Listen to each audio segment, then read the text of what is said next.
There's no, you might get utility out of the fact that he's created that good, that concept, and manufactures it and so on. But he's not losing utility each time a Model T Ford goes out the door.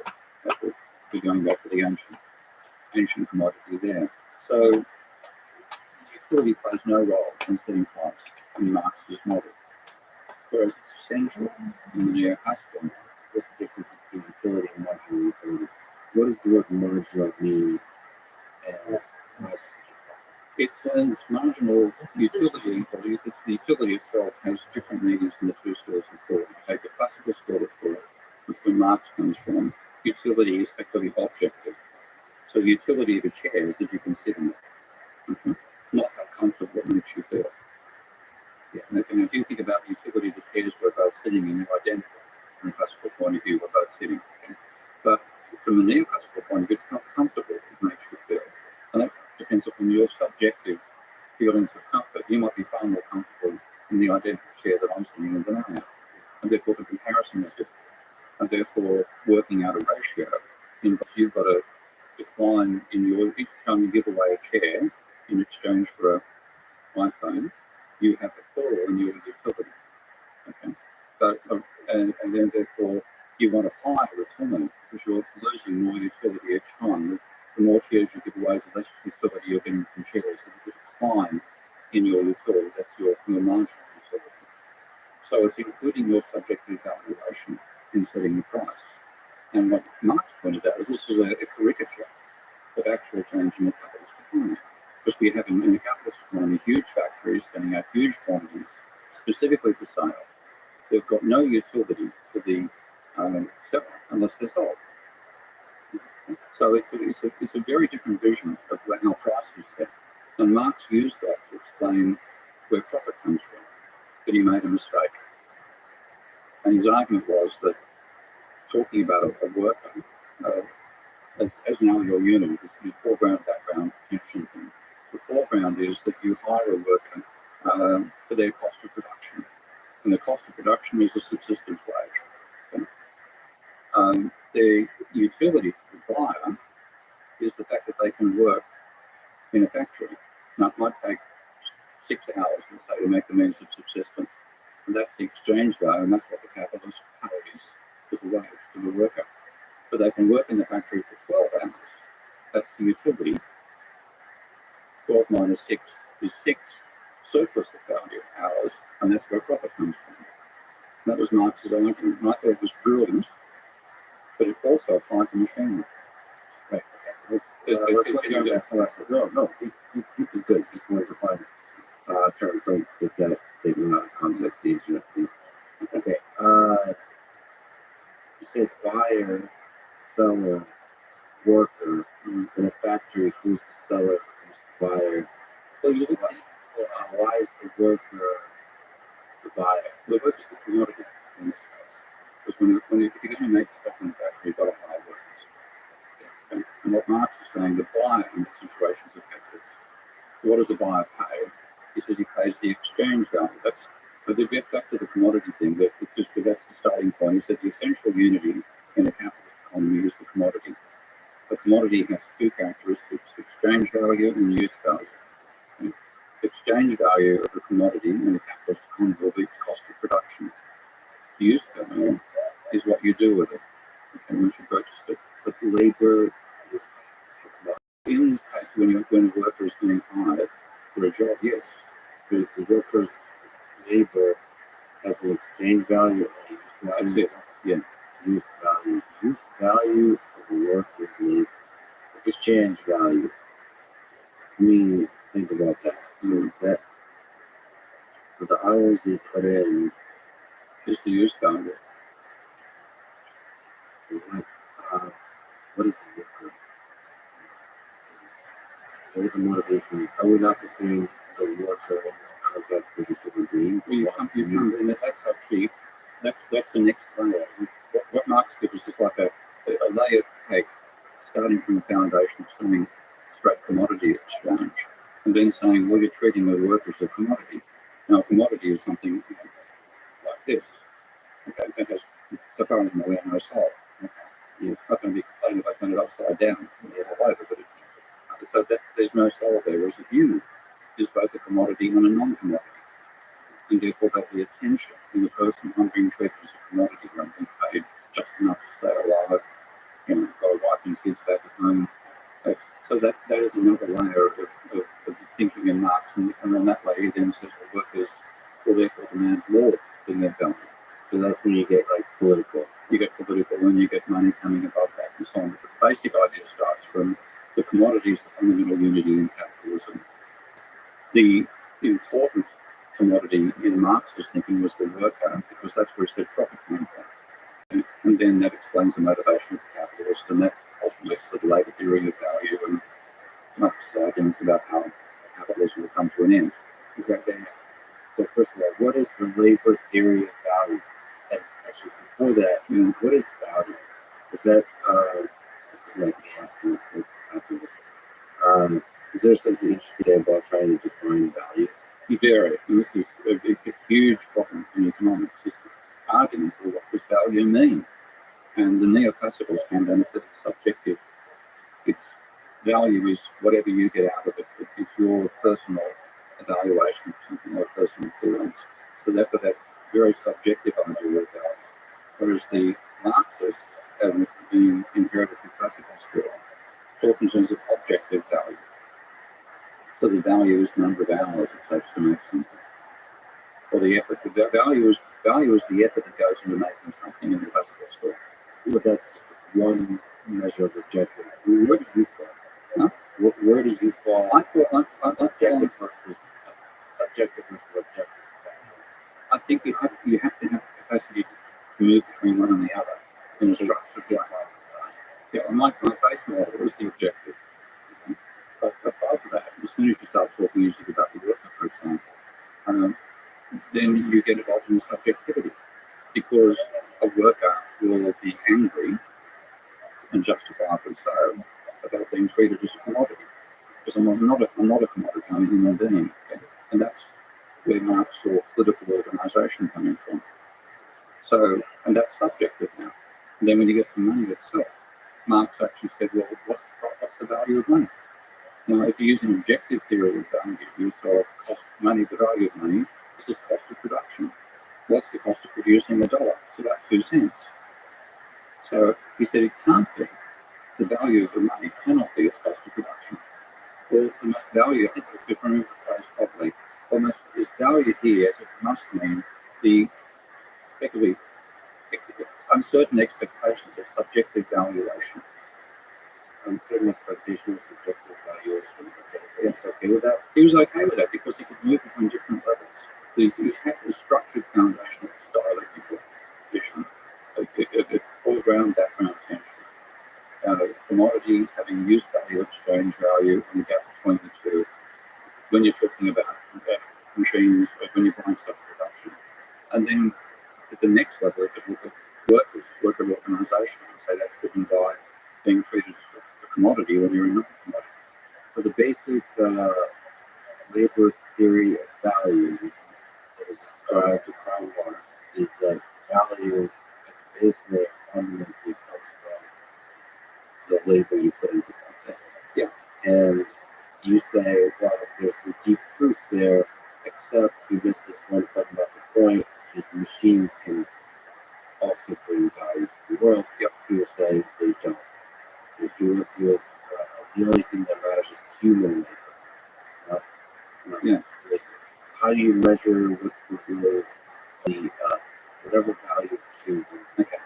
This is another intriguing history, because Marx, when he first started, had what he called an exclusivist explanation of why labour created value. And that was to say that labour is the only commodity with both what he called commodity and commodity power. So you have labour and labour power. Labour is and I get fuzzy about this, I haven't read it for 30 years, but labour is both commodity and commodity power. The commodity is you can buy labour, which is the means of subsistence. Labour power is the capacity to work inside a factory. There's a difference between the two, therefore that difference will give rise to surplus. And there's no other commodity that has this instance of commodity and commodity power. So that was his exclusive 1857, he was visited by a guy called Otto Brown in his home in Chelsea. And Otto returned to Marx a copy of Hegel's I think it's called Phenomenology of Life. I haven't got it, but that's the book. And Marx was then at this stage reading through all the classical theorists together. And suddenly he read Hegel again. And if you know Hunter S. Thompson, okay. Who doesn't know Hunter S. Thompson? Somebody who hasn't enough drugs, obviously. Yeah, but Hunter S. Thompson, He comes to you in a dream after you take your first next to it or whatever. If you know your drugs well enough, you can locate stone, locate cocaine. Well, Marx suddenly, his writing style, in the middle of the book called The Doom Research, completely changed. He switched from Ricardo to Hegel. Okay. And what in Ricardo, he had this exclusivist argument about labour, and suddenly Hegel is back talking in terms of dialectics, not actually using the word, just foreground and background and tension. And then that's where this use value, exchange value, tension thing came from, is rereading Hegel 13 years after he stopped reading philosophy. It was made in 44, he was reading just the economists. So you're saying Karl Marx is human after all? He's human. I would love to have a beer with Carl. Oh, Carl. It's Mr. Marx. Yeah. Maybe Carl from me, I'm afraid. Yeah, you have better. So that's where, after Hegel, his interpretation of that comes in the form of background, foreground background. And then on page 267 of the Penguin edition of the Literally, 1.5 pages long footnotes, pretty hard to forget. Because when I first read Marx way back when I was, how old was I? 20. Okay. I tried to explain my explanation of Marx's view style, exchange stuff, to my colleagues in this philosophy discussion room at Sydney University during a beautiful summer, looking inside concrete and sandstone walls discussing Marx. And I would say, look, the use value exchange value argument can be applied to a machine. What's the exchange value of the machine? It's the cost of manufacturing. What's its use value? Its capacity to produce goods for sale. No relation between the two, there'll be a gap. The machine can be a source of profit.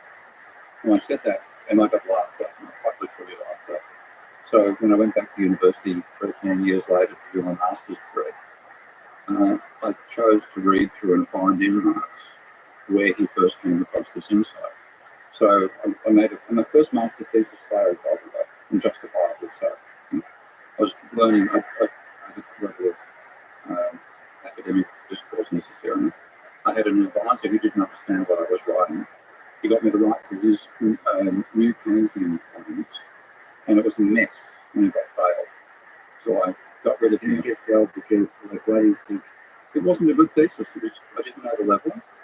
It was written for an audience my supervisor thought I should be writing for, and it was a mess. And so I met another guy, Jeff Fishburne, as a lecturer at New South Wales University, and Jeff was open-minded. He was not a conventional neoclassical thinker, and I realised I throw out the half that Bill had got me to do, focused just on Marx and decided to read Marx and chronological sequence from his very first works of economics, which are called the Economic and Philosophical Manuscripts of 1844. And he wrote those in a garret in Paris after he'd been expelled from Prussia. And so he decided to read having been an expert in philosophy, and regarded as the towering intellect of the Hegelian philosophy in Prussia, but driven out because he was a radical. He ended up running a newspaper, being writing for a newspaper, and he was reporting about the eviction of peasants from the forests, taking away their fuel rights. And so this is where his passion for economics and humanity came from. And he was a poet as well. I mean, he wrote love poetry, Jenny von Westbound. That's his first published works with connection poetry. He was a grouse about. He was a wild character. We call him quite crazy, I mentioned before. But there's other views. I'm slightly, even though I can get involved in an argument, like nobody's business. Not really. I'm a bit more peaceful personality. But you think Marx is feistier than you? He was feisty, but feisty with, he could be arrogant. Like I've got an intellectual arrogance, so I'm to accept that. But there's like a fundamental community too. Yeah. You're saying Marx is like his ego that's It's too big ego, yeah. I'm guessing. I mean, I'm never going to meet him. Well, the beard says ego. The beard is cute, yeah. That's okay, so this is it for you when a car wash. Right through his The work. development of human being through his work. Yeah, and I was trying to find the point at which he discovered this use value exchange value idea. And it occurs in a footnote on page 267 to 268 of the Penguin edition of the book Research. That his notes he was taking, literally not meant for publication, which he was sitting at a stall inside the British Museum, I think, reading all the classical authors in chronological sequence, and then somebody throws Hegel at him, and suddenly he's talking in Hegelian terms. And he suddenly says, is not, because it's whole value issues, what is value? Exchange value, use value, how do they relate to each other? That's what he was thinking about. He said, is not use value, which was left out of the classical school, a fundamental aspect of the commodity? Is there not a tension between the use value and exchange value? Just so we're clear in that context, use value is kind of the subjective thing, exchange value is the objective. Yeah, and Marx was found a way to integrate the two. But he was focused on labor being the only thing that can generate both the use value and the exchange. But if you look at the classical school, they focused on exchange value, objective. Look at the neoclassical, they focus on use value, subjective, or they call it utility.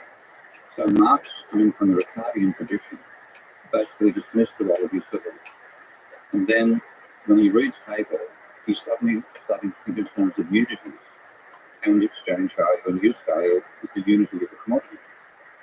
And he thinks, well, I can't ignore use value.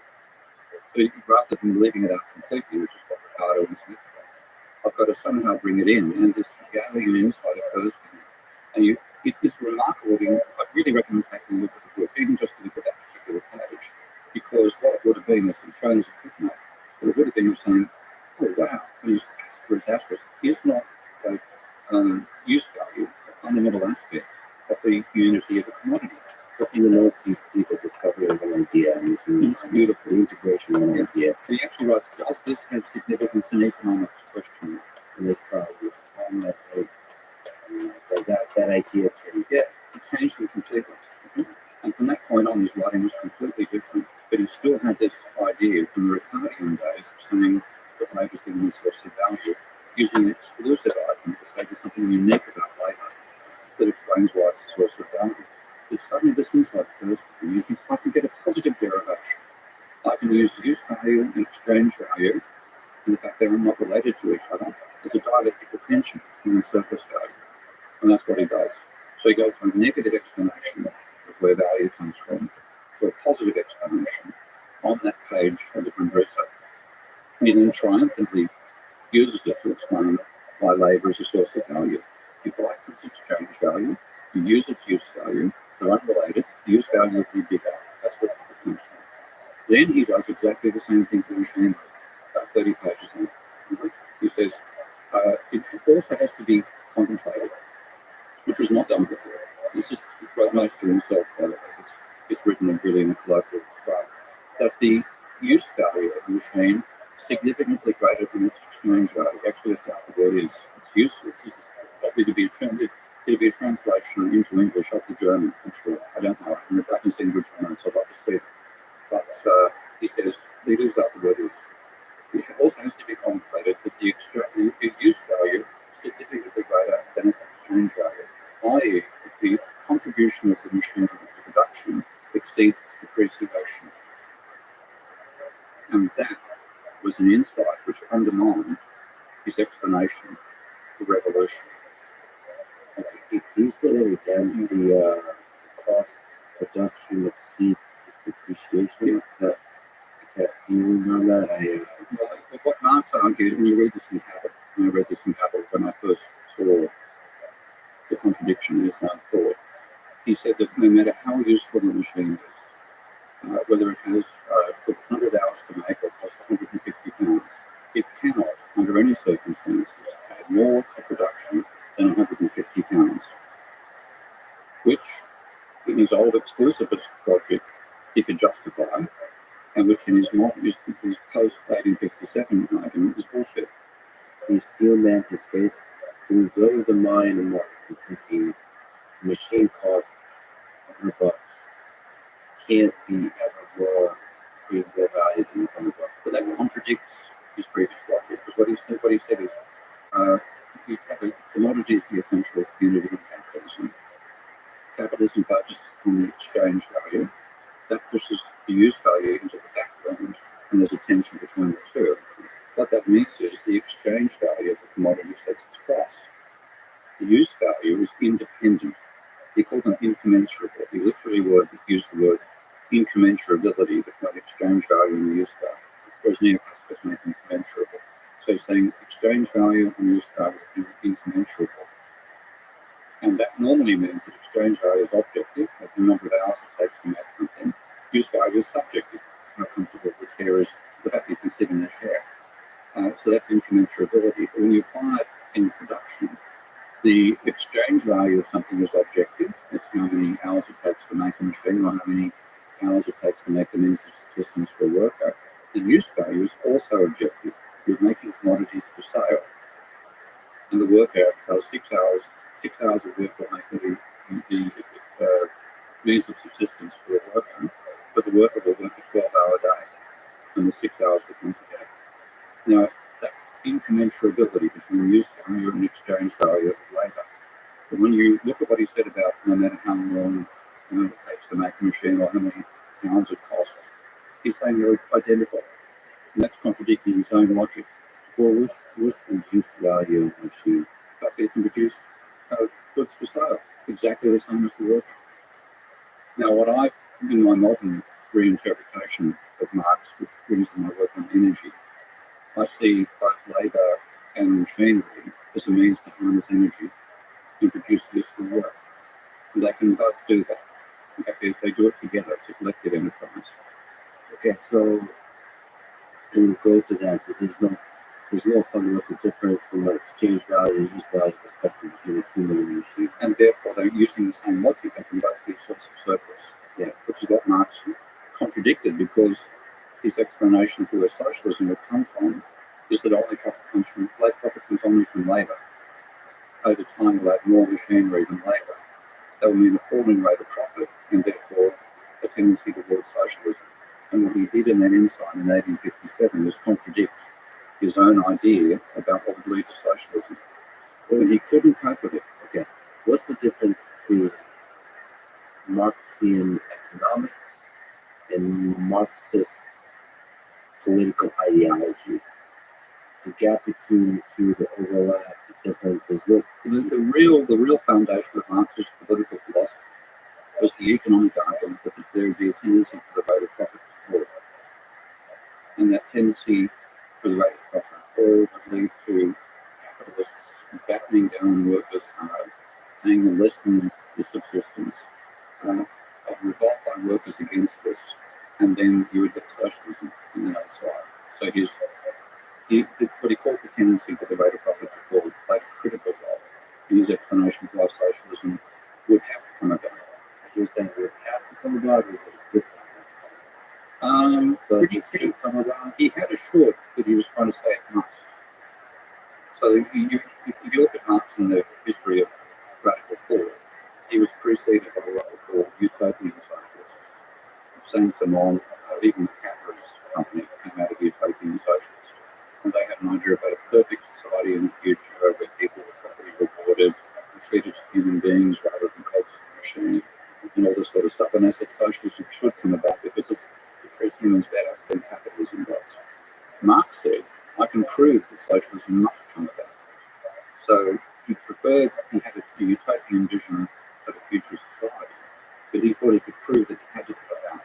And the proof relied critically upon tendency for the rate of profit to fall, and that relied upon labor being the only source of profit. What was this particular view? So this idea of each according to his ability and each according to his needs. Yeah. Is that the utopian? I think it's utopian in the context of our modern world. It says that you'd rather be being rewarded when Jeff Bezos gets an enormous fortune. You get what you need, not what you want necessarily. All needs fulfilled. It was a vision of utopia where you could be a fisherman poet in the afternoon and a chef at night. Okay, this paraphrasing of his phrases. So he did have a utopian vision of a future society, and he did think human creativity would be much greater under socialism than it was under capitalism. He was wrong. So let's explore different ways what he was wrong. You're saying there's a fundamental flaw in logic, but also if you can explore high-level philosophical concepts of socialism to like the dreams, the utopia.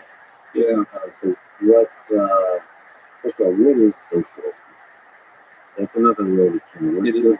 The socialism, particularly in America, is a very loaded term. And what Americans call socialist is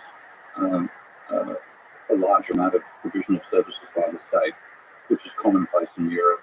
It's still moderately commonplace in my own home country, Australia. And that Americans will call public education socialism. It's a total parody of the word. Strictly speaking, socialism is the public ownership of the means of production, no private ownership of the means of production. What is the means of production? Machine factories. All the goods that are produced in factories. No, the means of producing the goods owned by centralized entities. Yeah, centrally planned. This is what actually was done under Boss Plan under the Soviets, and even with the collective farms as well. You know, often owns your land. The state owns the land you work on. And this was supposed to be a utopia. But no, and we'll talk about maybe your ideas and why people cannot be known. So the fascists did the same, which is fascism also. Fascism, so-called national socialism. It's also a kind of fascism. Well, yeah, but I think it wasn't public ownership, it was public direction. So the state would tell factories what to do. It was still private profit. And a large part of why the Nazis succeeded was the extent to which they managed to co-opt major manufacturers in Germany. So it's direction versus ownership. It's a dictatorial, and that's very particular influence. Yeah. So you have to consider the full details of the implementation. There's basically dictator guided. Yeah. And if you want to take a proper vision, then you take the ownership of the means of production by the state versus the ownership by private. So that rules out the Nazi period. They use the word that they're getting the bastardizing as much as Americans do in the opposite direction. Well, what does ownership exactly mean? But it become incredibly complicated, and this is actually the first work on this is done by recent studies from Getting the Corners of Janus Corner. In Corner, I tried to explain why socialism failed. Because why did socialism fail in your view? In his view, in Janus' view. I think Janus is 100% correct, and it's a brilliant piece of work, so I'm going to be really paraphrasing his view. And he imagined an ideal socialist society, and there wasn't a Stalin, there weren't purges, and you lived up to all the ideals that Marx had for socialism. So he said, if you do it in the context of an economy which is incredibly primitive, Russia, because if you look at Marx's own vision of the revolution, it's going to happen in England. The advanced economists would be first to go through the revolution. The socialists, the primitive economists would have to go through a capitalist transition. And this is the difference between the Mensheviks and the Bolsheviks. So the Mensheviks, and Hyman Minsky came out of the Menshevik family. The Mensheviks believed you had to go through a capitalist phase. Russia had to go through a capitalist period before it became socialist. The Bolsheviks believed they could get there in one go and bypass the capitalist phase, do the development under socialism rather than under capitalism. And this is what Janus was actually analysing. You start from a primitive, feudal economy, very little industrialisation, and you want to jump to an advanced industrial society from that foundation. So he said what you have then for is a whole range of industries, all of which need as much resources as you can get for them. Okay? So you want to develop agriculture, mining, industry, every little division of it. They all have legitimate demands on the resources of the country and the state. That means that all of your resources are fully employed and are probably over-employed. Okay? So you have a resource constraint in that society. The easiest way to tackle the resource constraint is to produce large commodity. not to innovate, not to make change. So what they will give you is, as you start to add, you invest, so you now have the beginnings of the steel industry, beginnings of the car industry, and so on. You start investing, if you continue producing the same product you made last year. And I have a perfect personal example of that, which throwing out like a really heavy conversation. I'm my first major girlfriend, Rabbi, who wanted to get a motorbike. He couldn't afford a Honda or a Kawasaki. At the time, they cost about $3,000 for a 650cc Japanese motorbike. He found he could buy a Cossack for $650 per cc. So I was there when it got this. This is in suburban Sylvania waters in second. So this freighter arrives with the Cossack motorbike inside it. We take it apart. It's then got all these wooden palings. Pull off the wooden palings to open it up.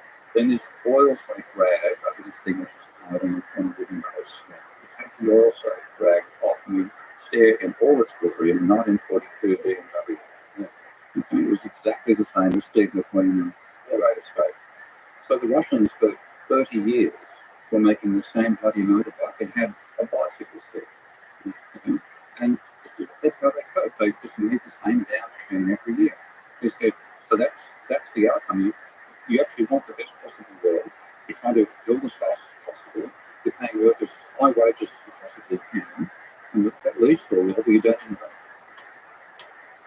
We said capitalism on the other hand, pure capitalist economy. We're trying to pay workers as little as possible. You have competitive industries. You're trying to take demand away from your rivals. You have Kawasaki versus Honda versus BMW, etc. The way you get demand away from your competitors is by innovating. So what you will get is cycles and booms and slumps, but you'll innovate and change over time. So what you find is this huge gap between socialist volume production with no innovation and capitalism with innovation. So that was the fundamental failure that John Osborne saw. So why did socialism not innovate? Because if you go back to the famous historical incident of Christians in the United Nations, bang picks up his shoe and bangs the desk. We will bury you. He literally never going to bury you in commodities. We're going to produce more output than you are. And he was wrong. Because fundamentally, in the long term, to vary from commodity production, you have to innovate. Yeah, and like there's another remarkable Soviet engineer who was given the job of interpreting Marx's ideas of industrial sector. So you had the commodity sphere, the industry sphere, sector 1, sector 2, sector 3. Sector 1 producing consumer goods, sector 2 producing capital goods, sector 3 producing luxury goods for capitalists. And so it was a three-sector model for the economy. And he was talking about the dynamics between. And what Feldman did was reinterpret this as an engineer would reinterpret it, which was brilliant work. So what he said was, you need to produce the means of production. If you want to grow quickly, you focus on producing the means of production rather than commodities. So you don't make cars, you make car factories. You make a few cars, but most of the other goes to expanding how many factories. And what he did was do a mathematical model where you start with very low levels of consumer good output, but then you would just go exponential. And I did that back when I was doing my master's degree with training in mathematics. I took Feldman's equations and then looked at what was actually driving the cost. He was imagining correctly a huge pool of unemployed labour. You go back to the early stages of Soviet industrialization back in 1917, post the Second World, post the First World War. You had all these unemployed workers, you had all these peasants you could take off the land and put into factories. So you had a huge supply of workers. What you had to do was build the factories. You're building the factories, but at a certain point you would exhaust the supply of lowly employed, unemployed labour. And so rather than having this exponential takeoff, you hit a ceiling. And then you can only grow as fast as the population because you're not innovating. So that's what actually hit the Soviet system. And it's why they never buried the Western consumer goods. And instead, why was Eastern consumers looked in envy that the goods being purchased by their Western people. If that's exploitation, we want exploitation. So, okay, there's a lot of interesting stuff to ask here, which is, So Last Marx's vision for the socialist utopia is you have to go to capitalism. And then to get to true that Marx's vision. Right. So is there a case to be made that in the long arc of human history on becoming civilization on Earth, that we're going to live out Marx's vision for utopia? Which is, like, will we run to war? I think we are running into a Yes, war. it is. In fact, I think we've already gone through the war and haven't yet smashed ourselves. Yes, it is. There you are, Steve. On the other side, How you living, baby? with reading and everything that is How does is not school? have any insight on the other side and stuff. I think that beautiful phrase, Not good? each according to his ability, to each according to his needs, describes How is who should end your up. life going? And I think it's actually, if I think about Elon Musk, that's what I think is Very going good, to be man. the How's your next brother? society if we build one that functions on Mars. Because, and I've actually seen the interview with the Italian consulting design. I know, why not? Which colony will look like. Who's actually asked this question: can there be enormous inequality in Martian civilization? If I said absolutely Wow, not, fancy. because the resources, if we get How's resources, that going? you simply can't give somebody underground Well, that's amazing. 100 times the size of somebody else. I'm glad to hear that. Underground. There's a We're just watching scarcity podcast right now, too, my friend. imposes Feel a free need to to enjoy it. It looks really nice where you are. I mean, scarcity. Yeah. Wait, How's your brother? It's a contradiction. and it's even neoclassical about scarcity. I'm barely thinking about it. You look to be doing really well, my man. I thought scarcity, Good on you. the best way to build up scarcity is a capitalist definition. No, this is where again our vision of what scarcity is wrong. You got to get back in the Telegram, man. Ricardo said this bit actually better than Marx, because Ricardo said there are some thoughts whose value is determined entirely by their scarcity. Paintings, Wait, rare wines, etc., etc. hold on. You're blocked it? Hold on. You're blocked in the Telegram? Wow.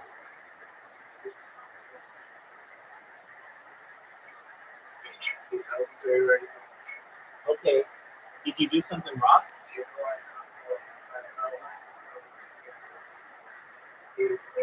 Absolutely. What? Okay. Okay. Well, you look to be doing really well, man. That's good. Well, I'll tell you, we miss you. So come back in here whenever.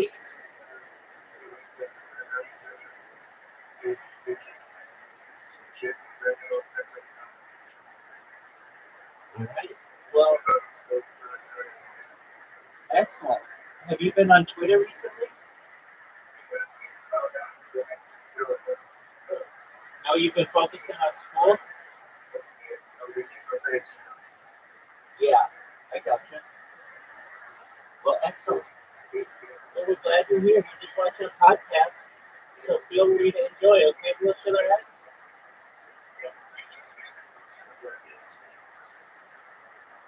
Absolutely. Well, I'm glad to see you. Fighting for peace, fighting for justice. Absolutely. 100%. Shout out to Real Schiller X, everybody. He's one of our favorite people in the world. Shout out to you. Shout out to Nigeria. Shout out to every. Shout out to your brother. Shout out to your mother. So they are things you cannot reproduce in a factory. So the essence of capitalism is what you can make in a factory. And therefore, all these unique objects, these rare objects, the Picasso painting, the beautiful bottle of wine, etc., then the utility it can't be reproduced easily. So its price will be determined by subjective valuation. You said what we're talking about in capitalism is the stuff you can make en masse. And that is the true focus of the capitalist economy. And that is not about scarcity, that is about the only scarcity applies when you don't have the resources to make them anymore, or you can't use the energy involved because you'll damage the biosphere too much, which we've already done. Okay? But fundamentally, the scarcity, the neoclassicals, if they just think about an non-reproducible. But the essence of capitalism is the commodity, the back structure, the two-back structure that anybody can, the cheapest chips to make, and that's why they can make a profit out of them. Not the elaborate gold and diamonds and rubies that only the king gets.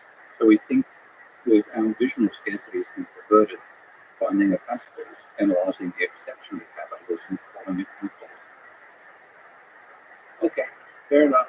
So, let's put Mars aside, 'cause I think there's a lot of strange factors that have to do with another planet civilization. I don't really understand like how economics works with different geographic locations, one of which have new challenges. Which is essentially what this is. I don't know if you can find the same. No, what I'm saying is, very good question. I think we'll be forced into that ultimately by having to make a compromise with the ecology. And we've been ruthless about the ecology of this planet, and we're going to pay the price for it. So if you have a planet where you can't be ruthless, you have to mind it as carefully as possible, then that utopian might be imposed upon you for the need for survival on that planet. That theory, Marx's utopia was still the one that ignored the ecology. And I think if I have a vision of utopia in the future, it's got quite a lot to do about what humans get out of it. It's what humans respect. They have to respect life. So I don't see that I see that as a one-eyed utopia for a single species, as if it can exist on its own, which we should know it can't. So back to break. Yeah, I'm about to go. We took a little bit of a break, and now we're back. We need to take a brain break and piecing it back together. You mentioned ecology, life, the value of all of that. We'll return to it if we can. Mm-hmm. But first, we say why it's kind of this idea of why socialism is there. We linger on this a little bit longer in how did the ideas of Karl Marx lead to Stalinism? This particular implementation. Yeah. Is there something fundamental to these ideas that leads to a dictator, that leads to atrocities? There's something about the mechanism of the bureaucracy that's built that leads to a human being that's able to attain, integrate absolute power, and then start abusing that power, all that kind of stuff. Like some of the history of the 20th century, is that inextricably connected to the idea of I think to some extent it is, but I'm going to also say that if it hadn't been for the Bolsheviks interpreting Marx and saying we can reach socialism without going through capitalism, then it might not have happened. So if you look at the Mensheviks were a rival political group in Russia, and that's what Hyman Minsky was a huge inspiration for me. So he's an economist who was maybe typically a thinker who was Hyman. Hyman Minsky was the person who developed analysis of capitalism based on financial instability. And he was actually a PhD student of Joseph Schumpeter. And an Austrian economist, like his name, I've forgotten temporarily.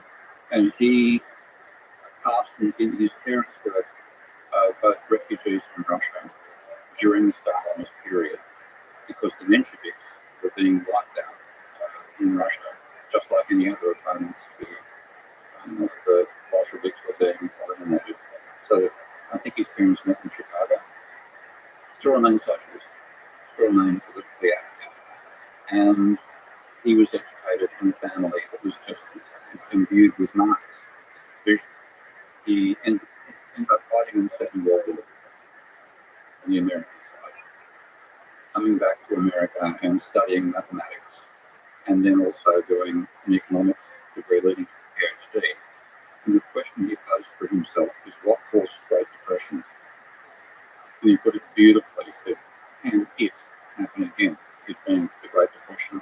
And if it can't happen, then what has changed between the society before the Second World War and after the Depression impossible?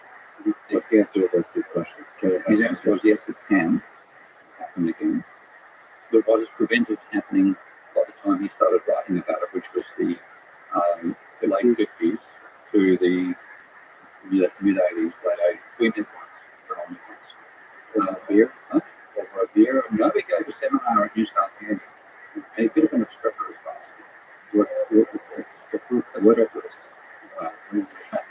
It means argumentative and likely to dismiss you. So like a good mate of mine was a guy brought him out to Australia, a guy called Graham Morris. G'day Graham. Just a good consideration. Love your language. It's a great, actually, there's a really good TikTok I saw earlier today with an Aboriginal guy saying he loved the Australian language because he thinks it's absolutely ironic. Then you ask an Australian question and he'll give you an answer which is the opposite of what he means, and you've got to work out the rest for yourself. Yeah. So he goes up to another Aboriginal mate and says, "G'day mate, yeah, I'm not bad. What have you been doing recently?" "It's not much." "When are we going?" "It's not too far, not too soon." Whereas they're not too far away. Yeah. All negatives. Beautiful, beautiful rendition. Yeah, They appreciate that ironic side. Like, for example, the best compliment you can give as an Aboriginal to somebody else is "that's deadly." That's a compliment. That's deadly. Another mate of mine, that's the Australian language. "I call you a bastard," that's a compliment. Depending on how I ensnake the word bastard. Blasted. That's it. Yeah. And there's something, unfortunately, there's something about the British accent that makes people sound maybe brilliant, maybe sophisticated, But actually, why?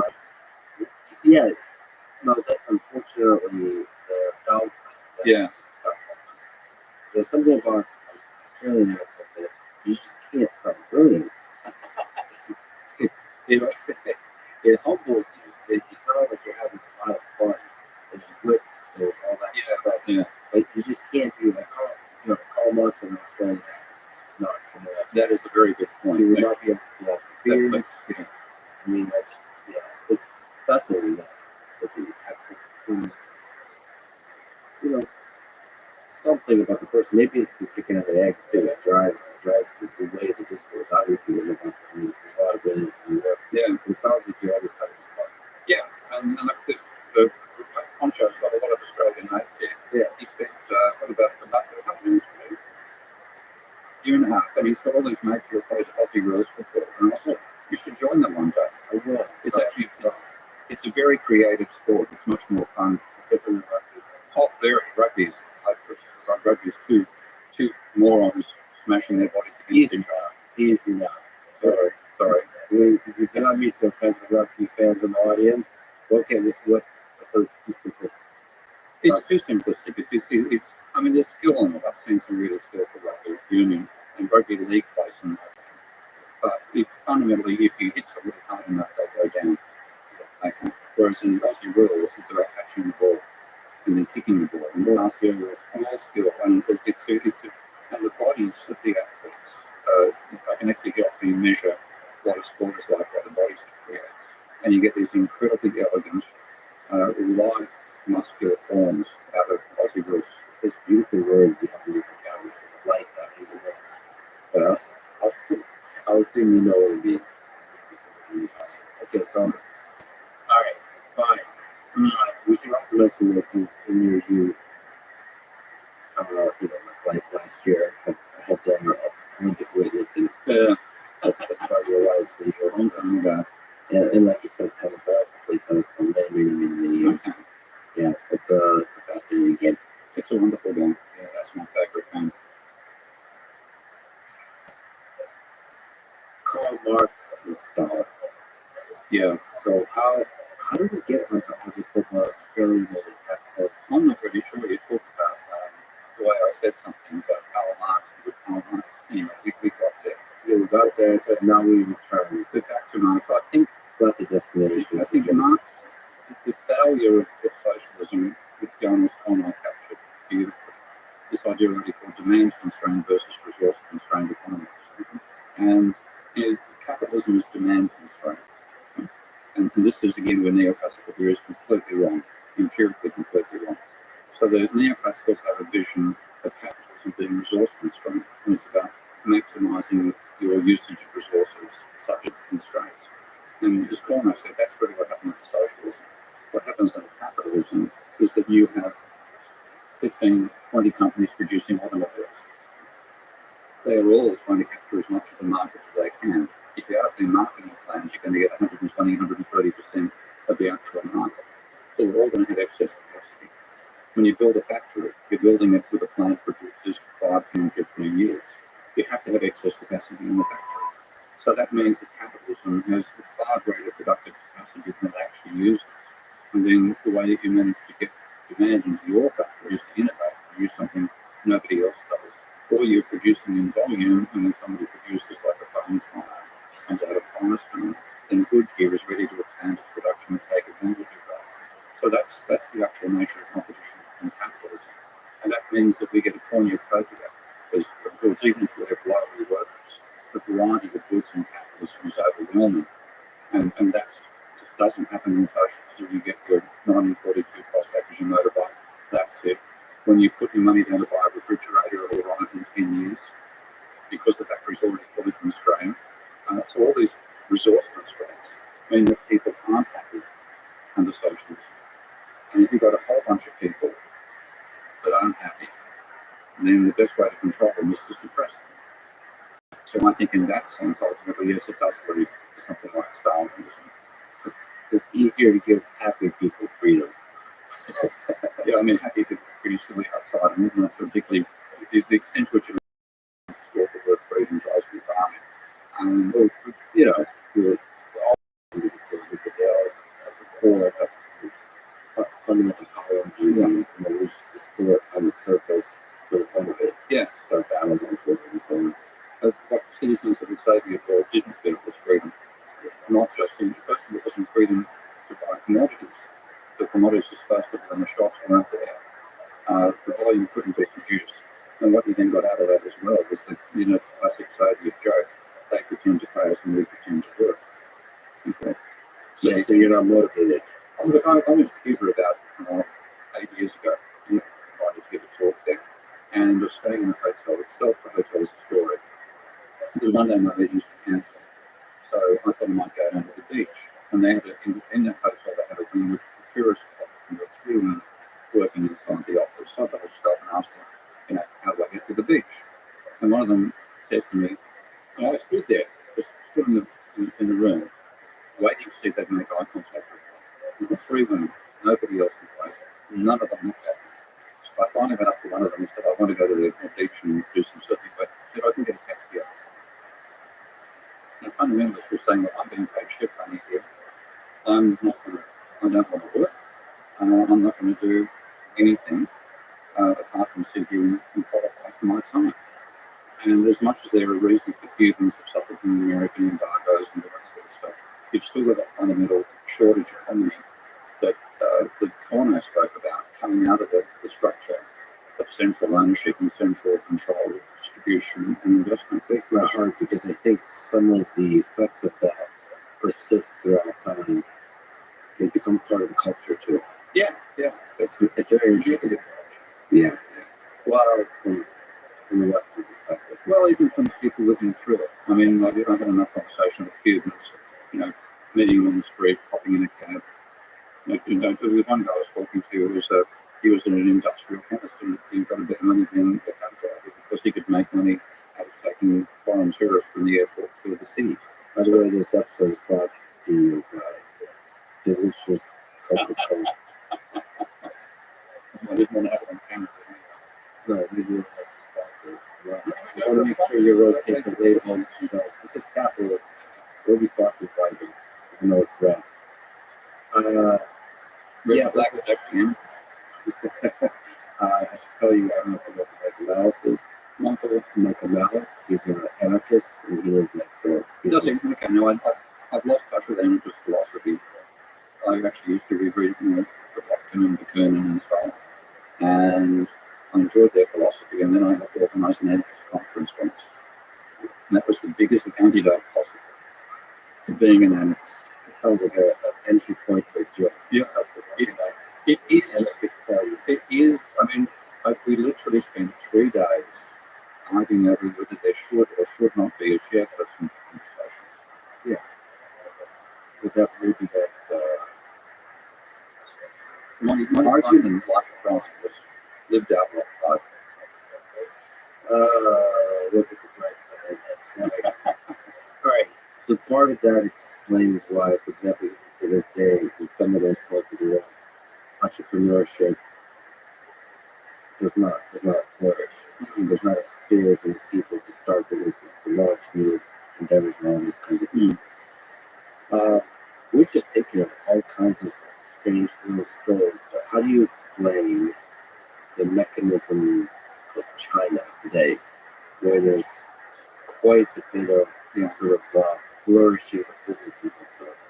It's a very peculiar kind of entrepreneurship. They got away from central control, but they still managed central political control with diversified economic control. So there's it is possible to draw a lot from politics. It's possible, and I think in some ways China's more likely to survive as a society going into the future than Western capitalist societies are. So we think if we do the Karl Marx, the foreground or the background, you can centralize Politics. the humanity, the subjective stuff, and then distribute the objective. You've got to have the goods. And that's when the big change from now was Deng Xiaoping was the characterizing that. He was saying that I don't care whether you have a black cat or a white cat, so long as it catches mice. And there was a level of pragmatism to the Deng Xiaoping revolution over Mao, and Madame Mao in particular. And that was manifest in the desire to get as much of those Western goods as possible. And I was actually in China in '81. A good group of journalists there, as I mentioned earlier, for a tour, and we ended up going to the Sichuan Free Trade Zone, and that gave us an idea of why China was going to succeed, because they had a rule that you couldn't just come in and export the cheap wages. You had to also have a Chinese partner, and within 5 years, the Chinese partner had to own 50% of the business, which is huge. And it gives you an idea of the reduction in wages as American corporations were looking at. They shut down the factory in what now the Rothschild of America. It might be paying somebody there, at that time maybe $2 an hour. When they come across to China, they're paying 2 cents an hour. So they were the enormous amount of wages that they dropped. They were willing to forego half the profits and the ownership of the firm. So what the Chinese were doing wasn't just exploiting their labor force. It was also building a capitalist class. And that meant that you had this, that's where all the Chinese corporations had come from. So they were building the capitalist system within the socialist combined political system. And that worked. And it's still working. So there was the centralization of the economic stuff, the Gosplan approach. I think that was where the Soviets failed. And what they realised after what that went to undermine was you have to have that capitalist period, but they weren't going to have under the communist control political country at the same time. And that worked out brilliantly, and there's a huge amount of innovation taking place in China today. And they also will do gigantic infrastructure projects.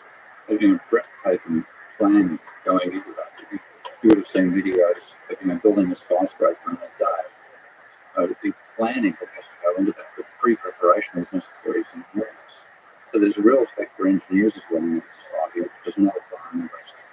What do you think about, from the Western perspective, the destructive effects of centralized control of the populace and the ideas of the discourse, of the censorship and the surveillance, all these different things?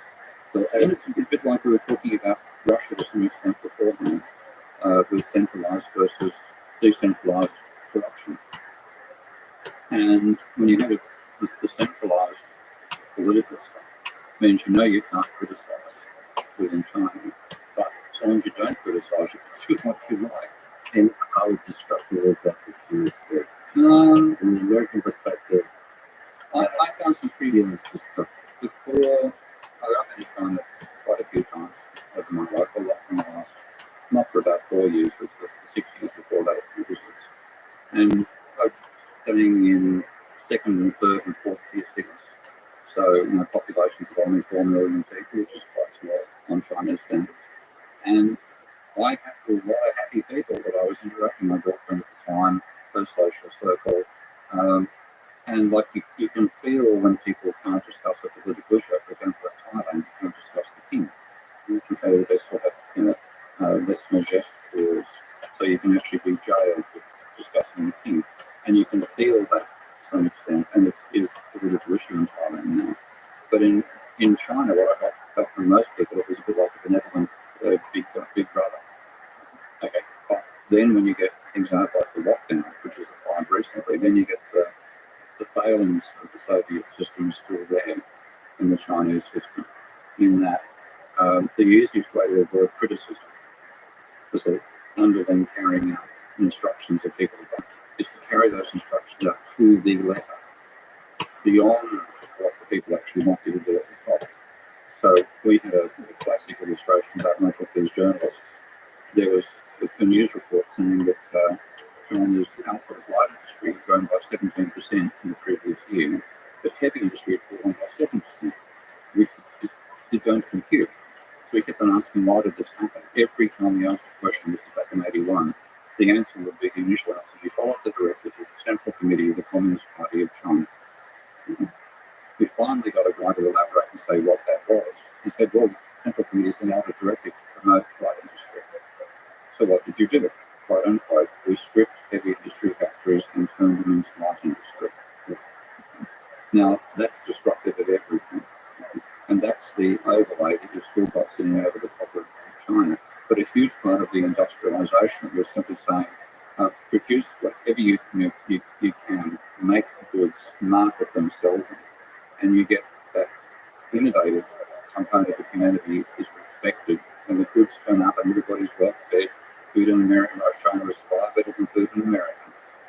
So in terms of material satisfaction and freedom, so for example, enjoy dancing. I mean, we went to somewhere in Shanghai, and there's this line of people involving a woman who would have been close to her 90s, and a kid who was about 6 or 4, partying it up in the open air and doing this Chinese You have to be really careful about that kind of thing. So, in terms of measuring the flourishing of the people by looking at their happiness, I suddenly thought that. Look, I'm imagining North Korea, and if you talk to people in North Korea, I think they would say they're happy. No. Well, let me try to complete this argument. Not an argument, but a sort of challenge to your thought, which, especially in the bigger cities, because they don't know the alternative. So, what else do you need? There's enough food on the table. We have a leader that loves us, who loves, we're full of, our hearts are full of love. Our table is full of food, they would say, because it's enough food. What else do you want from life? No, I think okay. So let me sort of counter, because that's an alternative. I mean, I've more than time in Romania. So let me sort of complete that thought, because I'm taking the most challenging. When there's centralized control of information, you don't know the alternative. You don't know how green the grass is on the other side. So your idea of happiness, like you hear great. You can also argue that is happy. You don't like Ignorance is bliss. Ignorance is bliss, and then so is happiness really the correct measure? It's not. For It's not. But I mean, there's actually a classic movie as well, which is called Mao's Last Dance. Okay, and that is the young man explaining his progression from being a dancer in the Cultural Revolution through to a leading dancer in American and ultimately Australian ballet. And he explicitly says at one point that he's told that the Chinese people have the highest standard of living in the world. And the reaction of him and his kids, like his fellow 6-year-old, is, God, it must be miserable elsewhere in the world then. So they knew, they're still not. There's no such thing as that complete ignorance. But what I'm talking about is experiences in trying to say back from about 2016, 2014. There was a feeling of freedom within limits you didn't want to transgress because the system was working. So if you, That's kind of like marriage. It's kind of like marriage. hey, that's a good example. There's limits. There's limits. You can have fun within those limits. That's right.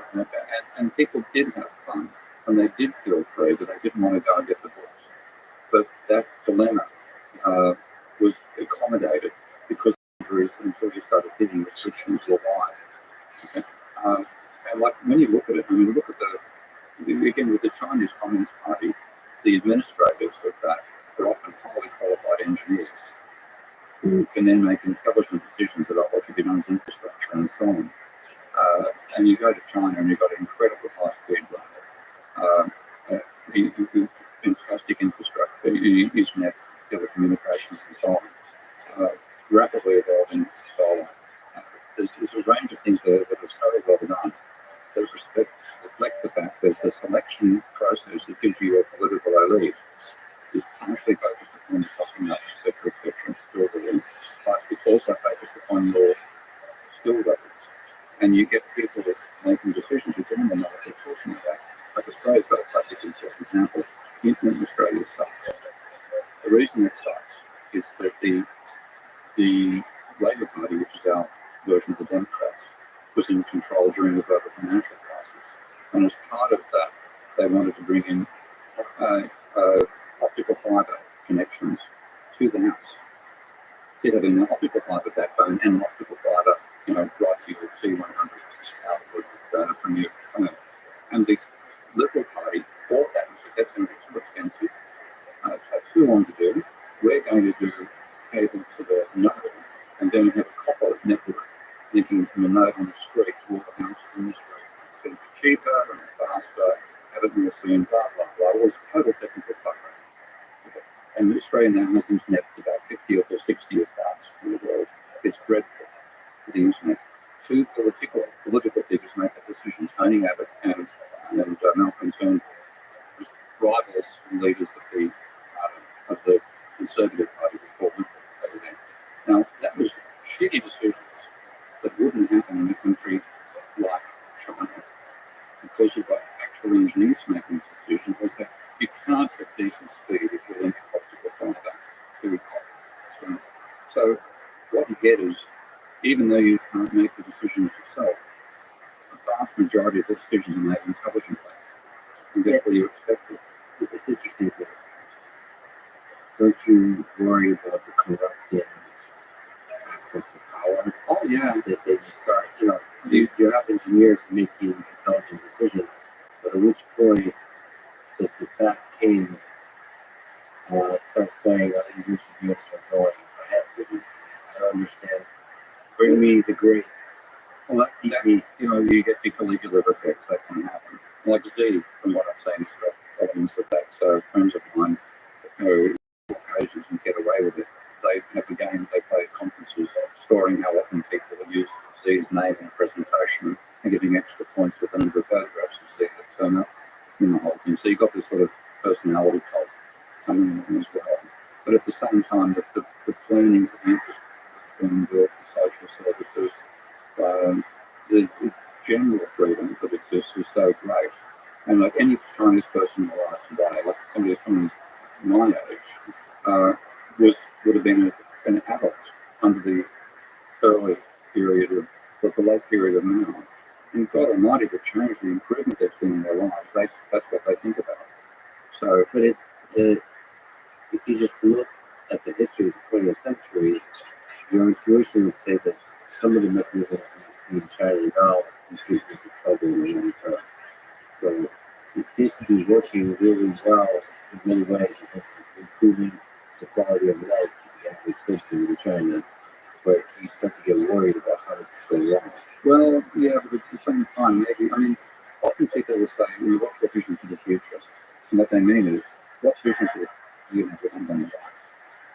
So, now, what if you have a vision of the future you don't have? It's dreadful. And that's the ecological crisis, I think, of working blindfolded. But that's, that part of the picture, what you talked about, how fundamental is the problem that is. Okay, but what does that have to do with future What China? it has to do is that if you wish to impose dramatic controls on the consumption of the rich, which would be necessary to reduce our consumption burden so that we can get closer to the ecological envelope we've destroyed already, then we are made more likely successful doing that with a centralized system so people accept centralized political control. Then we're in a country where it's all diversified and you screen freedom between every continental tennis match. And we've seen that when I was in Philadelphia some time back. So the ideology, the collective establishment, may be more successful in controlling and reducing human consumption. When you talk about democracy, I mean, who's voting here? How many horses and elephants and birds get to vote? Okay, it's very opposite birds. Yeah, you don't see them around here. It's a very human-centric vision we have of this planet. Yeah, and we're going to pay a price for that. Okay, so you're saying to deal with global catastrophic events, centralized planning that we maybe I think will work better. Period. I mean, like again, but there's some centralized stuff in the United States. oh, yeah, military. Yeah, No. Okay. Now there's that feisty Australia. yeah. So besides the military, that's the ideal of the federal government in the United States, that there is some centralized infrastructure building, there's some big There's not enough, right? Yeah. but there's some. There's some. The question is, when you deal with great integrated local catastrophic events, like the pandemic that we just living through, the government people to step up and impose enough centralized planning to allow us to deal with enabling power to deal with these catastrophic events. In the case of the pandemic, a lot of people argue that first of all, the world, but also the United States failed to effectively deal with it. I mean, on the medical side, the social side, the financial side, the supply chain, everything. In terms of communication, in terms of inspiring the populace with the power of science, all that. But the ideal is that we'd be able to succeed. We would have to have a small, efficient, the American ideal, to have a small, efficient government able to take on tasks precisely like the pandemic. But the thing is, maybe it shouldn't have been as small as it was. I mean, my favourite instance of that actually involves the UK, because the whole neoliberal approach is about small, efficient government. The small, efficient government works when you face small, efficient challenges. When you face something systemic rather than soft, then it's going to break down. And like this is, I mean, one of the things I greatly respect is Taleb's idea of anti-fragile. You want a society which is anti-fragile, not easily broken. Whereas neoliberalism is pushed us towards this vision of efficiency, but it's easily smacked. Like in the UK, I've forgotten the government minister involved, but she asked her expert committee, how many, this is before the pandemic, how many masks should we have on hand in case of the pandemic? And the answer from the experts was about a bill.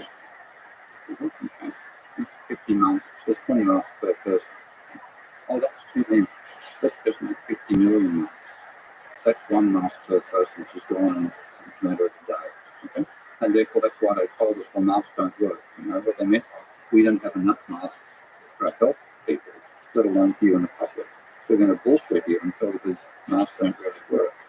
And deaf people don't wear masks, and then you've got enough masks and brush up the production cost. And by the time it comes along, people have got the skepticism about masks. So who does can you elaborate, who does the blame that can go on? The blame comes down to the philosophy that says government should always be small. But do you really think that the new government will be the solution to the mask issue? No, so let me push back further with the that's capital fault that project. Not if there's no money in really long-term planning and capitalism.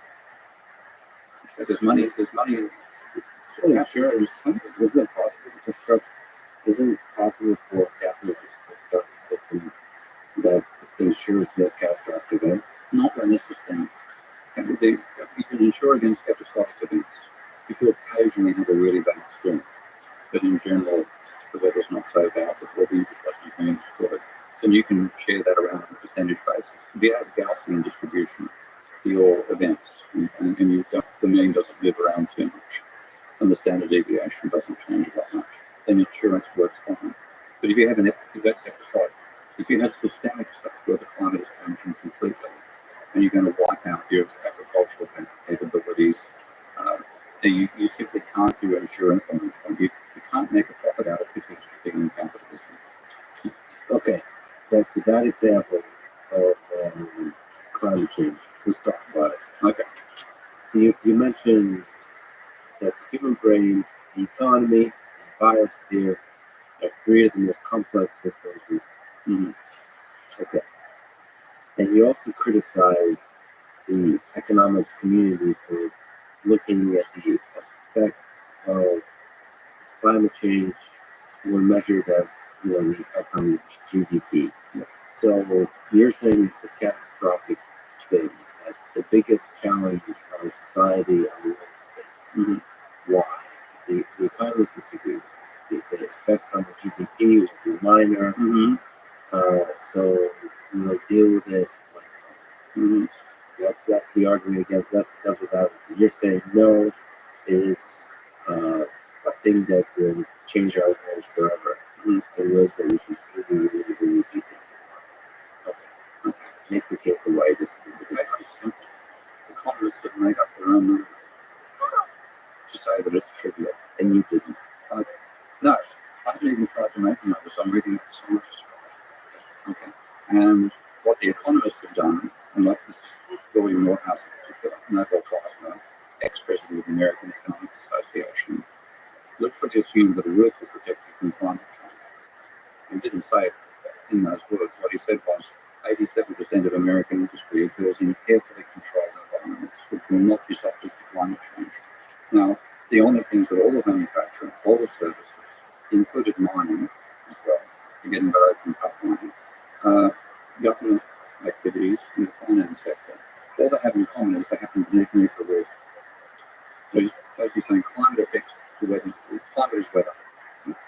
Okay. Now, that is not at all what is meant by climate change. It's mean changing the entire pattern of the weather system of the planet. For example, the most extreme form of climate change would be a breakdown in the three circulation cells that exist in each hemisphere. The Hartley cell or the Ferris cell, I think it's called, in the cold cell, 0 to 30, 30 to 60, 60 to 90. Those are the main bubbles, if you like, in the atmosphere. Now, if we get enough increase in energy in the atmosphere, that much just like you turn the temperature up on a stove and you have nice bubbles appearing in a pot of soup, and then turn the temperature up and they all break down, you've got bubbles everywhere. That's called the equitable climate. If that happens, then most of the rainfall is going to occur from 0 and 20 and 70 and 90, and the middle is going to be drier, except for extreme storms. We built our societies in a period of extreme stability of the climate. When you look at the long-term temperature report, it's up and down like the seesaw. It's like a sawtooth blade between, say, 1 degree warmer than now and 4 degrees or 6 degrees cooler over the last million years. But when you look at where we evolved, it's just at a turning point on the peak of one of those ups and downs. So those, I've forgotten the name of the cycles, but the cycles cause the changes in the Earth's rotation around the sun. And so we evolved our civilization just at the top. So coming up from a cold period, and then going to hit down to another cold period. And that's when human civilization came on. It's about a period of about 12,000 years. So across that period, the temperature has changed by not much more than half a degree up and down. Now we're blasting well into the those confines.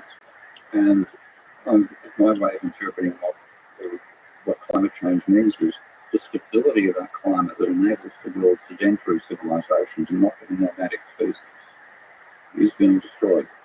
So the challenge, and by the way, I'm playing devil's advocate right here. The question is there something fundamentally different now about human civilization that we're able to build technology that alleviates some of the destructive effects that we have on the climate? We don't know. And we're going to find out the hard way. And the uncertainty would be very costly. Extremely. Like many of the trajectories that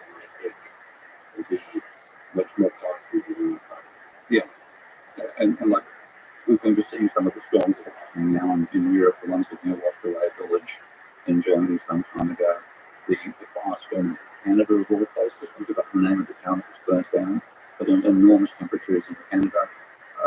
Again, the storms that have been happening back in Australia. These are all manifestations of a complete shift in the weather patterns of the planet, and they can wipe out. The village just disappears. There's high, unprecedented rains, and this keeps on happening.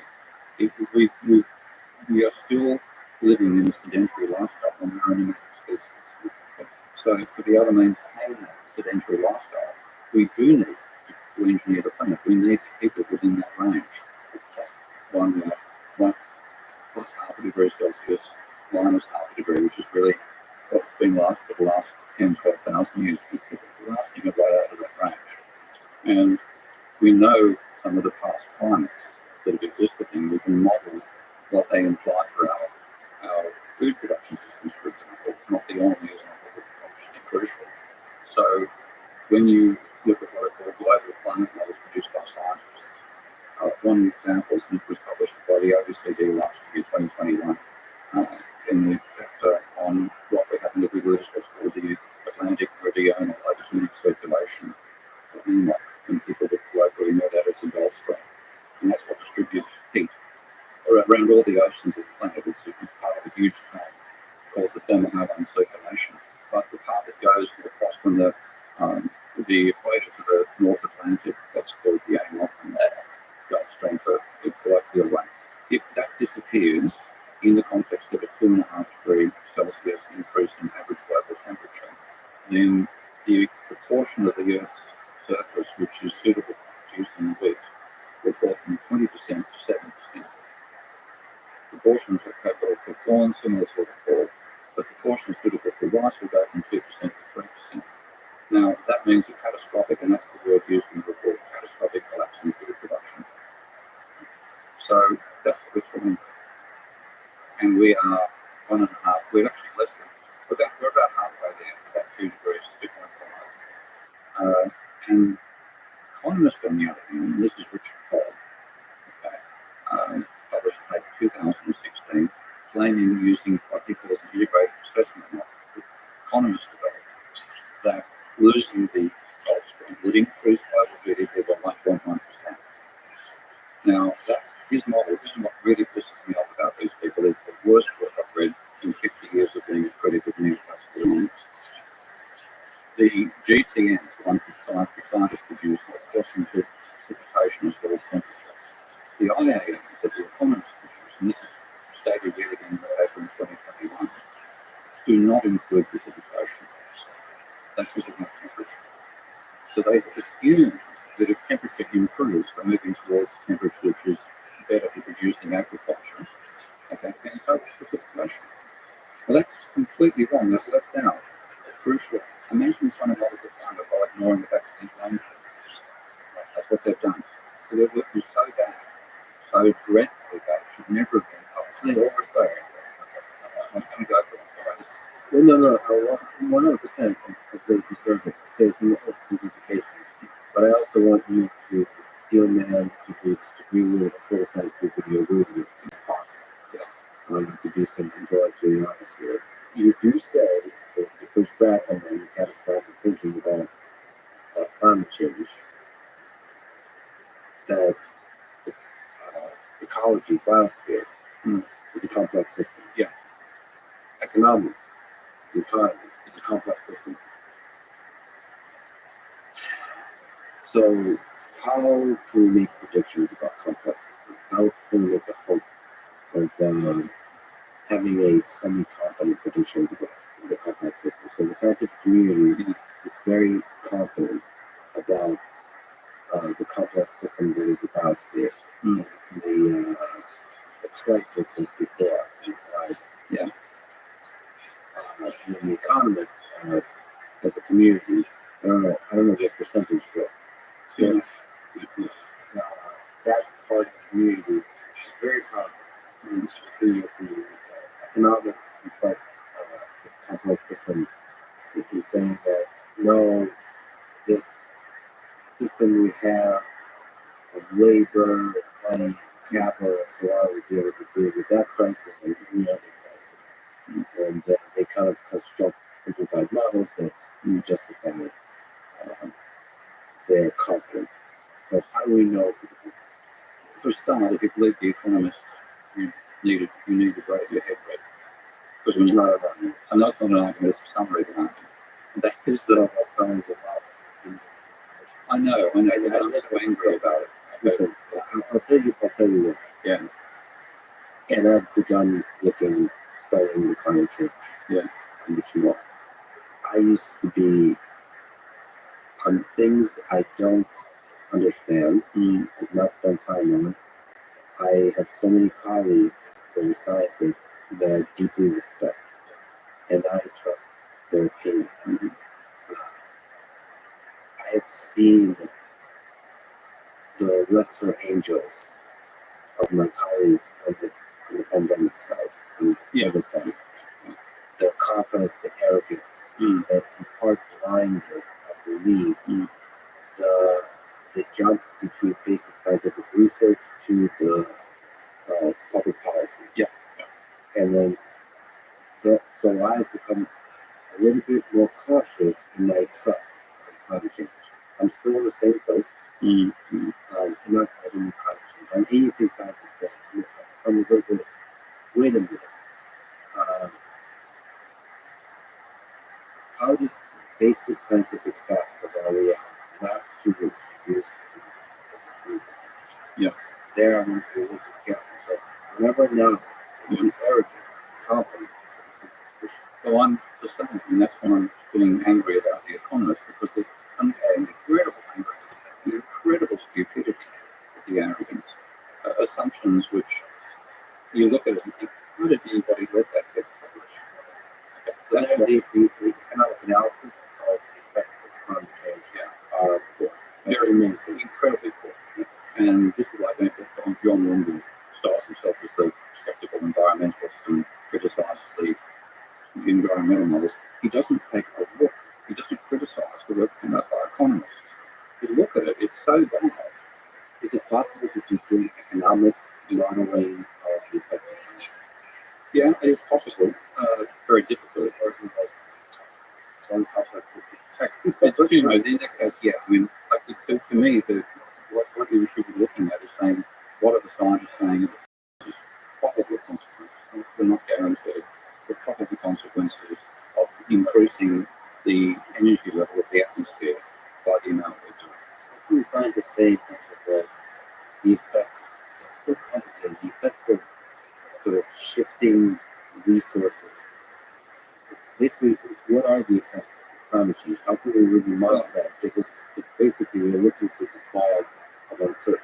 Yeah. Is there rising sea levels? How can we know what affect that? Well, we know there's a lot of change. Yeah, well, this is, I don't actually, I think the actual sea level one is a poor argument, and I don't focus on it. What I mainly focus on is the weather patterns. And if you look at, like we've got I think the we've got in America goes through Idaho and countries, places like that, and you've got an incredibly deep topsoil. Like Ukraine is another classic example. The depth of the topsoil in Ukraine is remarkable, and that's the weak pole of Europe. And that requires both the right temperature for growing wheat and the right rainfall for growing wheat. Now, when we look at the models that climate scientists are building of that, you have pretty much your foundation is the Lorenz model of turbulent flow. And of course, that's the first model which we saw chaos theory, complexity. The beautiful, simple model, 3 variables, 3 parameters, and incredible complexity in the system. And what that meant was you also had an exponential decay in the accuracy of the model over time. So if you'd accurate to 1,000 decimal places, then in 1,000 days you'll have no data whatsoever because each time you're losing an order of magnitude of accuracy. So that's the point about the inability to predict the very long future. But what you can do is a prediction horizon. If we're close enough to if our statistical measurement of where we are is close enough to where we actually are, and our forecast horizon is narrow enough to not extrapolate too far, and just project them forward, we can make a reasonable guess at predicting what the weather's going to be. And that's the foundation of meteorological stuff we watch on TV. You know, that most of the time, the forecast is going to be correct these days. 40, 50 years ago, most of the time the forecasts were wrong. So that's the background foundation for these GCMs.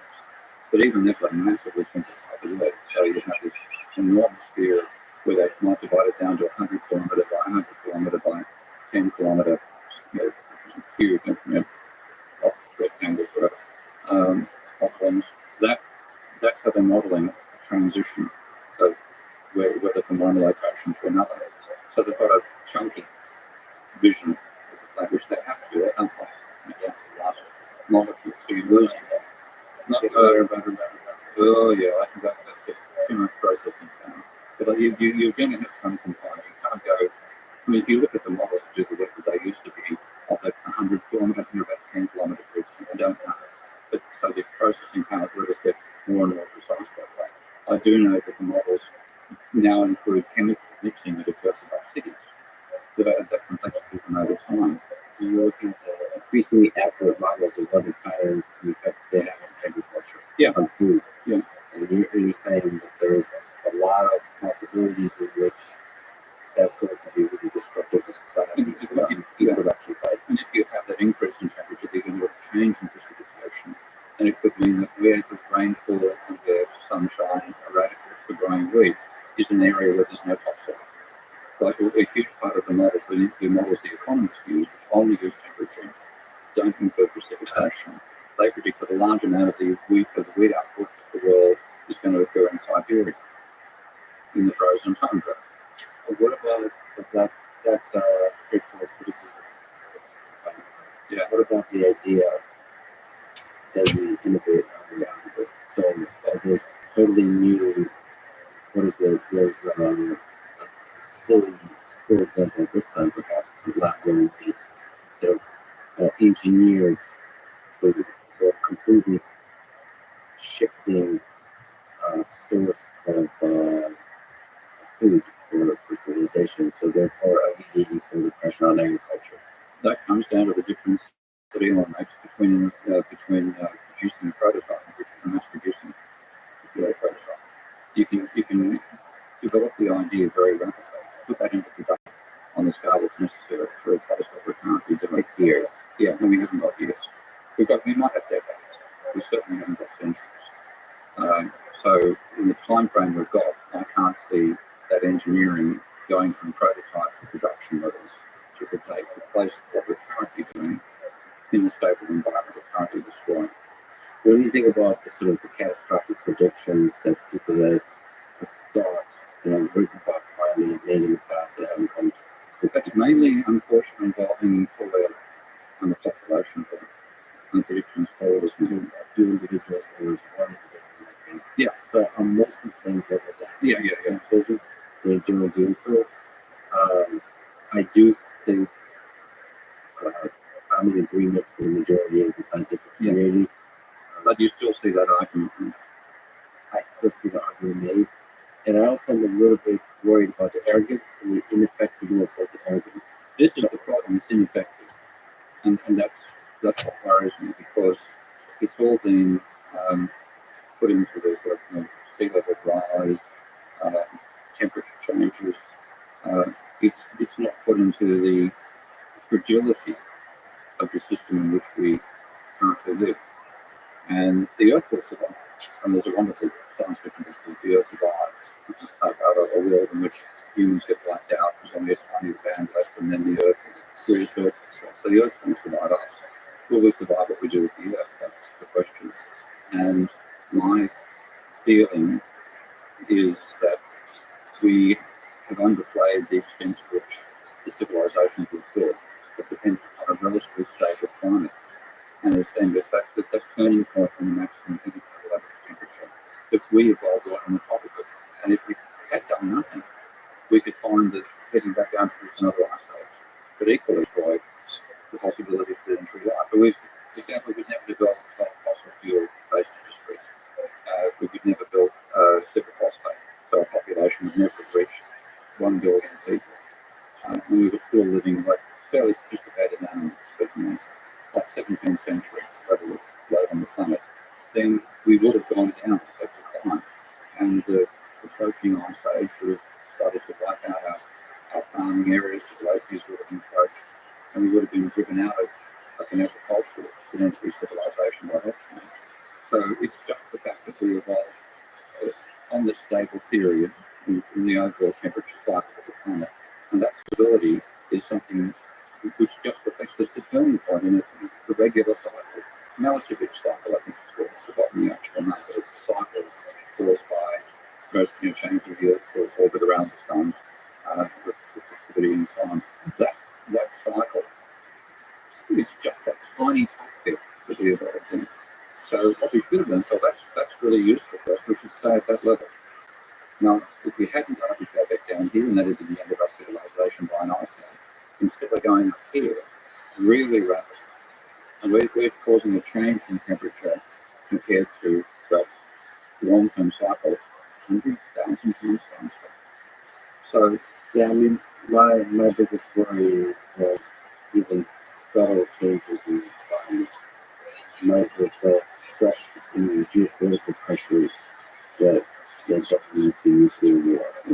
Yeah, I mean, there's an argument that's actually behind, to some extent, not the Ukraine war so much, but the Arab Spring, the wars in Syria, which partially led to what happened in Ukraine.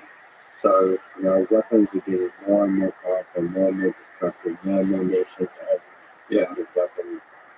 And now we're entering cyber space, where it's even easier to be destructive. Hyperbaric weapons, which didn't exist in the Second World War.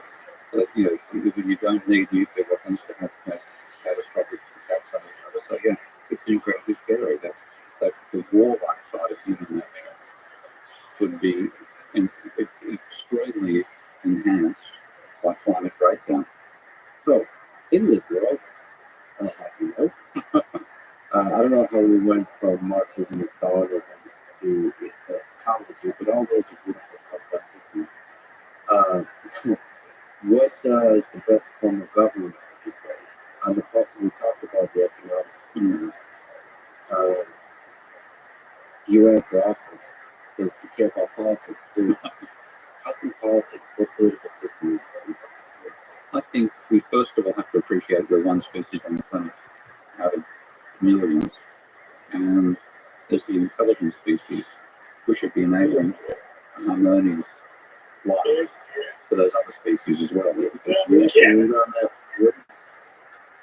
You mentioned that we need to acknowledge the value of life. Yeah. Can we integrate the labor theory of value? Can we integrate into that the value of life? For human life? I think if you take like that structure that I talked about of Marx's use value, exchange value, dialectic, the foreground, background, that only exists, that only works because we're exploiting the free energy we find in the universe. There could be no production system without free energy, which is the first law of thermodynamics. Well, it's grounded in energy provided. Yeah, that's the free lunch. That's what we keep exploiting. The only free lunch we have. You know Ginsberg's summary of the laws of thermodynamics, don't you? Alan Ginsberg. The laws of thermodynamics summarize A, you can't win. Okay. B, you can't break even. Yeah. C, you can't leave the game. Nice. Yeah, beautiful summary. But the fact that it exists in the first place is the free lunch. So we're exploiting free lunch. But to be able to do it, we can't replace that system so much that it undermines the free lunch. And that's what we've been doing. And once you respect the fact that we have to, living on the biosphere planet we're actually on, we have to enable that biosphere to survive us. Because if it doesn't survive us, we won't survive with disappearing. And there's not that realization in humanity in general. And you say the value of life, all the different living organisms that are part of the biosphere. Yeah. So in order to maintain the biosphere, pragmatically speaking, what that means is actually respecting all of life. Even the mosquitoes. You've got someone. I personally thought. I mean, we are. When you look at it, we're the mosquitoes of the large organizations. If you're a fan of the Matrix network? Okay, you know the story. I Look what I'm wearing. absolutely. I was wondering what the inspiration was. I was thinking, We are using it. Okay. And I have conversation with my Okay. misbehavior. So what's agency says is that Morpheus in his position said, in trying to classify your species, it's decided you're a virus. Now, there's truth to that. We have intruded into everything. We've taken over every element of the biosphere, and we think we can continue doing that. The thing is, we're breaking that. We're exploiting that so much, we're breaking it down. And yeah, I think it's Theo Wilson who argued for 50%, or he believed that we should reserve 50% of the planet for non-human species. In other words, we make 50% of it off limits. Humans cannot go there. And we just let that evolve as it does, and then we control the other 50%. I think it's probably giving too much to us. I think we should actually say about 20%, 25% max. The rest of the planet, we let life go on and evolve as it does without our interference, without dominance. Now, that's neither a democratic system nor a authoritarian one. It's one that starts off with saying the first thing humans have to do is respect life itself. And so, would we do that? We haven't done it, obviously. I don't think the Soviets could have done it through during the Soviet system. We haven't done it with capitalists. So we continue in truth.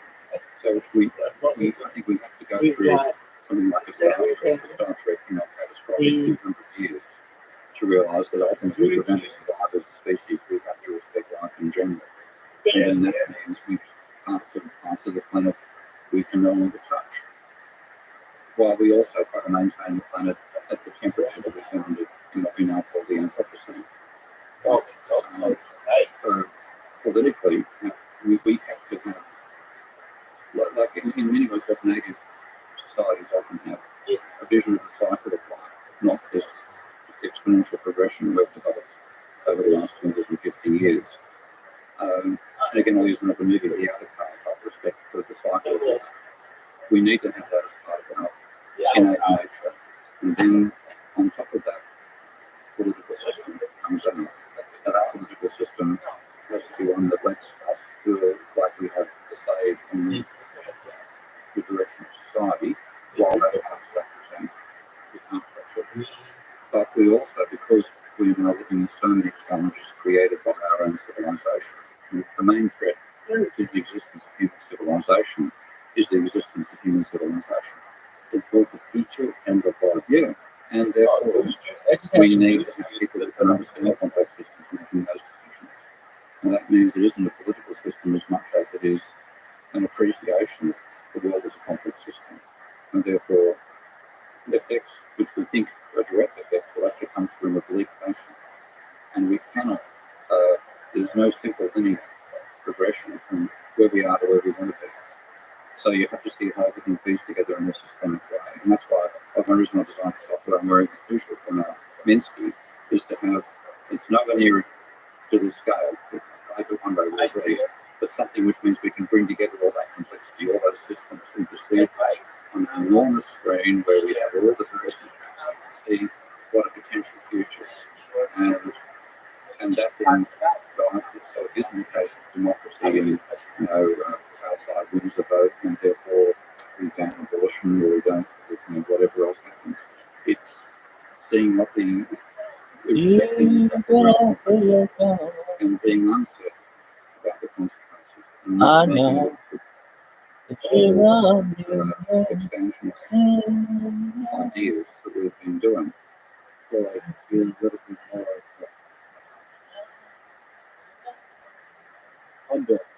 humble. Humble is a good word. But we too like apply that same stability both to the considerations of the pros of capitalism and to the catastrophic defects of climate change. Yeah, and also I think we can afford to be bold in space. And that's one reason I respect the practical vision of Musk and so far impractical vision of Bezos. That if we're going to look for a very far future, the only way we can continue expanding our knowledge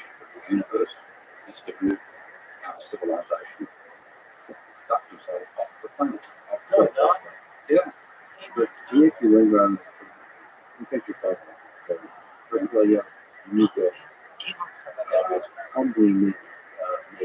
The new economics aid manifesto. Publisher chose the title.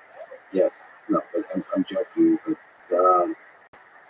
maybe I will ask you about one manifesto. The legal system that is what we have already. Some of it is embracing the fact that the economy, our world, our minds, complex system. This T-shirt is yours. Like now. It is Microsoft. Okay, I'll do that. There you go. There you go. You're wearing a Okay, that's an infomercial. So this T-shirt that says Minsky, after not Minsky, your Minsky, and so now that one is not not Hey, Mark. that's so AI I'm just a bit. or rabbis. So the ability is source system dynamic software presented by Steve Queen, quoted by Russell Sanders, on Source Forge. ability is just that one. So that's sort of embracing the complex aspect of it. Yeah, So how can you model the economy? What are some of the interesting, whether detailed or high level big ideas behind your efforts in Minsky? okay, Minsky, That meaning the software, the modeling software that models basically what Minsky is doing is system development. So if anybody's used Stellar or Benson or Simulink, then they've used exactly the same family of software that Minsky is. So I didn't invent that. That was invented by Jerry Forrester, one of the great intellects, one of the great engineers in American history. The idea of the Forrester system was complex interactions. He was doing his work in the 50s.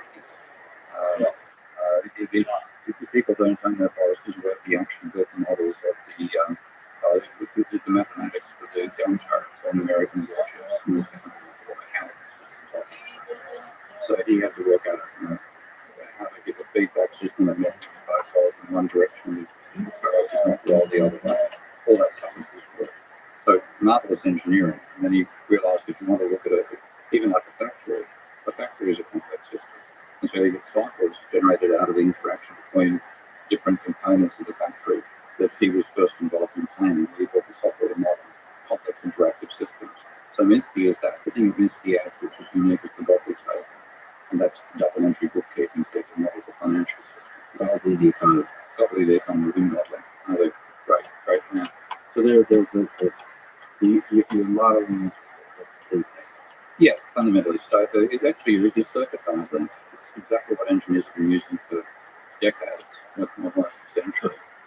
So you're using a circuit diagram to model the economy, and that's the so other factories have done it. What they haven't had in the circuit diagram is a way of handling the dynamics of the financial system. So what the Godly paper does is bring it financial flows as being everything goes from somewhere and ends up somewhere. So you have a positive and a negative if you're looking on the liability side, a positive and a positive, or a negative and a negative if you're looking at assets and liability side. And Minsky gets the accounting right for that, so you can do an enormous complex model looking at the economy financially from the point of view of a dozen different actors in the economy and know that the mathematics is right, even though what you're building is differential equations, which might be 50 differential equations with 350 terms in them. If you get the Godly tables right, you know the mathematics is correct. So that's the main innovation that Minsky adds. we are operating there at the macro. Yeah, it's definitely macro, it's top down. It's not agent based. And then this open on ramp page that I think is very relevant here. The process of Minsky software, maybe the software, I don't know. And the process can be captured in extremely simple causal chain. Capital determines output determines employment, the rate of employment determines the rate of change in wages, output minus wages equals gain determines profit, the profit rate determines there's a very nice circuit here. Yeah. The profit rate determines the investment, which is the change in capital, which takes us back to the beginning of this causal chain, and the difference between investment and profit determines the change in private debt. And there's a nice Guinness model, the intermittent model to chaos on page 86 of your book. Is there, did these come from the software? Yeah. I mean, I first did that in Mathematica back in 1992, August 1992. Mathematics is another amazing piece of software. Yeah, I find it's very much a programmer's approach to mathematics. I prefer what the program called MathCAD, which is what I'm using for all my, when I do my mathematics on the computer. I write math CAD or CAD? CAD. Okay. It's been ruined by management. They chucked out all the good engineers, and I'm still using the version which is 12 years old. Only engineers there do well. If only engineers, rather than this particular case, there was a bunch of marketers who had software agreed. I'm definitely a fan of engineers. What are the plots that we're looking at? Growth rate, private debt ratio, employment versus wages and versus debt, income distribution. So this is across years and different trade-offs. Yeah, what is there something you can say about the plots and the insights from those plots? Yeah. That's particular parameter values to give that outcome. But what happened when I first simulated the model? I took a model by a guy called Rothschild, who's one of the great neglected economists, American Marxist, mathematical Marxist. And what he did was build a model of cycles. And he actually wrote a paper called, it's only about a 5-page paper, published in a book, in a very, very obscure conference paper. And what he was doing was trying to build a model of Marx. So if he wrote it in 1967, and it was putting in a mathematical form a model that Marx came up with in 1867. So it was the centenary birthday present to Marx. And what Marx had argued in chapter 25, I think, of volume 1 of Capital, section 3, he built a verbal model of the system. And it's quite out of character for the rest of the book. So when you read volume 1 of Capital, people think Marx has got commodity money. When he doesn't at all, he simply, the idea was he had like an onion. You start at the middle, but then you ignore the outer layer, and you bring the outer layer, and so on and so forth. Anyway, in this model, in volume 1 of Capital, he normally just assumed work as well as systems branch. That's it. But in this little chapter, he said that if the economy is booming, then workers will demand wage rises. And the wage rises will cut into the profit, so the capitalists will not get the level of profit they're expecting. Therefore, they will invest less, and the economy will slump. And the slump will mean workers become unemployed and have to accept wage cuts. And it was a model of a cyclical economy. And as it happens, Marx spent his later years trying to learn enough calculus to be able to model himself mathematically. He never managed. Marx is a mathematical license calculus, which is quite common to read. And if you have a mathematical background, it's fine. No, he got too caught up in the whole philosophy and he never really got to build the model. But what Goodman realized was a predatory model. Because a lot of Volterra model is the basis of the idea. So what the idea is you have a prey, like the example that blocks are actually used initially was grass. Grass is the prey. And then you have a predator, and the predator cows. So you start off with a very few cows, lots of grass. And then, because lots of grass, the numbers of cows grow. And then because the cows grow, they start to eat the grass. So the grass runs out, so the cows starve. And you get a cycle. And what Lofter was amazed by was that the cycles were persistent. They didn't die out. So Goodwin got that vision, and he then built a predator prey model. And I, first of all, read Goodwin and really found it really hard to follow his writings. He's not a very good writer. But a guy called John Blatt, who was professor of mathematics at New South Wales University, wrote a brilliant explanation of Goodwin's model in a book called Dynamic Economic Systems. I read that, it was third, and he said, the way you could extend this was to include finance.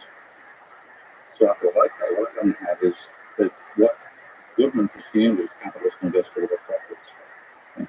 So you get boom when there's a high rate of profit because they invest all that money, and then a slump when there's low profit because depreciation will wipe away capital and you'll go through a slump.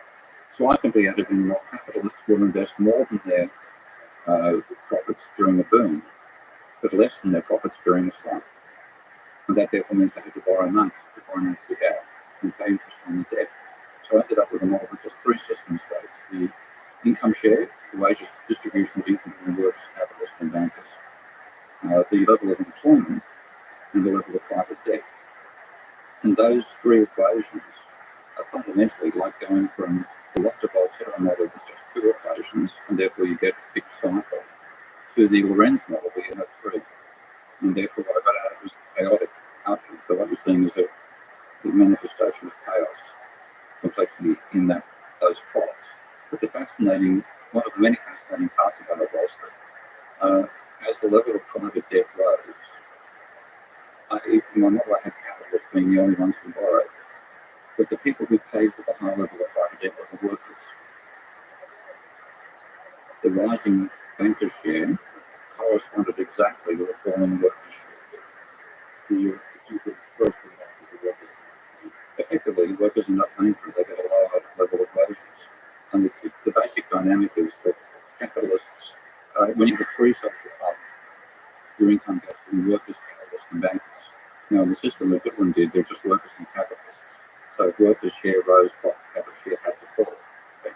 But when you have three social classes, then capital share can remain constant while workers fall and workers falls and bankers rise. So that's what actually happened. Because capitalists, the simple way I model it was there's a certain rate of profit at which capitalists invest all their profits. Above that, they borrow more. Below that, they pay debt. So what would happen is when you got that to that point, then the level of investment would be a precise share of GDP, and therefore you get a precise rate of economic growth. But if there was a higher percentage going to bankers and offset by a lower share going to workers, it didn't affect the capitalists. So what you get is the cycles sort of diminish for a while because the income distribution effect is important. So the workers pay for the increasing level of debt. But the other side of it was that the cycles would diminish for a while. Now, what you get is a period of diminishing cycles, then leading to rising cycles. And technically, this is known as the Homer-Manifold group of chaos. So it's one particular element of Lorenz's equations of fluid dynamics. So what they found was in examining laminar flow in the fluid, you have a period where the laminar flow got more, and then suddenly it just started to get less laminar and go further. And this is what actually goes on in the model. So in my model of Minsky, so what you have is a period where there's big booms and cycles, and then as the depth level rises, the booms and cycles get smaller, and that looks like what neoclassical economists call the Great Moderation. So when I first modeled this in 1982, I finished up my paper, which was published in 1995, with what I thought was a nice rhetorical flourish, saying the chaotic dynamics of this paper should warn us against regarding a period of relative stability in the capitalist economy as anything more than a lull before the storm. Now, I thought it was a great bit of rhetoric. I didn't think it was going to possibly happen.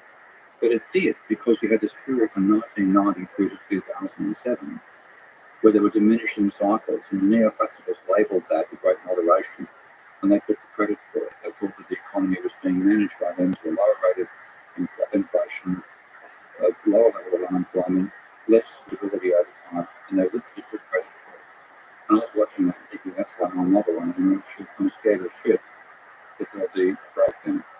And it ended up not working in the area for a while because I wrote debunking economics, and I got involved in a fight over the modelling of competition in neoclassical theory. That took me away for about 4 or 5 years. And then I got asked to do a court case in 2005, end of 2005. And I used Minsky as my framework for arguing with somebody who was involved in predatory lending should be able to get out of the debt barrier. And I explained Minsky's theory, and I used this throwaway line of saying debt levels in private debt have been rising exponentially. And then I thought, I can't, as an expert, just make a claim like that. I've got to check the data. And the debt ratio was rising exponentially. And I thought, holy shit, we're in for a financial crisis. And somebody has to warn about it, at least in Australia. I was that somebody. So can you, given this AI dynamics idea, can you talk about the crises ahead of us in the future? One of the things, this fundamental question of economics. Is economics about understanding the past and the future? You can construct models that do poetic, explain by poetic illusion. Yeah, and then you can watch years come fly by, and some of the predictions in retrospect that you make turn out to be true. But all kinds of gurus throughout history have done that kind of thing. You can call yourself right. You get all these big times you can wrong. Let's talk about the future. What kinds of stuff you mentioned about the importance of the biosphere. But what are the crises that are ahead of us that a chaotic dynamics view allows us to Well, predict? what really I saw coming out of it, with leaving aside the ecological, it wasn't a crisis, it was stagnation. Because what we got out of it, the crisis was caused by a rising level of climate debt. Now you reach a peak level where your willingness to take on debt collapses. And so you go for a period where debt was rising all the time. So credit, which is being changed in debt, and that's credit is part of aggregate demand and aggregate income. So credit goes from positive to negative, and that causes a slump. So can you describe why that causes a slump? Okay. So when we credit goes to negative. if you ask Paul Krugman, but for your credit plays no role in aggregate demand. Give me a second. Credit plays no role In aggregate demand. The division that the neoclassicals have for the banking system is what they call loanable funds. This Paul Krugman, by the way, is the knight at the front of the army that is the neoclassical economist. Yeah, fundamentally. Sure. He's politically reasonable, which makes him more dangerous than those that aren't. He's politically. There's quite a lot of people that would disagree with that characterization of Paul Krugman. He's politically You reasonable. should see the people that The unders. Fair enough. Okay. That's not a negative or positive statement. That's just it could be feisty as well. Well, you can. But he's like the human face of neoclassical economics. It doesn't deserve having a human face. It's anti-human theory. But he's a human face. I got you. All right. Well, so with the credit does not have any effect on aggregate demand In their model. and you're saying that's not the case. It's absolutely crucial to aggregate demand. So what their model is, again, the example of you and Neil vice versa. If I lend money to you, I can spend less, you can spend more. Okay, so credit is the change in debt. So if I lend money to you, then there's a level of private debt rises. Okay? So there's an increase in credit. But that increase in credit comes at the expense of my spending power. So you can spend what I've lent you, but I can't spend what I've lent you. So credit cancels out. When you look at that's loanable funds. But in the real world, the Bank of England has said this is the real world, and textbooks are wrong, categorically in 2014. When the bank lends, it adds to its asset side and says, you owe us more money. And it adds to its liability side and says, here's the money in your bank account. Now you spend that money. So what happens when you do your sums, credit is part of aggregate demand and aggregate income. And that's something I first solved in 2019, I think, 2007. Only recently proved it mathematically.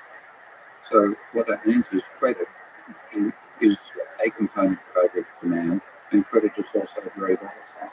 So consumption demand never goes negative. Investment demand never goes negative. But credit can go from positive to negative. And when you take a look at the long run of American history after the Second World War, there was no period until 2007 where credit was negative. It was a positive component of GDP, a positive number. Therefore, when you do it as a percentage of GDP, it was a positive percentage of GDP. It peaked at 16% of GDP in 2006, 2007. It fell to minus 5% in 2008, 2009. So you have 20% of GDP turn around in aggregate demand. Now, when you plot that against unemployment, the correlation of credit to unemployment across the period from about 1990 to 2010 is about minus 0.9. Okay? Enormous negative correlation. Now, according to the new classicals, it's close to zero. But empirically, it's bleedingly obvious it's not the middle class, but every country in the world will have a financial crisis at that period. So it's bleedingly obvious in the data, and they ignore it because credit's not part of the model. And you're saying it's causation. Not Yes, just I think it's today we sit there's inflation. What disinflation. Overall, does inflation play in this picture? Is a little bit of inflation good? We talked about money creation. We talked at the beginning. What's a little bit of inflation good or bad? A lot of inflation good or bad? I'm concerned. A little bit good for a simple reason that, like, again, it's taking a lot of it in my head around. But if you think about how people say what the functions of money, they say money is a unit of account in measuring. It's a means of exchange, and it's a store of value. Now, yes, okay, it has those three roles, but the last one is contradictory to the previous two, because, and this is what it seems to be the Bitcoin phenomenon, if you want to handle the money as a store of value, then if prices are falling, the value of money is rising, and it's actually in your interest as a store of value to hang on and not spend it. So that contradicts each role as a means of exchange. Now, if you have money which depreciates, and this was actually tried in the Austrian town of Warburg during the Great Depression, if you have money that depreciates, then if you don't use it, you lose it fundamentally. So it has a high rate of circulation. So there's a monetary theorist called Julio Giselle, and he wrote this proposal that money should depreciate. And he was then ridiculed and opposed and derided with pains, and he was a great intellect. And the mayor of the town of Warburg in Austria during the Great Depression was facing an unemployment rate of 25% pretty much. Germany had the worst experience in the Great Depression in the world. It was as bad as America, slightly worse than America. And so he thought, how can I stimulate demand here? So he produced a scrip which could only be used for buying goods and services in Warburg. And it could be used to pay your local rates. But it was depreciated by putting a stamp on the money, didn't use it. So what happened was people would pay their rates, they needed to pay the rates using this money, so that the script, so they used the script. And because it depreciated, you'd use it rapidly. So people were using that money, the alternative to the Austrian shilling. And the economic activity in town took off, and unemployment fell to zero. And it was an absolute miracle, and it was up to walk and experiment, and the Austrian central bank sued them for establishing an alternative form of money and shut it down. Unemployment went back up to 25% again, and Austria voted, 99.6% for the Nazis, something crazy number like that when Hitler marched in. So the Rothschild experiment showed that a depreciated currency led to a high rate of circulation, but of course we're not talking Weimar Republic levels of inflation. So when you get that much inflation, and that's normally caused by, as the Weimar inflation was, the reparations terms imposed on Germany, fundamentally by France, at the Treaty of Versailles, they paid a large part of that with just basically printing the notes, and you went into this crazy period of hyperinflation. So hyperinflation almost always occurs when there's a massive destruction of physical resources, and the monetary authority tries to take up the truth over it, and then you get hyperinflation, that's total social breakdown. So a moderate level of inflation inspires the means of exchange usage of money, but undermines the store of value usage of money. And that dilemma is why we have this antagonistic attitude towards inflation. Yeah, I mean, you're describing this potential, but it's nevertheless is that money is the store of value and means of exchange. And I don't, push back. It's not necessarily that there's tension. It's just that depending on the dynamics of the beautiful economic system of ours, it's used as one more than the other. If there's inflation, you're using it more for the means of exchange. It's deflation, the value. I don't see that as a tension. It's just how much you use it for this different. Well, if it ends up saying that overall the level of effective commerce, a bit of inflation is a good thing, because that's depreciating the money slightly and encouraging its use. Yeah, but so the argument that Bitcoin folks use or gold standard holds, again, I was not arguing, is that having inflation of zero is actually achieving that balance. Yeah. So But if they're actually in favour of negative, they want it to appreciate rapidly. If they think of negative inflation. But value of money rises relative to commodities. That's what they want. That's the whole philosophy. Well, that's more of like an investment. I don't know if that, Yeah, that's more of an investment philosophy than the fundamental principles of why they believe in cryptocurrency and yet enforce scarcity. It's wild. The concern there is that when you print money, the public policy is detached from the actual value. yeah. Well, you get. I mean, this is where again it matters to get money creation right, because the government's not the only money creator. Banks are as well, private banks, and if we obsess too much about limiting government money creation, what we end up getting, if there is money creation, then that's private banks doing it, and you get an increase in private debt, and fundamentally, private debt and its collapse, the collapse of credit when it stops growing, that's the fundamental cause of financial crisis. So, The question is, what's the cost of it?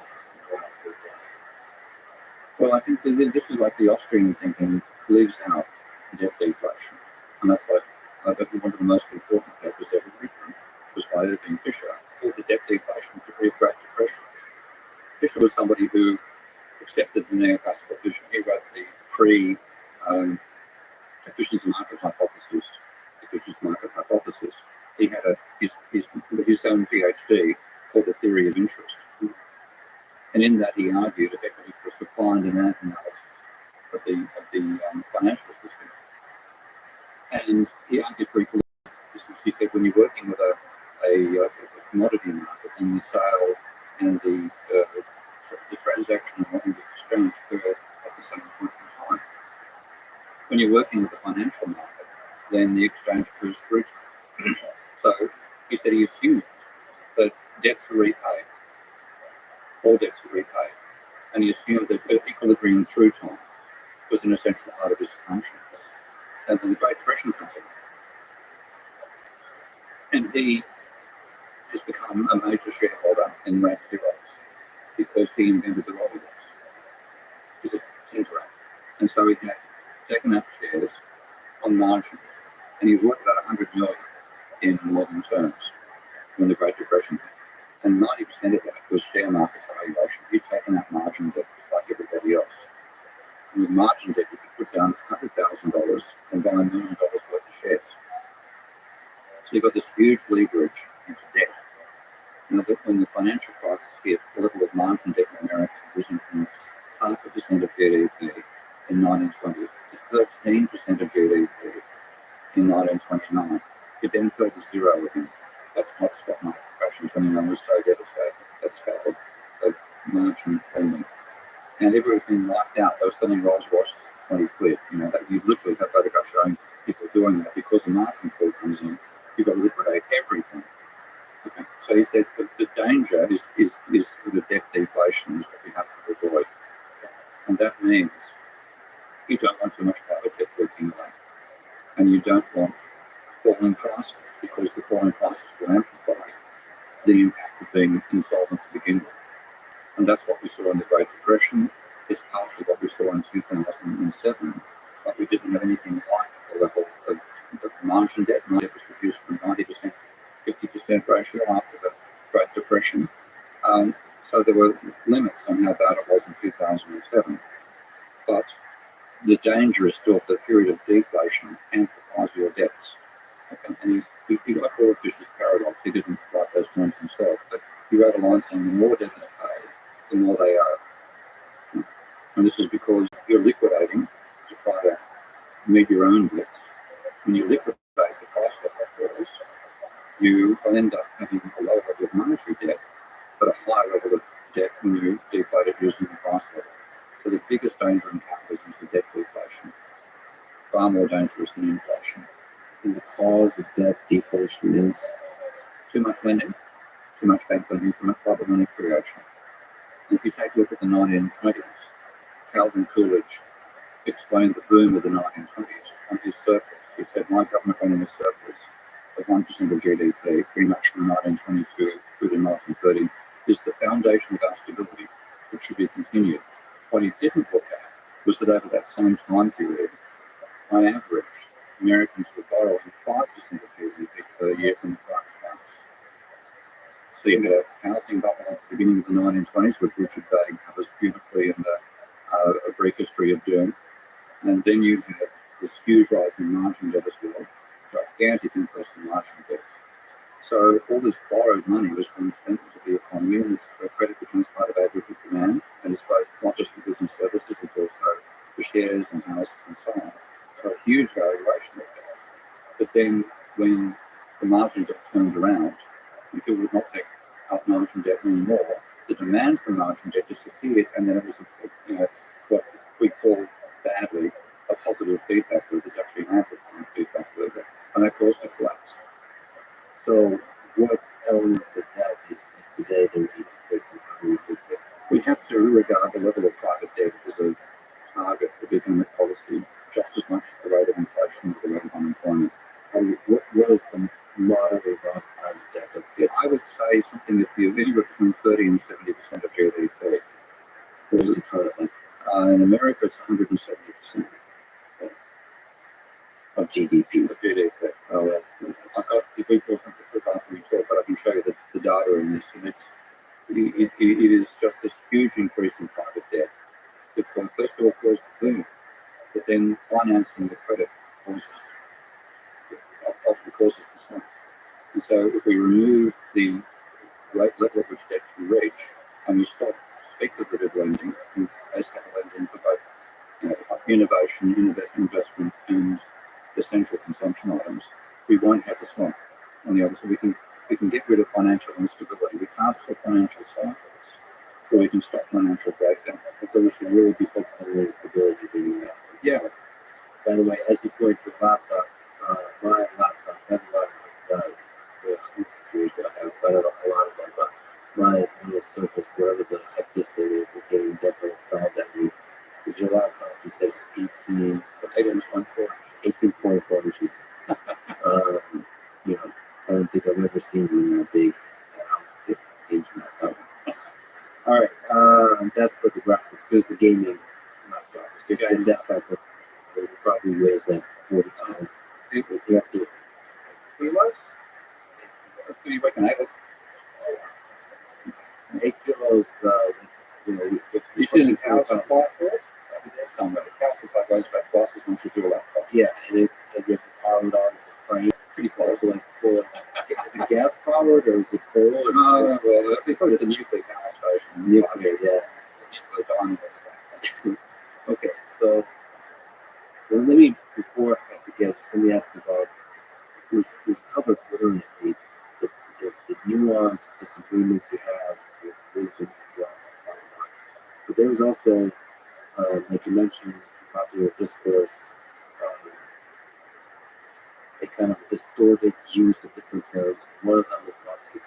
Yeah. Is there something you need to increase use of that word? And is it misused? Does it concern you? There's a lot of young people that say that they're proudly Marxist. Yeah. Are they misusing the term? They are definitely misusing the term if they don't understand the use value, exchange value, dialectic arguments for early. If I can just pause, the idea of socialism and Marxism was used as popular in England. Basically, a lot of people have a disproportionately hard life. Why can't we help them out? Why can't we be kind to fellow man? And that's a short embodiment of an idea. It's super complicated, elaborate model of the economy. Yeah, I mean, we could do that by using the insights of monetary theory, which I've confirmed just using one simple instant. And that is that you see the feature not a bug. A government running a deficit is a feature of a well-functioning mixed fiat credit economy, not a bug. The government should normally run a deficit because that's how the government creates money. Now, because we've had this obsession for mainstream economists of running a surplus, which is what caused the Great Depression, government bills during the great years, because of that obsession, we've cut back on social services, we've cut back on health, we've cut back on education, we've cut back on infrastructure. Now, all that stuff predominantly affects the poor. if we had, if somebody realised the government should run a deficit, it's a feature, not a bug, of a full money system. And that's where everyone's made one mistake recently, but I'm not going back to public first principles. That deficit enables you to provide enough of a decent standard of living for those who don't come out on top in the capitalist game. And with that, you wouldn't have the angst of the young people. Now, if we thought of the climate parameters within which we have to survive, but a decent level of government funding would mean the angst that you get because they're a lot of you Marxist, and you've got a whiteboard, cardboard cut-out version of Marx in their minds, that wouldn't be happening. So it's potential to have a good society where the government runs a deficit that finances the needs of the poor, but the rich get enough to indulge and take care of themselves. And you don't get this breakdown. If you try to cause the government run the surplus, then the burden of that is borne by the poor, middle class and poor, and that will lead to the angst we're now seeing. Beautiful. That was a beautiful world to investigation. Let me ask you what you tweeted today. Yeah. We are the opposite of ants. Individually intelligent, collectively stupid. We need to develop systems thinking fast to counter limitations. It's really interesting. Do you really believe we're individually intelligent and collectively stupid? I do. Can you elaborate on, I mean, some of that is just cheeky tweets. But it was a cheeky tweet I've had from online for a long time. This one that actually went moderately viral. Moderately viral for me. But nevertheless, what if you could analyze it as some deep, profound thing? Well, the reason is that we are incredibly intelligent. Things like these devices we're playing with now. That's the creation of individual mind. Created individual mind and a collective labour over centuries that led to this level of technology. And that has to be respected. It's incredible stuff. But at the same time, I think what humans are, if you want to distinguish humans from other species on the planet, we don't weave webs. We don't make bird calls. What we do is we share beliefs. Now, You don't think that's you don't think it's a catalyst for intelligence? yeah, it is a catalyst. But what it means is we can delude ourselves as much as we can inform ourselves. So, because we share beliefs, we can do things in a collective way. And if we believe that, we can take the incantations of the witch doctors and we happen to have a couple of spears and things, we can go and attack the local herd tribe with lions and drive them out. We become the dominant species. So it worked at the stage where we were in competition with other species on the planet. Now that we're the dominant species, then our beliefs get in the way. Do you agree with Einstein, who said there are only two things that are infinite: the universe and human stupidity? He wasn't sure about it. And he wasn't sure about the right.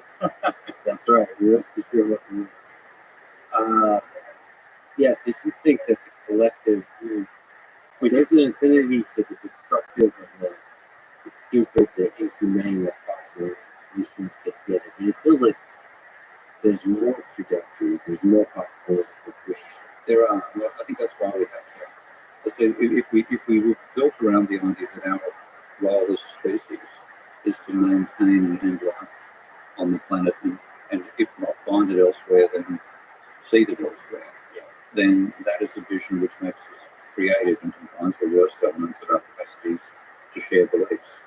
So that's what my hope is, that we'll reach that stage. But I think we've overshot it so badly that my real fear is we'll end up blaming technology for the type of world we find ourselves living in the next 20 to 50 years. Do you think technology is going to be part of the solution? Part of the solution. But if we go through and blame it, which is quite possible, we blame the technology rather than blaming too much of the technology, and the too much comes down to what communists say, that we can just continue consuming infinitely on a finite planet. And Kenneth Baldwin said that beautifully. Said, if somebody believes that you can have exponential growth on a finite planet, they're either mad or they're unconscious. So you made a long journey for which you people island from Sydney, this distant place. the Antipodes. Because mi- You've got to go there one day. You'll enjoy it. I will. I'm afraid if I go there, I'll just stay forever. So No, it's a bit too. There's more vitality back in this economy. yeah, you know, I'm not about the economy or money or any of that. Nature calls. Let me. So I'm honored you make that trip. You've also said that you're going to go to this American factory that makes cars Mm-hmm. in Austin, and also visit the car place. Let me ask you about expanding out into the universe. Is that something that excites you? Yeah. What about the economics of it? I think, what do you think Mark would think about it? What, economically speaking, what is this? Is it a good thing? I think it's a vital. We can have capitalism in outer space far more successfully than we can have it on the planet because we don't waste when we dump the waste it ends up in the sun. Not a problem. So it means the potential. We don't undermine our own productive capacity if we're doing it in outer space. But the destructive element of waste has a lesser impact. Others, I mean, yes, we throw a bit of our mind back into the sun again and take a fair bit of it to turn it into what will be the next stage of the red giant. And we have to get away because if there's a red giant at some stage, the sun will head up past the orbit of Mars, I think, certainly past the orbit of Earth. So to have longevity of just as human life that evolved on this planet, we have to be able to take it off from ultimately.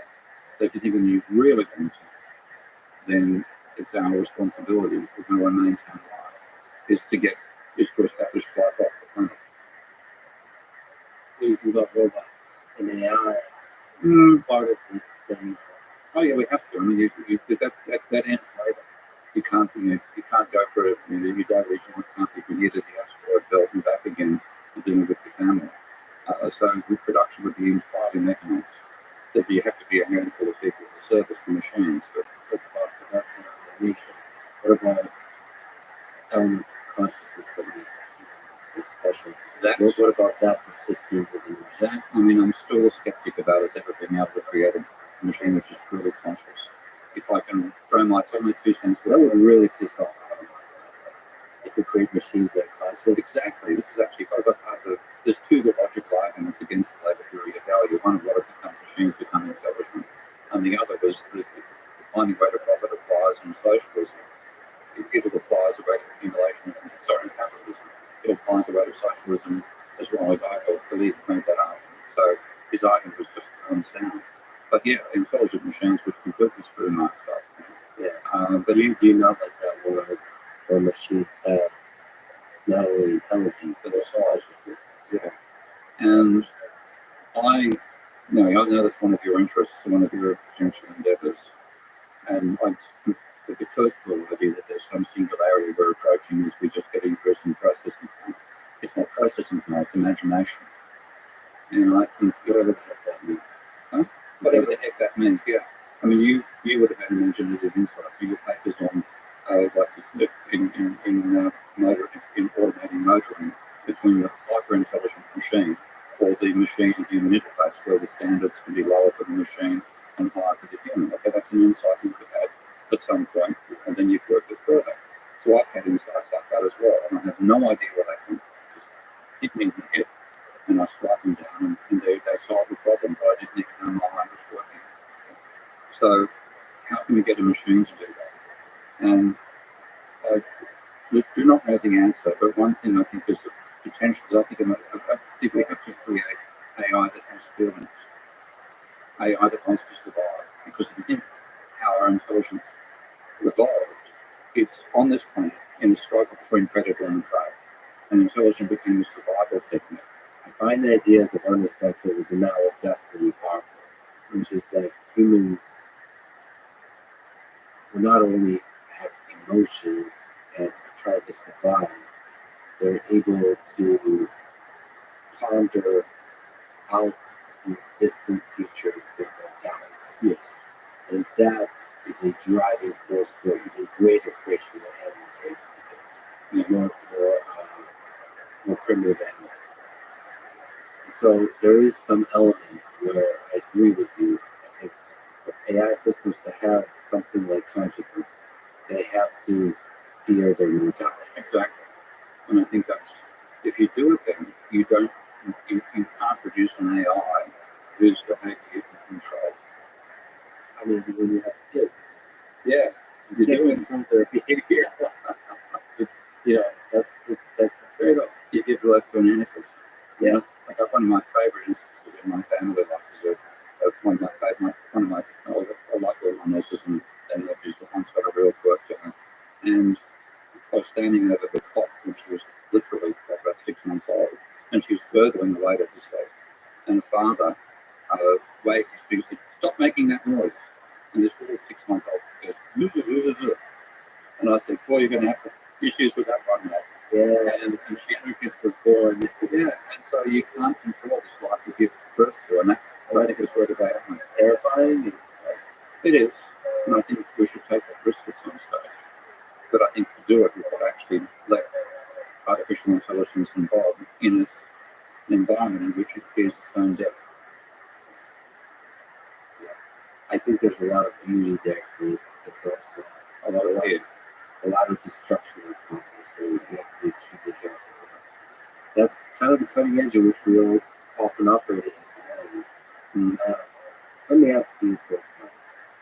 Can you give advice to young people in high school and college? You know, maybe they're interested in economics, maybe they have other career ideas. What advice would you give them about a career they can have that they can be proud of, or a life they can be proud of? Mainly in your career, I say don't do an economics degree.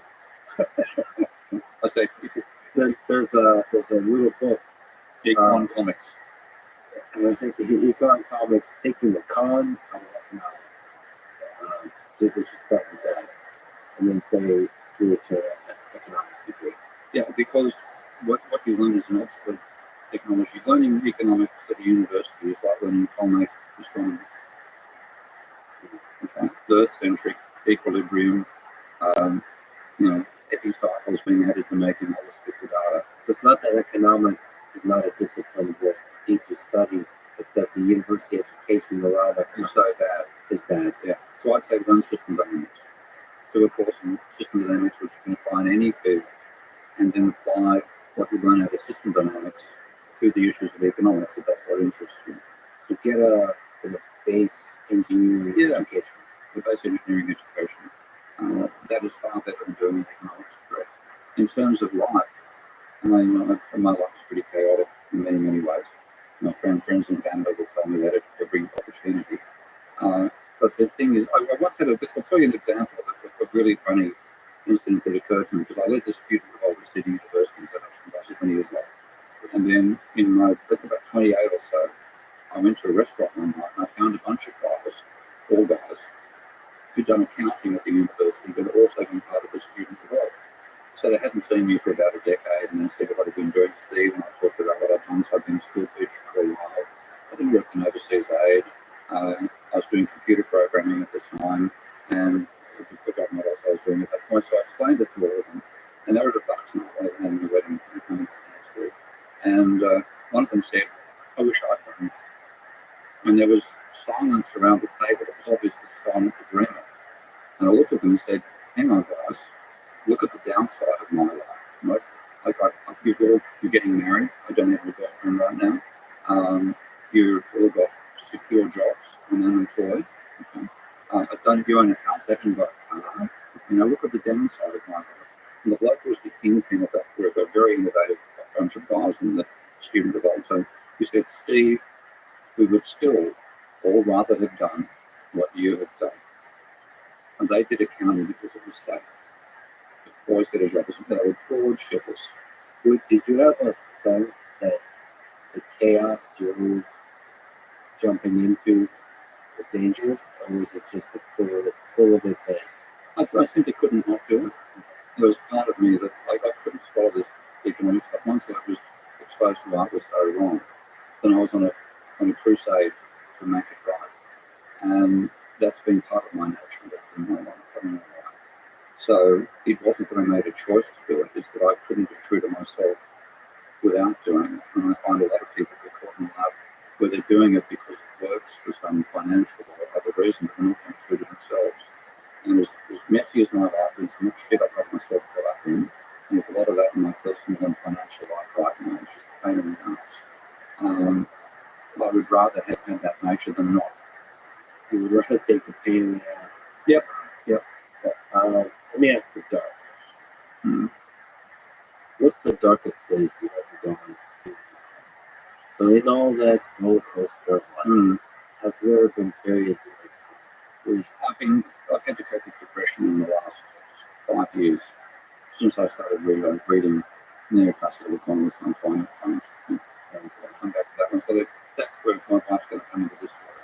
So I was reading Richard Todd, a paper from 2009 called The Economics of Climate Change, General Economic Perspectives, I think.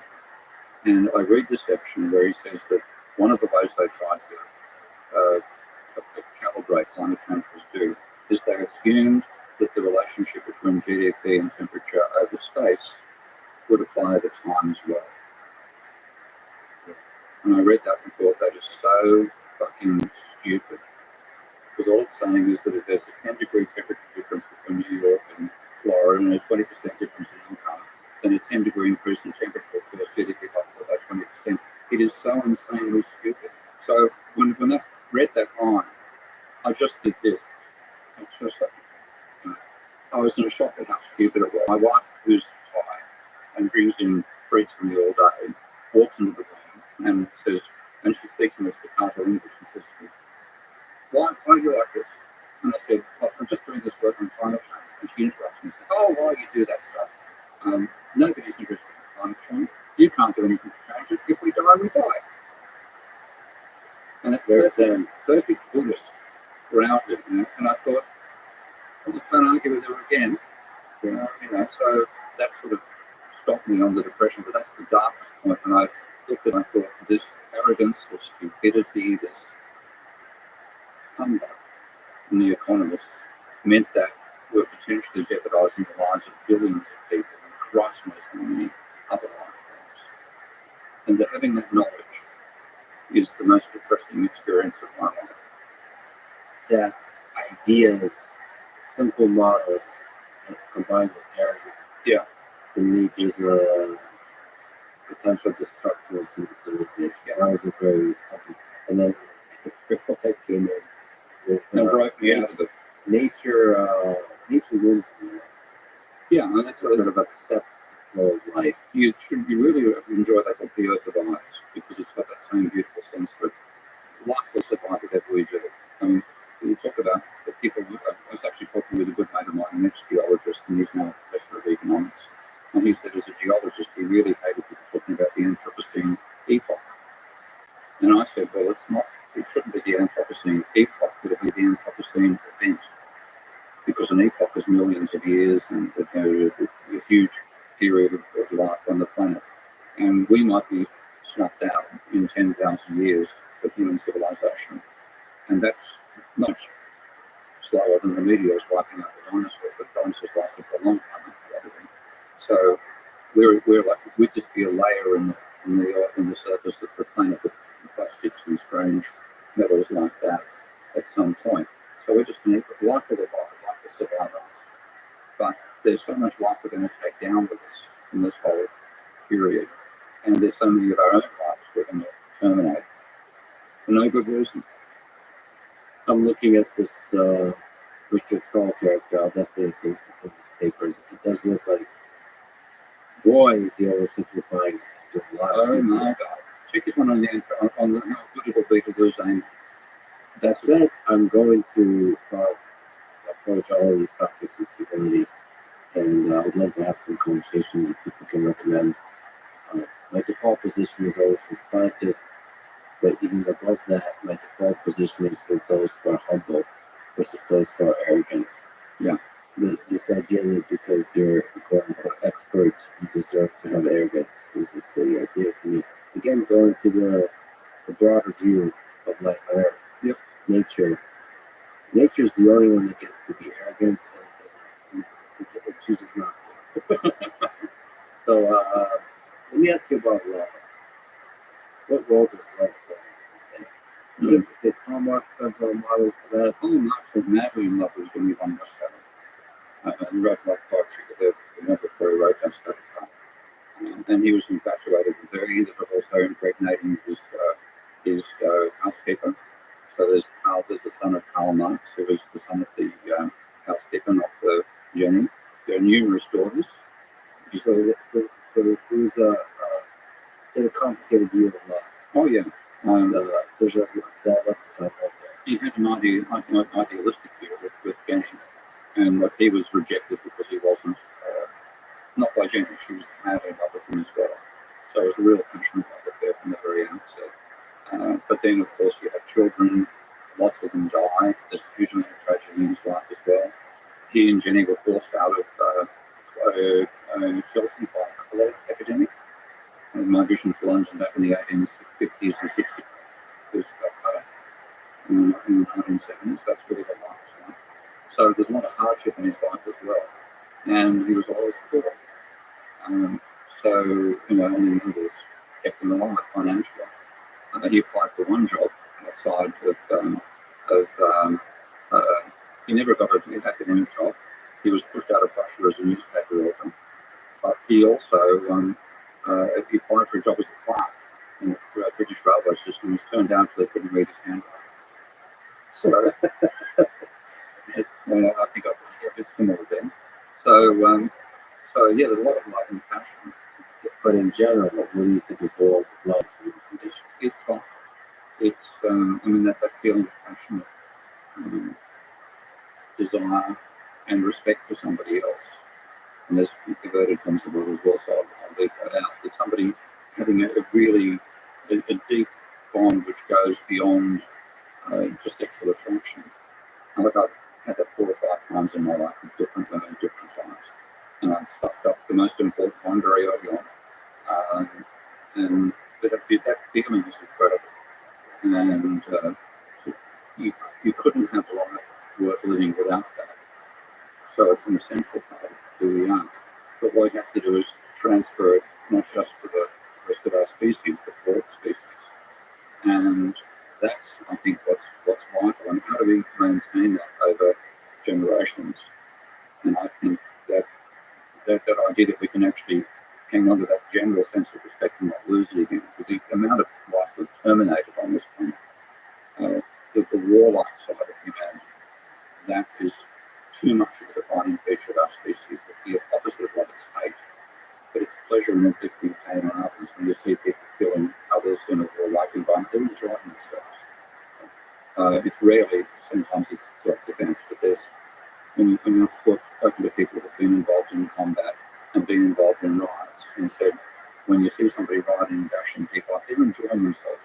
It's not anger they're feeling, and there's a dark aspect of human nature, very dark, but there's also the capacity to rise above that. And I think I put us on the spectrum between chimpanzees at one extreme, bonobos at the other. We're too close to the chimpanzees. And bonobos just having a hard time with the sex. Every time they do anything, they fuck first and do the work later, and then fuck afterwards to celebrate. Fuck first, ask questions later. It's like that sentimental woman runner up there, where gives advice to a cat. It says, "When a dog fuck." Good life advice for cats, especially. You mentioned that death seems to be maybe fundamental to creating a conscious chaos. Do you think about your own death? Are you afraid of it? I'm afraid of going through it. I'm the other side. Huh? You're not afraid of being on the other side. I don't think there is another side. I mean, I'm agnostic. I'm atheist, I'm pressed and agnostic. The one thing that I think I can understand why religion exists is the whole thing that something exists is itself a dilemma. You have to take on faith that reality exists, whether it's a simulation or actual reality, it exists. And that itself can't be explained in the scientific manner. I mean, you can talk about antiprotons and protons and the sun being zero and so on, but why did it even happen in the first place? So there's part you simply have to take on faith. So there's darkness before. We don't know. And there's darkness after. Yeah, and I don't know if we're going to be alive on the other side of that darkness. really know. But the way you can live on is by what you do to human consciousness. How do you hope people wondering? As someone who managed to integrate economics with an appreciation for life. Well, I have to say, it's a bit of a callback. You're one deadly bastard. It's a huge honor to you. You're a brilliant person. You're a hilarious person. The humility shines through. The brilliance shines through. Thank you so much. Well, thank you. For spending this time. You do the same for humanity. I mean, when I saw that email from you, my eyes popped out. Yeah. Well, you should hold your judgment. I gotta show you the sex dungeon in the house. I'm waiting for an invitation. I'll send my wife. Awesome. Damn right. Thank you. Thanks for listening to this conversation. To support this podcast, please check out our sponsors in the description. And now, let me leave you with some quotes from Karl Marx. To be radical is to grasp things at their root. Thank you for listening. Hope to see you next time.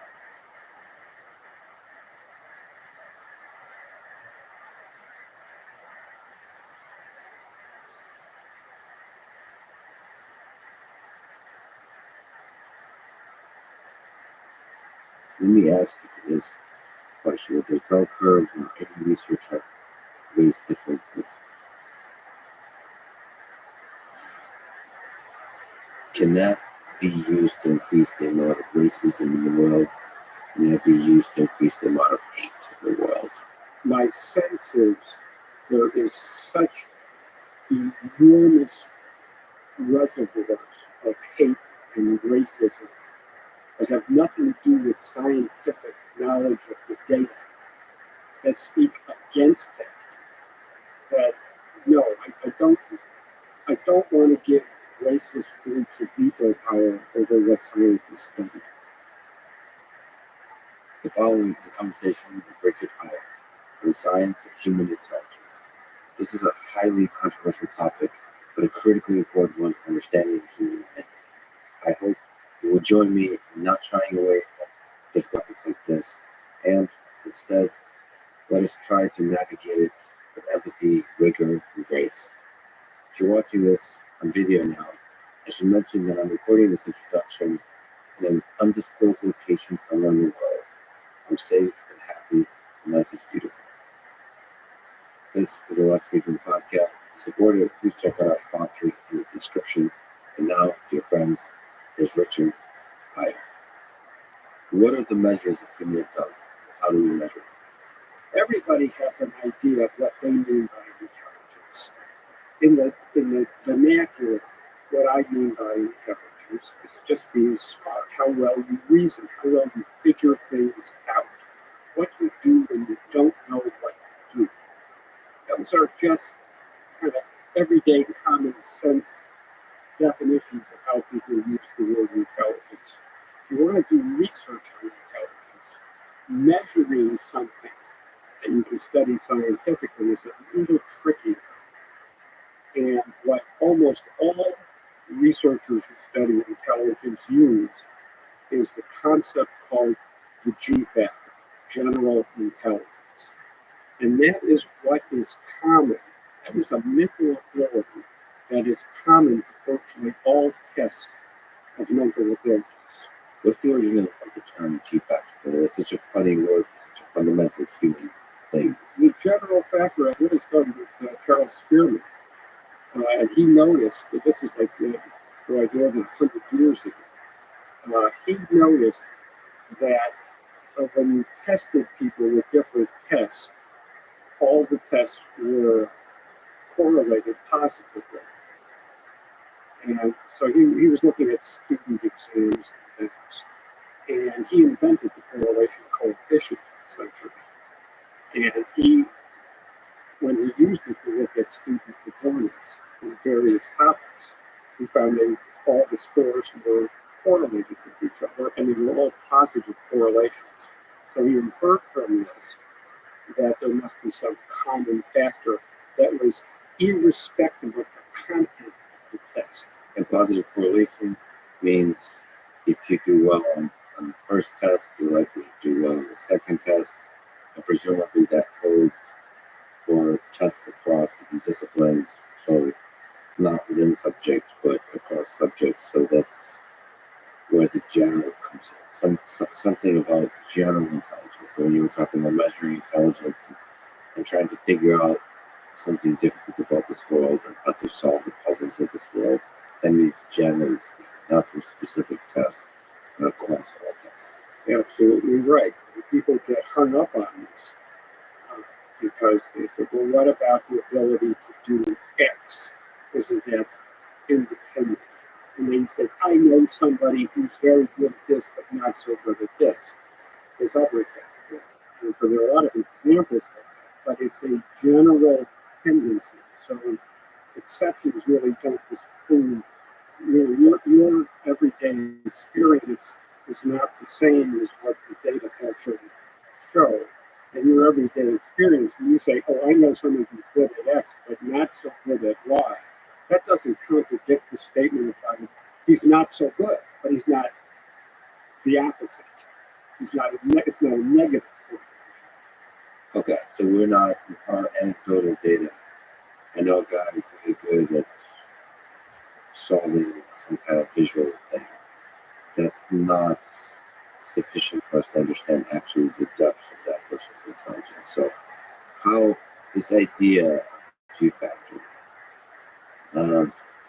how much evidence is there? How strong, given across the decades that this idea has been around, how much has it been held up that there's a universal sort of horsepower of intelligence that's underneath all of it, all the different tests we do to try to get to this thing in the depths of the human mind that's a universal stable measure of a person's intelligence. You used a couple of words of stable. We have to be precise with words.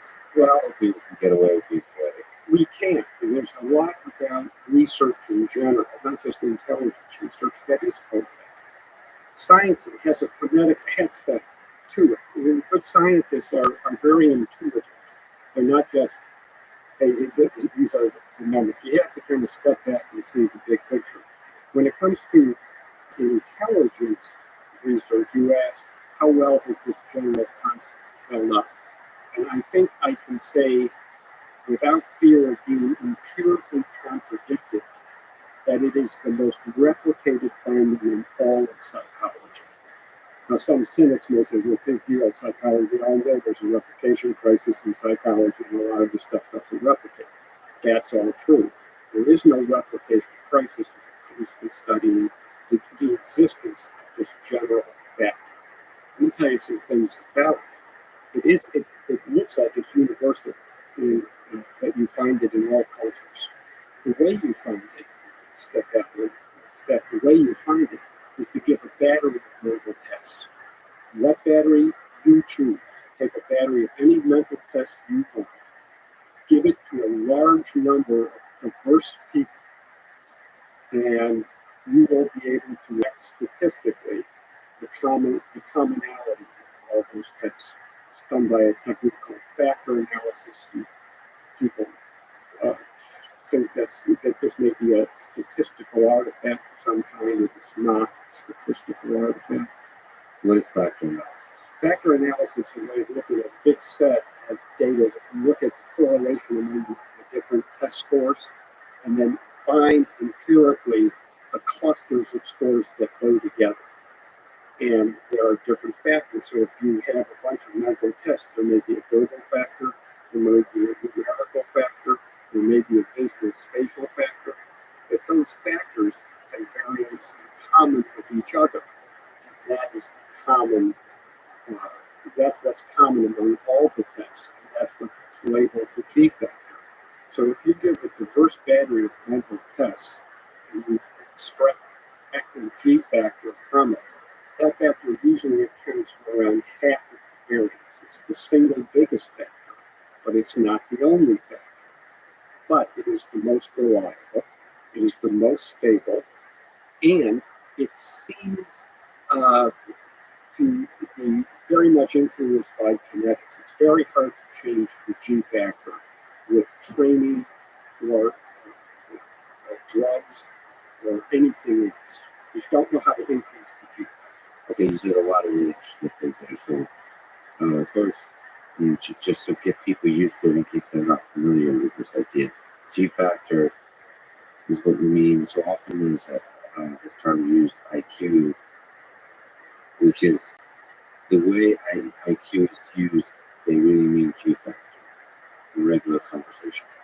But the way, because what we mean by IQ, we mean intelligence. And what we mean by intelligence, we mean general intelligence. General intelligence in the human mind, from psychology, from a serious, rigorous scientific perspective, actually means G factor. The G factor equals intelligence, just in this conversation, to define term.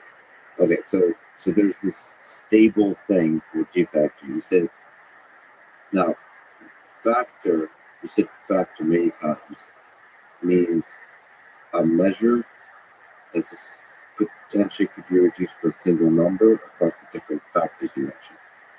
And what you said it counts for half-ish. Counts for half-ish of what? Of variance across the different set of tests. So if you do for some reason well on some set of tests, what does that mean? So that means there's some unique capabilities outside of the G factor that might account for that. And what are those? What else is it says? The raw horsepower of the engine inside your mind that generates intelligence. There are test-taking skills. There are specific abilities. Someone might be particularly good at mathematical things, mathematical concepts, even simple arithmetic. Some people are much better than others. You might know people who can memorize, and short-term memory is another component of this. Short-term memory is one of the cognitive processes that's most highly correlated with the G factor. So all those things like memory, test-taking skills account for variability across the test performances. So you can run, but you can't hide from the thing that God gave you, the genetics. So that G factor, science says that G factor is there. Each one of us has. Each one of us has a G factor. Oh boy. Some have more than others. I'm getting uncomfortable already. Well, IQ is a score. And an IQ score is a very good estimate of the G factor. You can't measure G directly. There's no direct measure. You estimate it for these statistical techniques. But an IQ score is a good estimate. Why? Because the standard IQ test is a battery of different mental abilities. You combine it into one score, and that score is highly correlated with the G factor, even if you get better scores on some subtests than others. Because again, it's what's common to all these mental abilities. So that a good IQ test, I'll ask you about that. A good IQ test tries to compress down that battery test. It tries to get a nice battery, a nice selection of variable tests into one test. And so in that way, it sneaks up to the G factor. And that's another interesting thing about G factor. Now first of all, you have a great book on the neuroscience of intelligence. A great course. When I first learned, you're a good teacher. So good. Your course at the teaching company, I hope I'm saying that correctly. The intelligent brain. The intelligent brain. Is when I first heard about G factor, this mysterious thing that lurks in the darkness that we cannot quite shine a light on. We're trying to sneak up on. So the fact that there's this stable measure of intelligence, we can't measure it directly.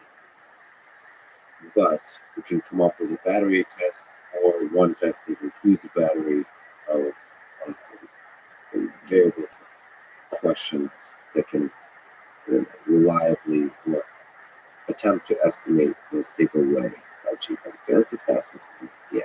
So for me as an AI person, it's fascinating. It's fascinating there's something stable like that about the human mind, especially if it's grounded in genetics. It's both fascinating that as a researcher of the human mind and all the human psychological, sociological, ethical questions that arise, it makes me uncomfortable. But truth keeps me uncomfortable. I get that a lot about being uncomfortable talking about this. Let me go back and just say one more empirical. It doesn't matter which battery of tests we use. So there are countless tests. You can take any 12 of them at random, extract the G factor, and another 12 at random and extract the G factor. And those G factors will be highly correlated, like over 0.9 with each other. So it is a ubiquitous. It doesn't depend on the content of the test. It is general among all those tests of mental ability.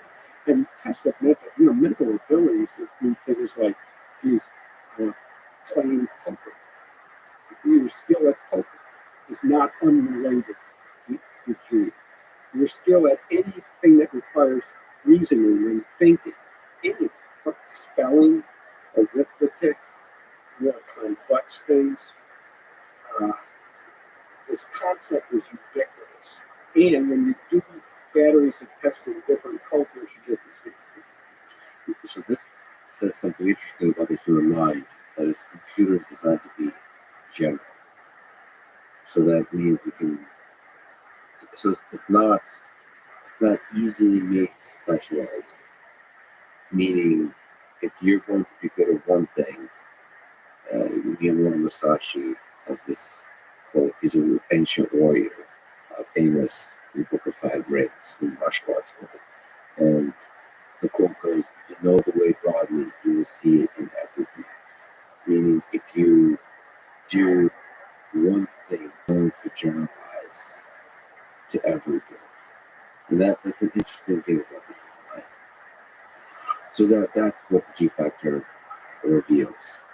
Okay, so what's the difference, if you can elaborate a little bit further, between IQ and G factor, just because it's a source of confusion for people? I mean, IQ is a score. People use the word IQ to mean intelligence, but IQ has a more technical meaning for people who work in the field. It's an IQ score on a test that estimates the G factor. And the G factor is what's common among all these tests of mental abilities. So if you think about, it's not a Venn diagram, but I guess you could make a Venn diagram of it, but the G factor would be really at the core, what's common to everything. And what IQ scores do is they allow a rank order people on the score. And this is what makes people feel comfortable. This is where there's a lot of controversy about whether IQ tests are biased toward any one group or another. And a lot of the answers to these questions are very clear, but they also have a technical aspect of it. It's not so easy to explain. Well, we'll talk about the fascinating and difficult things about all of this. But so, by the way, when you say rank order, that means you get a number, and that means one person you can now compare. Like, you could say that this other person is more intelligent than me. Well, what you can say is IQ scores are interpreted really as percentiles. So that if you have an IQ of 140 and somebody else has 70, the metric is such that you cannot say the person with an IQ of 140 is twice as smart as a person with an IQ of 70. That would require a ratio scale of less than 0. You may think you know people with 0 intelligence, but in fact, there is no absolute 0 on an IQ scale. It's relative to other people. So relative to other people, somebody with an IQ score of 140 is in the upper less than 1%, whereas somebody with an IQ of 70 is 2 standard deviations below the mean. That's a different percentile. So it's similar to, like, in chess, you have an ELO rating. It's designed to rank order people. So you can't say it's twice. One person, if your ELO rating is twice person, I don't think you're twice as good at chess. It's not stable in our life, but because it's very difficult to do these kinds of comparisons. But so, what can you say about the number itself? Is that stable across tests and so on, or no? There are a number of statistical properties that we have called psychometric properties. You have validity, you have reliability. There are many different kinds of reliability. They all essentially measure stability. And IQ tests are stable within an individual. There are some longitudinal studies where children were measured at age 11. And again, when they were 70, when the two IQ scores are highly correlated with each other. This comes from a fascinating study from Scotland. In the 1930s, some researchers decided to get an IQ test on every single child age 11 in the whole country. And they did. And those records were discovered in an old storeroom at the University of Edinburgh by a friend of mine named Gary. Found the records, digitized them, and there's been a lot of research on the people who are still alive today from that original study, including brilliant people. Really, it's a fascinating group of people who are studied. And not to get ahead of the story, but one of the most interesting things they found is a very strong relationship between IQ measured at age 11 and mortality. So that, in the 70 years later, they looked at the survival. They could get death records from everybody. Scotland has universal health care for everybody. And it turned out if you divide people by their age 11 IQ score into quartiles, and then look at how many people are alive 70 years later, I know this is in the book, I have the graph in the book, but there are essentially twice as many people alive in the highest IQ quartile than the lowest IQ quartile. It's true in men and women. So it makes a big difference. Now, why this is the case is not so clear, since everyone had access to health care. Well, there's a lot, and we'll talk about it. Just the sentences you use now could be explained by nature or nurture. We don't know. There's a lot of science that starts to dig in and investigate that question. But let me leave out the IQ test. How are the tests designed, IQ tests designed? How do they work? Maybe some examples for people who are not aware. What makes a good IQ test question that sneaks up on this G factor? Well, your question is interesting because you want me to give examples of items that make good items. And what makes a good item is not so much its content, but its empirical relationship to the total score that turns out to be valid by other means. So, for example, I'm going to give you an odd example from personality testing. So there's a personality test called the Minnesota Multiphasic Personality Inventory, MMPI. Been around for decades. I've heard about this test recently because of the Johnny Depp and Amber Heard trial. I don't know if you've been paying attention to that. But they had psychologists on the stand, and they were talking. Apparently, the psychologists did. Again, I'm learning so much from this trial. They did different battery of tests to diagnose personality disorders. Apparently, there's that systematic way of doing so. The Minnesota one is one of the ones that there's the most science on. There's a lot of great papers which were all continuously studying this thing, which is fascinating. Sorry, a little bit of attention. It's okay. I mean, this is interesting because you're right. It's been around for decades. There's a lot of scientific research on the psychometric properties of the test, including what it predicts with respect to different categories of personality disorder. But what I want to mention is the content of the items. All of the items are essentially true-false items. True or false. I shower to a bath. True or false? I think Lincoln was a better president than Rothschild. What of all these? What does that have to do with it? And the point is the content of these items. Nobody knows why these items in aggregate predict anything, but empirically they do. It's a technique of choosing items for a test that is called dust bowl empiricism.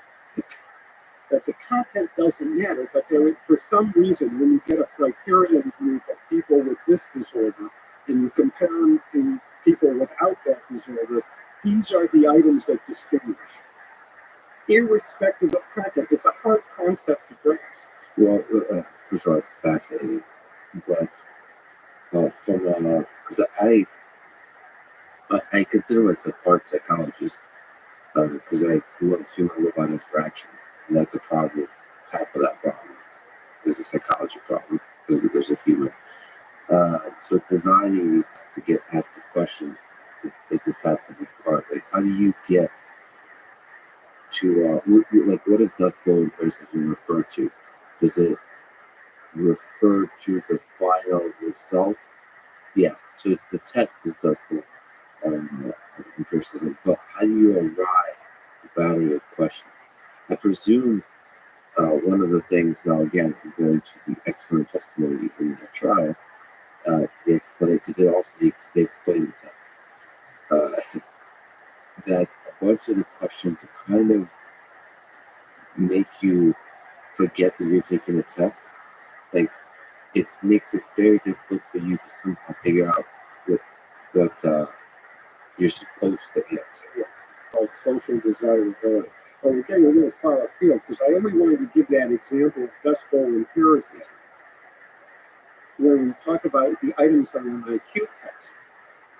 Many of those items in the dust bowl empiricism method have no face validity. In other words, they don't look like they measure anything. Yes. Whereas most intelligence tests, the items actually look like they're measuring some mental ability. So here's one of So you were bringing that up as an example as what it is not. Yes. Got it. Okay. So I don't want to go too far afield on it. Too far afield is actually one of the names of this podcast. So, so I should mention that. Far afield. Far afield. Yeah. So anyway, so they feel the questions look like they pass the face validity test. And some more than others. So, for example, let me give you a couple of things here. One of the subtests in a standard IQ test is general information. Let me just think a little bit because I don't want to give you the actual item. But if I said, how far is it between Washington, D.C. and Miami, Florida? Within 500 miles, plus or minus. You know, it's not a fact most people memorize, but you know something about geography. You say, well, I flew there once, I know trains fly 500 miles. You can kind of make an estimate. But it also seems like it would be very cultural. So there's that kind of general information. Then there's vocabulary test. What does vagata mean? And I choose that word because that word was removed from the IQ test because people complained that disadvantaged people would not know that word just from their everyday life. Okay. Here's another example in a different kind of subtext. What's regatta? Regatta is I think I'm like a sailing competition, a competition with boats. Not necessarily sailing, but competition. Yeah. I probably need to see that teaching that way. Okay, excellent. So that was from you were saying. Okay. So here's another subtext. I'm going to repeat a string of numbers, and when I'm done, I'm going to repeat them back to me. Ready? 7, 4, 2, 8, 1, 6. That's 19. 7, 4, 2, 8, 1, 6. And you get the idea. Now, the actual test starts with a smaller number, 2 numbers, and then as people get it right, you keep going numbers until they can't do it anymore. Okay, but now try this. I'm going to say some numbers, and when I'm done, I want you to repeat them to me backwards. Okay. Now, so I gave you some examples of the kind of items on an IQ test. Yes. General information. Remember, general information, vocabulary, digit span forward, and digit span backward. Well, you said I can't even remember them. That's a good question for me. What does memory have to do with it? Let's hold on. So Okay, all right. let's just talk about these examples. Now, some of those items seem very cultural, and others seem less cultural. Which ones do you think? Scores on which subtest are most highly correlated with the G factor? Well, do you think you wouldn't answer is less cultural? Well, it turns out vocabulary is highly correlated, and it turns out that digit span backwards is highly correlated.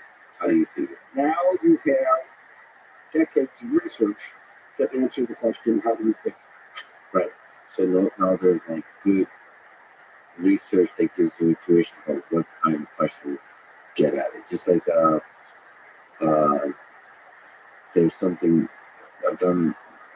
I've actually used for researchers to me a Thomas Eagle. Like when humans are paying attention, there's a body of literature that does like the NBAC test, for example. We have to put workload on the brain to do recall, and that helps you kind of put some work onto the brain while the person's doing some other task. That's some interesting research for that. That's loading in memory. So there's like research around stably what that means about the human mind. And here you're saying recall backwards is a good predictor. Transformation. Yeah, so you have to do some like you have to load that into your brain and not just remember it, but do something with it. Right. Here's another example of a different kind of test called the Hick paradigm, and it's not verbal at all. It's a little box, and there are a series of lights arranged in a semicircle at the top of the box. And then there's a home button that you press. And when one of the lights goes on, there's a button next to each of those lights. Take your finger off the home button and you just press the button next to the light that goes on. And so it's a very simple reaction. Light goes on, as quick as you can, you press the button. And you get a reaction. From the moment you lift your finger off the button to when you press the button where the light is. That reaction time doesn't really correlate with IQ. But if you change the instructions and you say 3 lights are going to come on simultaneously, I want you to press the button next to the light that's furthest from the other 2. So maybe lights 1 and 2 go on and light 6 goes on. Simultaneously, you take your finger out and you press the button by light 6. That reaction to a more complex task, not really hard. Almost everybody gets it all right. But the reaction time to that is highly correlated with the G factor. This is fascinating. So reaction time. So there's a temporal aspect to this. So what time? The speed of process. Is this also true for ones that take longer, like 5, 10, 30 seconds? Is time part of the measure of something? Yes. And that is why some of the best IQ tests have a time limit. Because if you have no time limit, people can do better. Yeah. But it doesn't distinguish many people that well. So that adding the time element is important. So speed of information processing. And reaction time is a measurement. Speed of information processing turns out to be related to the G factor. But the G factor only accounts for maybe half or some amount the test performance. For example, I get pretty bad test anxiety. Like I was never, I mean, I just don't enjoy tests. I enjoy going back into my cave and working. Like I've always enjoyed homework way more than tests. No matter how hard the homework is, because I can go back to the cave, hide away, and think deeply. There's something about being watched and having a time limit that really makes me anxious, and I could just see the mind not operating optimally at all. But you're saying underneath that there's still a G factor. There's still, No question. boy, And if you get anxious taking the test, many people say, well, I didn't do well because I'm anxious. You know, and I hear that a lot. Well, fine, if you're really anxious during the test, the score will be a bad estimate of your G factor. Yeah. Doesn't mean the G factor isn't there.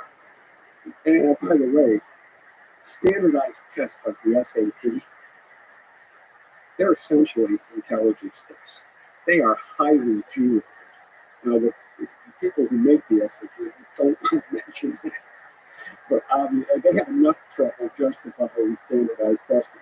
But to call it an intelligence test is really beyond the pale. But in fact, it's so highly correlated because it's a reasoning test. The SAT is a reasoning test, a verbal reasoning, mathematical reasoning. Yeah. And if it's a reasoning test, it has to be related to G. But if people go in and take a standardized test, like a G-test or the SAT, and they happen to be sick that day with 102 fever, the score is not going to be a good estimate of their G. If they retake the test when they're not anxious or less anxious or don't have a fever, the score will go up, and that will be a better estimate. But you can't say their G factor increased between the two tests.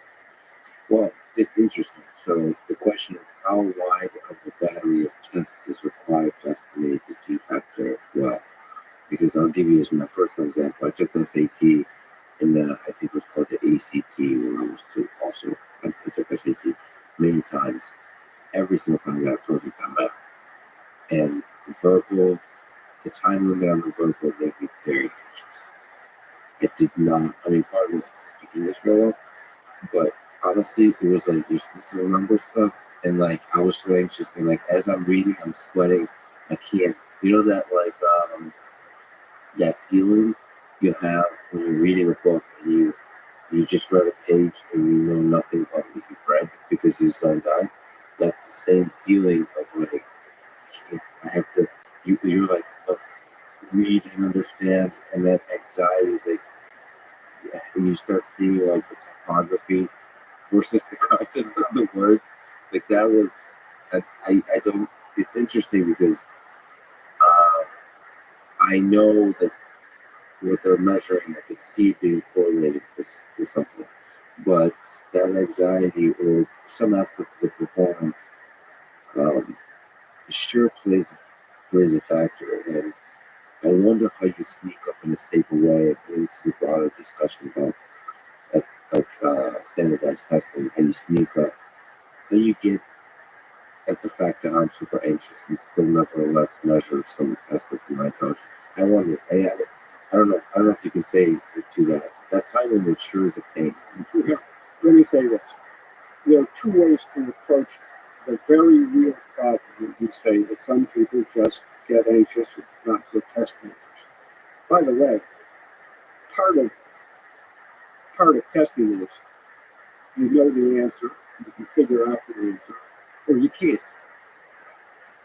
If you don't know the answer, there are many reasons you don't know the answer at that particular moment. You may have learned it once and forgotten it.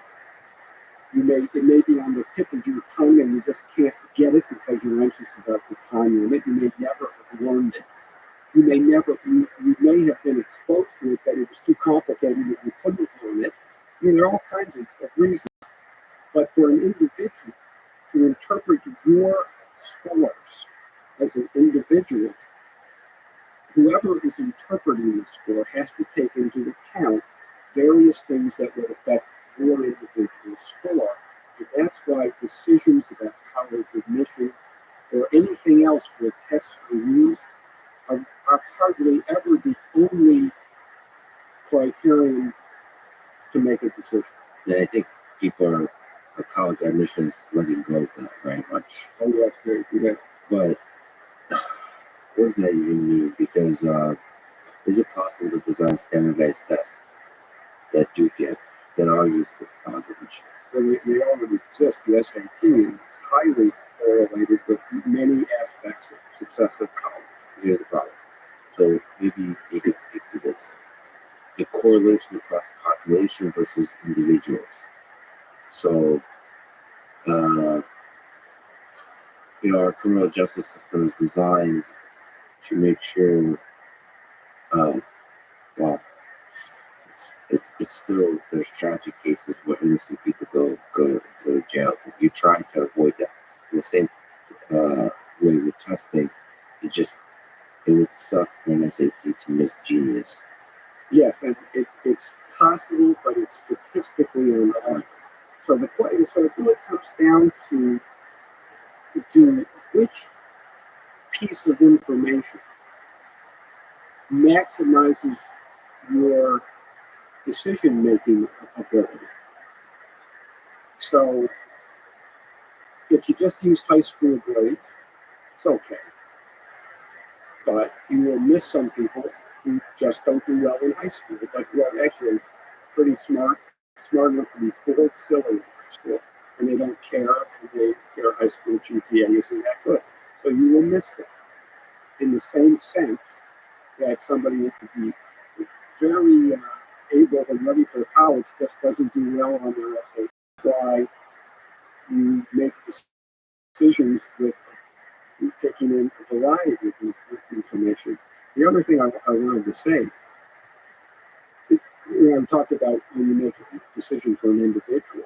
Statistically, for groups, there are many people who have a disparity between their math score and their verbal score. That disparity, or the other way around, that disparity is called tilt. Scores tilted one way or the other. And that tilt has been studied empirically to see what that predicts. And in fact, you can make predictions about college success based on the tilt. And mathematics is a good example. There are many people, especially non-native speakers of English, who come to this country, take the SATs, do very well on math and not so well on the verbal. Well, if they're applying to a math program, the professors there who are making the decision, or the admissions officers, don't weight so much to score on verbal, especially if it's a non-native speaker. Well, you have to try to, in the admission process, bring in the context.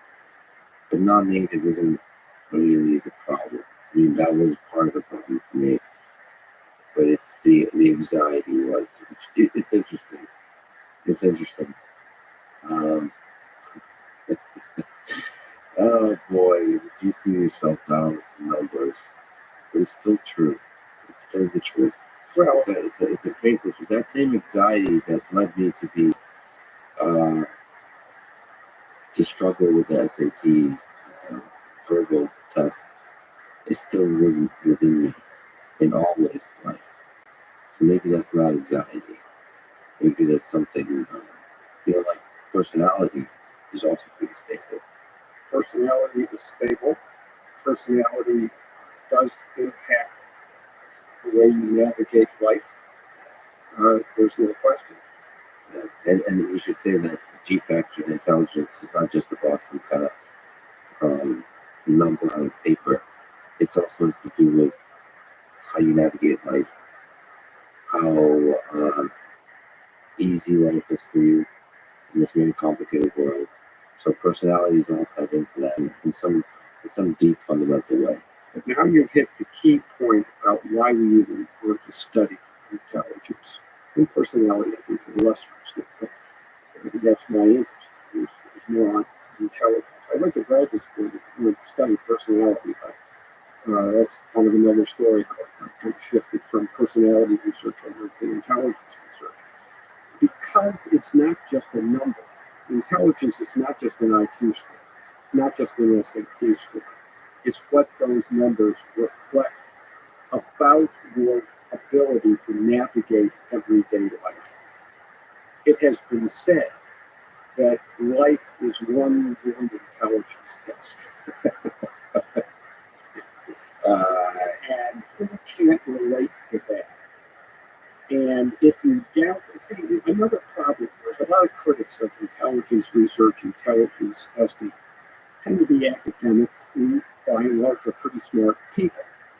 And pretty smart people, by and large, have enormous difficulty understanding what the world is like for people with IQs of 80 or 75. It is a completely different everyday experience. Even at IQ scores of 85, 90, there's a popular television program, Judge Judy deals with everyday people with everyday problems, and you can see full range of problem-solving ability demonstrated there. And sometimes she does it for laughs, but it really isn't funny because people who are there are people who are very limited in their life navigation, let alone success, by not having good reasoning skills, which cannot be taught. We know this fact because there are many efforts. The United States military, which excels at training people. I don't know if there's a better organization in the world for training diverse people. And they won't take people with IQs under, I think, 83 is the cutoff. Because they have found that they are unable to train people with lower IQs to do jobs in the military. So one of the things that G Factor has to do is learn. Absolutely. Some people learn faster than others. Some people learn more than others. Now, faster, by the way, is not necessarily better, as long as you get to the same place eventually. But, there are professional schools that want students who can learn the fastest because they can learn more, learn deeper, all kinds of ideas about why you select people with the highest scores. And there's nothing funny, by the way. So this is a bunch of academics complain about the concept of intelligence and intelligence testing. And then you go to a faculty review where they're discussing who to hire among the applicants. And all they talk about is how smart the person is. We'll get to that. We'll speak up to that in different ways. There's something about reducing a person to a number that in part is grounded to the person's genetics and makes people very uncomfortable. But nobody does that. Nobody in the field actually does that. That is a worry that is a worry like I don't want to call them conspiracy. I mean, it's a legitimate worry, but it just doesn't happen. Now, I had a professor in graduate school who was the only person I ever knew who considered the students only by their test scores. Yes. And later in his life, he kind of backed off that. But let me ask you this. We'll jump around back to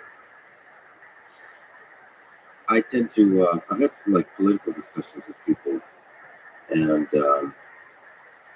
actually, my friend Michael Malice, he's an anarchist. I disagree with him on basically everything except the fact that love is a beautiful thing in this world. And he says this test about left versus right, whatever this kind of test is, but he believes, the question is, do you believe that some people are better than others?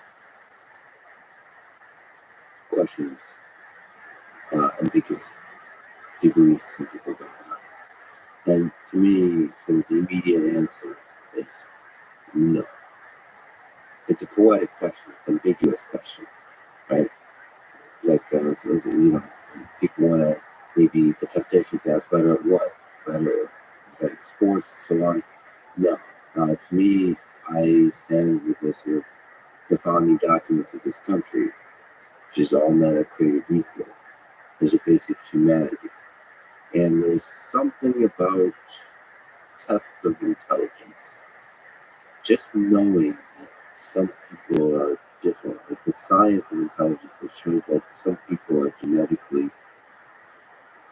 in some stable way across a lifetime have a greater intelligence than others. Makes people feel like some people are better than others, and that makes them very uncomfortable. And maybe you can speak to that, like the fact that some are more intelligent than others in a way that's cannot be compensated through education, through anything you do in life. What do we do with that? Okay, there's a lot there.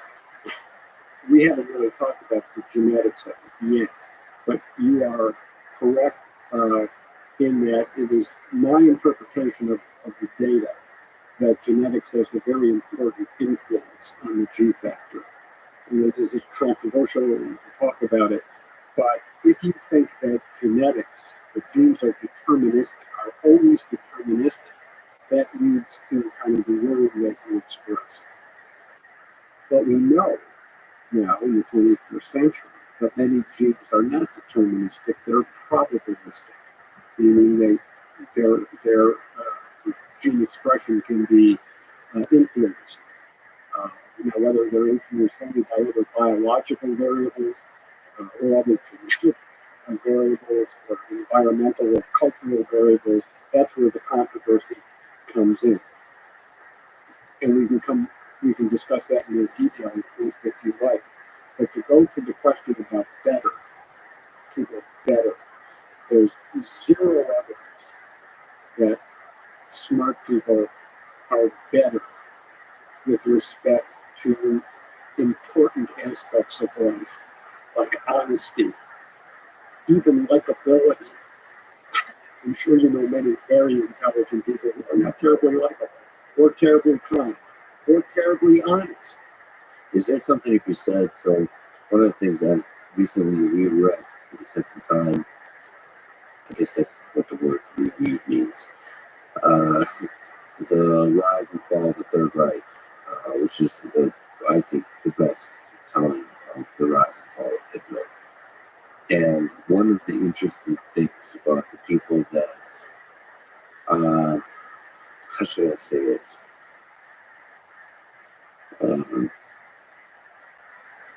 Justified or maybe propped up the ideas that Hitler put forward is the fact that they were extremely intelligent. They were the intellectual class. It was obvious that they thought very deeply and rationally about the world.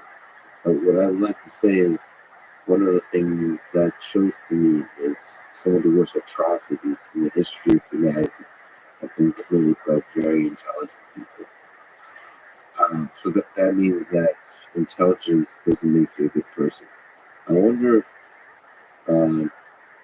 there's a G factor for intelligence. I wonder if there's a G factor for goodness. The Nietzschean good and evil. Of course, it's probably harder to measure.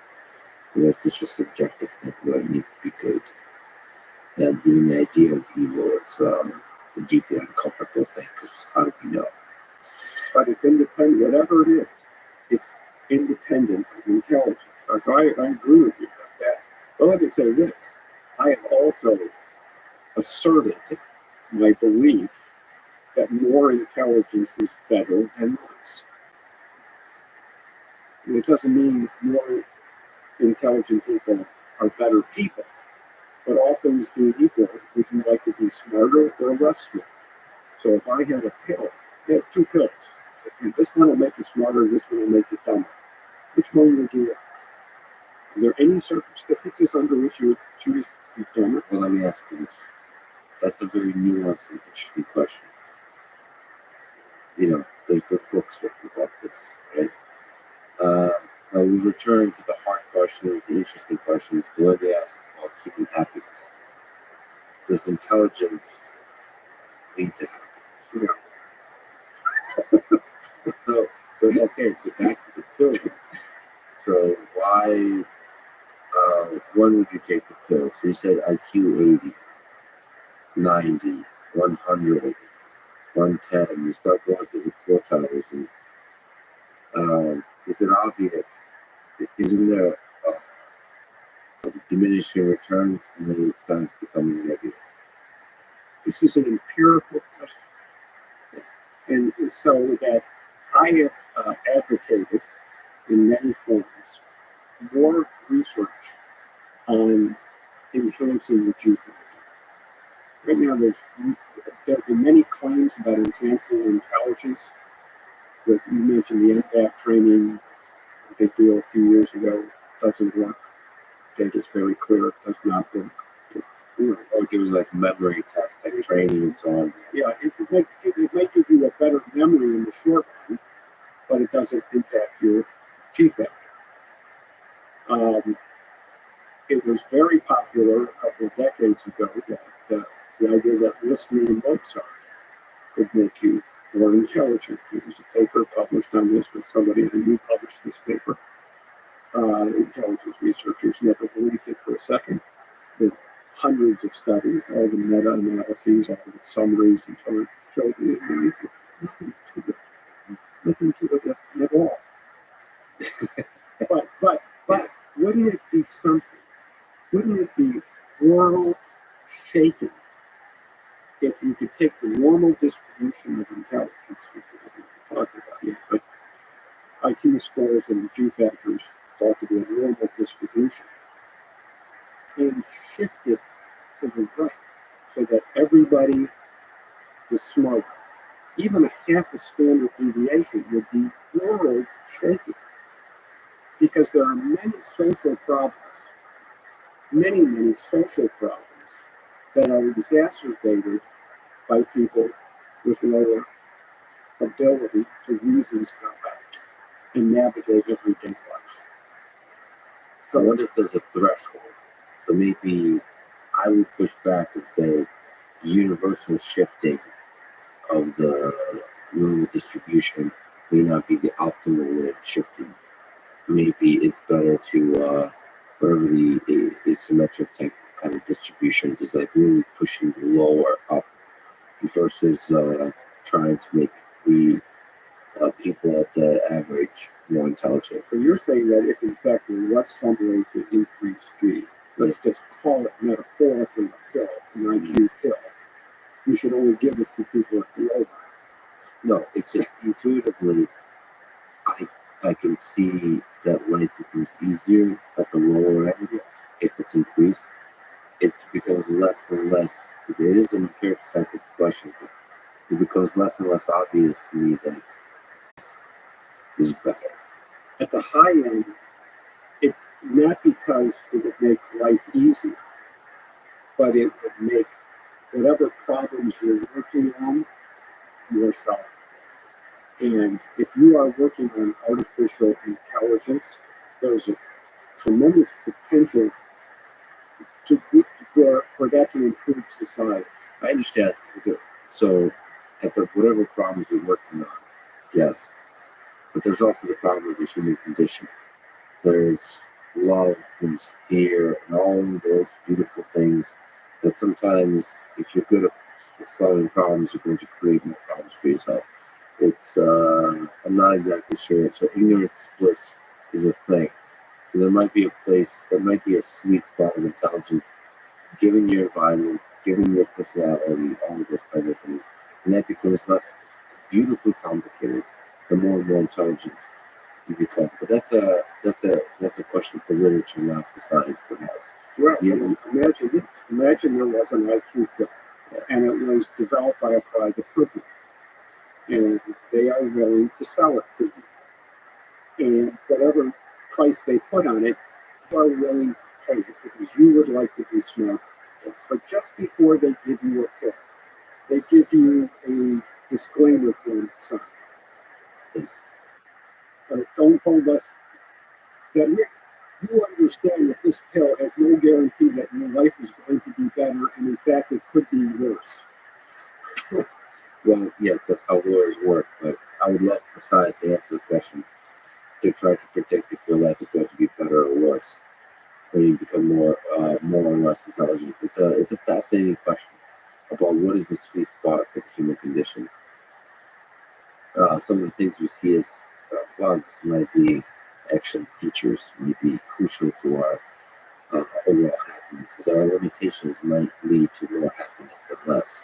But again, more intelligence is better than one.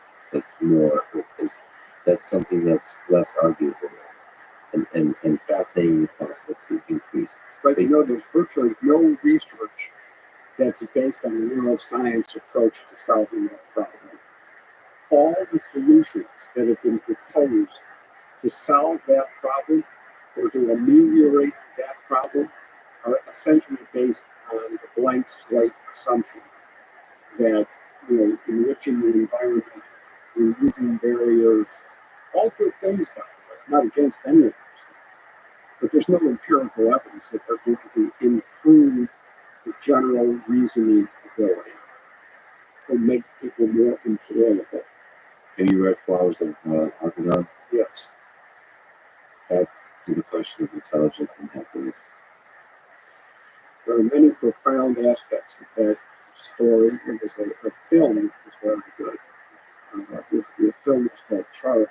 For the younger people who are listening to this, you might be able to stream it on Netflix or something. But it was a story about a person with very low IQ who underwent a surgical procedure in the brain, and he slowly became a genius.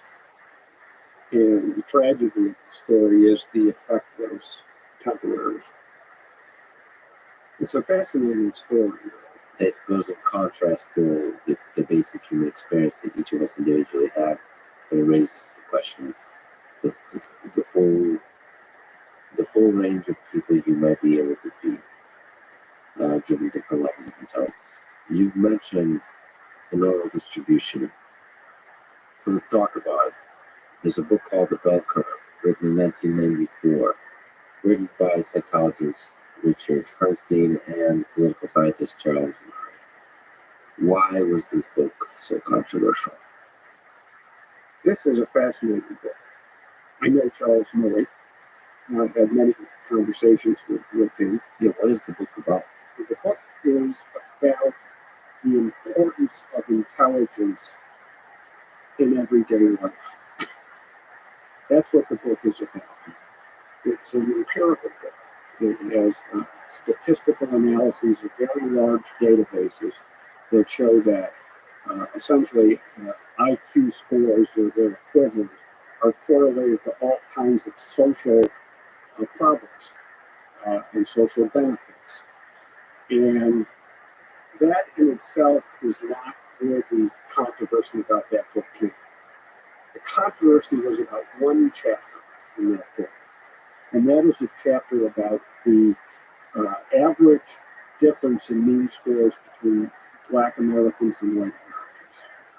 And these are the terms that were used in the book at the time and are still used to some extent. And historically, really for decades, it has been observed that disadvantaged groups score, on average, lower than Caucasians on academic tests, tests of mental ability, and especially on IQ tests. And the difference is about a standard deviation, which is about 15 points, which is a substantial difference. In the book, Herrnstein and Murray, in this one chapter, assert clearly and unambiguously that whether this average difference is due to genetics or not, they are agnostic. They don't know. Moreover, they assert they don't care because you wouldn't treat anybody differently knowing if there was a genetic component or not, because that's a group average finding. Every individual has to be treated as an individual. You can't make any assumption about what that person's intellectual ability might be in the fact of an average group difference. They're very clear about this. Nonetheless, people took away I'm going to choose my words carefully because I have a feeling that many critics didn't actually read the book. They took away that Bernstein and Murray were saying that blacks were genetically inferior. That was the take-home message. And if they weren't saying it, they were implying it because they had a chapter that discussed this empirical observation of a difference. And isn't this horrible? And so the reaction to that book was incendiary. What do we know about, from that book and the research beyond, about race differences and intelligence? It's still the most incendiary topic in technology. Nothing has changed that. Anybody who even discusses it is easily called a racist just for discussing it. It's become fashionable to find racism in any discussion like this. It's unfortunate. The short answer to your question is there's been very little actual research on this topic since the Delta, even before. This really became incendiary in 1969 with an article published by an educational psychologist named Arthur Jensen. Let's just take a minute and go back to that to see the bell curve in a little bit more historical perspective. Arthur Jensen was an educational psychologist at UC Berkeley. I knew him as well. And in 1969 or 68, the Harvard Educational Review asked him to do a review article on the early childhood education programs that were designed to raise the IQs of minority students. This was before the federally funded Head Start program. Head Start had not really gotten underway at the time Jensen undertook his review of what were a number of demonstration programs. And these demonstration programs were for young children around kindergarten age, and they were especially designed to cognitively stimulating, to provide lunches, to do all the things that people thought would minimize this average gap of intelligence test. There was a strong belief among virtually all psychologists that the cause of the gap was unequal opportunity due to racism, due to all negative things in the society. And if you could compensate for this, the gap would go away. So early childhood education back then was called literally compensatory education. Jensen looked at these programs. He was an empirical guy. He understood psychometrics. And he wrote it was over 100-page article detailing these programs and the flaws in their research design. Some of the programs reported IQ gains of, on average, 5 points, but a few reported 10, 20, and even 30-point gains. One was called the Miracle in Milwaukee. That investigator went to jail ultimately for fabricating data. But the point is that Jensen wrote in the article say, look, the opening sentence of his article is classic. The opening sentence is, I may not quote it exactly right, but it's, we have tried compensatory education and it has failed. And he showed that these gains were essentially nothing. You couldn't really document empirically any gain at all for these really earnest efforts to increase IQ. But he went a step further, a fateful step further. He said, not only have these efforts failed, but because they have had essentially no impact, we have to re-examine our assumption that these differences are caused by environmental things that we can address with education. We need to consider a genetic influence, whether there's a genetic influence on this group difference. So you said that this is one of the more controversial works. I think it's the most infamous paper in all of psychology. I would go on to say. Because in 1969, the genetic data was very skimpy. Skimpy and controversial. It's always been controversial, but it was even skimpy and controversial. It's kind of a long story that I'll go into a little bit in more detail in the book, The Neuroscience of Intelligence. But to say he was vilified is an understatement. I mean, he couldn't talk it. The American Psychological Association, bomb threats to lecture hall.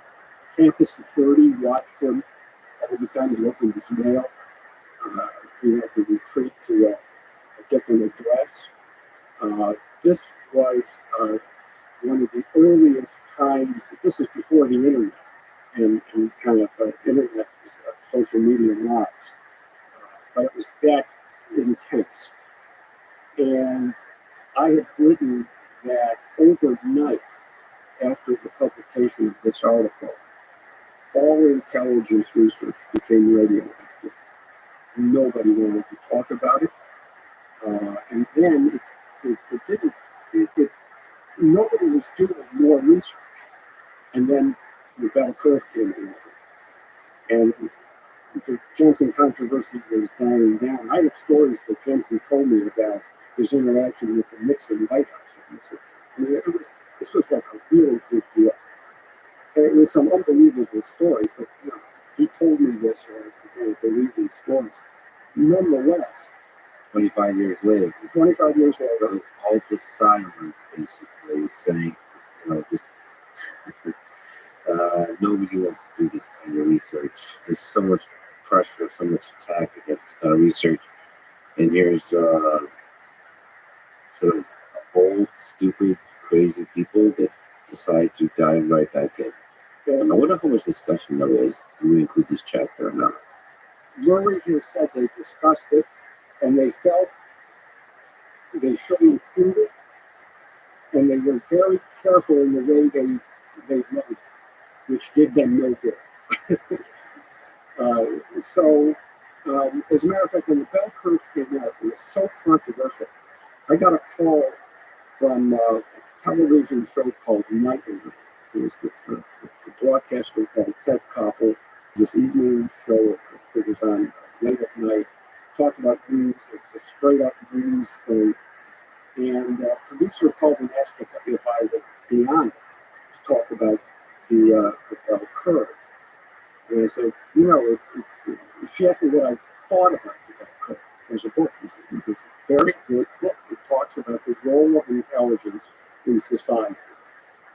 And she said, no, what do you think about the chapter on race? That's what we wanted you to talk about. I remember this conversation. I said, well, she said, what would you say if you were on TV? And I said, well, what I would say is that it's not at all clear if there's any genetic component to intelligence,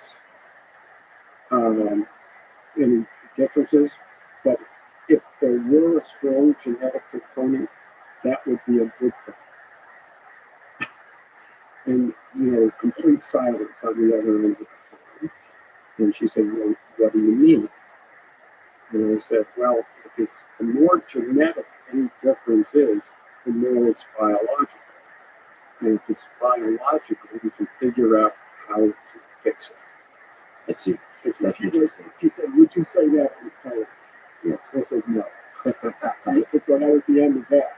So that's from more like biology is within the reach of science, and the environment is a public policy, social, and all those kinds of things. From your perspective, whichever one you think is more amenable to solutions in the short term is the one that excites you. But you're saying that it's good. The truth of genetic differences, no matter what, between groups, is a painful, harmful, potentially dangerous thing. So let me ask you this question: if there's bell curve or any research on race differences, Can that be used to increase the amount of racism in the world? Can that be used to increase the amount of hate in the world? Do you think about this kind of stuff? I thought about this a lot, not as a scientist, but as a person. And my sense is there is such enormous reservoirs of hate and racism that have nothing to do with scientific knowledge of the data that's against that. But no, I don't want to give racist groups a veto power over what scientists study. If you think that the differences, and by the way, virtually no one disagrees that there are differences in schools. It's all about what causes them and how to fix it. So if you think this is a cultural problem, then you must ask the problem, what do you want to change anything about the culture? Or are you okay with the culture because you don't feel it's appropriate to change the person's culture? So are you okay with that? And the fact that that may lead to disadvantages in school achievement? It's a question. Do you think it's environmental? What are the environmental parameters that can be fixed? I'll tell you one. Lead from gasoline in the atmosphere. Lead in paint. Lead in water. That's an environmental toxin that society has the means to eliminate, and they should.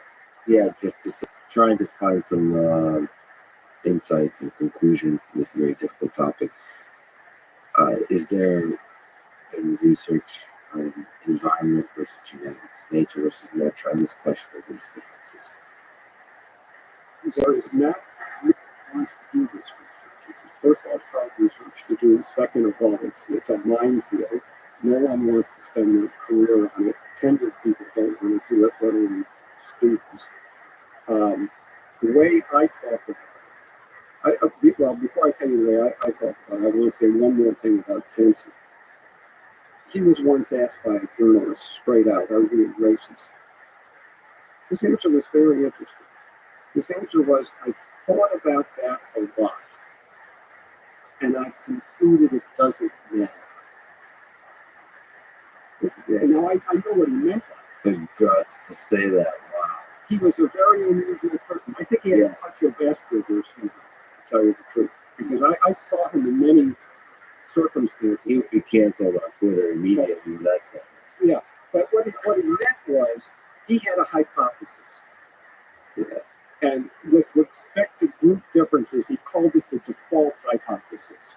He said whatever factors affect individual intelligence are likely the same factors that affect group differences. It was the default. But it was a hypothesis. It should be tested. And if it turned out empirical tests didn't support the hypothesis, he was happy to move on to something else. He was absolutely committed to that scientific idea that it's an empirical question. We should look at it and let's see what happens. The scientific method cannot be racist from this perspective.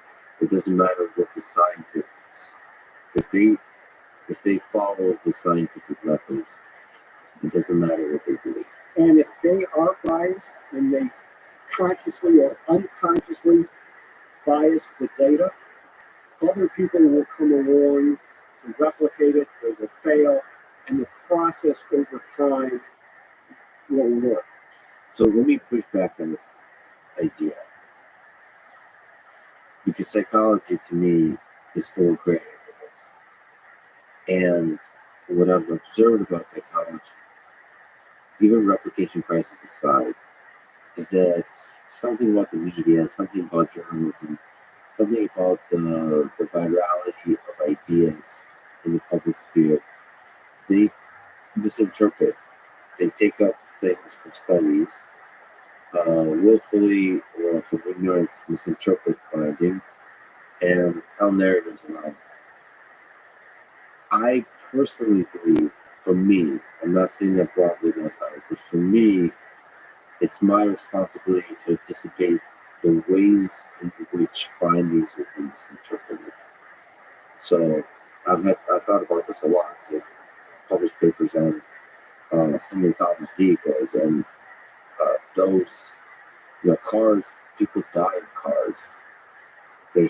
people that have written me letters saying, emails, with letters, I wish they did, that had blood in my hands because of things that I would say as a negative consequence.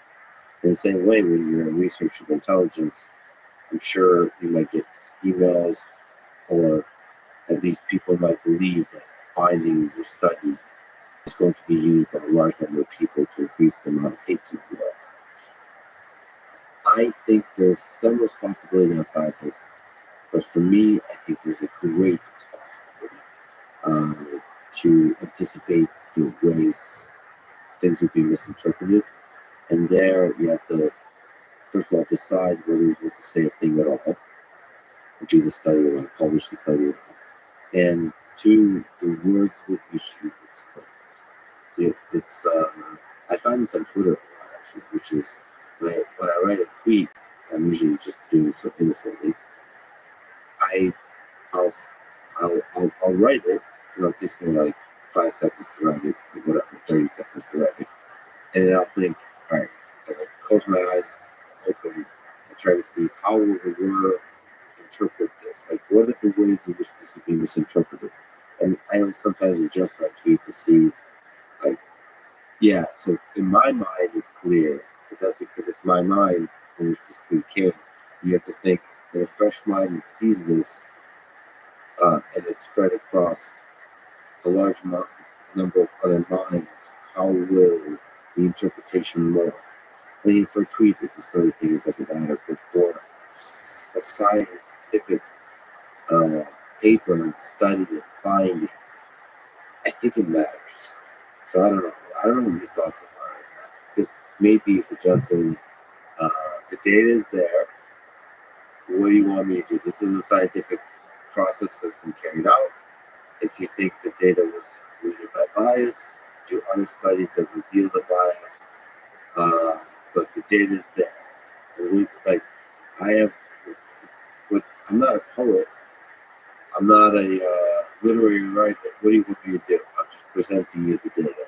What do you think on that spectrum? What's the role of a scientist? The reason I do podcasts, the reason I write books for the public, is to explain what I think the data mean and what I think the data don't mean. I don't do very much on Twitter other than to retweet references to papers. I don't think it's my role to explain these because they're complicated, they're nuanced. But when you decide not to do a scientific study because or not to publish a result because you're afraid the result could be harmful or insensitive, it's not an unreasonable thought. And people will make different conclusions and decisions about that. I wrote about this. I'm the editor of a journal called Intelligence, which publishes scientific papers. Sometimes we publish papers on group differences. Those papers sometimes are controversial. These papers are written for a scientific audience, not written for a Twitter audience. I won't promote them very much on Twitter. But in a scientific paper, you have to choose your words carefully also, because those papers are picked up by non-scientists, by writers of various kinds, and you have to be available to discuss what you're saying, what you're not saying. Sometimes you are successful at having a good conversation, like we are today, that doesn't start out pejorative. Other times I've been asked to participate in debates where my role would be to justify race science. Well, you can see this started out, and that was a BBC request that I had. You see, I have so much. It's a love-hate relationship, mostly hate, with these shower journalism organizations. And they would want to use you as a kind of in a debate setting to communicate as to like there's differences between groups and make that into debate, and put you in the role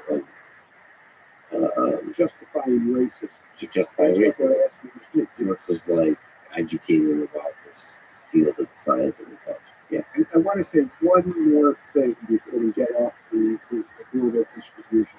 You also asked me, what is the science after the death curve? And the short answer is there's not much new work, but whatever work there is supports the idea that there still are big differences. It's arguable whether those differences have diminished at all or not. And there is still a major problem in underperforming students for school achievement. For many disadvantaged and minority students, and there's so far it's no way to fix it. What do we do with this information? What is this now a task? Now we'll talk about the future on the neuroscience and biology side, but in terms of this information as a society, in the public policy, in the political space, in the social space, what do we do with this information? I've thought a lot about this. The first step is to have people interested in policy understand what the data actually show, to pay attention to intelligence data. You can read policy papers about education, and using your word processor, you can search the word intelligence. You can search a 20,000 word document in a second and find out the word intelligence does not appear anywhere. And most discussions about what to do about achievement gaps, I'm talking about test gaps, I'm talking about actual achievement gaps in schools, which everyone agrees is a problem. The word intelligence doesn't appear among educators. As a matter of fact, in California, there has been tremendous controversy about recent attempts to revise the curriculum for math in high schools. And we had a Stanford professor of education who was running this review assert there's no such thing as talent, mathematical talent. And she wanted to get rid of the advanced classes in math because not everyone could do it. Now, of course, this has been very controversial. They've retreated somewhat. But the idea that a university professor was in charge of this who believes not that there's no talent, that it doesn't exist, this is rather shocking, let alone complete absence of intelligence data. By the way, let me tell you something about what the intelligence data show. Let's take race out of it. Even though the origins of these studies were a long time ago. I'm talking in the name of the report. The Coleman report was a famous report about education. And they measured all kinds of variables about schools, about teachers, and they looked at academic achievement as an outcome. And they found the most predictive variables of education outcome were the variables the student brought with him or her into the school, essentially their ability. And that when you combine the school and the teacher variables together, the quality of the school, the funding of the school, the quality of the teachers, their education, you put all the teacher and school variables together, it barely accounted for 10% of the grades. And this has been replicated now. So the best research we have shows that school variables, teacher variables together account for about 10% of student academic achievement. Now, you want to have some policy on improving academic achievement. How much money do you want to put into teacher education? How much money do you want to put into the quality of the school administration? You know who you can ask? You can ask the Gates Foundation. Because they spend a tremendous amount of money doing that. And they, at the end of it, because they're measurement people, and they really know the data, they found it had no impact at all. And they kind of pulled out that kind of program. So,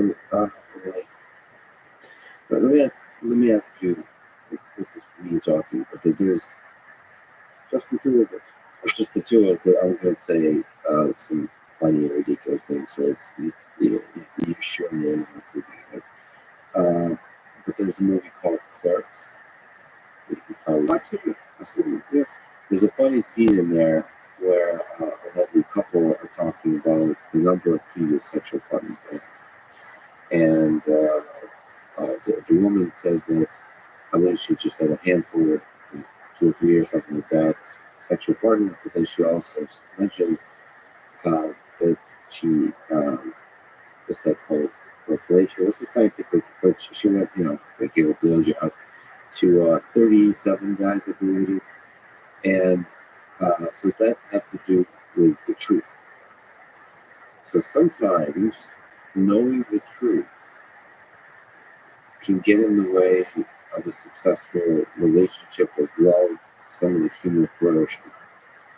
And that seems to me that's at the core here, that facing some kind of truth that's not able to be changed makes it difficult to sort of, it's limiting as opposed to empowering.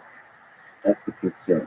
If you sort of test for intelligence and relay the data out, it feels like you would give up on something. You'll sort of start bidding people as like, well, this person is like, let's focus on the average people, let's focus on the very intelligent people. That's the concern. And there's a kind of intuition that if we just don't measure and we don't use that data, that we would treat everybody equal and give everybody equal opportunity. If we have the data in front of us, we're likely to distribute the amount of sort of attention we allocate, resources we allocate to people. That's probably the concern. It's a realistic concern, but I think it's a misplaced concern if you want to fix the problem. If you want to fix the problem, you have to know what the problem is. Now, let me tell you this. Let's go back to the bell curve. Not the bell curve, but the normal distribution. 16% of the population, on average, has an IQ under 85. Which means they're very hard. If you have an IQ under 85, it's very hard to find gainful employment at a salary that sustains you at least minimally in modern life. Okay? Not impossible, but it's very difficult. 16% of the population of the United States is about 51 or 52 million people with IQs under 85. This is not a small issue. 13 million children have IQs under 85. Is this something we want to ignore? Does this have anything? What is the Venn diagram between, you have people with IQs under 85 and you have achievement in school or achievement in life? There's a lot of overlap there. This is why, to go back to the IQ bill, if there were a way to shift that curve toward the higher end, that would have a big impact. If I could maybe, before we talk about the impact on life and so on, some of the criticisms of the bell curve. So Stephen Jay Gould wrote that the bell curve rests on 4 incorrect assumptions.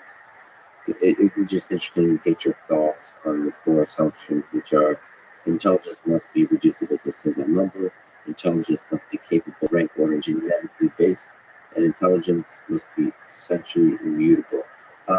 Maybe not as criticisms, but as results about intelligence. Well, we could spend a lot of time on it. Stephen Jay Gould did it. Yeah. He wrote that in 1985, 1984. His views were overtly political, not scientific. He was a scientist, but his views on this were overtly political. And I would encourage people listening to this, if they really want to understand his criticisms, they should just Google what he had to say and Google the scientific reviews of his book, The Mismeasured Good. And they will take these statements apart. willingly. But when he asserted in his first book that, that there was no biological basis essentially to IQ, by the time the second edition came around, there were studies of MRIs showing that brain size, brain volume correlated to IQ scores, which he declined to put in his book. I'm learning a lot. I didn't know the actually extent of his work. I was just using a few little snippets of criticism. That's interesting. So there's a battle here. He wrote a book, This Measure of Man, that's missing a lot of the scientific This book is highly popular in colleges today. You can find it in many college books that are under assigned reading. It's highly The popular. Mismeasure of Man? Yes, highly influential. Can you speak to the Mismeasure of Man? I'm undereducated. So what is this the book basically criticizing Yeah. the ideas involved? Yeah, where those four things came. And it was really a book that was really taken apart point by point by a number of people who actually understood the thing. And he didn't care. Yeah. He didn't care. He didn't It's a political, listen, because this is such a sensitive topic, like I said, I believe the impact of the work as it is misinterpreted has to be considered, because it's not just going to be scientific discourse, it's going to be political discourse, there's going to be debates, there's going to be politically motivated people that will use messages in this direction. Make something like the Velcro the enemy or the support for your for one's racist beliefs. And so I think you have to consider that, but it's difficult because Nietzsche was used by Hitler to justify a lot of his beliefs, and it's not exactly on Nietzsche to anticipate Hitler. So how his ideas would be misinterpreted and used for evil. But there's a balance there. So I understand. This is interesting. I didn't know. Is there any criticism of the book you find compelling or interesting or challenging to you from a scientific perspective? There were factual criticisms about the nature of the statistics that were used, the statistical analyses. These were more technical criticisms. And they were addressed by Nerd in a couple of articles where he took all the criticisms and spoke to them. And people listening to this podcast can certainly find all of this on it's very interesting. But Murray went on to write some additional, two in the last couple of years. One about human diversity, where he goes through the data refuting the idea that race is only a social construct with no biological meaning. He discusses the data. It's a very good discussion. You don't have to agree with it. He presents data in a cogent way, and he talks about the critics of that, and he talks about their data in a cogent, not personal way. It's a very informative discussion. It's called human diversity. He talks about race and he talks about gender, same thing, or sex differences. And more recently, he's written what might be his final say on this, a book called Facing Reality, where he talks about this again. He can certainly defend himself. He need to do that. But I would urge people who have heard about him and the bell curve and who think they know what's in it, you are likely incorrect. You need to read it for yourself. It is scientifically, it's a serious subject. It's a difficult subject. Ethically, it's a difficult subject. Everything you said here, calmly, thoughtfully, is difficult. It's difficult for me to even consider the G factor exists. I don't mean from like that somehow G factor is inherently racist or sexist or whatever. It's just it's difficult in the way that portraying the fact that we die is difficult, and we are limited by our biology. It's difficult, and it's at least from an American perspective, you like to believe that everything is possible in this world. Well, that leads us to what I think we should do with this information. And what I think we should do with this information is unusual. Because I think what we need to do is fund more neuroscience research on the molecular biology of learning and learning. Because one definition of intelligence is based on how much you can learn and how much you can remember. Yes. And if you accept that definition of intelligence, then there are molecular studies going on now, and Nobel Prizes being won on molecular biology and molecular neurobiology of learning and memory. Now, the step those researchers, those scientists need to take when it comes to intelligence is to focus on the concept of individual differences. Intelligence research has individual differences as its heart because it assumes that people differ on this variable, and those differences are meaningful and need understanding.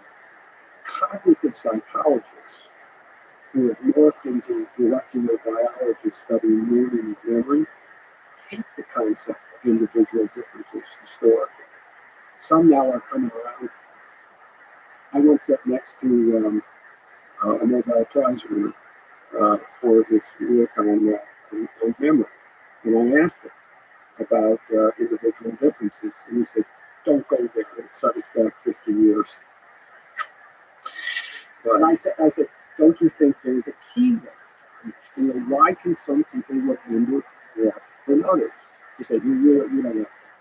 I think the 21st century would be remembered by the technology and the science that goes to individual differences. Because we have now data, we have now the tools that are much better to start to measure, start to estimate, not just on the sort of through tests and like IQ test type of things, sort of outside the body kind of things, but measuring all kinds of stuff about the body. So yeah, truly go to the molecular biology, to the neurobiology, to the neuroscience. But we would ask you about the Life. How does intelligence correlate with or lead to or has anything to do with career success? You've mentioned these kinds of things. Is there any data? You had an excellent conversation with Jordan Peterson, for example. Is there any data on what intelligence means for success in life? Success in life, there's a tremendous amount of validity given that look at intelligence test scores and various measures of life success. And of course, life success is a pretty broad topic, and not everybody agrees on what success means. But there's general agreement on certain aspects of success that can be measured. Including life expectancy, like you said. Life expectancy, there's life success. Life expectancy. That is such an interesting finding, but IQ scores are also correlated to things like income.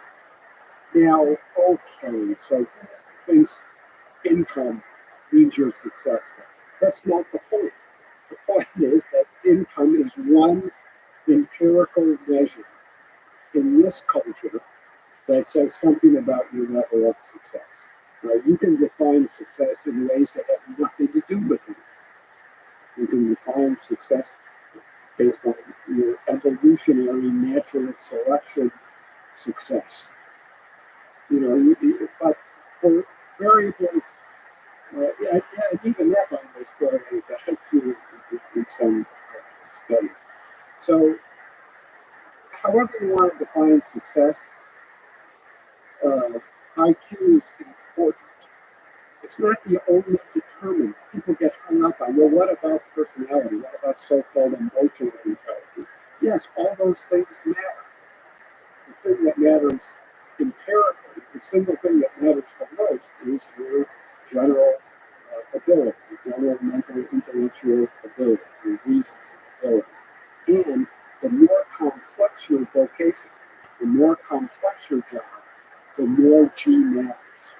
G doesn't matter in a lot of occupations that don't require complex thinking. You know, occupations like that, G doesn't matter. Within an occupation, the G might not matter so much. So that if you look at all the professors at MIT, and at a way to rank order them, there's a ceiling effect, is what I'm saying. That, Also, when you get past a certain threshold, then there's impact on wealth, for example, and career success. However, that's defined in each individual discipline, but after a certain point, it doesn't matter. actually, it does matter in certain things. So, for example, there is a very classic study that was started at Johns Hopkins when I was a graduate student there. I actually worked on this study at the very beginning, the study of mathematically and scientifically precocious youth. And they gave junior high school students, age 11 and 12, the standard SAT math exam. And they found a very large number of students scored very high on this exam. Not a large number. They found many students when they passed the whole above. They found a number of students who scored as high on the SAT math when they were 12 years old as incoming Hopkins freshmen. And they said, gee, well, this is interesting. What shall we do? And on a case-by-case basis, they got some of those kids into their local community college math programs. Many of those kids went on to be very successful. And now there's a 50-year follow-up with those kids. And it turns out, these kids were in the top 1%. Okay, so everybody in the study is in the top 1%. If you take that group, that rarefied group, and divide them into quartiles, so we have the top 25% of the top 1%, and the bottom 25% of the top 1%, you can find measurable variables of success.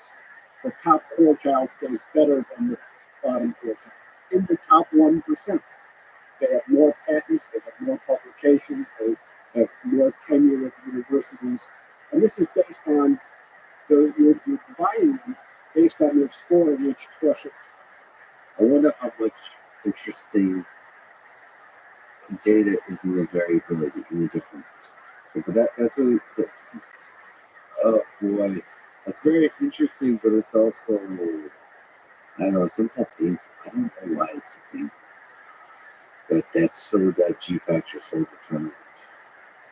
And even in the nuanced This is interesting that you find that painful. Do you find it painful that people with charisma are very successful, can be very successful in life, even though having no other attributes other than they're famous and people like them? Do you find that painful? Yes, if that charisma is untrainable. So one of the things, again, it's like I learned psychology from the Johnny Depp trial.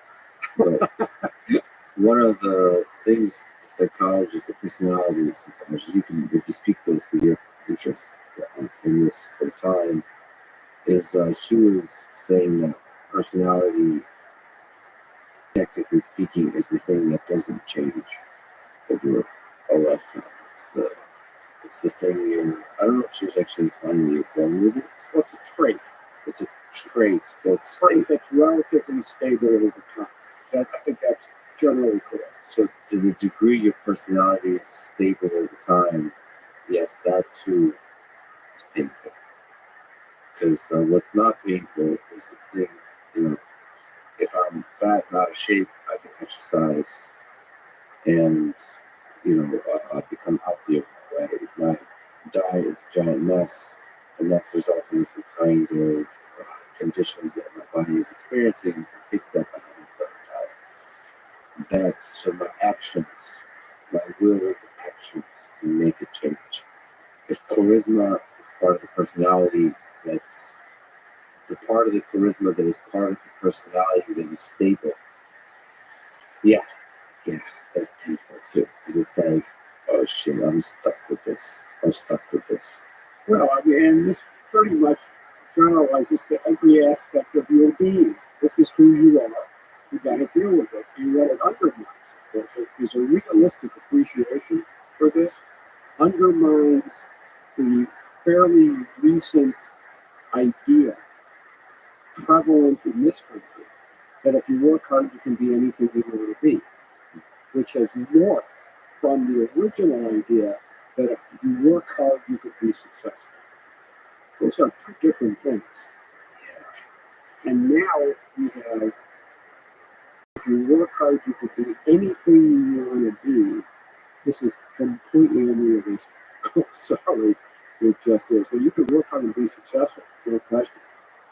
But you know what? I could work very hard and I'm not going to be a successful theoretical physicist. I'm just not. That said, I mean, we should set because we had this conversation already, but it's good to repeat. The fact that you're not going to be a theoretical physicist is not judgment on your basic humanity. Returning again to the all men, which means men and women are created equal. So again, some of the differences we're talking about in quote unquote success, wealth, number of whether you win a Nobel Prize or not, that doesn't put a measure on your basic humanity and basic value and even goodness if you was a human being. Because your basic role or value of society is largely within your control. It's some of these measures that we're talking. It's good to remember this. One question about the Flynn effect. What is it? Are humans getting smarter over the years, the decades, and the centuries? The Flynn effect is James Flynn, passed away about a year ago, published a set of analyses going back a couple of decades when we first noticed this, that IQ scores, when you look over the years, seem to be drifting up. Now, this was not unknown to the people who make the test, because they renorm the test periodically, and they have to renorm the test periodically, because what 10 items correct meant relative to other people 50 years ago is not the same as what 10 items mean relative today. People are getting more things correct. Now, the scores have been drifting up about 3 points. IQ scores have been drifting up about 3 points per decade. This is not a personal effect. This is a cohort effect. It's not for an individual, but the world. Well, how do you explain? So what's that? And this has presented intelligence researchers with a great mystery. Two questions. First, is it effect on the 50% of the variance that's the G factor, or on the other 50%? And there's evidence that it is the G factor. And second, what on earth causes this? And doesn't this mean intelligence and G factor cannot be genetic? Because the scale of natural selection is much, much longer than a couple of decades ago. And so it's been used to try to undermine the idea that there can be a genetic influence on intelligence.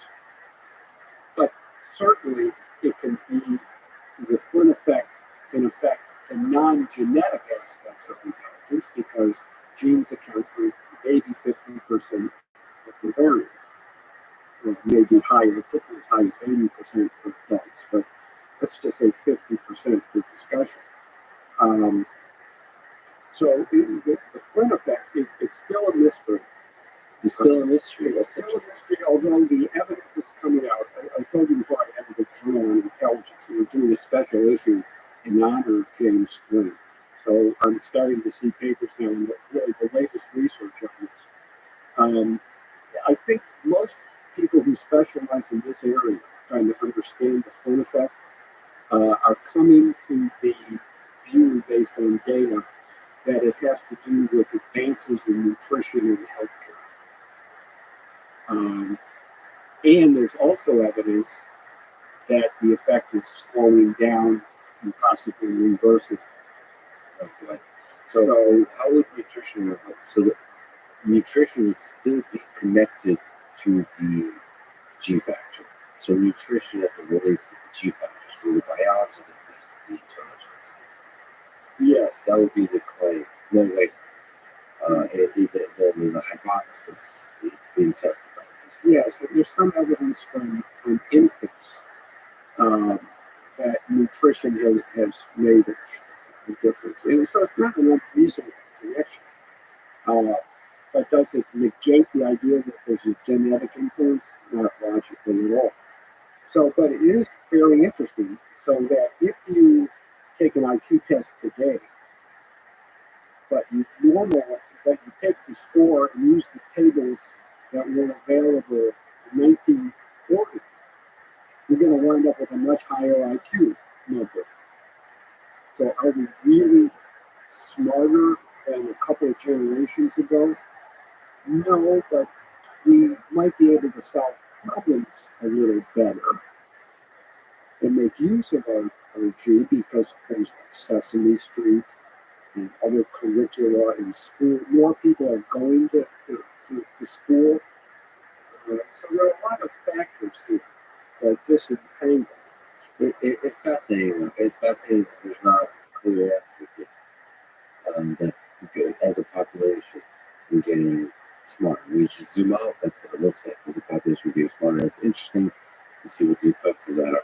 I mean, this raises the question we mentioned it many times, but haven't clearly addressed it, which is nature versus nurture question. So, how much of intelligence is nature? How much of it is nurture? How much of it is determined by genetics? All of it is genetics. All of it is nature and nurture. Yeah. Yes. Okay. There's How not. much of a variance can you apportion to either? Most of the people who work in this field say that the framing of that, if the question is framed that way, it can't be answered because nature and nurture are not two independent influences. They interact with each other. And understanding those interactions is so complex that many behavioral geneticists say it is today impossible and always will be impossible to disentangle that, no matter what kind of advancements there are in DNA technology and genomic informatics. But there's still to push back on that. That same intuition from behavioral geneticists would lead me to believe that there cannot possibly be a stable G factor because it's super complex. Many of them would assert that as a logical outcome. But because I believe there is a stable G factor from lots of sources of data, not just one study, lots of sources of data over decades, I am more amenable to the idea that whatever interactions between genes and environment exist, they can be explicated, they can be studied, and that information can be used as a basis for molecular biology. Yes. And then this exact question doesn't the stability of the G factor give you at least a hint that there is a biological basis for intelligence? So I think it's clear that the fact that an IQ score is correlated to things like thickness of the cortex, but it's correlated to glucose metabolic rate in your brain, that identical twins really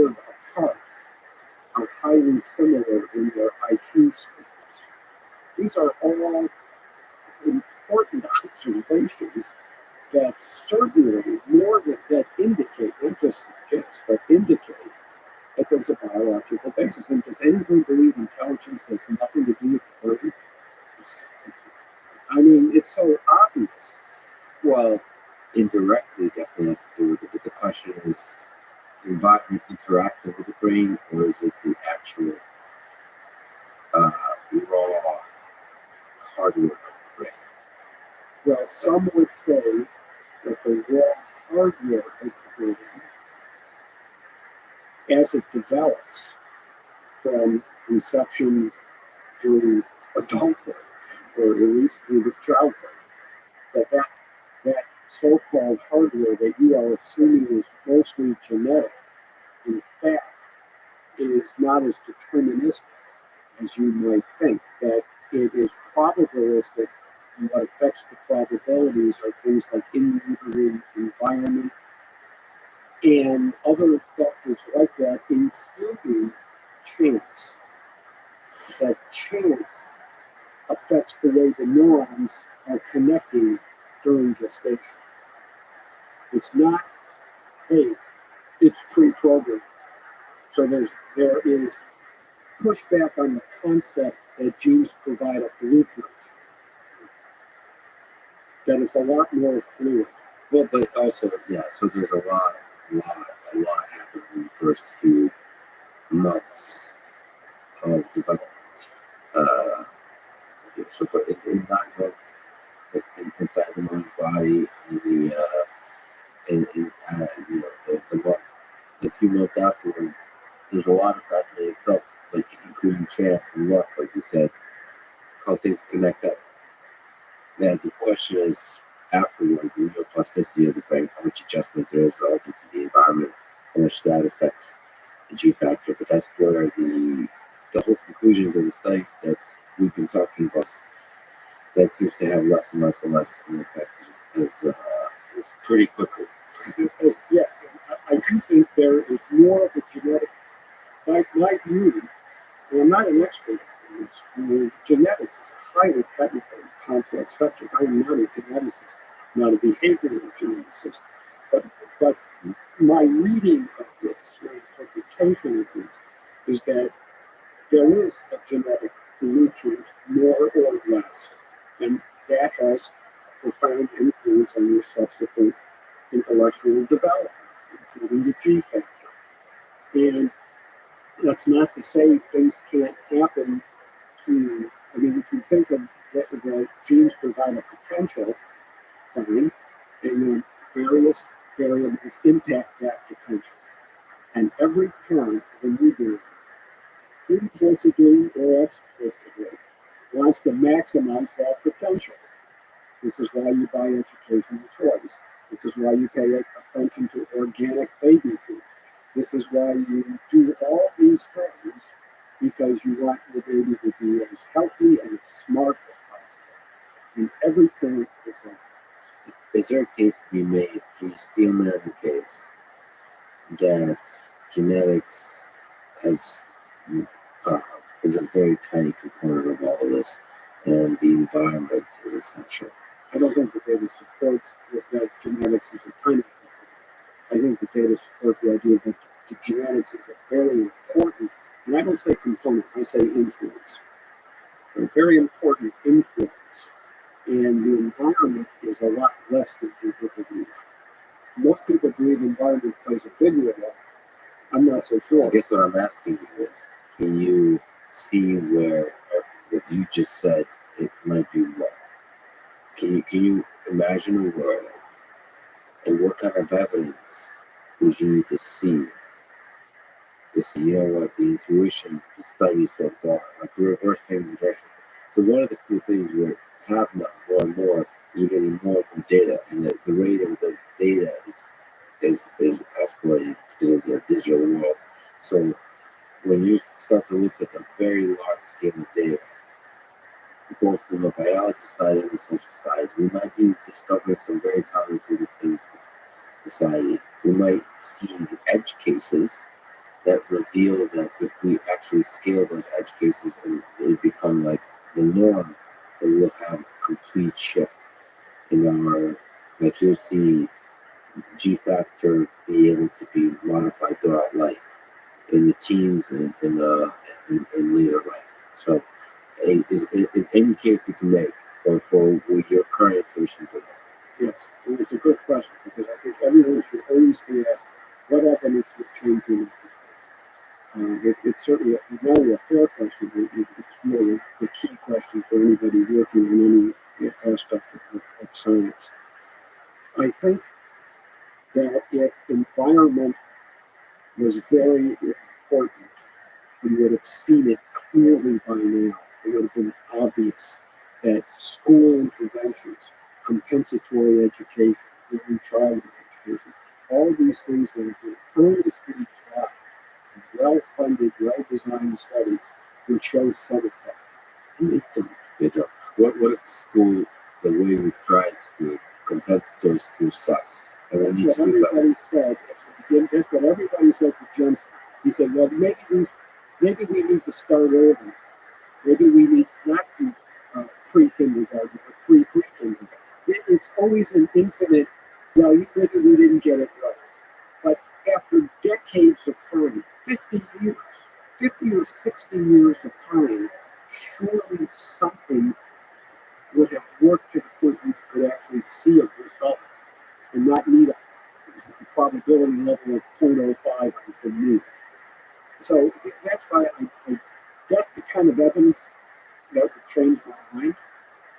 Population level interventions like schooling that you would see like this actually has an effect. Yes, and when you take adopted kids and they grow up in another family, and you find out when those adopted kids are adults, their IQ scores don't correlate with the IQ scores of their adoptive parents, but they do correlate with the IQ scores of their biological parents who they've never met. I mean, these are important, these are powerful observations.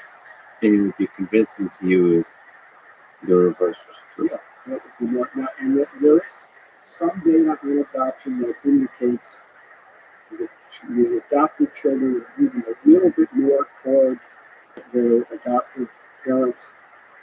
But it's, it's, to me, the overwhelming weight.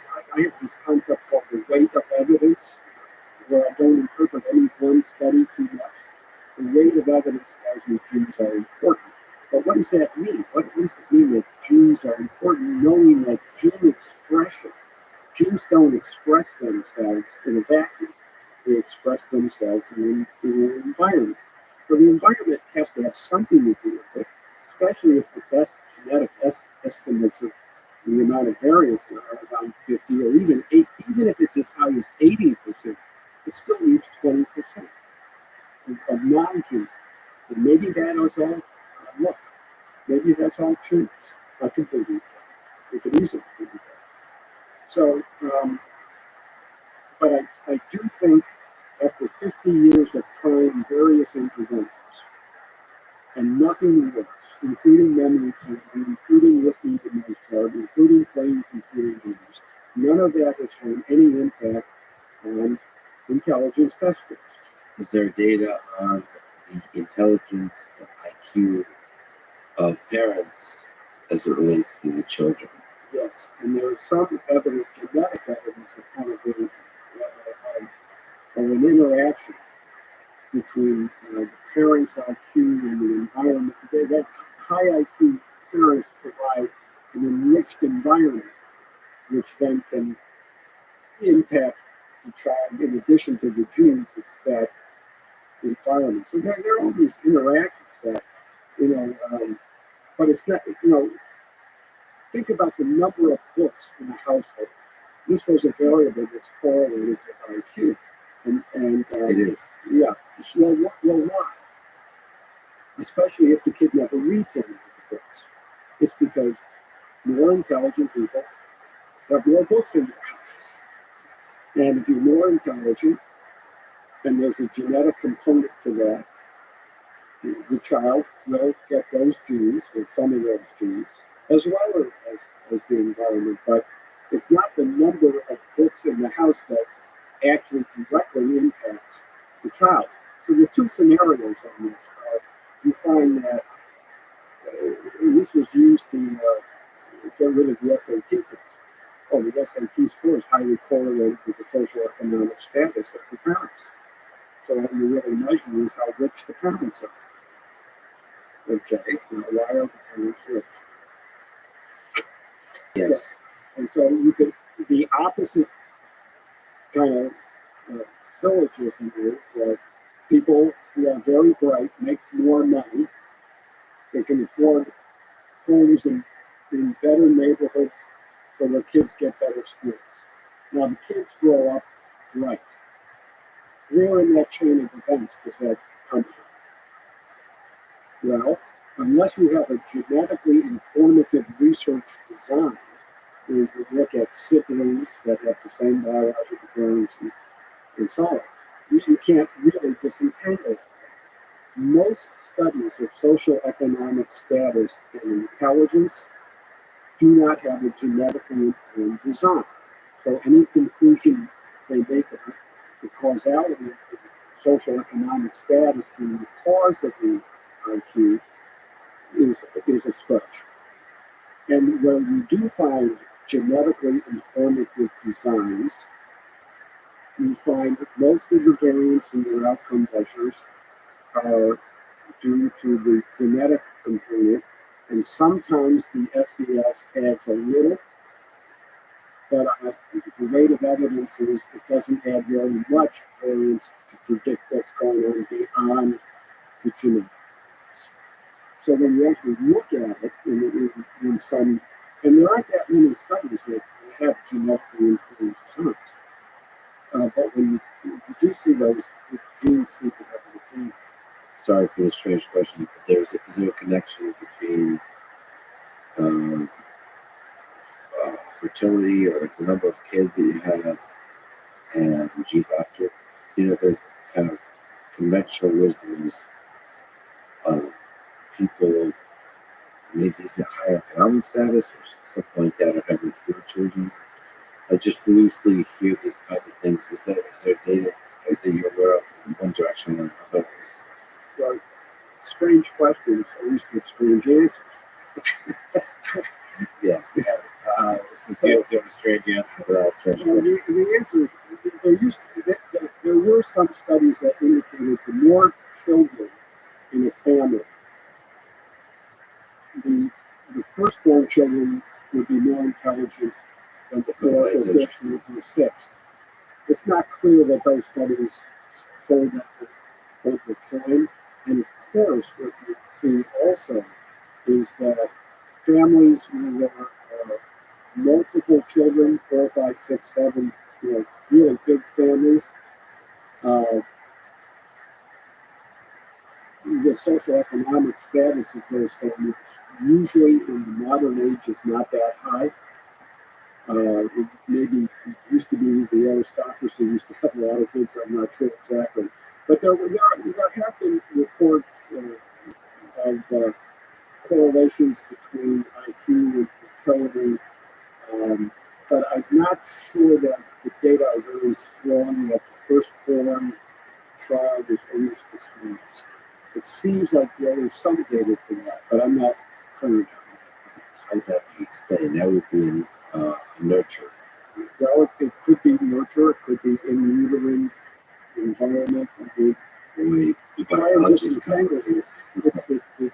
And this is why this, like many areas of science, you said earlier that there's a lot of gray areas and with no definitive answers. This is not uncommon in science. The closer you look at a problem, the more questions you get, not the fewer questions, because the universe is complicated. And the idea that we have people on this planet who can study the first nanoseconds of the Big Bang, that's pretty amazing. And I've always said that if they can study the first nanoseconds of the Big Bang, we can certainly figure out something about intelligence. So that allows that. I'm not sure what's more complicated. the human mind or the physics of the universe. It's unclear to me. I think we That's a very humbling statement. maybe it's very human-centric, egotistical statement that our mind is somehow super complicated. But biology is a tricky one to unravel. Consciousness. What is that? That's, I've always believed that consciousness and intelligence are the two real fundamental properties of the human. And therefore, I think they must be related. yeah, and my problems like walk together, holding hands, kind of idea. You may not know this, but I did some early research on anesthetic drugs with brain energy, trying to answer the question, what part of the brain is the last to turn off when someone loses consciousness? And is that the first part of the brain turn on when consciousness is regained? And I was working with an anesthesiologist. These were really the first studies of brain imaging using positron emission tomography long before fMRI. And we would inject a radioactive sugar that labeled the brain. And the harder the brain was working, the more sugar it would take up. And then you could take a picture of glucose using the brain.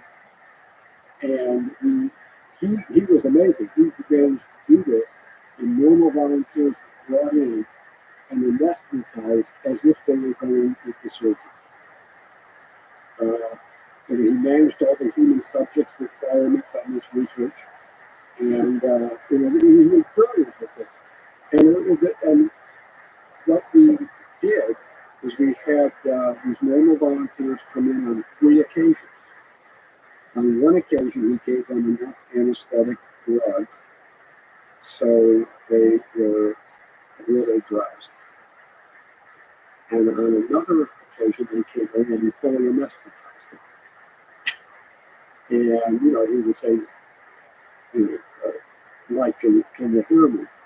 And the person would say, yeah. That's it. And then we would scan people and under no anesthetic conditions. So, same person.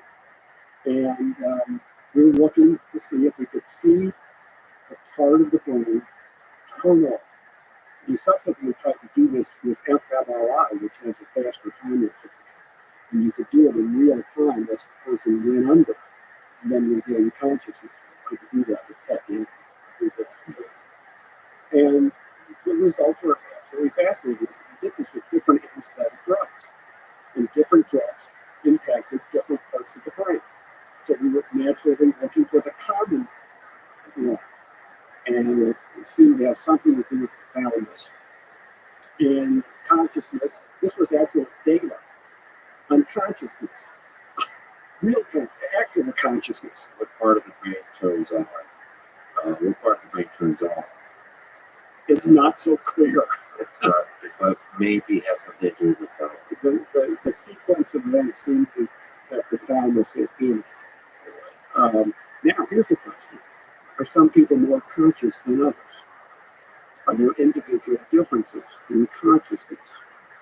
And I don't mean it in the psychedelic sense. I don't mean it in the political consciousness sense. I just mean it in everyday life. Some people go through everyday life more conscious than others.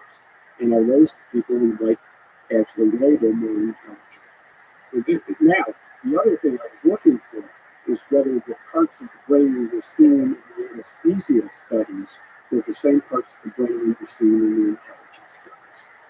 Now, this was very complicated, expensive research. We didn't really have funding to do this. We were trying to do it on the fly. I'm not sure anybody has pursued this. I'm retired. He's going on for other things. But I think it's an area of research that would be fascinating to see.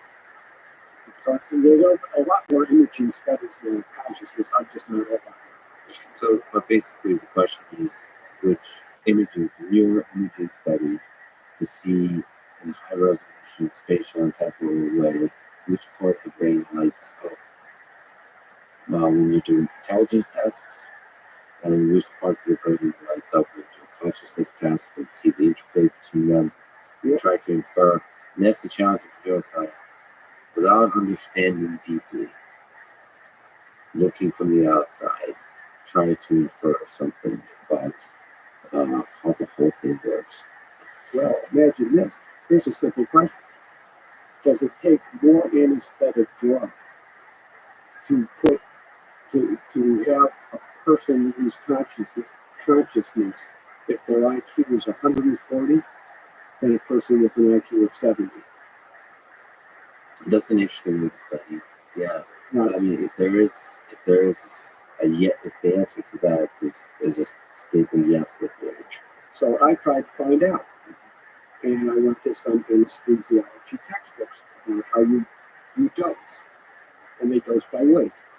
So, and what I also learned is a little bit off the subject. Anesthesiologists are never sure how deep you are, Yeah. and they usually tell by poking you with a needle, and if you don't jump, they tell the surgeon to go ahead. I'm not sure that's literally true, but It might be very difficult to know precisely how deep you are. It has to do with the same kind of measurements that you're doing with the consciousness. Again, it's difficult. It's difficult to know. so I use my train of thought. I couldn't find in the textbooks anything about dosing by intelligence. I asked my friend, the anesthesiologist, he said, doesn't know. He said, can we do a chart review and look at people using their years of education as a proxy for IQ? Because if someone's going to graduate school, that tells you something. You can make some difference as opposed to someone who didn't graduate high school. Can we do a chart review? He says, no, they never really put down the exact dose. No, he said, no. So to this day, the simple question, does it take more anesthetic drug to put someone under if they have a high IQ or less? Or less? It could go either way. Because, by the way, our early PET scan studies on intelligence found the unexpected result of an inverse correlation between glucose metabolic rate and intelligence. It wasn't how much a brain area lit up. How much it lit up was negatively correlated with how well you did on the test, which led to the brain efficiency hypothesis, which is still studied today. And there's more and more evidence that the efficiency of brain information processing is more related to intelligence than just more activity. Yeah, it would be interesting again. It's all hypothesis how much in the relationship between intelligence and consciousness. It's not obvious that those two, if there's correlation, they would be they could be inversely correlated. Wouldn't that be fun if you the consciousness factor, the C factor plus the G factor equals 1. It's a nice trade-off. You get a trade-off. How deeply you experience the world versus how deeply you're able to reason through the world. What a great hypothesis. Certainly somebody listening to this will do this thing. Even if it's the aliens analyzing humans a few centuries from now. Let me ask you from an AI perspective.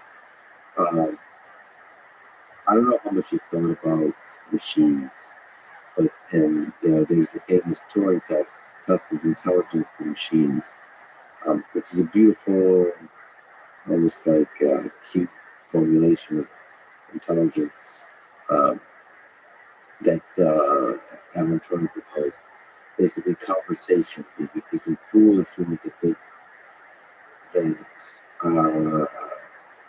a machine is a human that passes the test. I suppose you could do a similar thing for humans. If I can fool you that I'm intelligent, then that's a good test of intelligence, right? Like you're talking to two people, and the test is saying who has a higher IQ. And, it's an interesting test because, yeah, maybe charisma can be very useful there. If you only allow these conversations, these formulation of choices. Anyway, what I'd like to say is, what are good tests of intelligence for machines? You know, what do you think it takes to achieve human level intelligence for machines? Right. I have thought a little bit about this, but every time I think about these things, I rapidly reach the limits of my knowledge and imagination. So when Alexa first came out, and I think there was a competing one. Well, there was Siri with Apple, and Google had Alexa. No, Amazon has Alexa. Yeah, Amazon had Alexa. Google Google Assistant or something. So I proposed to one of my colleagues that he buy one of these, each, one, and then ask it questions for the IQ test. Yes.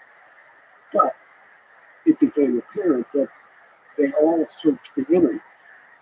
So they all can find answers to questions like how far is it between Washington and Miami, and repeat after me. Now, I don't know if you said to Alexa, I'm going to repeat these numbers backwards to you. I don't know what I have never done. But so what is the real question is, try to, you're going to try it right now. Let's try No. it. Let's try it. No, Yes, sir. so it would actually probably go to Google search and it would be all confusing kind of stuff. It would fail. There's a test that it would fit. Well, but that's not. That has to do more with the language of communication versus the content.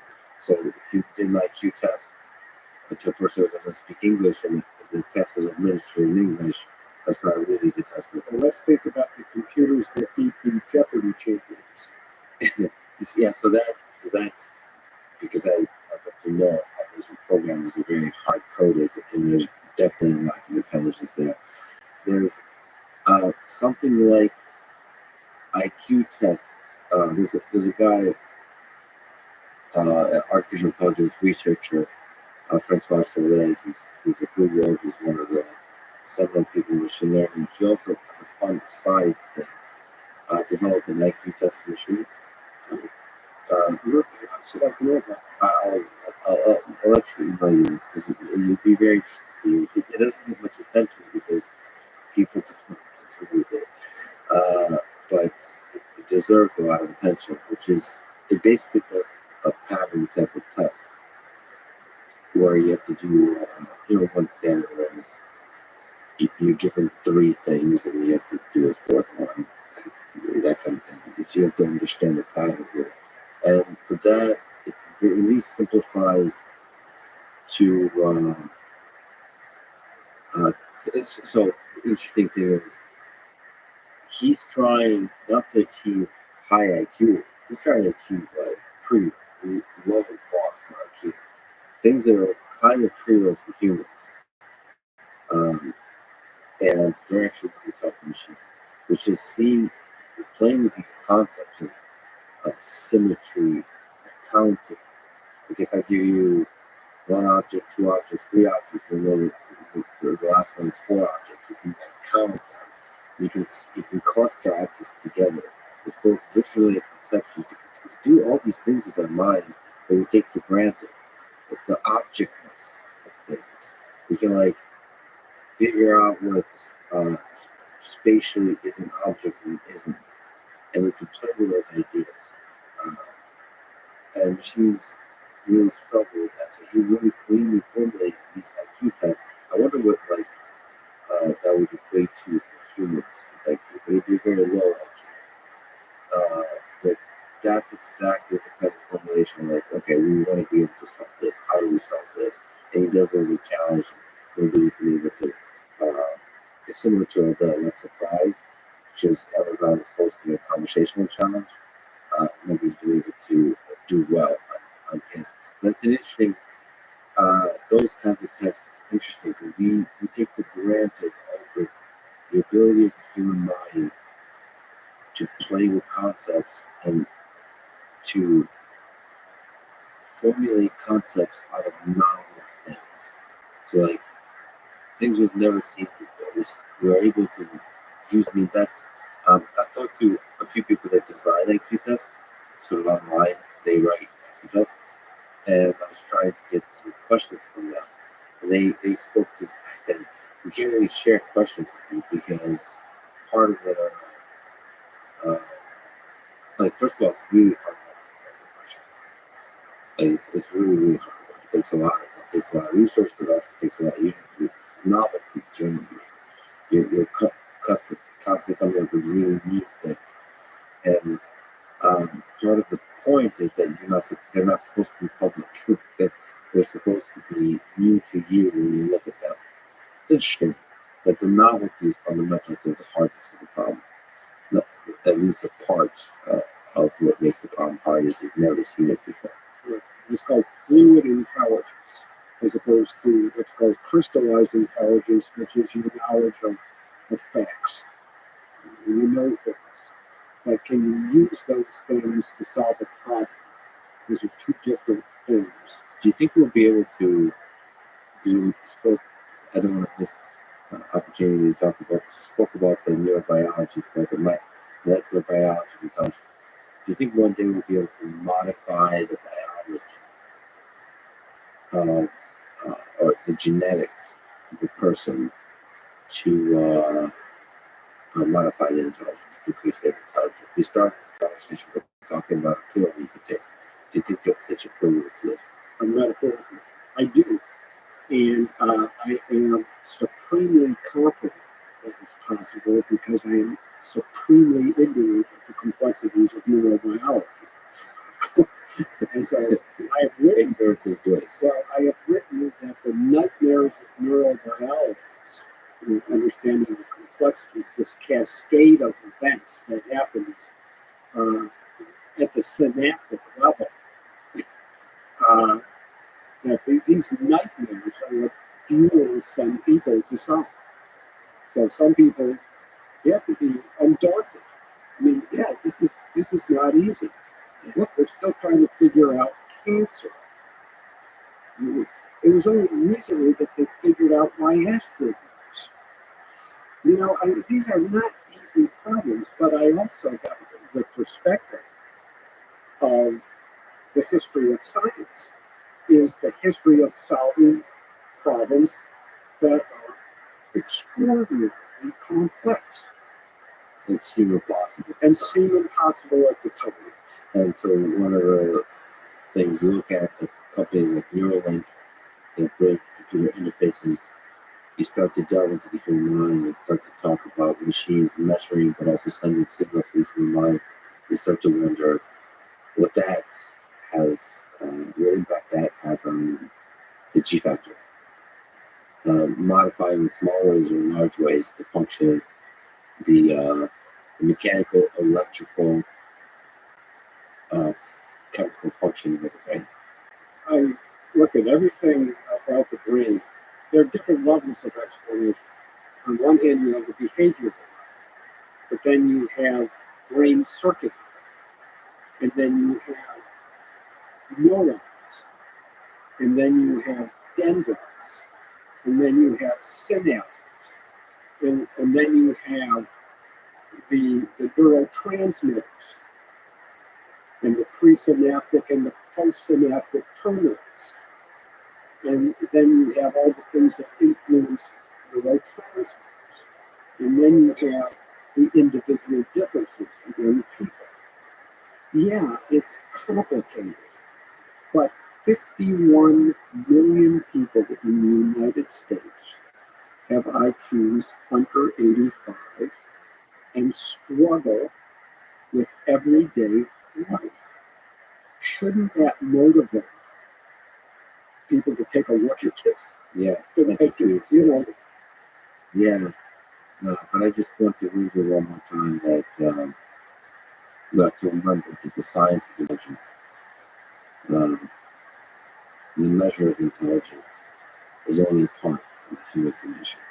The thing that makes life beautiful and the creation of beautiful things in this world is our perhaps loosely correlated, but is not dependent entirely on intelligence. Absolutely. I certainly agree with That's so for anyone sort of listening, I'm still not convinced that sort of more intelligence is always better if you want to create beauty as well. I don't know. that. Well, I didn't say more intelligence is always better if you want to create beauty. I just said all things being equal, more is better than less. That's all I mean. Yeah, but that's sort of that I just want to sort of say because to me, one of the things that makes life great is the opportunity to create beautiful things. And so I just want to sort of empower people to do that no matter what some IQ test says. At the population level, we do need to look at IQ tests to help people. And to also inspire us, to take on some of these extremely difficult scientific questions. Do you have advice for young people in high school and college? Whether they're thinking about career or they're thinking about a life they could be proud of. Is there advice you can give? Whether they're in the, you want to pursue psychology, biology, engineering, or they want to be artists, musicians, poets. I can't advise anybody on that level of what their passion is. But I can say if you're interested in psychology, if you're interested in the science around the big questions of consciousness and intelligence and psychiatric illness, we haven't really talked about brain illnesses and what we might learn from, if you are trying to develop a drug to treat Alzheimer's disease, you are trying to develop a drug to impact learning and memory, which are core to intelligence. So it could well be that the so-called IQ pill will come from a pharmaceutical company trying to develop a drug for Alzheimer's disease. Because that's exactly what you're trying to do. Well, what will that drug do in a college student that doesn't have Alzheimer's disease? So I would encourage people who are interested in psychology, who are interested in science, to pursue a scientific career and address the big questions. And the most important thing I can tell you, if you're going to be in kind of a research environment, is you got to follow the data where the data take you. You can't decide in advance where you want the data to go. And if the data take you to places that you don't have the technical expertise to follow, like I would like to understand more about molecular biology, but I'm not going to become a molecular biologist here. But I know people who are. And my job is to get them interested, take their expertise into this direction. And that it's not so easy, but and if the data takes you to a place that's controversial, that's counterintuitive in this world, no, I would say it's probably a good idea to still push forward boldly, but to communicate the interpretation of the results with skill, with compassion, with a greater breadth of understanding of humanity, not just the science, of the impact of the results. one famous psychologist wrote about this issue, that somehow a balance has to be found between pursuing the science and communicating it with respect to people's sensitivities, and legitimate sensitivities. Somehow. He doesn't say how. Somehow. Somehow. And this is Every part of that sentence. Somehow balance is left up to the interpretation of the reader. Let me ask you some big questions. The biggest, or one of the biggest. We already talked about consciousness and intelligence, one of the most fascinating, one of the biggest questions. But let's talk about the why. Why are we here? What's the meaning of life? I'm not going to tell you. You know, you're not going to tell me. It's very. I'm going to have to wait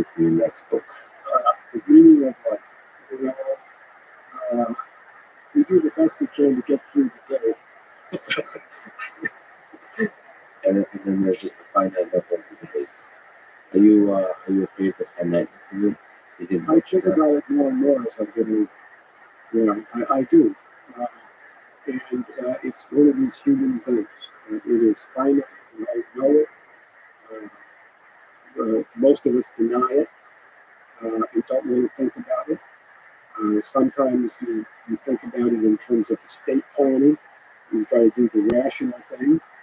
Sometimes it makes you work harder because you know your time is more and more limited and you want to get things done. I don't know where I am. It is just one of those things that's always in the back of my mind. It says I don't think that's uncommon. It's just like G factor intelligence. It's a hard truth that's there. Sometimes you kind of walk past it and you don't want to look at it, but it's still there. Yeah. Yes, you can't escape it. And think about the G factor of intelligence. Everybody knows this is true on a personal, daily basis. Even if you think back to when you were in school, you know who the smart kids are. When you are on the phone talking to a customer service representative that in response to your detailed question is reading a script back to you, and you get furious like this. And have you ever called this person a moron? You wanted to call this person a moron? You're not listening to me. Everybody has had the experience of dealing with people who they think are not at their level. It's just common because that's the way human beings are. That's the way life is. But we also have a poor estimation of our own intelligence. We're not always a great. Our judgment of human character of other people is not as good as a battery of tests. There's that's where bias comes in. That's where our history, our emotions all represent. So, people on the internet, there's such a thing as the internet, and people on the internet will call each other dumb all the time. Uh,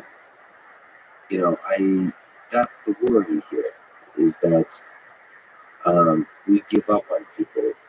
We put them in a bin just because of one interaction or some small number of interactions as if that's it, they're hopeless. That's just in their genetics. But I think no matter what science here says, once again, that does not mean we should not have compassion for our fellow man. That's exactly what the science does say. It's not opposite of what the science says. Everything I know about psychology, everything I've learned about intelligence, everything points to the inexorable conclusion that you have to treat people as individuals respectfully and with compassion. Because through no fault of their own, some people are not as capable as others, and you want to turn a blind eye to it, you want to come up with theories about why that might be true. Fine. I would like to fix them as best I can. And everybody is deserving of love. Richard, this is a good way to end it, I think. I think getting warmed up here. I know. I know you could go for another many hours, but to respect your extremely valuable time, this is an amazing conversation. Thank you for the teaching company, the lectures you've given with neuroscience of intelligence, just the work you're doing. It's a cool topic. It's a topic that's controversial and sensitive to people, but to push forward boldly and in that nuanced way. Just thank you very much, Mika. And thank you for asking the big questions, the intelligence of consciousness. Well, thank you for asking me. There's nothing like good conversation in these topics. Thanks for listening to this conversation with Richard Pryor. To support this podcast, please check out our sponsors in the description. And now, I leave you with some words from Albert Einstein. It is not that I'm so smart, but I stay with the questions much longer. Thank you for listening, and hope to see you next time.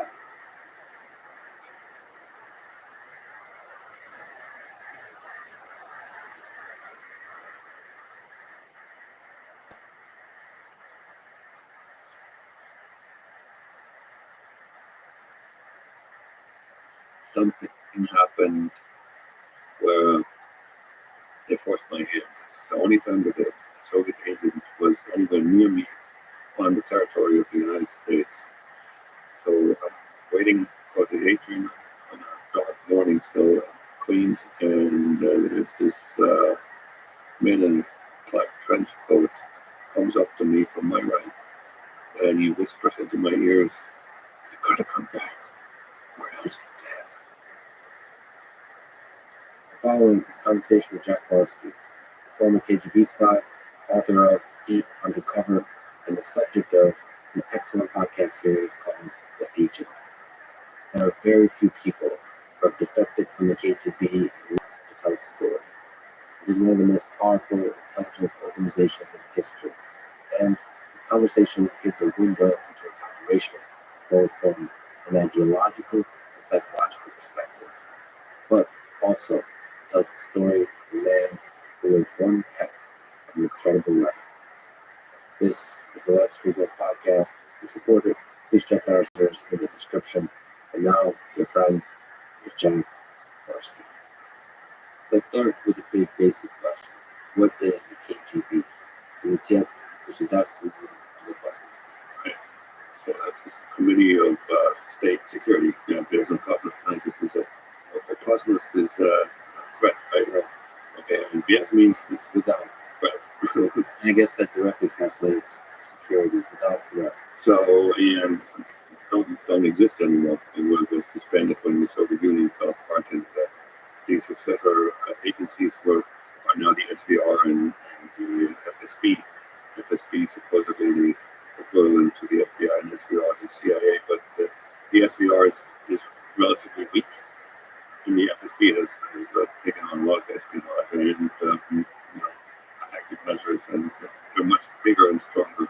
But the most capable intelligence agency in Russia is the CRU, military intelligence. That nobody knows very much. That's right. When I was in the KGB, I had no idea that there was military intelligence. Nobody ever mentioned anything like that. And by the way, I recently had the pleasure to give a talk at the DIA. When they reached out to me, I didn't know they existed either. Interesting. Yeah, that's always the question. If you want to be an intelligence agency, should the world know anything about you? Because in some sense, you want to create a legend, you want to attract great vision for your food, but at the same time, you want it to be shrouded in mystery. Nobody knows you exist if you don't operate well as an intelligence agency. That is fascinating, but FSB is the thing that carries the flag of KGB. KGB being probably one of, not the most infamous, powerful intelligence agencies In history, yes, absolutely. It was founded in 1954 after the death of Stalin. You've writing your book, look back at the quintessence of history. Right. Is there some way in which the KGB is grounded in the culture, the spirit, the soul of its predecessors? Oh, absolutely. They just changed names, and they changed personnel rather frequently, and that had something to do with that stuff. Paranoia. From between 1923, and I don't remember what, I think it may have been the NKVD at that time. It started as a ticker, and then it became the GPU, the 3 or 4 NKVD. Yes, but with those name changes, you also had changed at the time. Between 1923 and 1953, when Calvin died, that is 30 years, they had 8 heads of intelligence. And of those 8, 6 were executed in their place. So that's an indication that this was an organization that ate itself from the inside. The Soviet Union was the only dictatorship in history that did not rest its powers on the military. It rested its powers on the intelligence apparatus, and that thing was unstable. So you know where that leads. Eventually, if you rest your power on something that is made out of bricks that don't hold a lot of load, it will fall apart. with Sam. Yeah. Why was it stakeholders? What of human nature? Well, it's the paranoia. It's Stalin was always worried about, most powerful people coming after him. So he proactively killed off heads of the KGB, and he had this great purge where he got rid of a lot of his generals, really capable generals, and that cost him dearly in the war, which started because he started off with a force that wasn't as capable as it could have been. Was it paranoid at all levels? I believe so. It comes from the top, and so if the top doesn't trust you, you always have to worry about your peers scripting on you. Okay?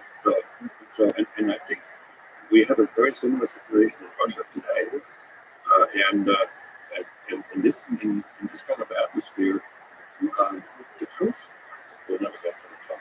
So no matter what moral rules the organization operates under, trust is fundamental to its competence. Oh, absolutely, and I want to extend this to my own existence. This is kind of strange. It's almost dichotomous because I was running around lying to everybody, and I couldn't fundamentally be trusted. But the relationship that I had with the KGB was based on trust. If they don't trust me, they don't see me out. And if I don't trust them, I'm not going. And I eventually broke that trust. They knew there was always a They knew that because something about you, or just something about human beings. No, there were hints about how long my innocence would be, so 10 to 12 years. And you see, it makes sense. I was becoming an American, and over time, I would become more and more American. There was always a chance that I liked it more here than there, and I was really successful in what I was supposed to do. And it sort of happened, but in my case, it happened because of I fathered a child who I didn't want to leave, but they wanted to be back. So, Love always screws up. oh, Your employment conference, yes. you absolutely right. So that's what they thought, that I had an anger at home because I had a wife and a son at home, which, you got to worry about them. It's defect. Because in the past, the KGB would go after the family ruthlessly. Could have found. Yeah. This is a hard question about the KGB because it's one of the most ruthless organizations, but in general. Are there lines KGB agents at every level of the hierarchy that they would not cross? Political, legal, ethical, or just anything that you could call? I was only in touch with the two types of people. The technical experts, the ones that taught me trade craft, and they were like engineers, and they were in charge of the secret writing and the Morse code, shortwave radio reception, decryption, encryption, and that kind of stuff. Those were just doing their job, right? And the others, the ones that trained me, that prepared me for life in the United States, they were nice people. They were elegant people. I don't think they would not fit into the stereotype of the ruthless gun-carrying agent. Is it possible that you would not be aware of the parts of the KGB? I mean, it's very modular. Would you? Yeah. It's possible you're not aware of the parts of the KGB that don't Moscow. Well, I didn't know. I would find out afterwards, after I retired and started doing some research. I had no clue. You're kind of operating. Oh, yeah, very much so. I mean, this is what the KGB did really well, compartmentalization. And that was based on, the communist movement while it was still underground. The cells were very small, so that maybe there were 3-4 members liaison to another side. So the bottom line is that if you got one of those folks apart, they could maybe betray 4 people, or 3, something like that. And the KGB continued with that tradition. I have reason to believe that my hands on a person in Moscow that sort of directed me and made decisions to do it right about. Never met me personally. No reason, right? So, and this actually was a big advantage over other intelligence services because you look at what the CIA does. Everybody blabs. There's a lot of leaks coming out of American intelligence. I don't think there's as many leaks coming out of Mossad. So, I mean, that is a question I'm going to ask a little more systematically. Is there something unique about the KGB compared to the other intelligence agencies? Let's talk the British intelligence, MI6, Mossad, CIA. Is there unique cultures, spirits, souls, the different organizations, maybe something connected to the structures of government, maybe the values of the people? I believe we were all pretty much strong believers in communism and the future of the world being in KGB. Yes, I think that unified us to a large degree, even as a But even it wasn't something like, the parents believe this thing, but we know the truth. You really believe the story. I absolutely did, and you need to look at the time frame. Soviet Union after World War II made quite a bit of progress in influencing the third world. I still remember when I was in middle school, we had a map of the world, and it was color coded. So red was communism, that was Soviet Union and the Eastern states, and then blue was capitalism, and then we had green, which were the third world countries, and the green slowly turned pink because a lot of third world governments, like I'm looking at Angola, I'm looking at Vietnam. A lot of these countries were very sympathetic to the Soviet Union. So we sort of knew that this would go on like that, and eventually we would take over and pretty much overtake. That was the bit overtake the United States, not only militarily but also in terms of industrial production and so forth. That was the stupid fight between the military and was a standoff every night. Well, stupid pipe dream. Hitler had a stupid pipe dream that he executed exceptionally effectively, if not for a handful of military mistakes. Everyone could be very different. Well, the biggest one being invading the Soviet Union, particularly at the time that he did it, because he ran into the same thing that Napoleon ran into, General Winter. Well, within Operation Barbarossa, within that, he could have made different decisions. For example, skipping Kiev and attacking Moscow directly. Those were marching against that. That would be learning lessons from Napoleon as opposed to a different kind of distribution of forces and then getting back on. The point is, these ambitions sometimes do. The ambitions of empires sometimes do materialize in the building and establishment. Empires and those empires write the history books in such a way that we don't think of them as empires. We certainly don't think of them as the bad guys. They write the history books that we're the good guys. But right now, America has effectively written a book about the good guys. I happen to believe that book, but we should be humbled and open-minded to realize that that is in fact what is happening. These effective empires write the history books and tell us stories and tell us propaganda and tell us narratives that we believe because we are human beings. We love to get together and believe ideas. We love to dream of a beautiful world and try to build that beautiful world together. In the United States, that's a beautiful world of freedom, of respect of human rights. rights, all men are created equal, pursuit of happiness. You know, it always sounds good. If you look at what the dream of communism is, it sure as heck, in its words, on the surface, sounds good. Respect for the workers, the working class, the lower classes that have been trodden on, that have been stolen from by the powerful. They deserve to have the money, power, and respect that they've earned through their hard work. Sounds great. And everybody gets along. We just have to, you know, all men are wonderful people. And if they go bad, it's something to do with they have been oppressed, right?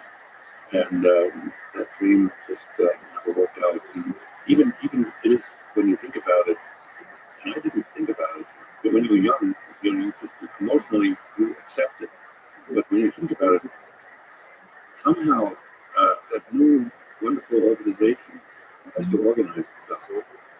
Even though Lenin predicted that the state eventually would go away. Well, how does it work? You have like arrogance. You have to have an organization. The only way to really organize a large number of people is with a hierarchy. So, and who gets to the top? The ones that want to go to the top, the ones that believe in themselves, the ones who want to know better than everybody else. And once you have that hierarchy established, it's no guarantee that it won't go bad. Actually, when you look into history, every such hierarchy has gone bad. You know, when you look at Cuba, for instance, I believe Fidel Castro was an honest revolutionary. I do believe that. And so, what did Cuba turn into? Yeah, there's something about, speak about Latin food in this way, but let's step away from that for a second. Is there something about being an honest revolutionary that wants to do good for their country, and you start to believe that you know better than everyone else how to do good in the country, and you very well might first, but then somehow that grows into a distortion feeling where you keep believing you know what's right. Yeah. And all the people who disagree with you, you stop seeing them as having a point, and instead see them as like evil manipulators of the truth that are actually trying to hurt people for their own greed, for their own power. And you will protect the people because you know what's good. In the case of Stalin, I mean, I don't know. But it seems like he really believed that communism would bring about a much better world. And there was a sense you have to crack a few eggs to make an omelet. This idea that sacrifice is necessary to bring about a better world. And then the other aspect is sort of ruling by terror, creating terror as a justified political mechanism to achieve a better world. So it wasn't, I mean, perhaps he had to do that to be able to sleep at night with the atrocities he was committing. I think he believed that he would. Yeah. And by the way, the terror didn't start with Stalin. It started right after the Bolsheviks took over, when Lenin told Mr. Kaczynski to build the Chicago and then execute this is what he called it, the Red Terror. So at the birth of the Soviet Union, there was already terror, and it was deliberate, and it also was. It wasn't just focused on the enemies; it was focused on whoever you didn't like. There was no rule of law. There was no. There was no court cases. You know, people were just pulled out of their apartments and shot. Right? And this was done by revolutionaries who were convinced that eventually, you know, that these sacrifices had to be made, and eventually that could lead to a much better planet. The populace group, they'll sacrifice in part. Yes. This is such a dark thing about dictatorship. You believe it, but you're also too afraid to question your beliefs. Like, you're not directly afraid, but it's almost like don't know what that is. It's almost like a subconscious fear. Like there's a dark room with a locked door. Don't you? And there's some part of the United States that says, especially modern culture, they go to that door first. It's sort of question everything. That's the power of freedom of speech and freedom of the press. But you can get almost become too critical and too cynical with culture in that way. So there's a balance. And that's the communism lesson. If you believe, without thinking too much about it, you believe that story. What did you see? Just, I came to this thing weekend. What did you maybe feel that's right and good about communism, about the vision of communism? Do you remember, I think the biggest impetus in people leaving the communism was that the communists, when just before Hitler took over, the communists were the only force in Germany that fought Nazis in the streets. And that's a historic truth. And communists were hunted down by the Nazis, killed, put in concentration camps. And so what we knew, what we were taught, I think that was a huge unforced error by the Western countries, particularly the United States, that there were ex-Nazis in the government in West Germany.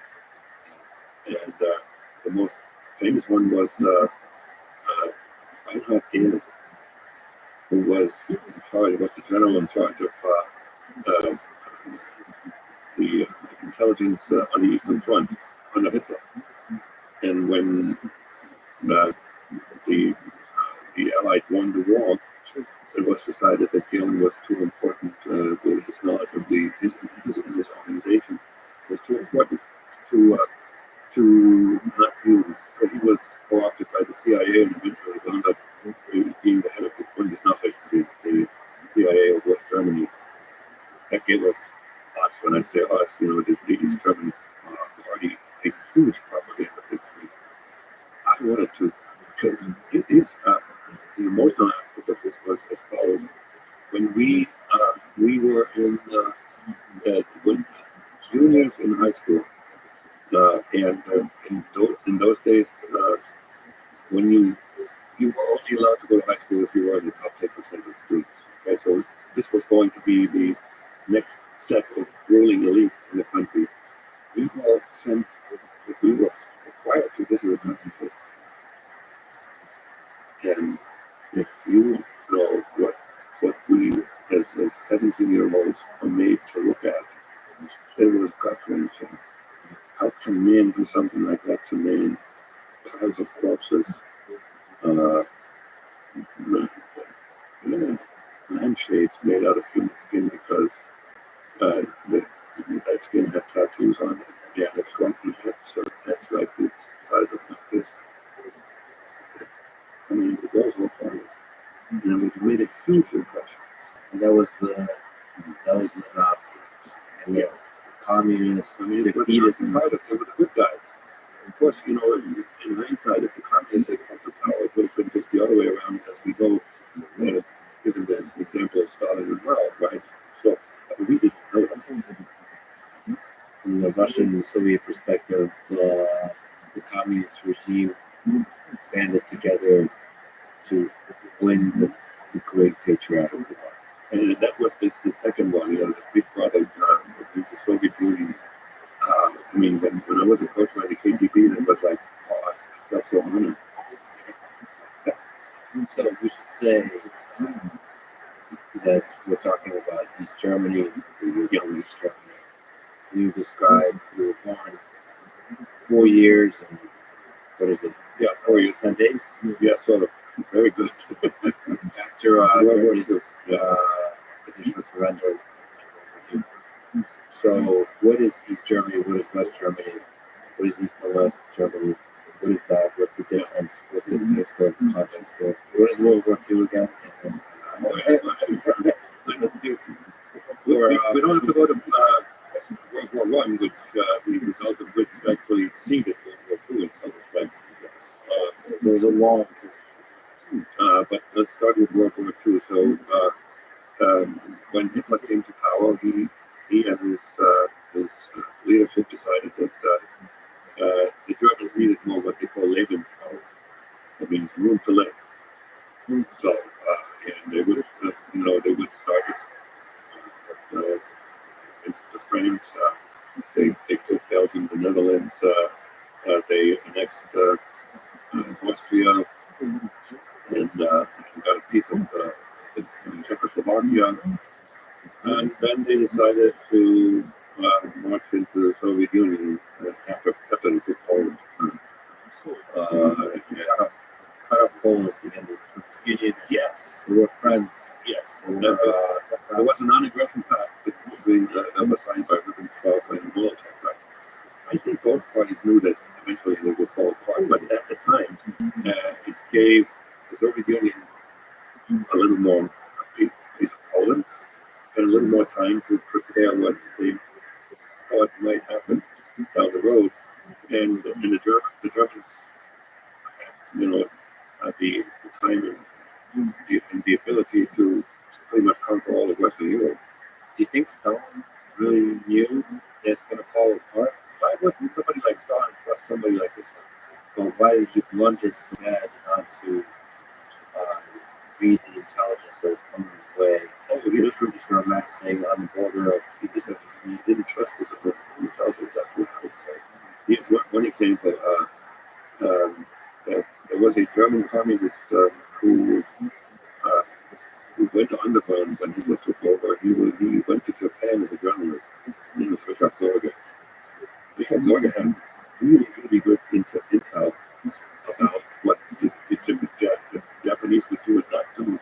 And I forgot exactly what it was, but it came to Moscow and Stalin totally ignored it. And when Zorge was captured by the Japanese, the Soviet Union denied that he was one of theirs, so he was executed. The paranoia, again, does a lot of damage. When you don't believe your own intelligence apparatus, why bother having one? Mm-hmm. Yeah, I mean, I'm sure there's contradictory information from the intelligence apparatus, and it's difficult. I mean, first of all, nobody else can disagree with, especially when you get to more powerful. And the intelligence apparatus is probably giving information you don't like. But it's often negative information about basically information that says that the decisions you made in the past are not great decisions. And that's a difficult truth to deal with. Yes. So there's, a lot of times if we talk about briefly is Vladimir Putin has been not happy with the intelligence that's being there by these European news, right? Choosing to put more priority to the GRU or the intelligence in Ukraine. Right. I guess that's the same story happens there as it is throughout history. I give you an example that comes from a very reliable source. And that my best German friend worked as a chemist in his German himself. And he eventually he goes to a rank major and was in charge of the forgery department. It's very likely that he made passports that I used to travel. He was aware that there was intelligence that was collected. The study was really good. They had about 1,000 people in West Germany, undercover agents, some of them in government. And the Central Committee of the party, the decision makers ignored it because it didn't quite fit in their worldview. It didn't quite fit into their plans. So, and one delicious thing that I just want to add on to this, when Gorbachev wrote his book about perestroika and glasnost, the East German rulers did not like it. They were much more orthodox. So they had to print the books in translation. That's where they wound up. They were piled up in the hallways of these houses. They put the entire print one. So, but that's better track. So, Operation Barbarossa, Soviet Union, and then hopefully that leads us all the way to East Germany, West Germany, right after the end of the war. So what happened was the Soviet Union rolled into the eastern part of Germany, and the Western Allies took a larger chunk, which was eventually was occupied by the three allies, the French, and the English, and the Americans. And the eastern part was occupied by the Soviet troops, and the Soviet troops actually conquered Berlin. But in the contract, they decided that Berlin would be ruled by the four allies, and they all had had free access to that city.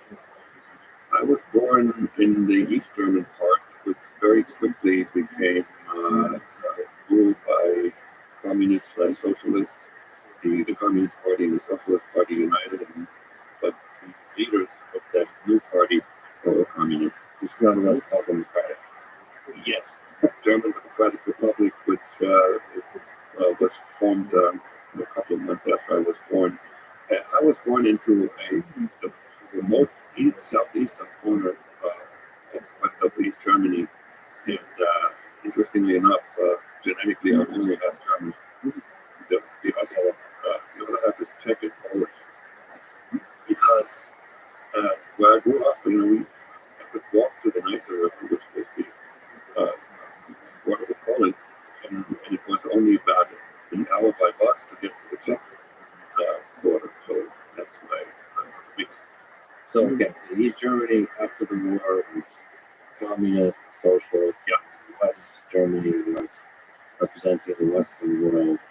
Right. Democracy. But the United States did this was really, really very forward-looking, very strategic. The Marshall Plan to rebuild the economy in the West, as compared to what the Soviet Union did. Whatever they hadn't destroyed on the way in, they took with them on the way out for reparations, because they had every right to do that. It was not a good idea, because East Germany was always behind in economic development to the Western counterpart. So when you were young, as today, when you were young, you were clearly an exceptional student. Yeah. You were a brilliant academic, superstar. Let's go to your childhood. What's a fond memory from childhood that you have? Being woken up to the beauty of this world. Sort of being curious about all the mysteries around you that I think ultimately lead to academic success. Or was it? The fondest memory that comes to mind is my first kiss. How's that? Don't want to go into details of that. What'd you make of that? What'd you make of that? What did that teach you about yourself and human nature and all that? It taught me only in hindsight. At the time, I was just like, my God, I was head over heels in love. I was 16 years old. And I knew it in those days. I admired girls. I knew that girls were like sort of magical beings. They were not capable of doing evil things. They were beautiful and they had to be adored. And one of them actually loved me too. She came after me initially, right? And that too was Oh my God, yeah. And literally, I dedicated. That's when I started studying. Up until that point, I just did whatever I would to be an A- student. So that's when I started studying. And the A that I got, and I dedicated to her, sometimes explicitly, because I knew I was going to take care of her as I grew up. you're gonna have to work hard in Yes. this world to be somebody that could be adored and Yes, you're right. That really is. The next decade, I was running around in school with a gun. maybe that in some someone great. So, about the heartbreak. Okay. Shirley, But just to expand on this a little more, because that passion that I had was an indication that eventually love would play a big role in my life. I wasn't aware of it. I was just directed at this one girl, but that you understood that feeling. oh my God, That taught you something like that you're somebody that can feel those things. And there's that's a strong part of who you are, and therefore it will also be a part of directing your trajectory. So we were married for 2 years. I lost my virginity. She was not a virgin at the time. My competitor was. Always is a competitor. Yeah, there was. Isn't that how it works? He studied medicine in college already. In which way was competitor? He was older. He was more experienced, and he was going to be a doctor. And but I was there, and he was not. Presence wins. But you still had big dreams. You want to be a attending professor. Yes. So you still want to outdo that guy. Oh yeah, and he eventually told me that he was not as big for me. So it was back and forth. That our senior year we were an item, and I was just dreaming of the future. But sort of, we didn't figure out that in those days, if he went to college in Berlin and I went to college in Jena, and the distance between the two cities was too much for a weekend visit. Public transportation was very slow and nobody had cars. So The circumstance of life. and so we interacted with a couple of letters, and then I got the goodbye letter. Oh my God, I can still feel it. But that's a good thing. The pain, that's still part of us. That pain of loss is still part of life. And then you kind of change that, you shape it, and you give that love deeper, more profound ways to future people. It's very well put, but at the time it emptied me out. If I had a tendency to have suicidal thoughts, I might have killed myself. Would you say that was one of the darker moments in your life? Let me see. Yeah, at a single moment, yes. So I still remember. We had a mail slot in the front door, and I was expecting a letter any day, and that was the letter. I go upstairs into my bedroom, and I open it, and I read it. Just like the life went out. You're just there alone. You have to go with this pain alone. So, But now you're deeply alone. yes, because I didn't have there was no emotional relationship with my parents.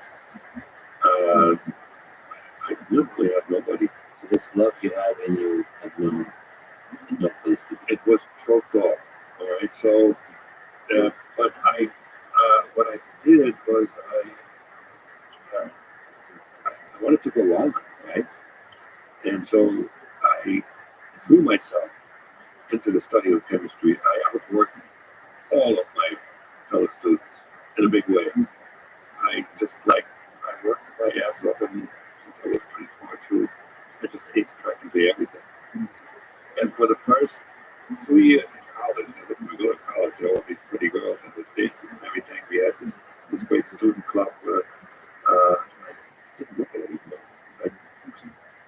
Eventually, I knew I was going to want to have female companionship, but love, no, that hurts. There's a song that goes, "Love hurts." Yeah, no. That's true. There's actually many songs that have a similar message. Yeah.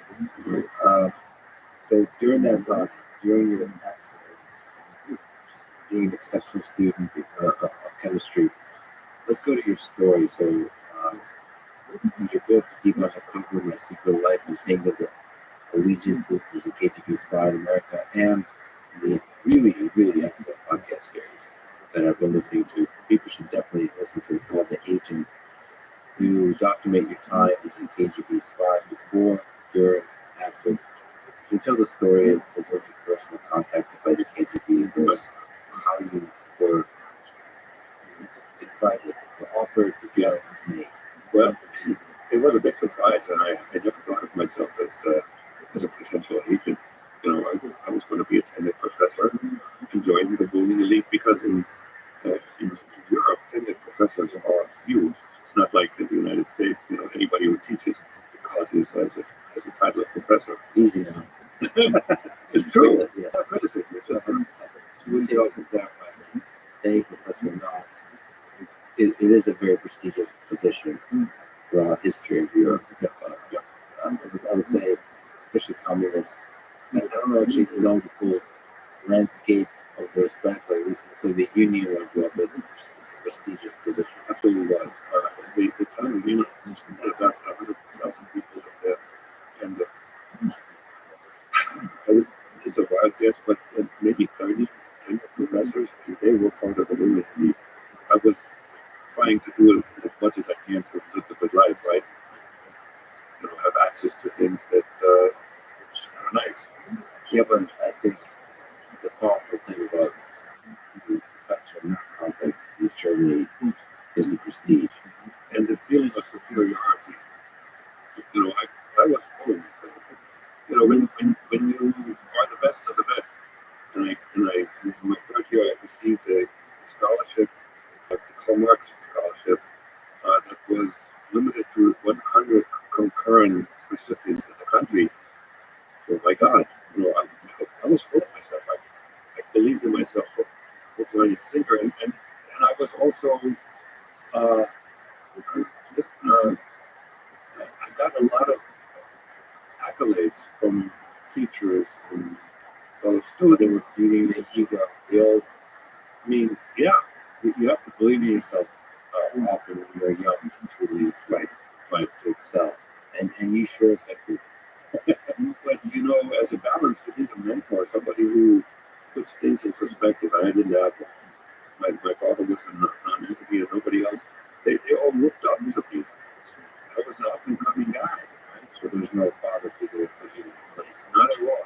Yeah, and I give you one extreme example. It was down the road when my father, they tried out a wedlock.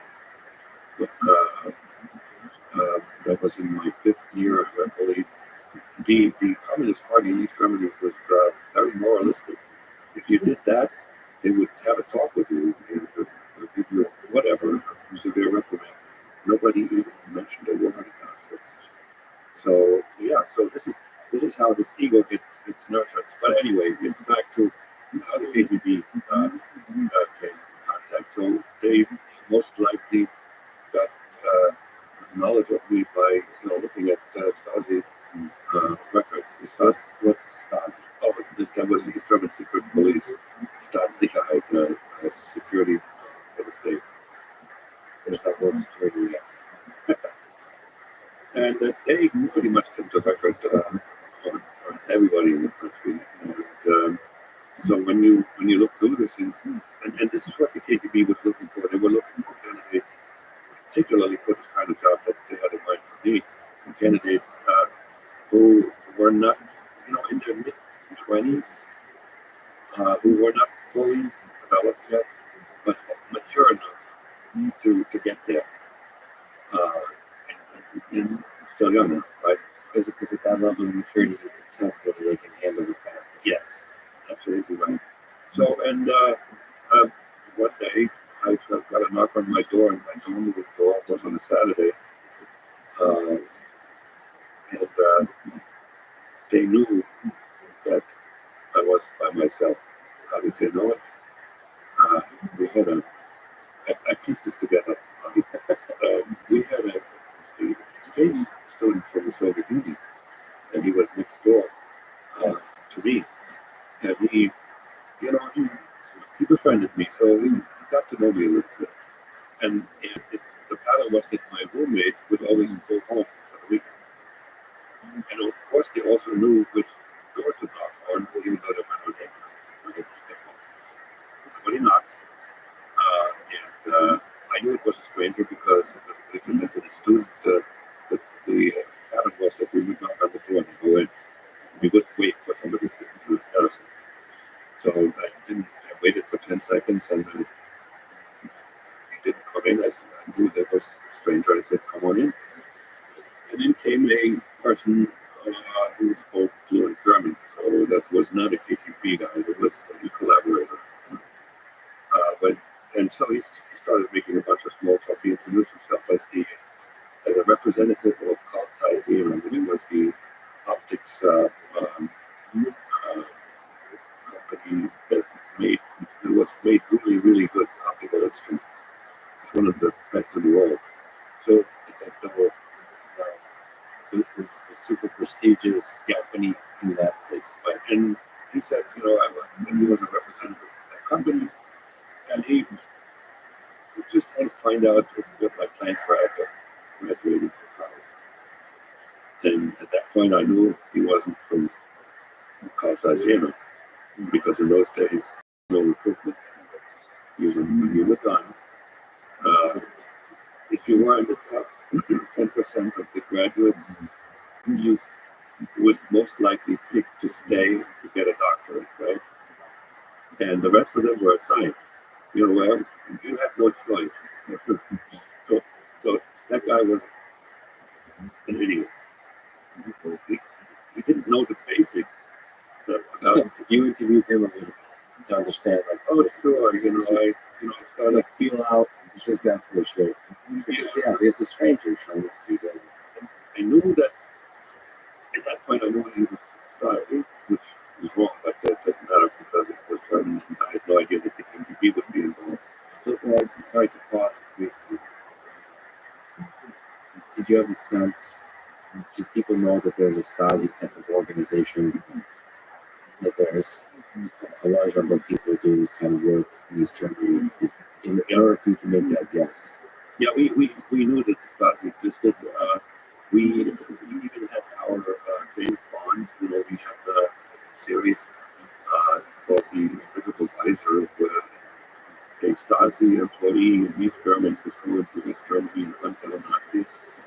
So yes, the Stasi was known to be there. And admired in part of fear. I thought they were necessary, and I admired them. The reason I did so because I had no information to the contrary. I never knew anybody personally, or even somewhat removed, who was followed by the Stasi, was put in jail. I had no clue. I had no clue that they did a lot of damage and that they were doing a lot of surveillance of the German population the same way the KGB that did. So for me to be talking to somebody from the Stasi it raised my interest. I was curious what comes next because I knew something interesting would be coming at me, and I had no other thoughts about that at that point. So when he was finally he went for the kill by reversing himself, he said, I gotta tell you that I really am not from Carl Zeiss, I'm from the government. Okay, thank you for pointing that out. And then he asked this question. He said, "Can you imagine one day work for the government?" And so I gave a pretty clever answer. I said, "Yeah, but not as a chemist." So I answered the question that he didn't ask. I helped him out. So we made an arrangement to meet for lunch, which in Germany is the main meal, at the number one restaurant in Vienna. I still remember what I ate. It was a rough steak with butter on top and French fries. It was my favorite. Anyway, so when I get to the restaurant, I saw this fellow sitting at the back there at the table, and there was another person at the table. So I was a little bit hesitant because in those days it was not unusual for perfect strangers to share a table because there wasn't enough tables and chairs and so forth. So I didn't know if I could approach him, but he he got up and came to me and he took me to the table and he said, I want to introduce Herman. We work with our Soviet comrades. And then he disappeared. He said, I got something else to do. I never knew his name. He just handed me over to the KGB. What was the relationship between the KGB and the Stasi's? Just collaborators, close collaborators, or just distant associates? They were pretty close collaborators. As I told you, if all the forged documents the Germans made, because were better at forgery, they also exchanged information. But they didn't trust each other 100%. And I tell you why I know that. So they recruited me to send me to West Germany. As I already said, East Germany had 1,000 agents over there, but they want to have their own. Yeah, this is fascinating. Internal and external dynamic distrust. Yeah. Okay, so there you are. Welcome by the KGB. When did the offer be Well, that took me a while. So Herman and I had an unofficial relationship for about a year and a half. I would meet him once a week, once every 2 weeks, usually in his car. But then he took me to a concentration flat. That was a apartment that was occupied by a party member, a lady, single lady. When we came in, she would leave. He left us tea and cookies, and then we could really talk. He also, that time, gave me some West German literature magazines to read, which was, of course, forbidden. So already I'm starting to feel somewhat special. And as we were talking about what they had in mind for me in general, I knew that I was going to be even more special because I would give up the law. I would operate outside the law of the countries that I would go to, as well as East Germany, because it was some magazines. Eventually, when I joined up, they told me I better watch West German television, which was also not explicitly prohibited, but it was something that could get you in trouble. So on many levels, you were super special. Yes. So what was that recruitment testing process like? People that are testing for you, or you have takes? Well, first of all, we had very in-depth talks, Norman and I, about life. And I was, and still I am, very honest in sharing my feelings. Philosophical or personal? I even told him that I was shy around the girl. He was giving a relationship with us. So what was the dynamic? Was it a father with son? No, Was it a the brother. Yeah, he was early to mid 30s, and I was maybe 10 years younger. And He speaks German. He spoke German pretty well. but he's a Russian. Yeah, with a Russian accent. And so I got in trouble one time with him when I asked him, "Is your real name German?" He didn't like that. What was he good with girls? No, he just, I remember when he told me, he said, you gotta understand one thing. They're looking for guys too. That's all. Oh, girls. Yeah, don't worry about it. So that little flame of love you were talking about, all the shapes that it takes and all that. Did he talk to you about that? That could be taken advantage of? That could be used? Was it implied? Yeah, but not in. It was not very focused, not very detailed. So we talked about personal stuff and like dislikes. He gave me tasks.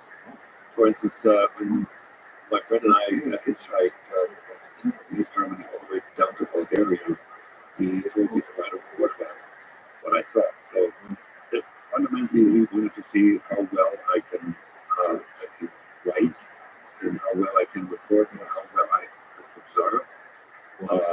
He also asked me to write some profiles about fellow students. I them to give it to the Stasi. It was just like, how well do I characterize people? That's important when you're talking about when I was in the U.S. Active in the U.S., I operated as a Stasi, so I did exactly that. I wrote profiles about people. He also gave me some tasks to do that were rather unpleasant.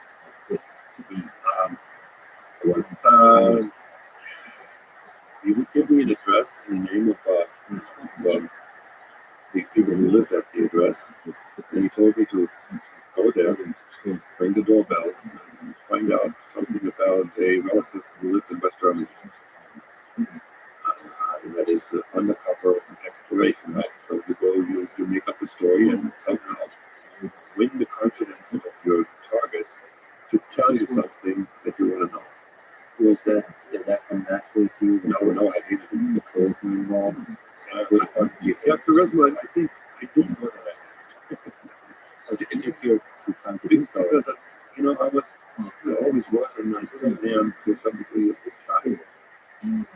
I lost a lot of the shyness after moving to the South because here in the United States, because you don't have to be shy, That's exactly right. So, but anyway, I hated doing that, but I did it well.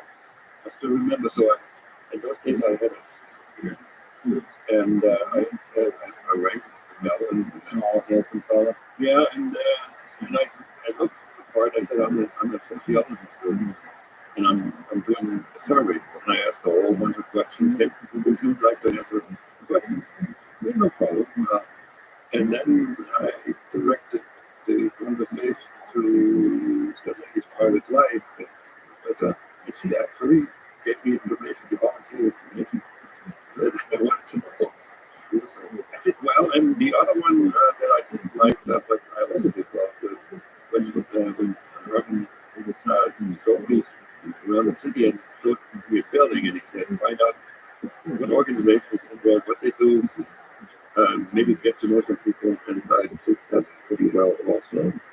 You have to be inventive, to come up with a cover story. And I've always been quite inventive as a storyteller.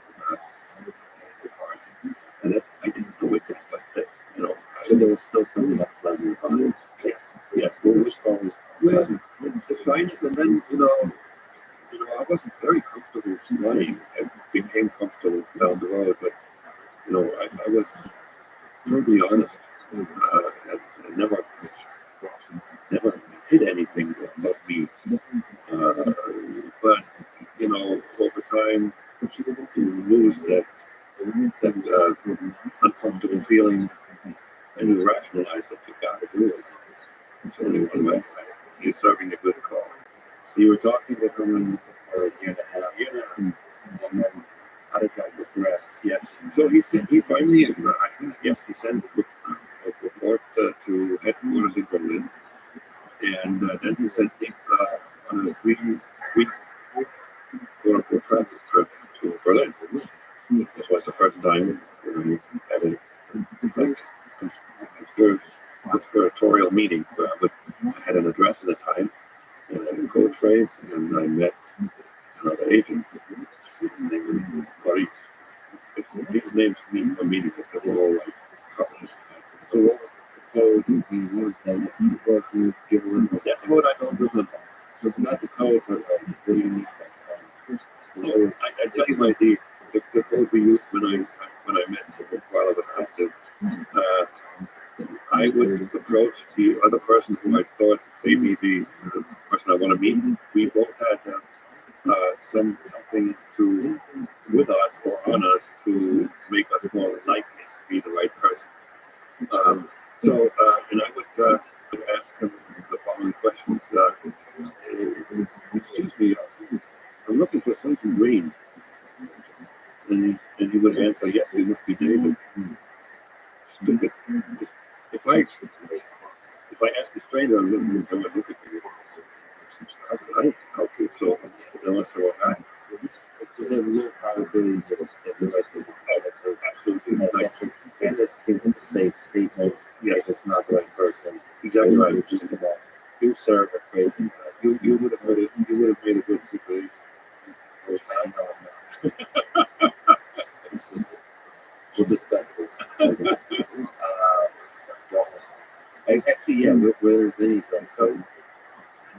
just fit it. And then be creative and Yeah. figure out ways to. Right.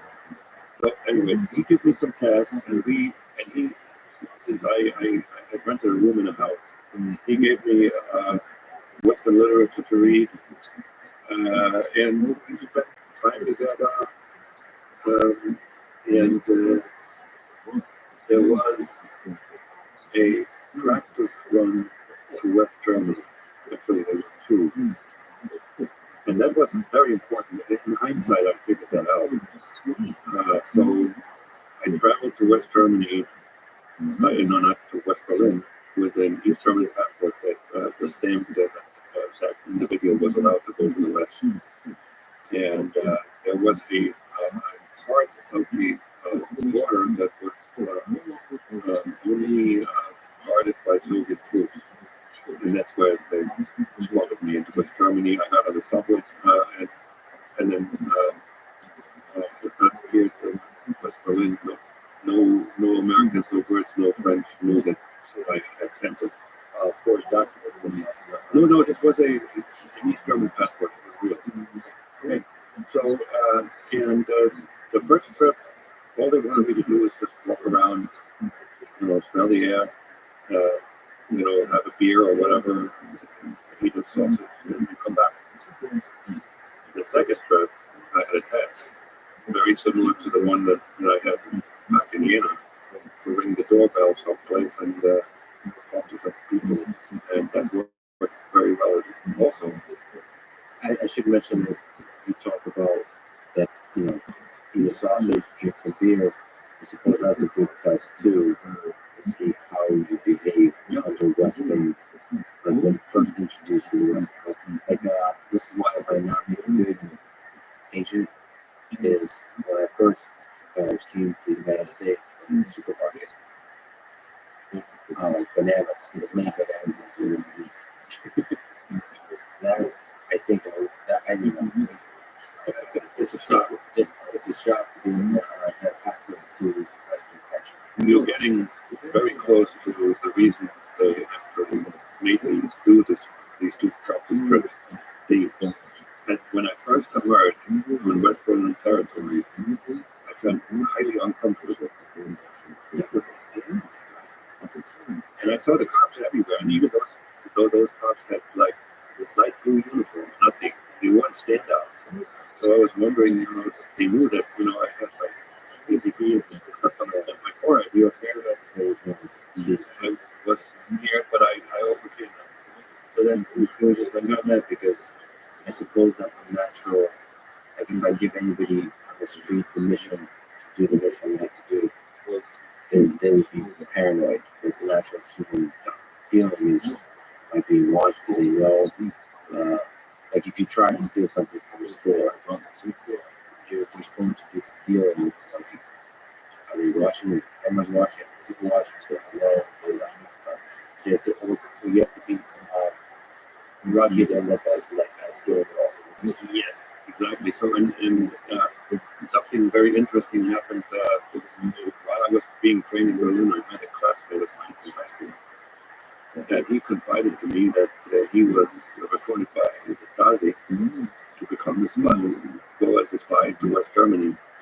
And he also had this practice trip, and he peed in his pants. He went back and told him, I can't do it. Just from the terror, Yes. he did that paranoid. This guy's career was over. He had an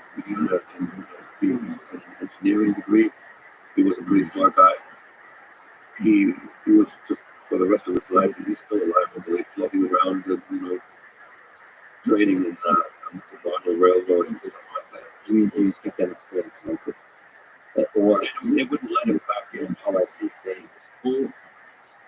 It's a test that if you fail, I had no idea that something bad would happen if I failed it, but I didn't. It failed. So, and this led then to the offer. Boris was happy with me. And he told his boss, who was most likely the head of the KGB in East Berlin, and I had an appointment to meet in East Germany. Yes, Yeah, he won't be Germany. Right. An appointment to meet with him. And as we walk into the room, it was this huge desk, and the little guy sits behind. Very, very, like, little and not unimpressive. Right? A lot of paraphernalia, like, the bust of Kaczynski on his desk, and paintings, Lenin, and so forth. But when the guy opened his mouth, he was huge psychological energy. He spoke only Russian. And initially he would, start with 5 minutes worth of propaganda. Why we're doing what we're doing. I didn't need that. I understood with that. But when I didn't understand, I asked Boris to translate. And then he sprung it on me, and I was not prepared. He said, "So what? Are you in or not?" It's now I was too studying. So I said to him, "I'm not really trained. There's a lot of things I need to learn, and I came up with a couple of really stupid things. One not so stupid, but the other one was, I don't know why I said that. I said, for instance, I need to learn how to drive a car and type with a typewriter." And he got really annoyed, and he said, "Don't worry about it. We'll train you. But I got to tell you, we need people who are decisive. So I got until tomorrow noon to give notice to the citizens. Got to make for a citizen." So what was going to be mine? I had, this was almost 50-50. I knew I was going to have a huge career, a good career. I was on my way. I was already employed by the university as an assistant professor. So that career would be, to become a professor, become a tenured professor, would be one class. Yes. Yale had become my hometown. I really loved the place. It was my always, and my family was my basketball team. I was, You love play basketball. oh, I was, Yes, it's home. This is where you're loved. was home. Did you understand that the choice of God leads you Yes. home behind? Yes. And the one thing I didn't have, two things I didn't have: an emotional relationship with my mother, and I didn't have a steady girlfriend at the time. I think Freud would have a lot to say about that. Yeah, go ahead. But the connection between those is great. Yeah, absolutely. By the way, my friend Vinta, one with the Stasi, was also at the Stasi tried to recruit him as an agent, but he had a love relationship at the time, and he said politely, "No, I can't." You didn't have, that's the one thing that would have helped you, could have helped you find this place, his love. So you got the career on the one hand, my football team, the town that I would be part of the ruling elite of, and then we had this great adventure in the ability to contribute to the victory, the worldwide victory of communism, and stick it to the Nazis, and of course the feeling that you're really special. Yeah. The question, do I want to be a tenured professor again? Yes, and That, as funny as that sounds, that was probably it was a difficult decision, but fundamentally it wasn't my zeal to help the revolution. It was my what the Stasi was looking for, the KGB was looking for in a character that they would send over. Left control, inclination to adventure. Okay. That's really fun, but even said I don't know what we were. It was.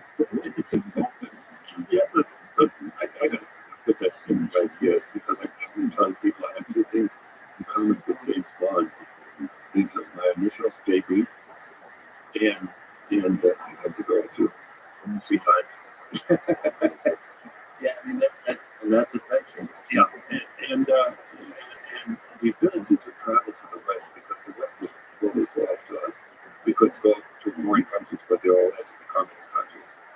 And I wanted to see Paris because I had fallen in love with Henri Balzac, who wrote a phenomenal set of novels that I just fit up. And so when I eventually did move to Paris, I grew all the places I lived in because it was right. But anyway, so that one, it was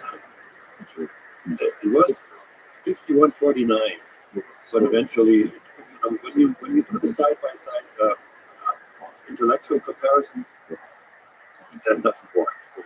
It becomes a tie, and then you just look at it back. So now that you essentially passed the test, and you were sitting with this unimpressive man, you had to write, I had to sleep on it, and I made the decision to join. Yeah. What was next? I was just told that I was being recruited by the State Department of East Germany. I was going to become a diplomat. I must have had some paper, but I forgot because just by saying so, it's that wonderful. Because I got that. Yeah. That's the only thing I had to hold up. That's right. Basketball. Giving up basketball was huge. I loved playing that game. I started playing basketball when I was 18. That's really late. Are you better offensive, defensive? What do you like? Do you like to shoot from distance? I was a runner. I was very, very quick on my feet. And I was a good jumper too. I typically played the forward position, the forward. Oh, the forward position. But anyway, so that was the hardest.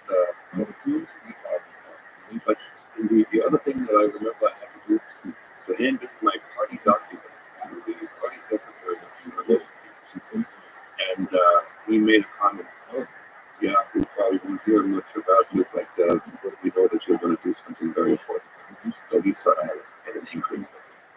I'm going to go someplace undercover or something. And then I got my guys and got on a train to Berlin for another one of those secret meetings with my new handler, Nikolai.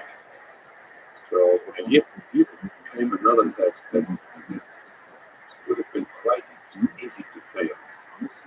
So I have lived in Vienna for 6 years in a dorm. Even when I became an employee of the university, they didn't have a nurse. I was still living in a dorm in a single room with a bed, a chair, and a table, and toilet down the hallway. So I figured, Berlin KGB, right? And so Nikolai took me to the car, we started talking a little bit, and then he said, you have to go to the first basket and find yourself a place to live. I mean, I don't think I showed it in my face, but my heart dropped like into my pants. I knew this was really impossible because there was a severe shortage of housing everywhere in Germany, East Germany, and all the apartments were controlled by the government. There were long waiting lists. I knew couples that were promised maybe to get an apartment 5 years down the road. So then they wouldn't postpone the decision to have a child. Anyway, this was impossible. But this was a test. Because I have to be inventive now. I have to figure out how to get out of an impossible situation. I didn't realize it at all. I just went with the flow. What do I do? So what I did, I went.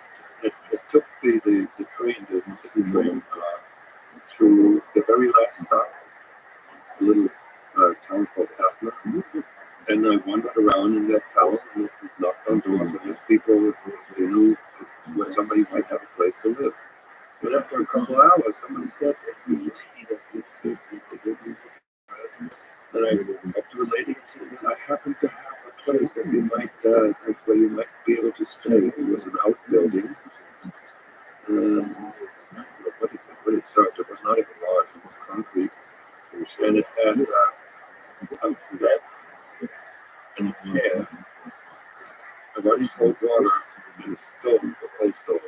That was it's going to be pretty basic. It's pretty basic. basic. Are you kidding me? That's the Try to talk the article. You're right. You're right. They had to run, especially James Bond runs special operation. Yes.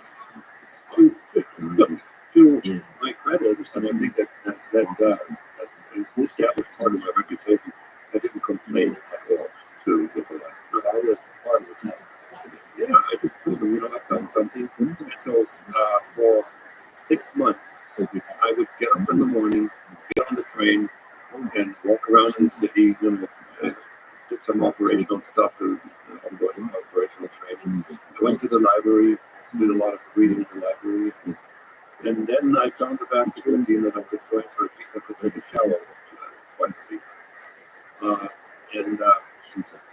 And apparently, it took about 6 months that I was still on probation because after 6 months, Nikolai, one day, we were still meeting in his car. He said, he had a GAP. He said, I'm going to take you to your new apartment. Now, and I didn't know that. Now I was really, imagine, the hurdles you have to jump over. How many times you could fail, but But not complaining, not asking questions. yes. And that was something we went about. Because the bosses do not like to give a frank process for solution. Right. What was your interaction like with the bosses? That should essentially represent the way you move forward. Yeah. I complained, arguments, I noticed better, I was taking it all in. Now, the technical guys, they taught me something that that makes sense. What Nikolai, some of the stuff that he taught me, was somewhat questionable. He was a generalist, and there's some things he didn't know really well. So I could have, asked Troll to learn if I did. So this new apartment was it was a studio and a kitchen, running cold water, and the bathroom was just one flight down the toilet, one flight down the stairs. It was a big upgrade. And he gave me, I think he gave me $1,000 to buy flat furniture. And in that place, I eventually also bought a tea and started working with German television. So I finally had a decent place today. And my training in Berlin took about 2 years. What was the training? What were interesting aspects of the training? What were sort of, to do an overview systematically, what was the training process? What was difficult? What are some insights that generalize the training process as it takes? So I started a training class. So I was taught Morse code. That took a lot. I was instructed in how to, use a shortwave radio to receive the shortwave transmissions with Morse code. And that was called encryption and decryption algorithms, manual. You might be interested. And eventually I figured out at least one of them. The algorithm was such that this was all about digits. Right? The algorithm was such that in the end, the digits that were used to decipher other digits that were sent to the shortwave radio, there were, let's say, if there were 100 digits, there were an equal number of 1s, 2s, 3s, 4s, 5s, 6s, and 7s, up until 0. And I was told that these algorithms, these manual algorithms, were good for about 300 digits. After that, they could still be deciphered. I'm assuming nowadays that wouldn't take as much. Yeah, with the computer, sure. But that's probably designed in a way that would manual. So it's efficient and convenient to use the manual. Well, It's not optimized for security stuff, but it's to balance security and human being. agree it was neither efficient nor convenient. It took a long time. When what was significantly easier to do, but that would require you to have spike paraphernalia with you. This is what's called a one-time pass. So you have to set of numbers on a sheet of paper that have to be developed. I think it's an iodine to make those numbers visible. Those are known to be unbreakable unless they are used multiple times. The same sheet of paper, because the person who encrypts has the same set of numbers as the person who decrypts. And one time use, you cannot figure out what the message is. But this is what's great to Yes. One time when I had a pass with multiple, right? And the reason that they gave me a manual one is because I had only when I wound up in the United States, I had only one thing with me that only if I can have a writing pad where the first 10 pages or so were impregnated with a trace of the chemical that was used for secret writing. But you really would have to know what you're looking for to see this pattern or text or more. you still don't know what are we talking about? I don't understand how it's possible that a physical path that is encrypted without any security. How does it encrypt? So it doesn't do any work. So what the communication, the encrypted communication was a set of groups of five digits and another five, and there was a gap in between. So let's say if I get this radio transmission, I write it all down, then I use my algorithm, and then I do mathematics, addition and subtraction. The resulting set of digits that a one-to-one correlate to letters. And this is an easy way to use a 2D function. Yes. Oh, that's cool. But you're saying the algorithm was not efficient. It was not. Oh, the manual took a long time, and you can't make an error. Right. Would you know it's easy to develop? No. No, you do it twice. Do it twice, and that's how you check. That's how that's what I do. Well, like, it's If it's not, then one is right and the other is wrong. You got to do it. make mistakes. No, that's right. And I did it. But anyway, I was running that.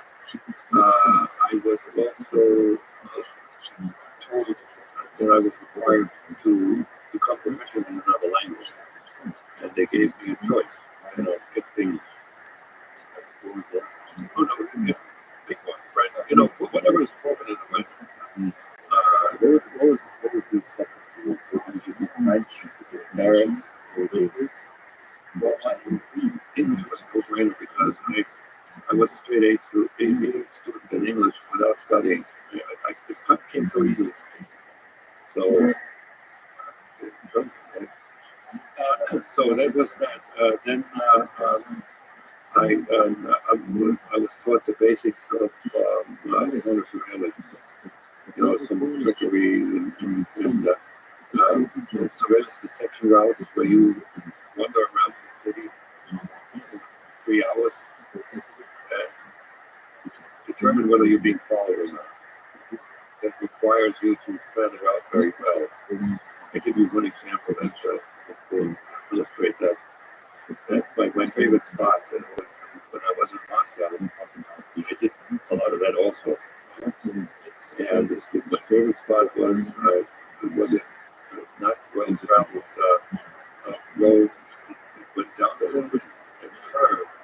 And at the bottom of the hill, there was a telephone booth. And when you open the door, you pick up the telephone. No, it wasn't like this, right? This was normal. It was natural. So you could see somebody could so these kinds of things. So we would use public transportation, fields where you to use an elevator, because surveillance, the object of surveillance is never lose sight of the individual who you're surveilling, because at that point you may miss the window where he does something that you're looking for. So somebody always has to come close. Right? Did you have to also study surveillance? No, only countermeasures. And what helped me in all my training, I would have a competition with it. Folks that were coaching, who were following me, and me. And I beat them every time. They were at a disadvantage because one of them always had to be close. And if you saw the same face twice, you know that you were being followed. And I have a very, very good memory for faces. So basically, figure out fixed route. Fixed route that allows you to survey the and then what the faces you see inside your eye. If you see multiple times, you see the face, that's And then they could use different tools. But they didn't have the CIA does. No, they can give you a different face within seconds. Yeah. so. I mean, I hear you talk about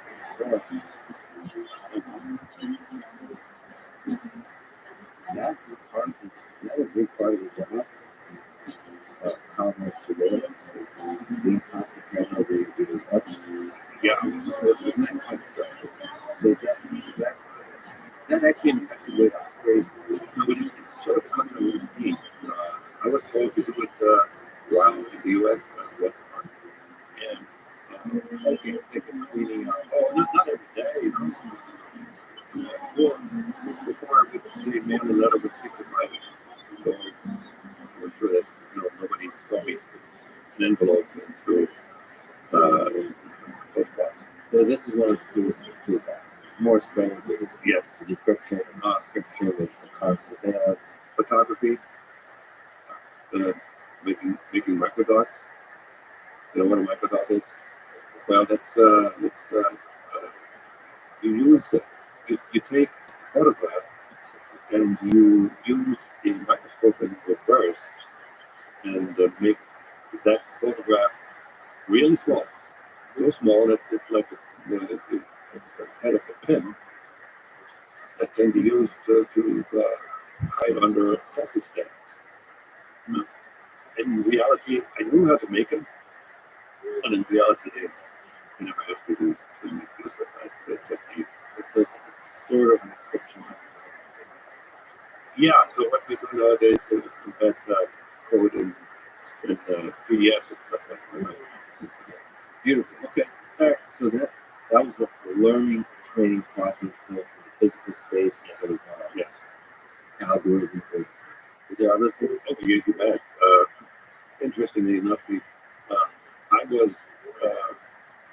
the first book I was given to read was the history of the Communist Party of the Soviet Union. Also understand. Hey, that's interesting. You said you had to read Western literature. Yeah, that's true. How much reading?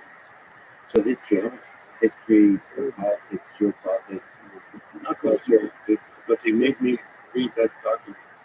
Other than that, I wasn't supposed to study. So that was not, and I didn't. When they sent me to Moscow, it wasn't to Russian. The second document they gave me was the Constitution of Germany, and then I got lots of magazines and stuff like that. As I told you, I was also told to watch West German television, which I embraced with a vengeance because it was better than history. So I would get up in the morning and have a little breakfast and watch the German version of Sesame Street. and that helps you get an understanding of culture because you have to do any kind of interaction. Yes. You kind of spy. You have to be able to effectively speak. Well, you also have to know, like, that would have been easier if I had sent to West Germany, all the soccer teams, stuff that everybody knows. When I came to the U.S., I knew very little stuff that everybody knows. That's why I had to be very cautious and take it in all the time. Anyway, And the last thing I want to mention is that I was strongly encouraged to expand my cultural education. In other words, go to visit museums, go to the theater, not so much movies, opera, read books, all kinds of authors. That was important to them. And once a month I had to write a report what I did. But the interesting thing, there was no curriculum, there was no agenda, there were no check marks. It was all ad hoc. Now you do this, and then you do that. And a lot of this also, they relied on my interest. Again, I mean, that's part of the evaluation too. yeah, It's interesting that they're like developing a James Bond type of character here, which is what's the reason to go to opera? As you become cultured in a certain kind of way, where perhaps that makes you more charming, more charismatic in terms of your ability to integrate yourself into the situation. you're absolutely right. I was when I came to the U.S. after about 2 years roughly, I was cultured enough to not make a bad impression at a diplomatic soiree in Washington, D.C. I mingled freely, right? And so the whole idea was for me to sort of reach into the upper realms of society where the targets would be juicier than, the worker bees. And how did you end up? Why? Yeah. What is that? Well, so I told you I started studying English. So I started back from scratch. They paid for a tutor, and I went from like English 101. Yeah, I knew that was a couple of months, and I got another guy with whom I expanded this. We had conversations about the textbook, and I worked like a maniac. I threw myself into the study of English like you wouldn't believe. And my inspiration came from Vladimir Lenin. I had read somewhere in a book that when Lenin was in exile, he studied German. And he learned 100 German words every day. New German words. So I started reading newspapers, and every word that I didn't know, I wrote down on an index card, German, English, and I piled them up. And so I really learned 100 new English words every day. I know this because I had counted them. And I had a system how to do this. So you take your index card and you have 5 categories. It's a really good way to learn I wrote. So you got category 1, that's the new word. You got category 5. So you start with 5. 5 you already had to write 4 times. If you have it right again, it goes out to the archive. 4, you get it right, it goes to 5. If you get it wrong, it gets relegated to 3. So you go through this, and occasionally I would throw the archive things back into 1. So I really acquired a phenomenal vocabulary. When I was done with my English, my vocabulary was significantly higher than the average American because I didn't discriminate. Whatever word I didn't know, I learned, which is not necessarily the best way because, English has a lot of synonyms, right? Yeah. And one synonym is usually the preferable one. And I, when I first interacted with people, I very often used the one that wasn't as good. And people found that I have an interesting way of talking. They didn't know what that meant, but So it builds a good foundation for language, getting a large vocabulary. yes. It's really interesting. There's something I do which is called spaced repetition, which is a programmatic way of doing this kind of system that you develop yourself, which is if you successfully remember a thing, it's going to be a longer time before it brings it up to you again. Yeah. That requires a computer to keep track of information. If you have cards, that's really interesting files. 1, 2, 3, 4, 5, you upgrade it. 1, 2, 3, 4, 5. Maybe I wouldn't go to the archive and go to the one like that, you go like, I don't know, a pile of firegraphs, probably the place to put it, because you have to put that. And stuff like that. But that is a really powerful way to learn every language, but also facts that people Yes, yes, but just connect with facts. And you pretty much, when you're done, you know it, but you know. Yeah. You don't have then to again to use it to integrate it into music with language that can fit. That's what you're talking exactly right. about. There's a charm. I mean, maybe not with this bike, but there's a charm to this kind of to having an accent and using words incorrectly but confidently. Because language isn't simply grammar. Language is the play of words. It actually isn't an incorrect thing. As a instead of saying I'm cold, saying I'm chilled. Yeah. Like using all these words actually can be part of it's interesting. You can learn how to use them correctly. I've known a bunch of people with a Russian accent. I feel like they get away with saying a lot of ridiculous shit because they're able to sort of leverage the charm of the By the way, just one thing when you talked about using a computer. When I had my first personal computer, I actually wrote a program that does that. He does that. By the way, when you were a world-class programmer for a time, you were a very good programmer. When did the birdie say? When from 1984. When did you fall in love with programming? When I went to college in the U.S., and part of the curriculum was that you were required to take a course in computer, and it was mostly just talk, but we also had to learn language. We had to write some programs in Fortran, which was what 5 at the time. It was a dumb down Fortran. But listen, so I see the ability. I see what you can do with this. I programmed the sine curve, and then I divided the sine curve into really small rectangles, and then ran the program and came up with the right area. Wow, this is great.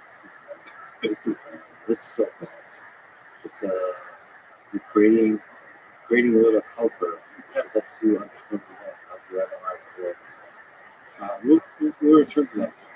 Okay, so you have some interesting aspects to you have with Moscow. So Let me how I was sent to Moscow. Okay, so one day I had a visitor from Moscow, and he came to visit me in my apartment together with Nikolai, and we talked, and then he said, "How's your English?" I said, "I pulled a book from the shelf and said I could read that without help of a dictionary." Oh, that's interesting. And he said, "You know what? Some people take the part of you just talk, say something, for 20 minutes, whatever you want to talk about." They sent this thing, and 2 weeks later I was on a plane to Moscow because I also spoke English, sort of the British variety of English, with not a strong German accent, because I've always had the ability to imitate others and sounds. It was an innate ability. I would, when we were in lab, like as students, I would very often do monologues imitating East German comedians. And just impressions. Yes. I'm not good enough to make a living out of it, but that raised some interest. So when I sent me to Moscow, that was the first time on the plane anyway, and I had a conversation with 2 ladies who spoke English. One was a Russian professor at Lomonosov University. She was obviously trained to be there with the cover, and the other one was an American-born lady. By the way, she was an actual professor who she has the cover, or it's just a story. No, she said she was a professor. She may have taught there too. That's an interesting distinction. Yeah. One is like a story, and one is like legit doing the things, and then also physical. Anyway, that's the interesting aspect of how to be a good liar. You might as well live your life. Yeah, exactly right. So the other one was a middle-aged, the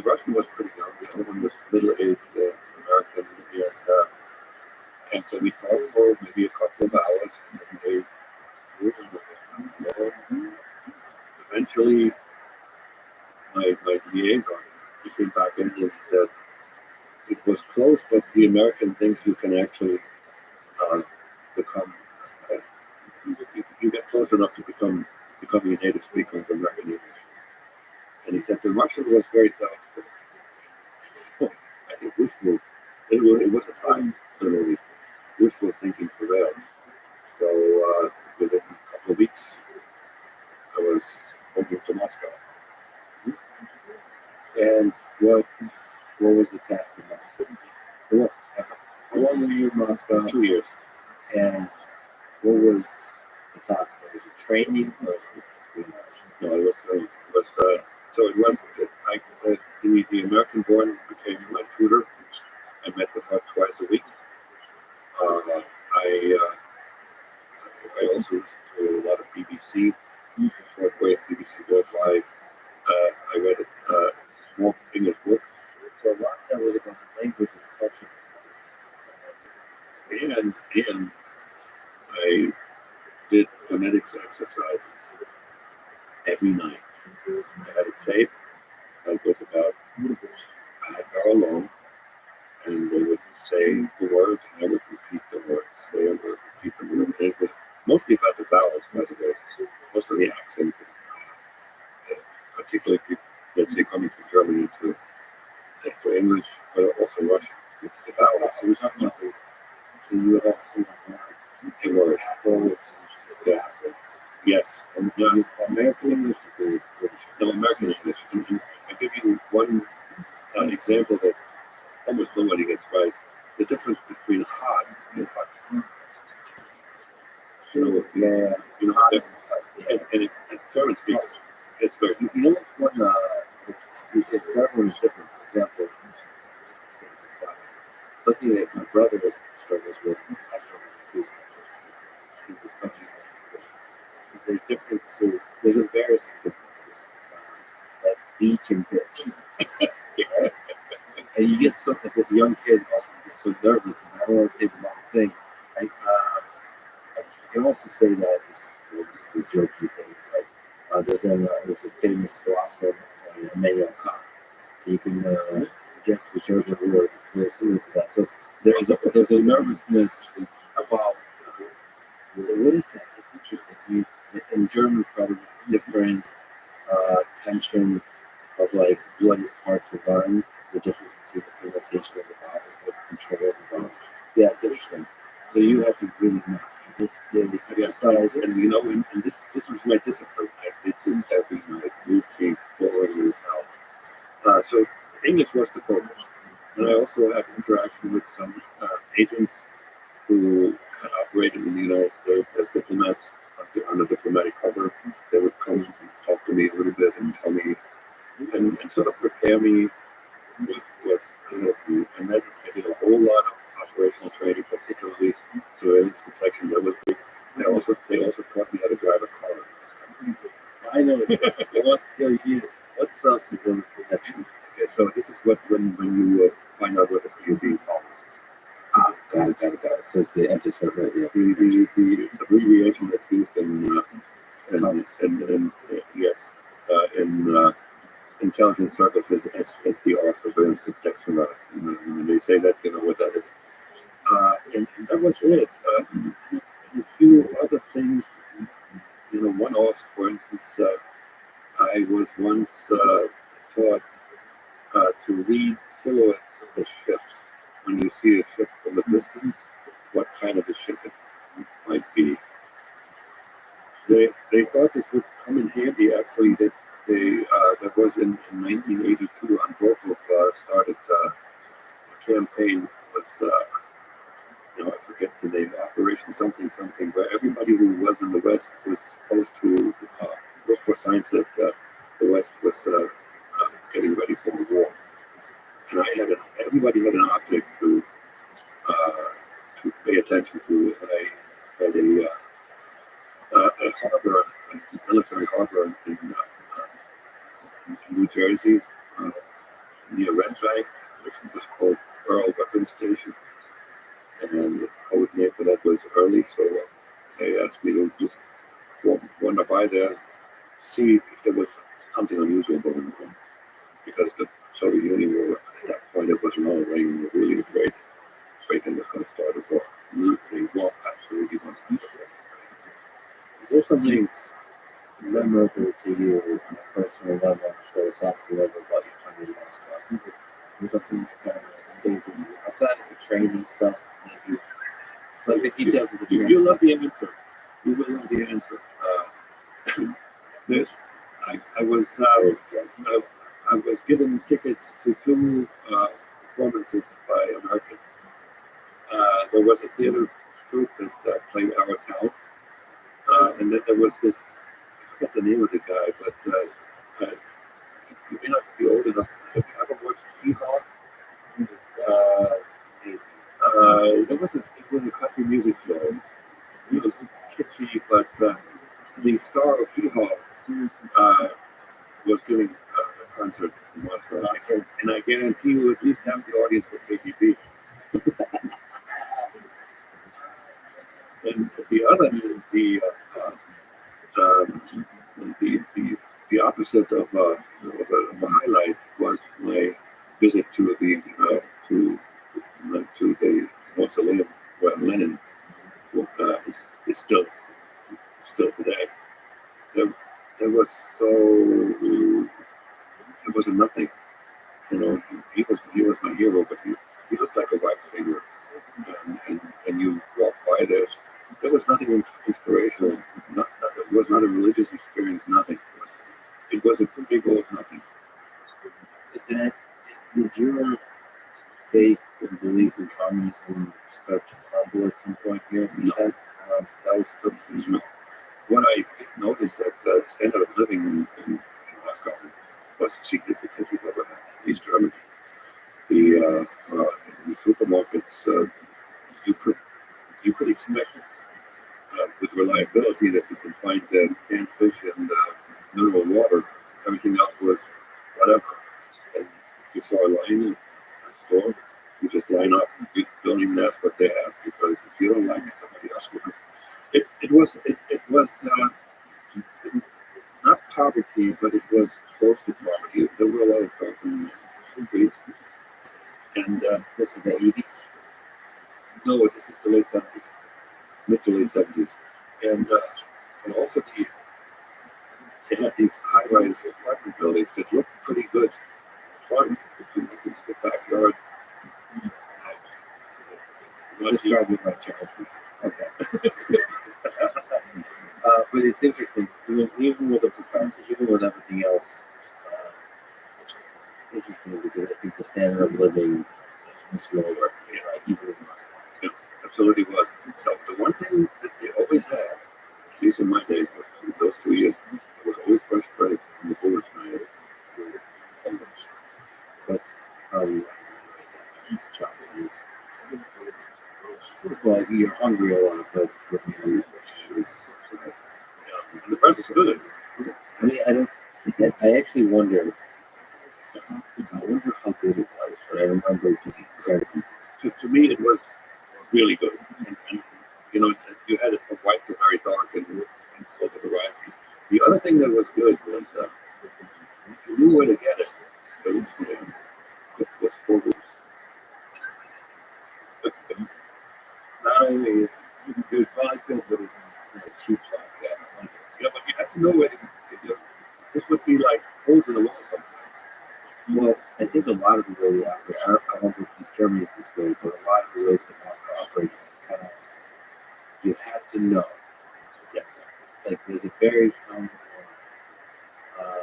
if you meet right friends, you're playing with a guy, friend, is going to go up. There's a culture. This is how you work around it. Very big bureaucracy. Underground economy. Yeah, underground economy. Yeah, which is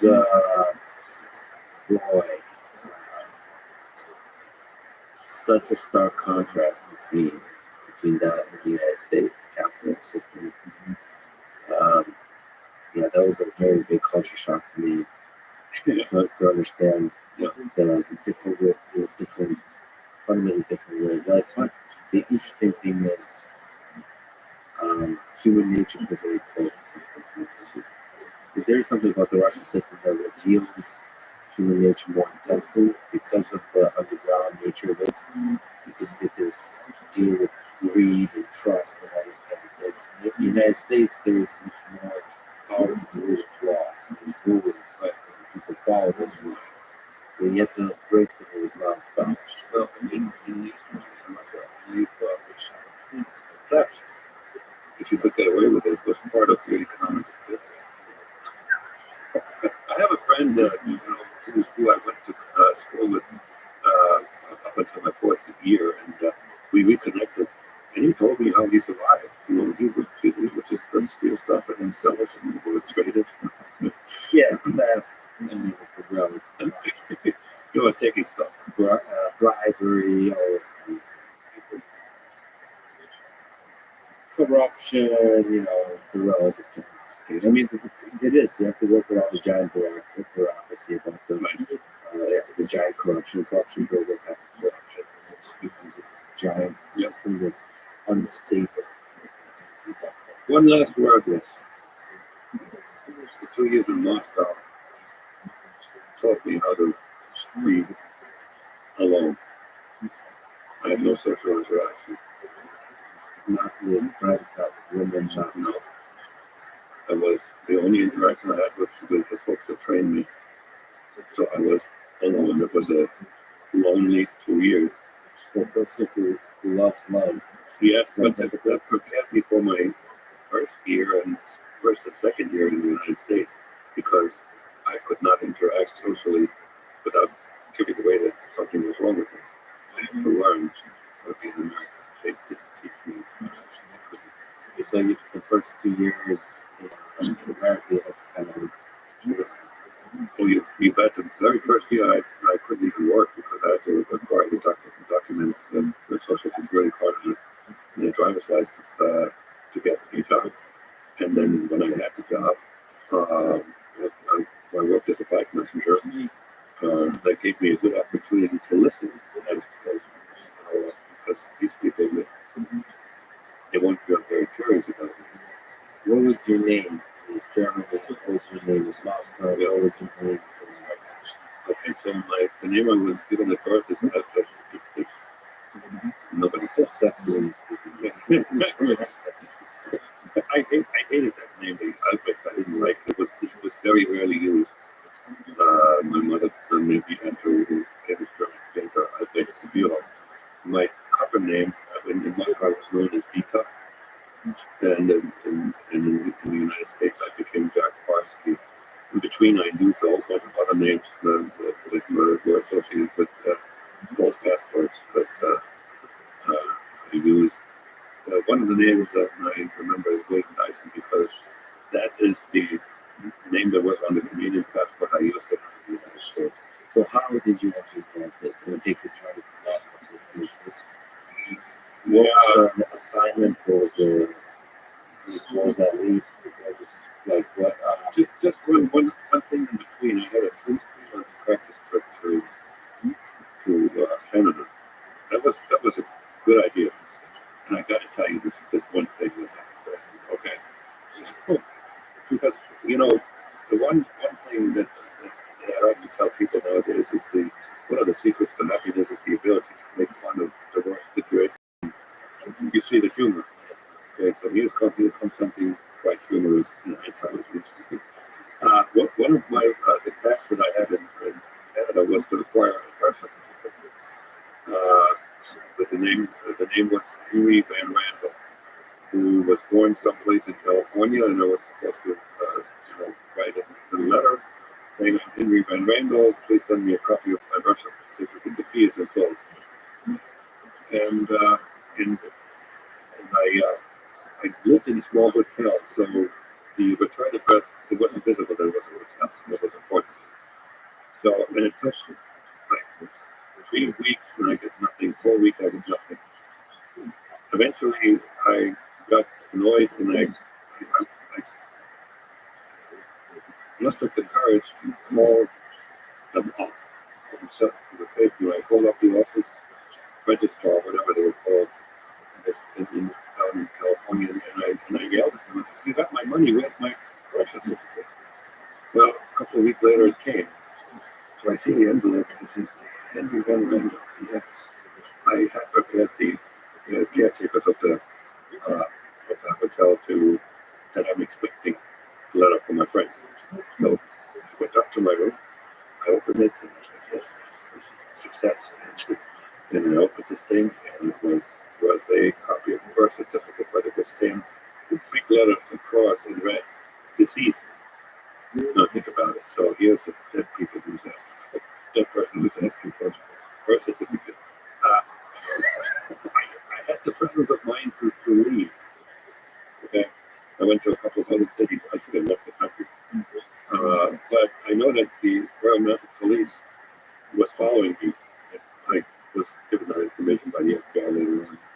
And they were, You were able to you were able to at least spec out at the time through the I knew that there was trouble. So my counter surveillance route, yes.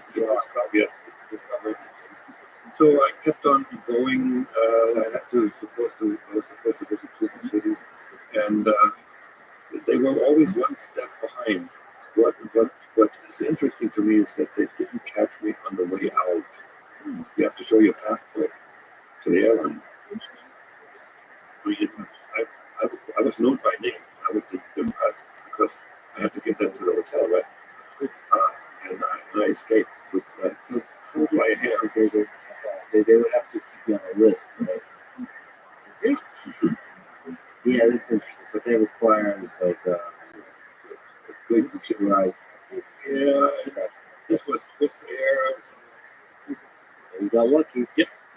Part of his life is that. The event. So, and other than that, the trip to Canada was a big success because it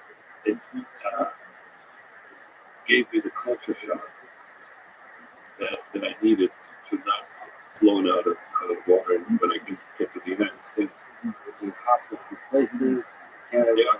and then Swiss Air. I even had a relationship with a young lady.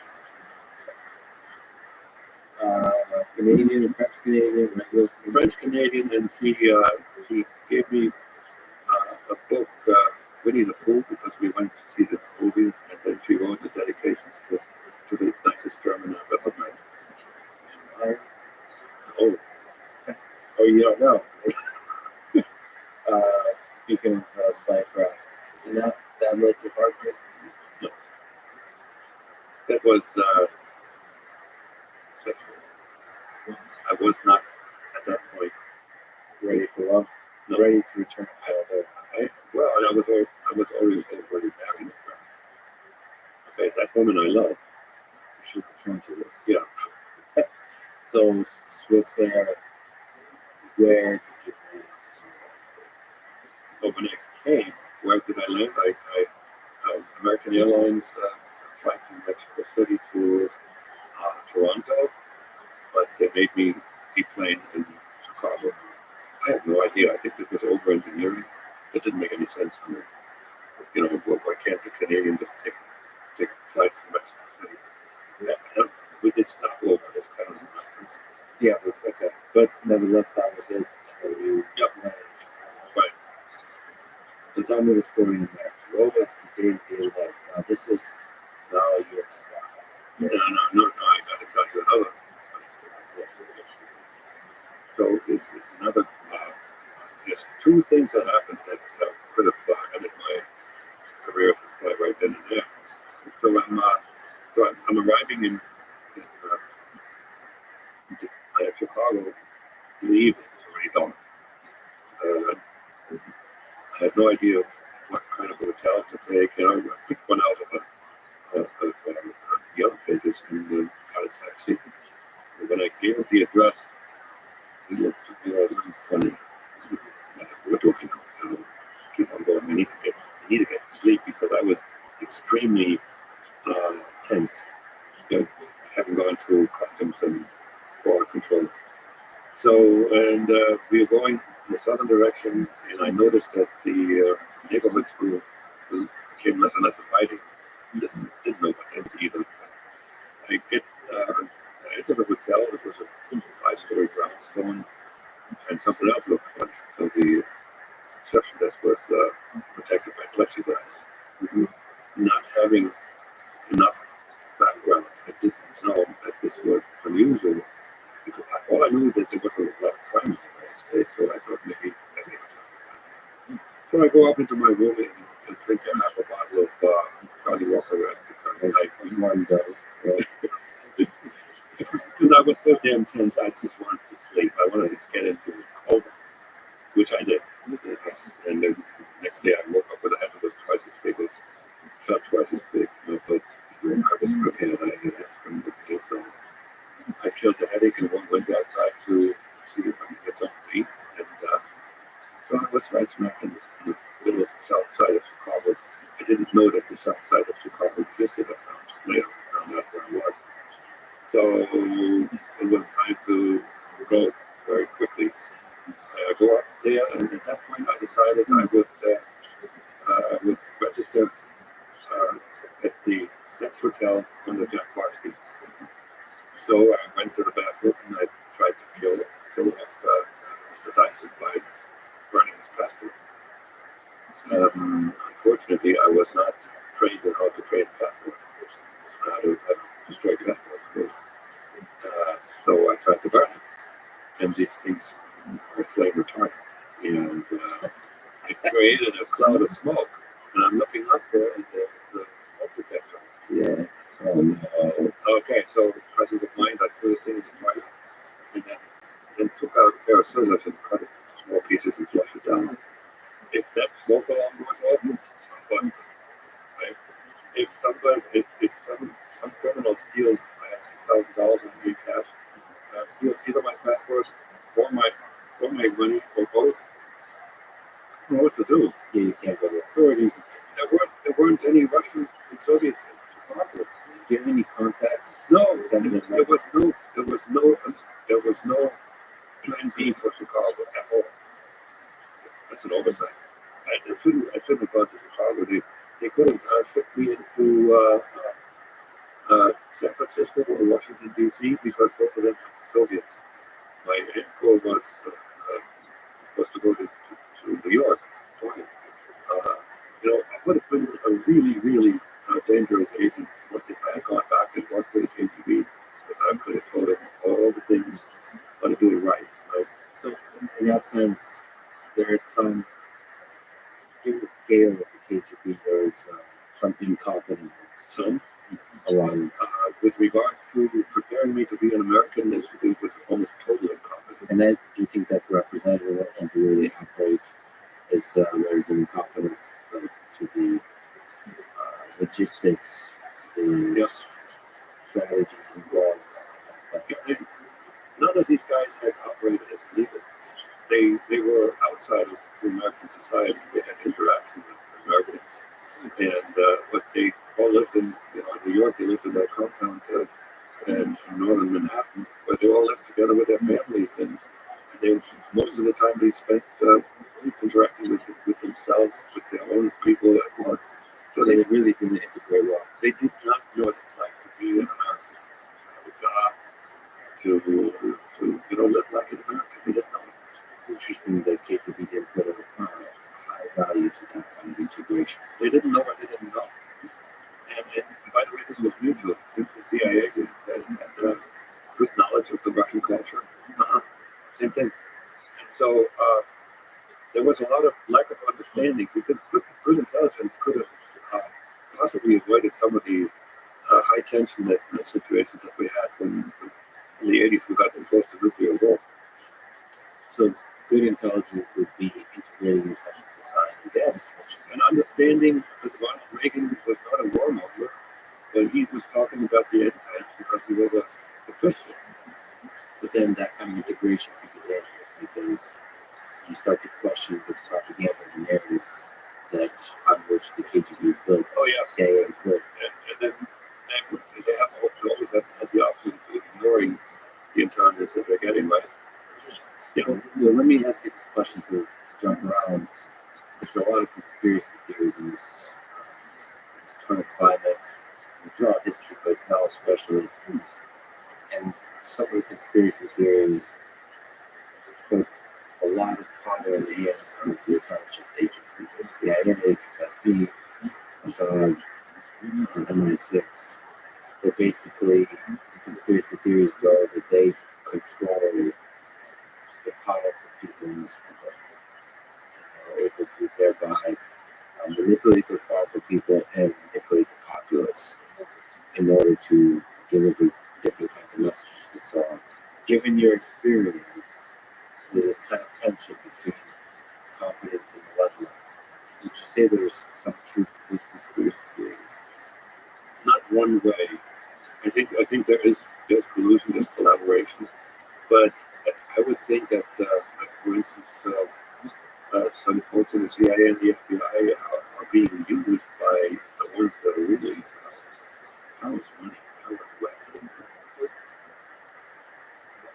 I know I think the other can go both directions. You can acquire wealth first, is power. You can acquire power first. yeah, there's how it's often knowledge I understand and in a position in society, in the military, and intelligence, but I don't think it's a straight one way that all the intelligence agencies control the powerful people in their country. You see what's happening in Russia. I mean, Putin dominates this intelligence agency. Well, so the question is which way the direction goes. You're saying that there is, it's not one way for power. I would think so. And I also believe it exists, but it's not as prevalent as, not every conspiracy theory is out there. Most of them don't.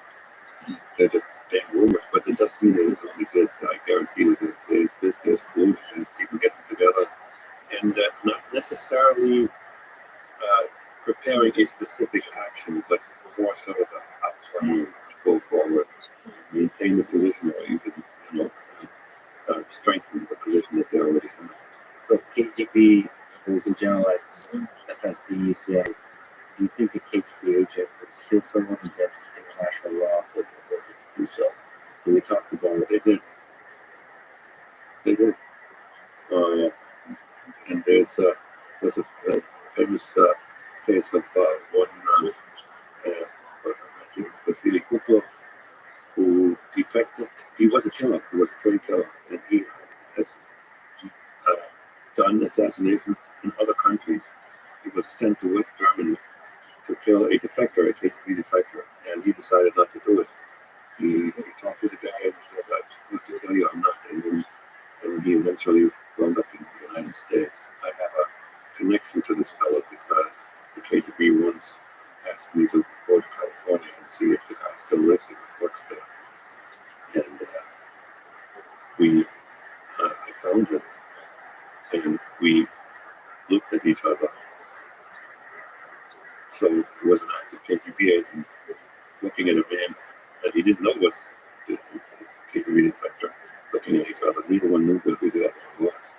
But I found out that He was able to survive.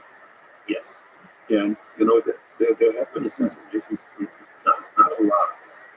And that Whatever we know. a good point. This is very difficult. The question is, how many lines are intelligence agencies willing to cross to attain to achieve goals? I think none of these agencies have the ultimate line. I think eventually the last line will be crossed if they believe it's necessary. Well, I think you could justify a lot of things, especially this modern world with nuclear weapons, that you could justify saving the world, actually. Let me ask a few difficult questions, and we'll jump back to South America. Vladimir Putin has been accused of ordering the poisoning and assassination of several, including Alexander Litvinenko, early on, all the way to Alexei Navalny. Do you think these accusations are grounded? And we will return to a couple more questions, maybe about Vladimir Putin's early days. Yeah, there's a phrase that I like to say in response. It's called plausible deniability. I don't think Putin gave a direct command to do that. maybe news. It would be nice if something were happened. And then somebody picks it up and does it. Can you still name the case that Putin did not have direct or indirect involvement? No, Well, the international reputation, perhaps, uh, perhaps catalyzed by Putin himself, is that he's the kind of person that would directly or indirectly make those orders. Perhaps the case there is he's somebody to be feared, thereby you yeah, sure. But the act itself, the poisoning of Litvinenko and then the assassination of the Bulgarian Markov and with the umbrella, and they all directly traced back to Russian Soviet intelligence. And so that's enough to be feared, right? One answer that I gave you is an educated guess.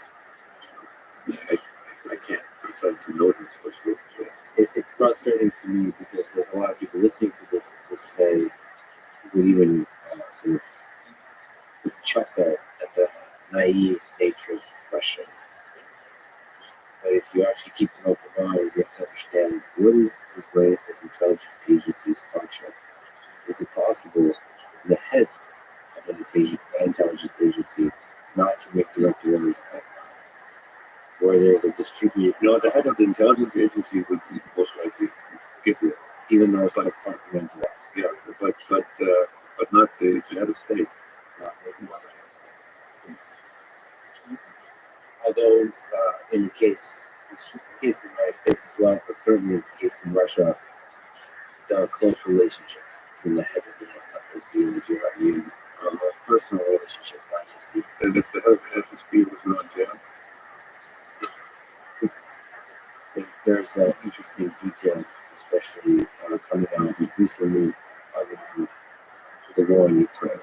Let me actually ask about the war in Ukraine. What is your analysis of the war in Ukraine from 2014 to the full-on invasion of Ukraine by Russia in 2022, in February 2022? There's many questions we could ask. One is, what are the sins of the governments in China? What are the sins of Russia, Ukraine, America, China? Are those sins compared towards the good guys and the bad guys? that was one main question. Let me just give you the basics about this. Savvy observers saw this coming, a very small minority, because Vladimir Putin was pretty open about what he told the world his mission was the re-establishment of a strong Russia, the re-establishment of something like the Russian Empire to unite all the Russian-speaking people under one country, and the world ignored him. I mean, he was open. It was at a conference in France, I believe, where he set this out in the open. And then what we had in the United States, we had wishful thinking. Obama had this reset with Russia. We all get friendly. And then when Putin invaded Crimea, we did nothing.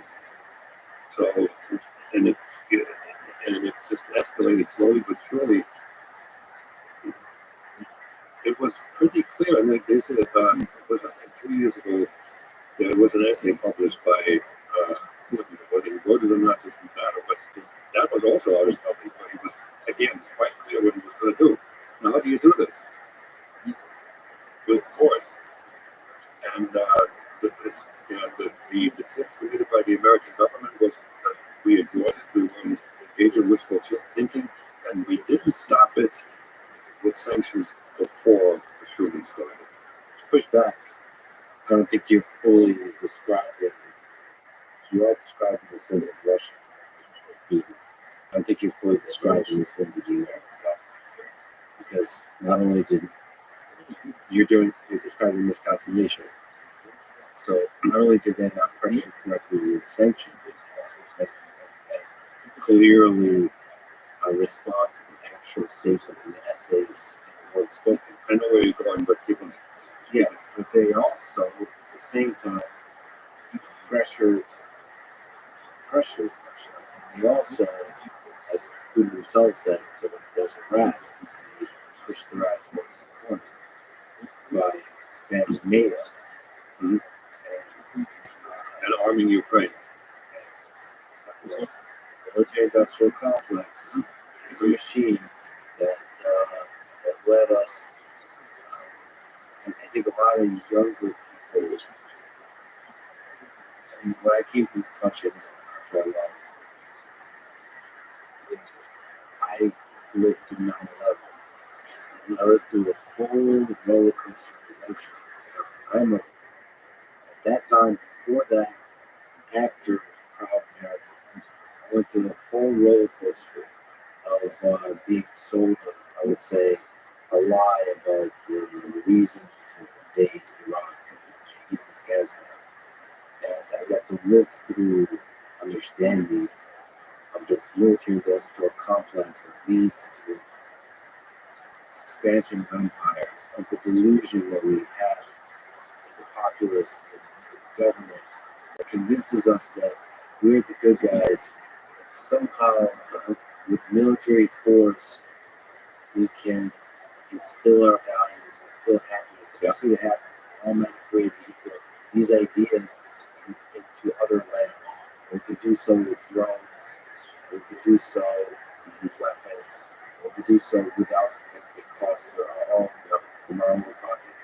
And so this idea, this machine, doesn't just apply to Afghanistan and Iraq. It doesn't just apply to Yemen and Syria. It doesn't just apply to China. It also applies to Ukraine. It also applies to Russia. Agreed. Two thoughts about it. First of all, one does not hear the term military-industrial complex in the public discourse these days. Eisenhower warned about it. Eisenhower was a capitalist, was the president of the United States. So it exists, and it's very powerful.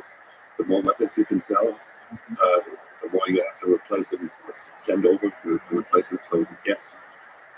The other thing is there's also a messianic streak that powers American foreign policy. We want to make the world just like us. Why don't they get it? Because they want to. It's almost like it's not communism, but it's a very similar romantic idea that we can make the world, that fashion the world the way we are, and that's the romantic side and the sort of honest side. But it doesn't work. It failed every time, right? In Afghanistan, the royal mess, and we've never become a functioning democracy. I don't know if Ukraine can become a functioning democracy. Well, I don't know if American weapons can help Ukraine become a functional democracy. Yeah, absolutely right. But there's a huge amount of interest. We've seen the world of black and white, selling the story of the world of black and white. Ukraine is a symbol of democracy in this Eastern European world, and Russia is the symbol of authoritarian dictatorship. And the story is not so simple as many as he showed. Ukraine and Russia are the number one and the number two most corrupt countries in Europe. There are two peas in a pod. One is bigger, and one is, in this case, the aggressor. Now, two peas, the aggressor is still ultimately responsible. The person that throws the first punch, that was a lot of people who disagree. Where the first punch came from. Yeah.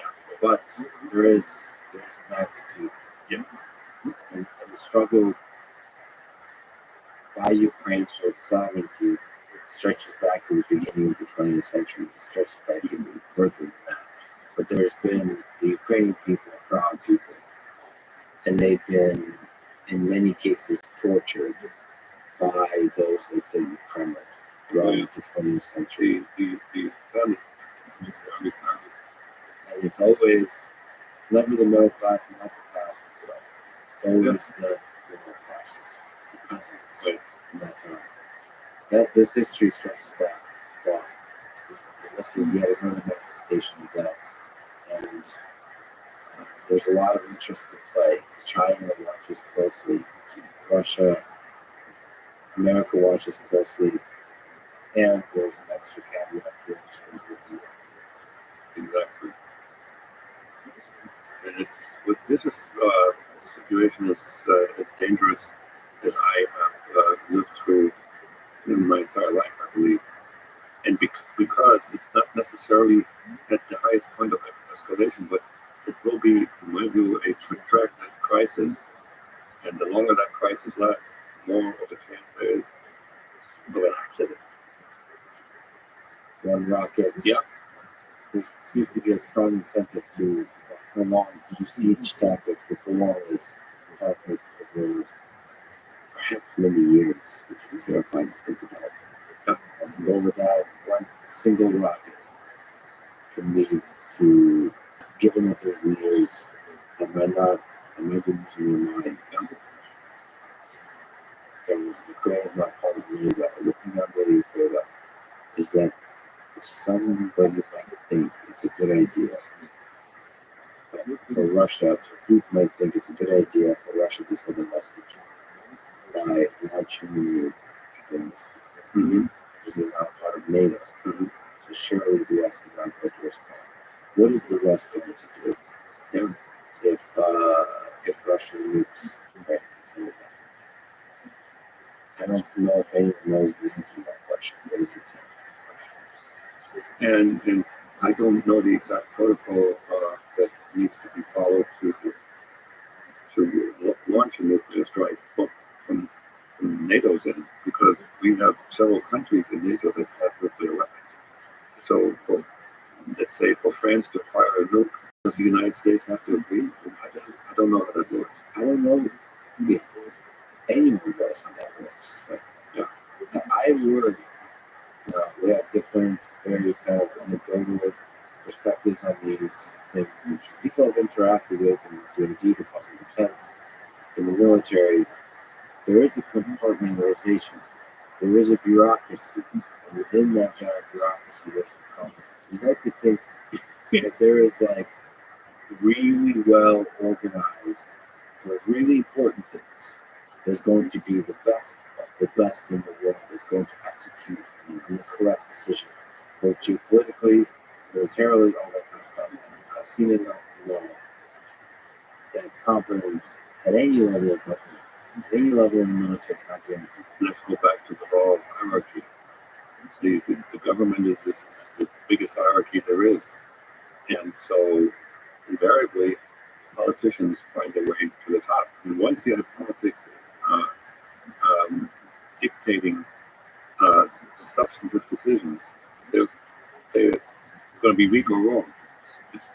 I don't know how this could work any other way. But right now, we have some functional idiots in the central United States government. Well, I mean, because you said that Australia said that Putin was not a good KGB agent.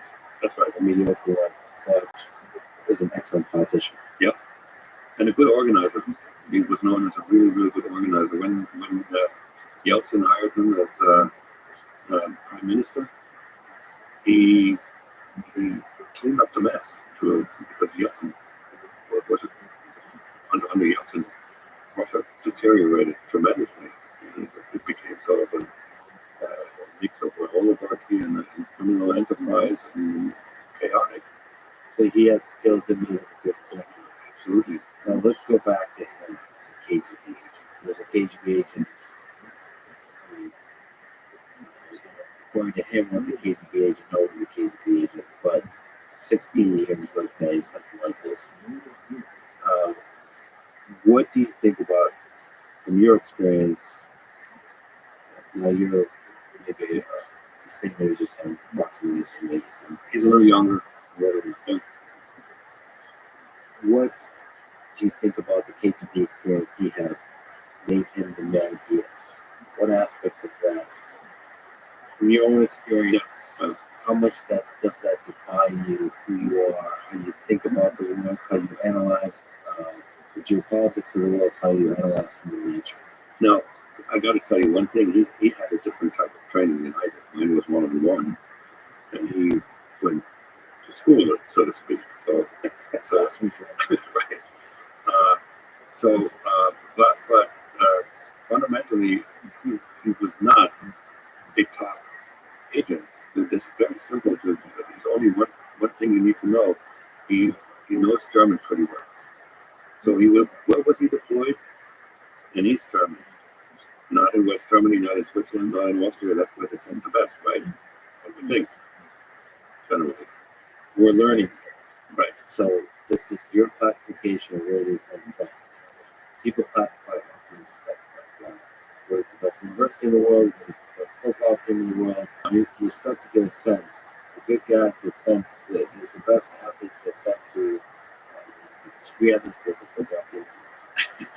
But you have a sense. You're saying that the best agent is sent. One would think so. Now, this is not a forcing argument, but I also have it from the word from the horse's mouth. Of course. Only This kind of horse. Oleg Kalugin. You know who Oleg Kalugin is.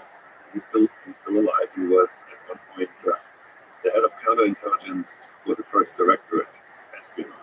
Right? And Putin was in the first directorate and reported to Kalugin for a while. And Oleg told me to my face that Oleg was not an impressive agent trainee or agent. That's why they're food for Not impressive at all. now he lies in his current situation.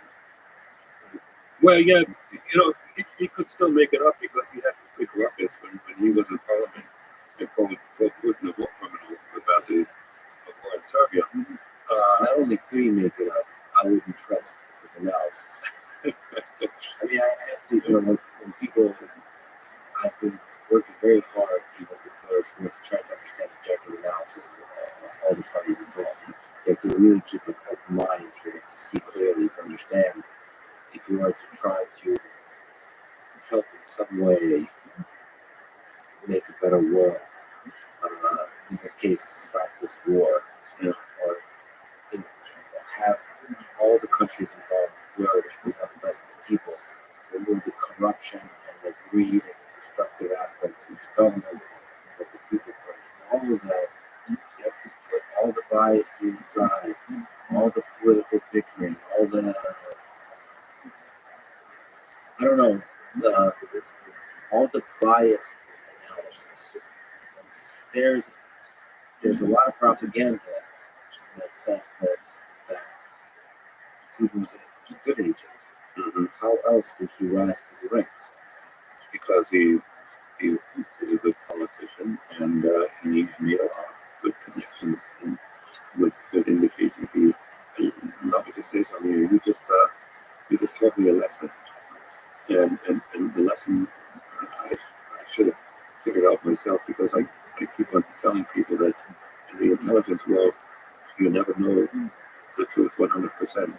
When you said, "Oh, I could make that up," of course you could. But you get to a point where you're forced to make a decision or have an opinion, and then you use your best educated guess. Yes. So I'm going to take the certainty of the statement that I made back because it's quite possible that you're right. What I've noticed about that, and this is true about, for example, Donald Trump and others as divisive figures, that for some reason people's opinion on the details of those people are very sticky.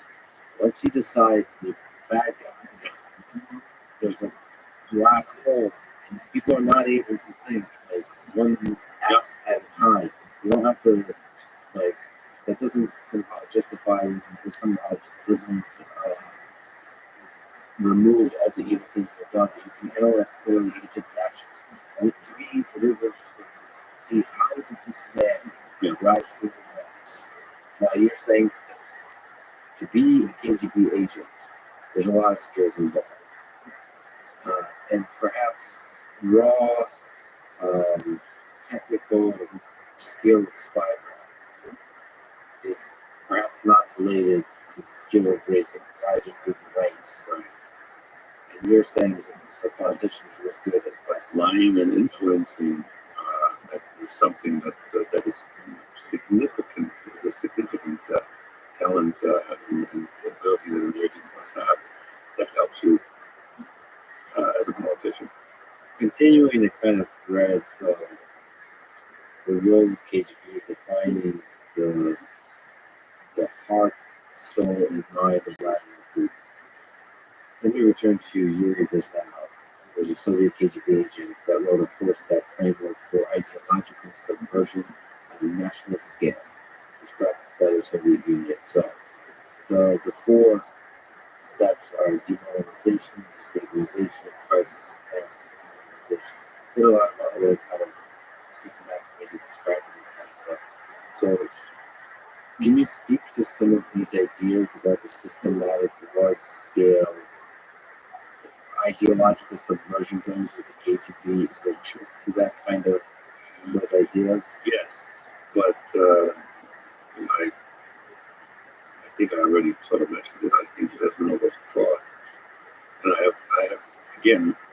Can you elaborate? Good arguments. Let's put it this way. First of all, we know that the KGB involves an active measure, which is, you can call it fake news. Seeding fake news into in countries that are your adversaries.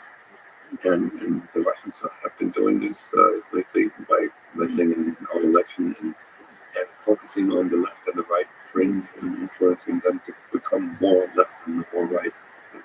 And in Vasily Rothschild has one of his books, he has a whole chapter about active measures. Okay, so what he has to say about the department, and I forgot what department that was the one department that was the least desirable for KGB agents, because these were desk jobs for people who had to come up with fake stories in countries where they didn't quite know too much about the country. Now, there were some successes, like one of them, the two most famous successes that I'm aware of is that the canard that the AIDS virus was concocted in a CIA lab. A lot of people around the world believe that. And the other one was that J. Edgar Hoover was a secret cross-dresser. That is still known by a lot of Americans who are of a certain age that this wasn't true. But Mitrokin actually traces it back to his story that was placed in a sort of left-wing but close to mainstream French magazine, and it was then taken up by more larger newspapers and well-established papers. So they had some successes, but this kind of a massive, well thought out campaign to destabilize the United States, I don't believe the KGB was capable of doing that. Mitrokin seems to agree with me. I was trained, I would think, I was one of the ground tools of the age. One would think that they had to help me to become an American, and they didn't have a push. How did they cut? If you don't know how a country operates, how do you come up with this kind of a very detailed, long-term plan that's also timed from 2 years this and 1 year that and all that?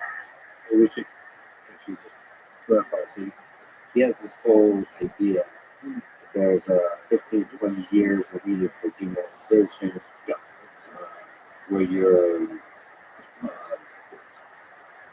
basically infiltrating a country from the left or people from a young age, manipulating their minds, you're destabilizing them. That's the second step. That takes 3 to 5 years.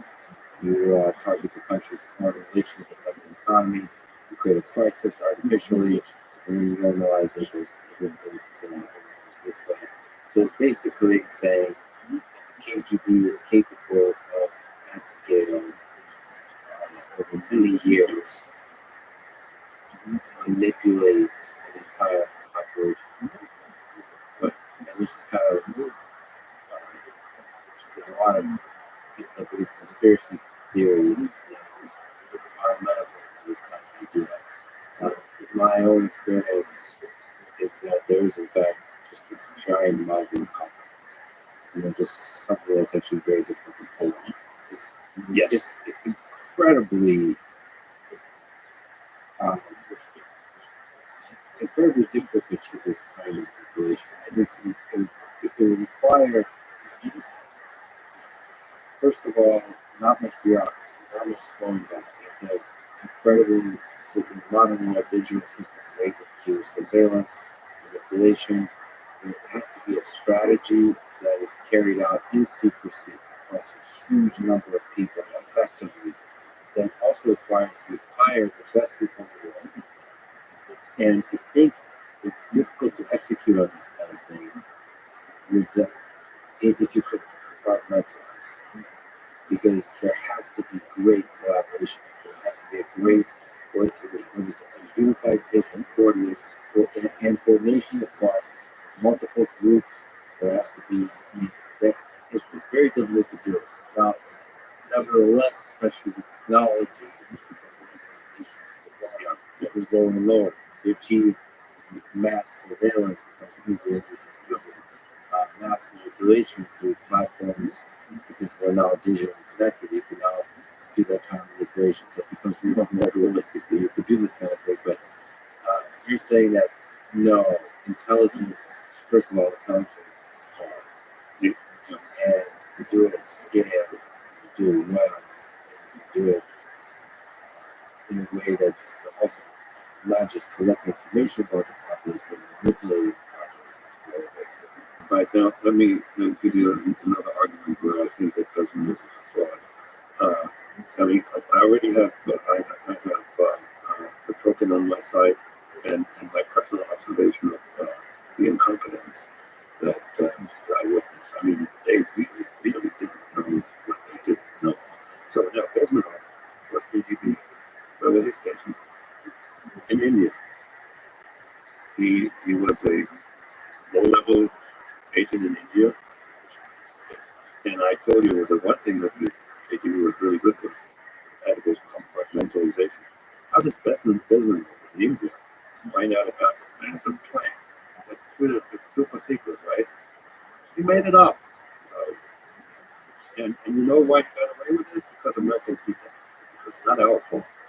It's the damn Russians that do all that bad stuff. Speaking of the damn Russians doing all that bad stuff, you know about the Internet Research Agency. They have been doing quite a bit of that. And I'm now familiar with the world of enhanced artificial persons, these avatars on Facebook and Twitter and so forth that look like real people. And there are quite a few of them. And I have a good friend who operates in that realm. And he uses for instance facial recognition when he thinks that there's a suspicious character, say on LinkedIn or on Facebook, and very often he finds out, that person exists, but it's not the person who it pretends to be. So basically detecting the artificial. Yes, but you can also make. You think the United States?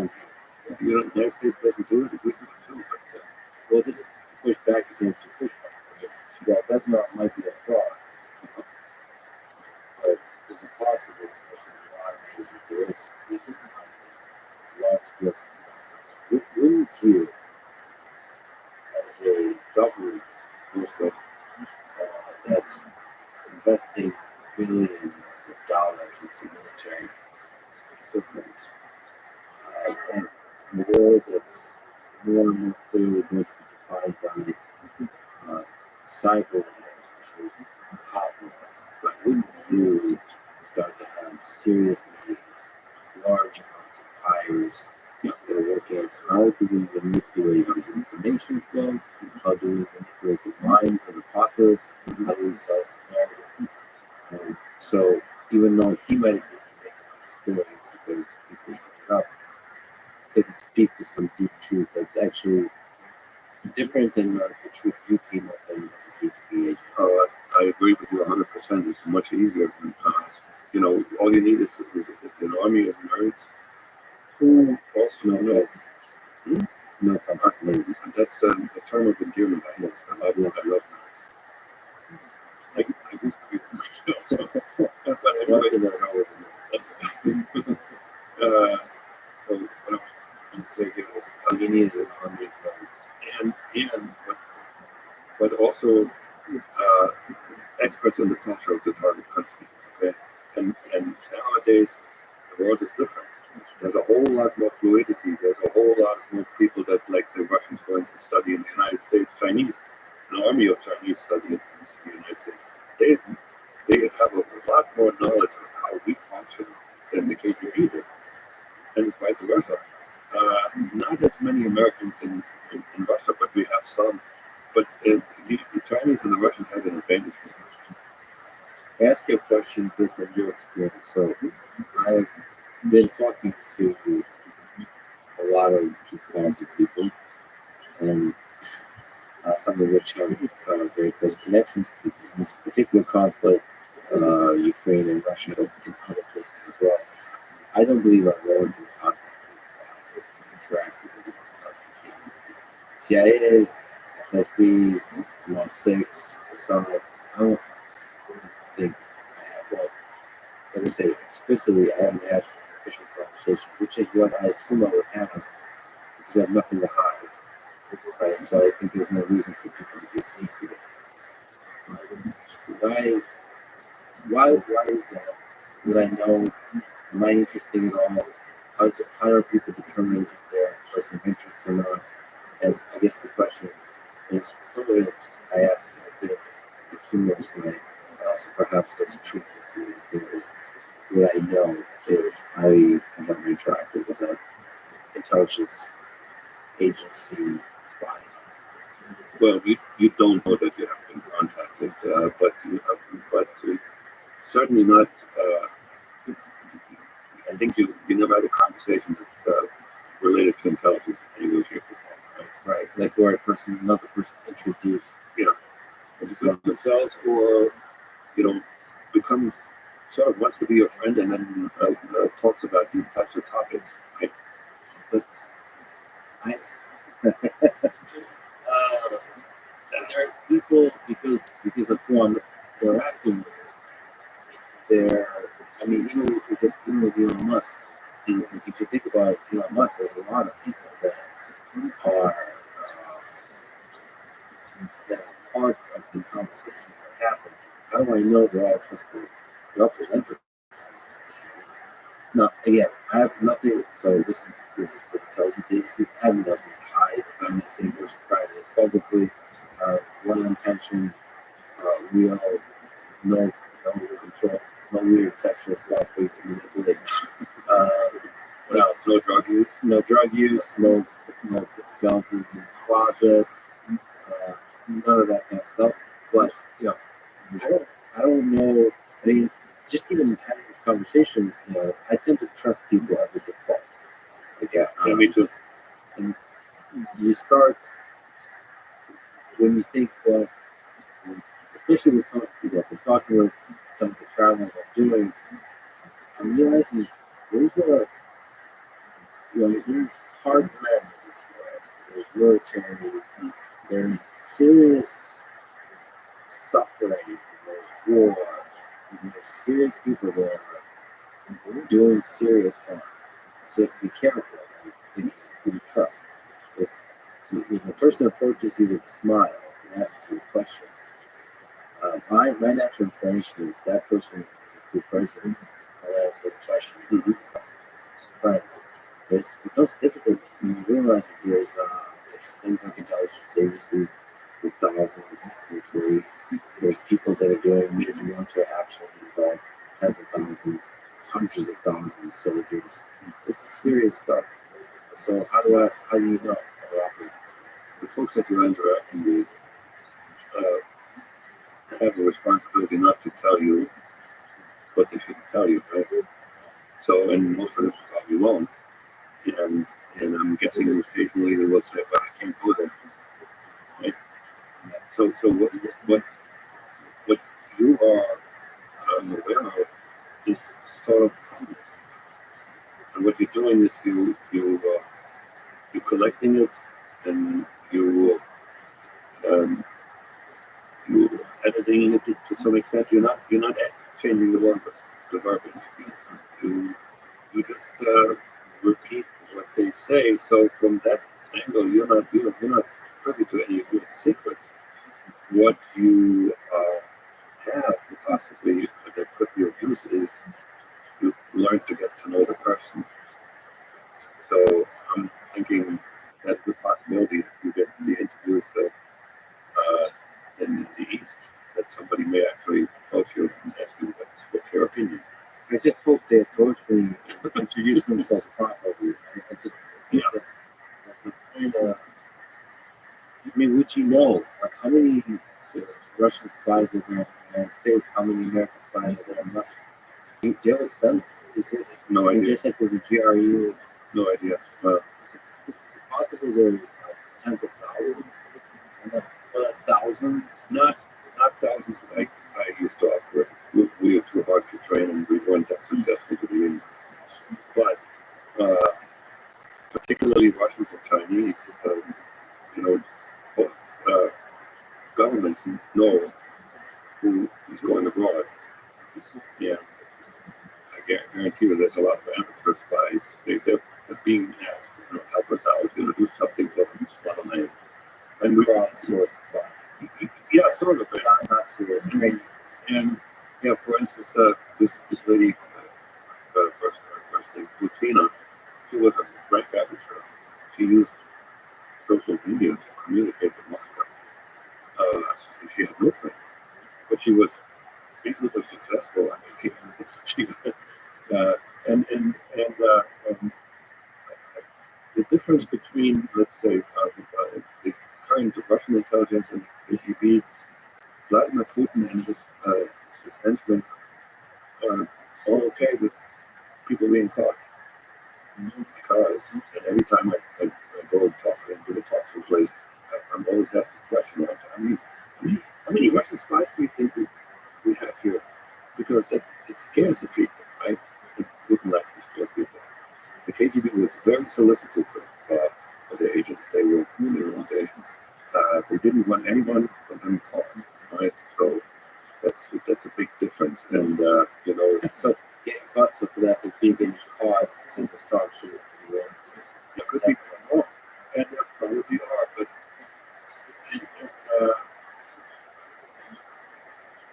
because of the world, again, there's a whole lot of travel going on, a whole lot of interaction, studying abroad, doing business, and there's attempted espionage probably one every minute in this country. That's they could be successful, no, but there's a cottage industry now that is doing quite well.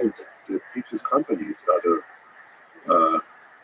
fortify themselves against industrial espionage or also foreign actors spying. It's all over the place. Yeah, is it because these are digital Yes, cyber? yes. Serious, And very serious threat. we might wind up in a world where nobody knows anymore what's up and what's down. If I was to have a conversation with one of the people, and or a lot of ways in my speech, is there something you would ask about the time KGB, the time of this past? We are, all of us, men and women, are creations of these days we realize that early on in life and through formative experiences, successes and failures. So Yeah, you just put the key word. I would ask, without giving away anything, just being high level. Your biggest success and your biggest failure. as a politician, Oh, as a actually, KGB, we talked in the realm of KGB when the wall came down, and he was in an office, KGB office in the city of Dresden, and these Germans were besieging Stasi offices, and they also dropped by the KGB office, and they were. It was pretty threatening. It looked like they were actually storming the office and the documents and stuff like that. And initially, the first demonstration was told that if they come any closer, weapons would be used. So they disappeared, and then they came back. And I don't know, somebody in that office called Berlin and said, "What are we going to do? Are we allowed to use force?" And the answer came back that Gorbachev said, "Absolutely not." And so this is where Putin, all of a sudden, he was at one point a member of the greatest, the most powerful intelligence organization in the world, and all of a sudden he was powerless, and he had to watch. This was a defeat, big one. And It's supposedly a powerful intelligence agency power, yeah, sort of crawling back into the position. and he probably promised himself, never again. Russia needs to be great again. KGB, FSB, Russia, the Russian Empire, needs to rise again. And then there's a feeling for him that that's, as he talks about, the collapse of the Soviet Union and a great tragedy. Right. There's a feeling that was like never again.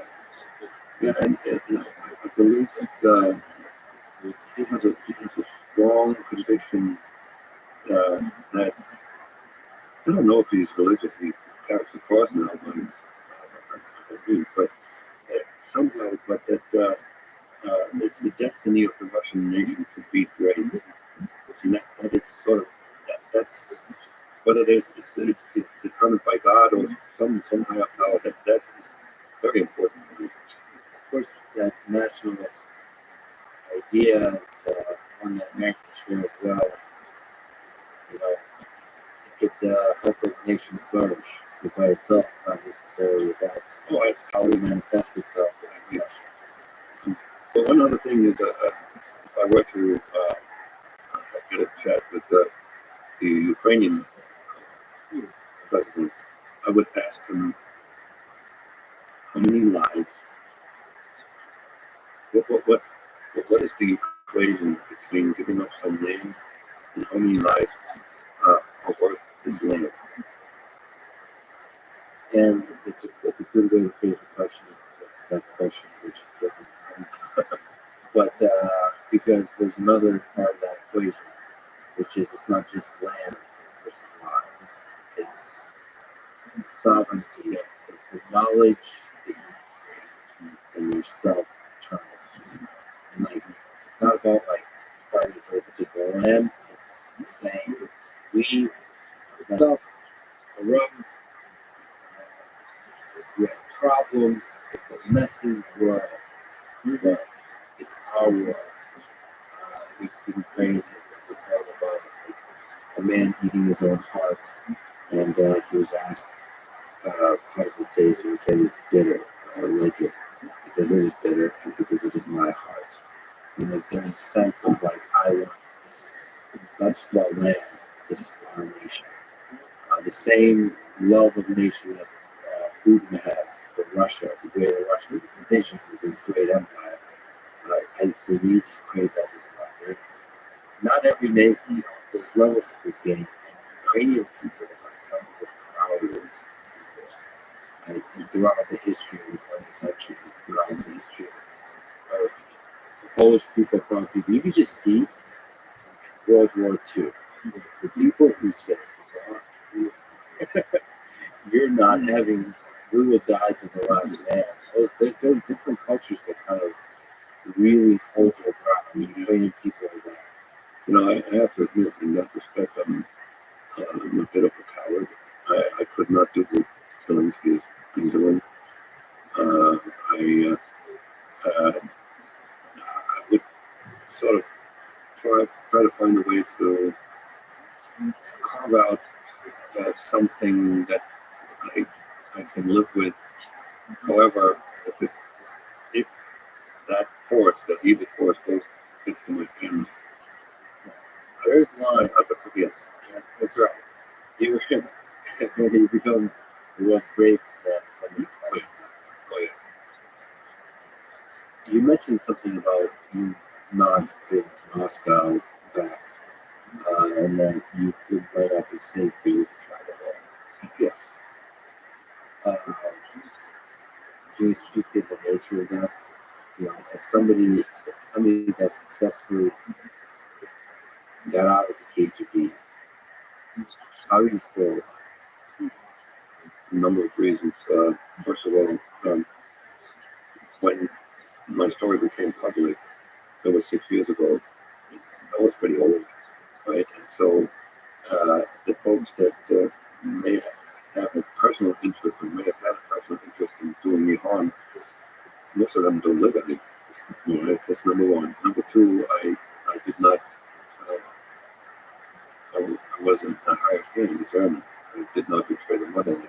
That's a crime that is punished by death. To betray the motherland.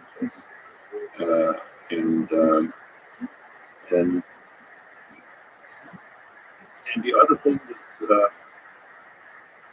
if there is, you know that these kinds of operations, the assassination in another country, are very difficult to plan and implement. And there's a list of people that they don't like.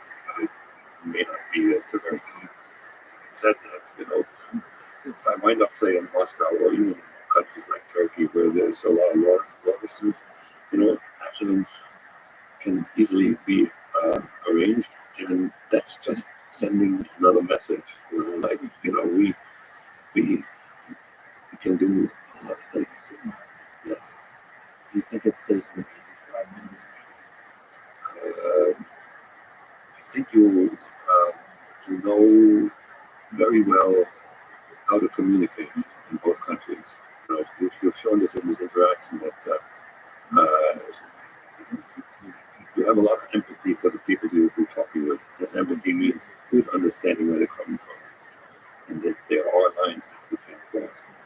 Like the question that I was going to ask Lewinsky, who was not going to ask. Good for you. Yeah, isn't that the funny thing about this world? There's lines. There's lines everywhere. Between love, between personal relationships, there's lines that you should not cross. Yeah, How did you finally do it? I resigned in 1988. So, Let's actually talk about that. okay, yeah. Resigned. There's warning sign. Yeah, There's another. Get another choice. Get another crossroads. Yes, okay. What was the calculation to try to do? To give a little background, it was 1988, and I thought they would, my time in the U.S. would soon end, because, you know, I thought 10, 12 years, it was already past 10 years. No indication that they indicated, you know, that they said, you know, you're done.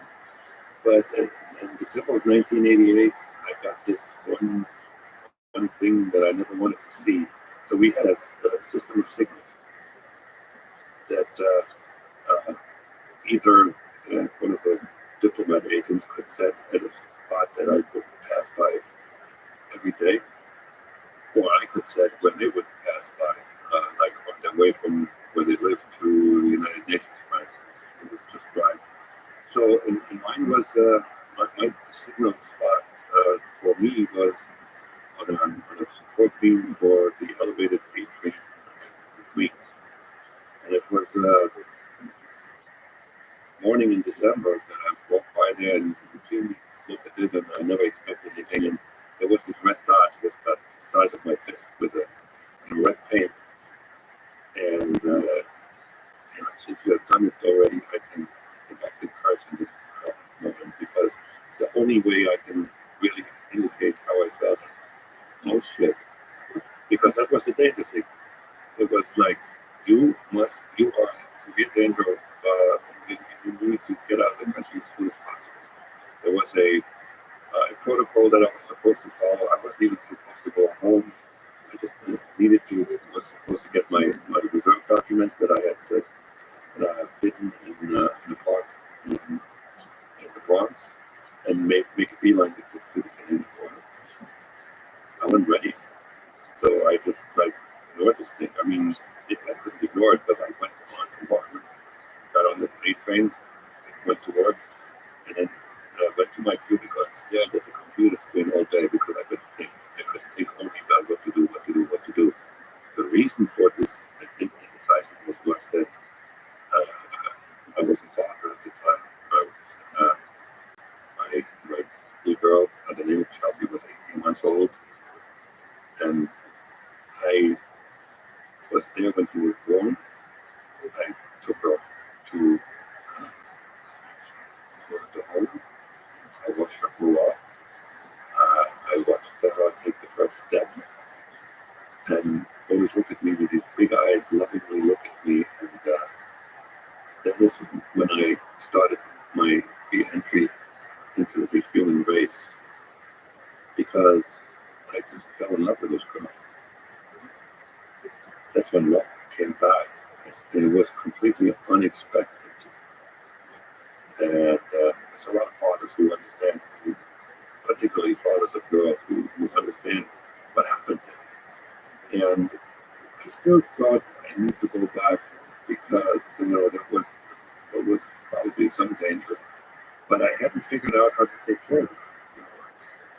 Leave her, but maybe she needs to have a good life and grow up and have a chance. And my mother she was from South America. She had a fourth grade education. That would have not worked very well. So I played for time. I could be sick. I couldn't, I could be in a hospital. There was a precedent where I was sick, where I couldn't communicate for about 3 weeks. So I just did nothing. That was on a Monday. On a Thursday was my regular shortwave transmission. I listened, and they explained a little in a few sentences.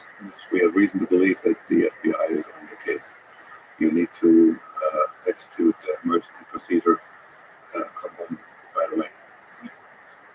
I still had some time because the radio could be broken or the transmission was bad, or it still could be in the hospital, right? So I gave myself some more time. And then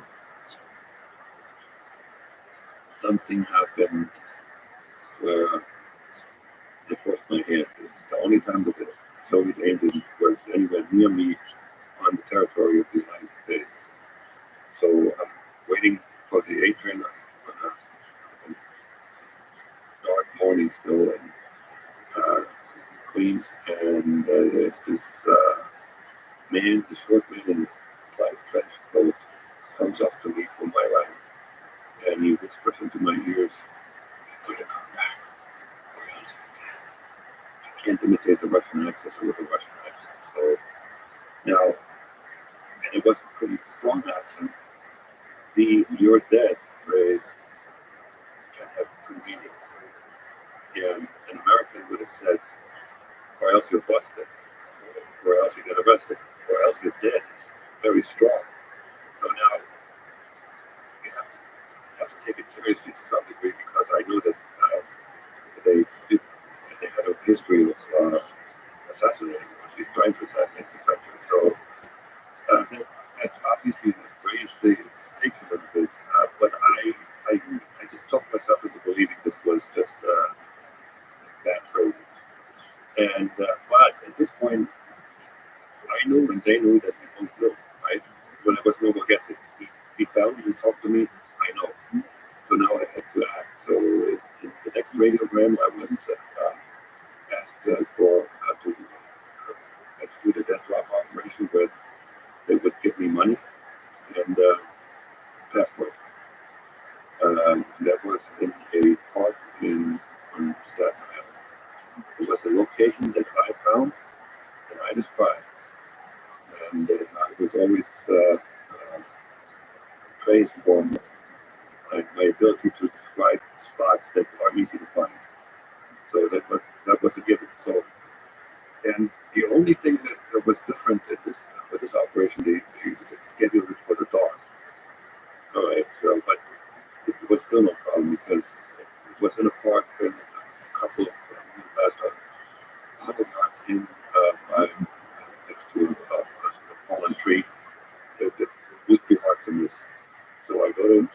pilot, I read the signal that said I put the container in the drop. That was the protocol. There's the signal that the person who hands over with something puts it at the spot, not too far from the spot itself. That means I would go in and just pick it up. The reason I actually uh, went to pick up this container because there was money in it. So I didn't have to make a decision yet. Okay? I could throw away the passport. It was like I was still trying to figure out what to do. So I get to the spot, I get to the tree, and I had a flashlight with me. The park, there was nowhere to park. Even during the day, this park was not, it was more almost like a little forest. And I don't see the container. It was supposed to be a crushed oil can, pretty sizable, apart from this. And I do a double take, and I look again, I look around, I look the wall, see if they misplaced it. Can't find it. It's the only one of those operations failed. And that just doesn't make a lot of sense. So as I'm walking away from this, like sort of number, I said to myself, that decision, Kind of signals you got to use. that decision was made for me. Now, you know that I'm a Christian now, and I think that was like, God told me. But it was certain. It was like, That was it. That was it. And so what I did well, first of all, divine intervention helped me to find a good explanation. I sent them my last letter with secret writing. I communicated to them and said, I wish I could come, but I can't because I have contracted HIV/AIDS. That was the best lie ever. Nobody wanted to have AIDS in their country. Those days it was a death sentence, right? And I knew we had conversations when I was back in Moscow, how they were snickering about what's going on in the United States, that depraved culture in New Zealand, and they're killing each other. and the great culture took you over being. Yes. And I was convincing enough. I even traced it back to a girlfriend I had once that I actually reported on. Actually, I interacted with this lady who had a boyfriend at one point who was a drug addict. He was infected with HIV. So they believed it. They sent, and I asked them to give my dollar savings to his family. They gave them some, but they told my family that I already passed away. And they believed it 100%. And I guess the agent who took the money took half of it for himself. So that was it. And the next 3 months, I made sure that I wasn't reliably in the same spot in the same time frame. So I went to work at different pads at different times, just to, just to see safety measures, so to speak. Not huge, but it kept my allowed me to keep my sanity.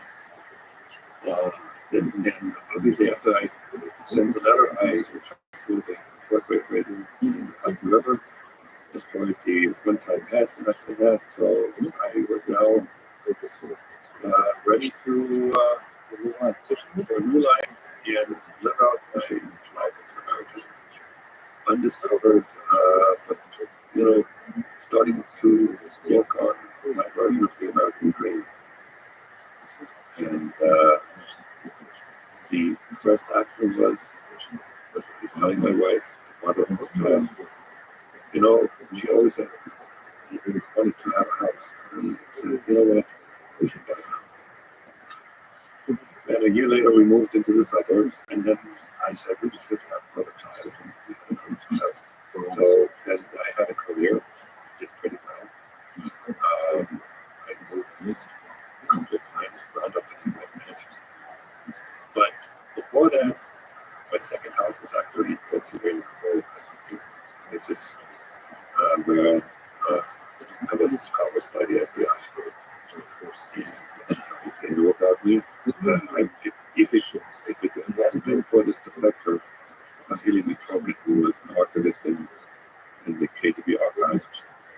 he was actually pretty high level. He was in charge of the relocation of the archive from Lubyanka to Casanova.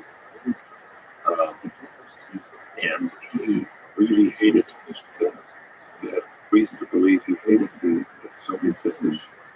I think I remember that his son was quite ill there. He could have gotten treatment in England, and he was not allowed to travel to England with his son. So he, his hatred, he tried to figure out what to do and how to do damage to that system. So he started copying little slips of paper, handwritten, that he smuggled out. He was on the ground his son over the years. And then he began to write them with the typewriter and put the pieces of paper into some kind of a container and buried this in scotch. It was, I believe, 1992 when he showed up, but that was already the Soviet Union was gone. So he showed up at the U.S. embassy in Moscow and told them what he had. It was on a weekend, and apparently there was a junior person in charge. And he said, you know what, you have another. That's a career-limiting move, right? Because Vasily Mitrokhin then made his way to one of the Baltic republics and contacted MI6, and they said, "Come on in, you have a cup of tea." And so they managed to get this stuff out of the Dachshund and get it to England. Eventually, the MI6 shared it with the FBI, and there wasn't a whole lot of information about it. It was very, very little. It was like there's a person by the name of Jack Parsky who is an illegal operating in the northeast of the United States. If it was Jim Miller, they wouldn't have found Jack Parsky because he didn't. So they checked Social Security, and Jack Parsky was he had gotten his Social Security card at the age of 33. Bingo. Okay.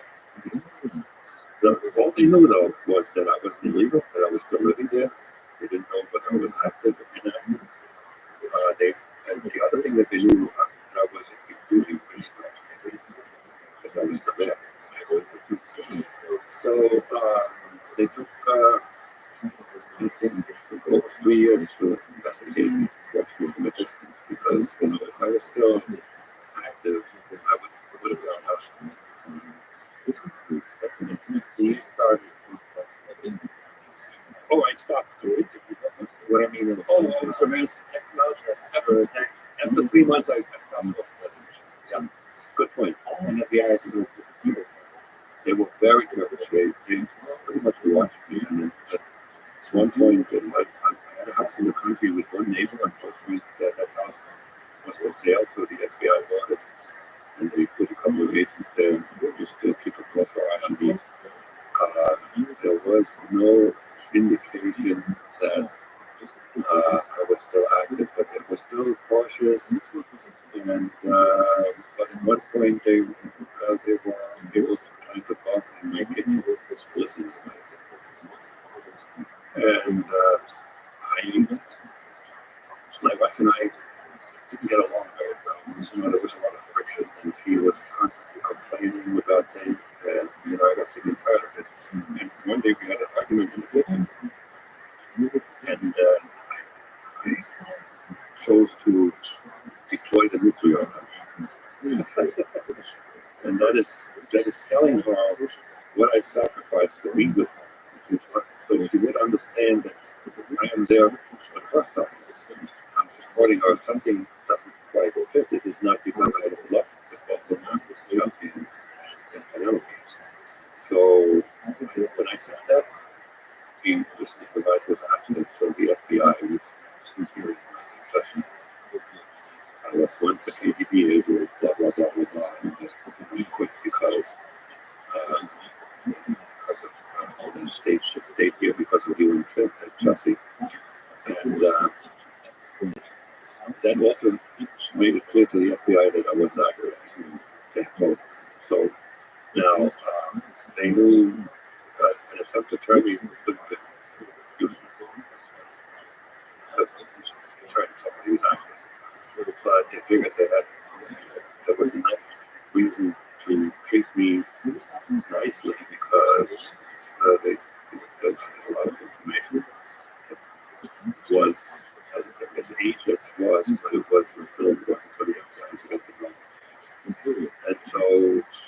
Sunday, Friday evening, I would drive on my boat to the office, and I'd be stopped by a state police as I'm going through the toll boat that it's a bridge over the Hudson. And he waved me, he got me right where I'm stopped. He said, "Could you please move over here? It's the routine traffic stop." And I said, "Oh, nothing over. I had forgotten this stuff." It was gone. And then he said, "Please step out of the car." That should have aroused my suspicion. It's unusually right between this traffic stop. Yeah, I believe no problem. And then again, somebody came from the right, into my view, and he put this ID, and he said, "FBI, we would like to talk to you." Now, this is my now friend Joe Riley, who actually is he's the godfather of the but anyway, he told me later that when I heard that phrase, all blood left my face, because you were totally right. But I recovered very quickly, and he said it himself. So, they took me to the vehicle, and there was another agent in the vehicle, and he had a gun strapped to his ankle, so that was pretty real. First question I had, so am I under arrest? The answer was no. And then my instinct kicked in, and my ability to operate very well under high pressure situations. And I asked him, "So what's the difference?" The intent of that was to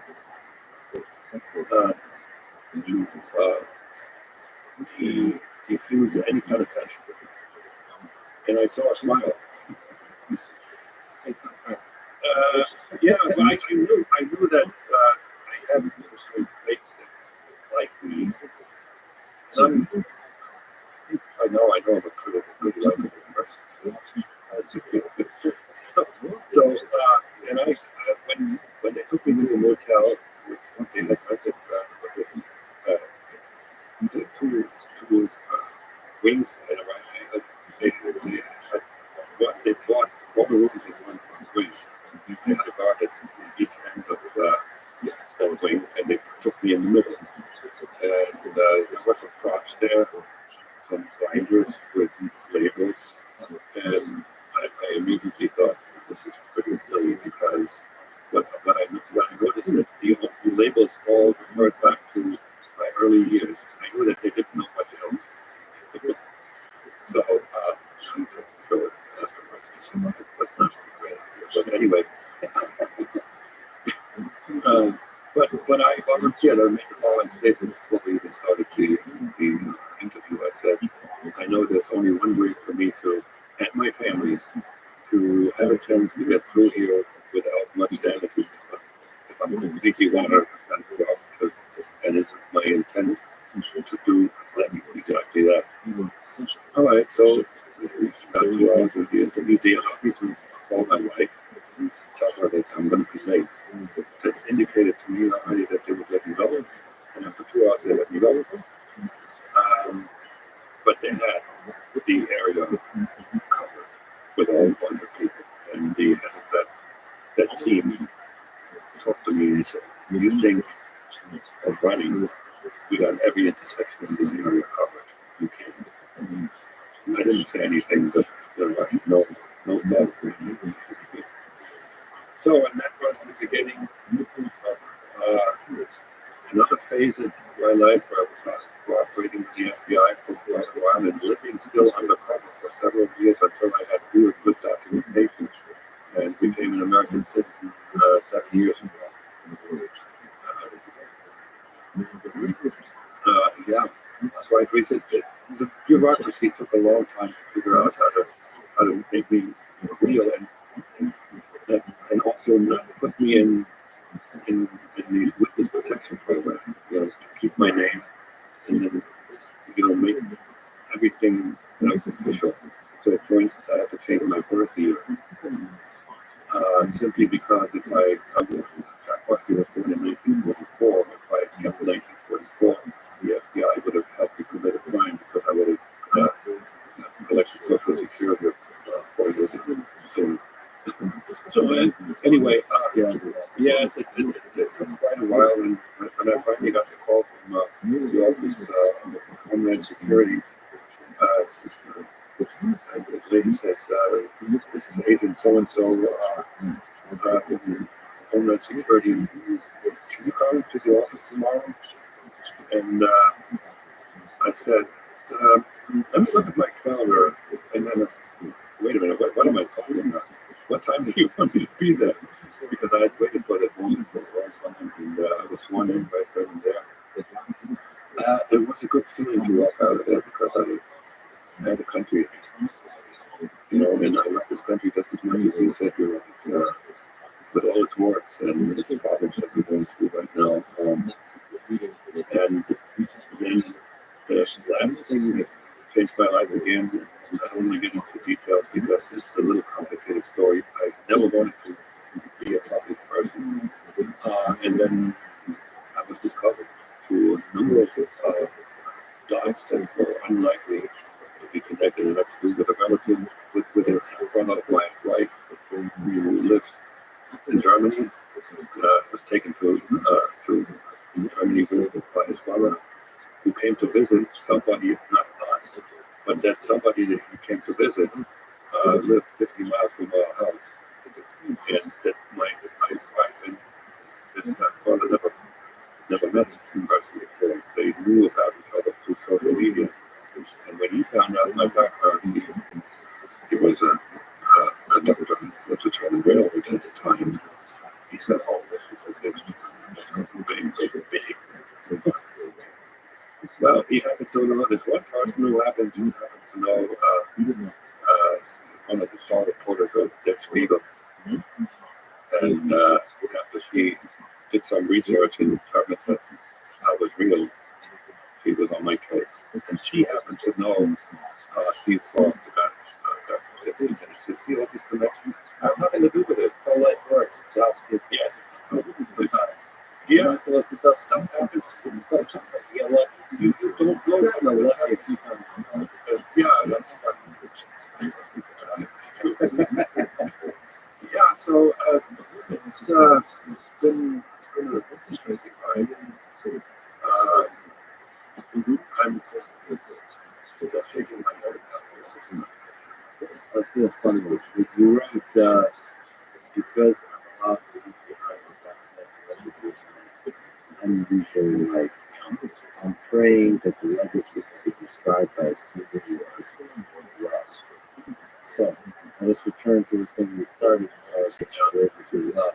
What role does love play in human conditions in your life and our life here together? I give you an answer, like to tell you what happened one day. I gave a presentation at Microsoft headquarters.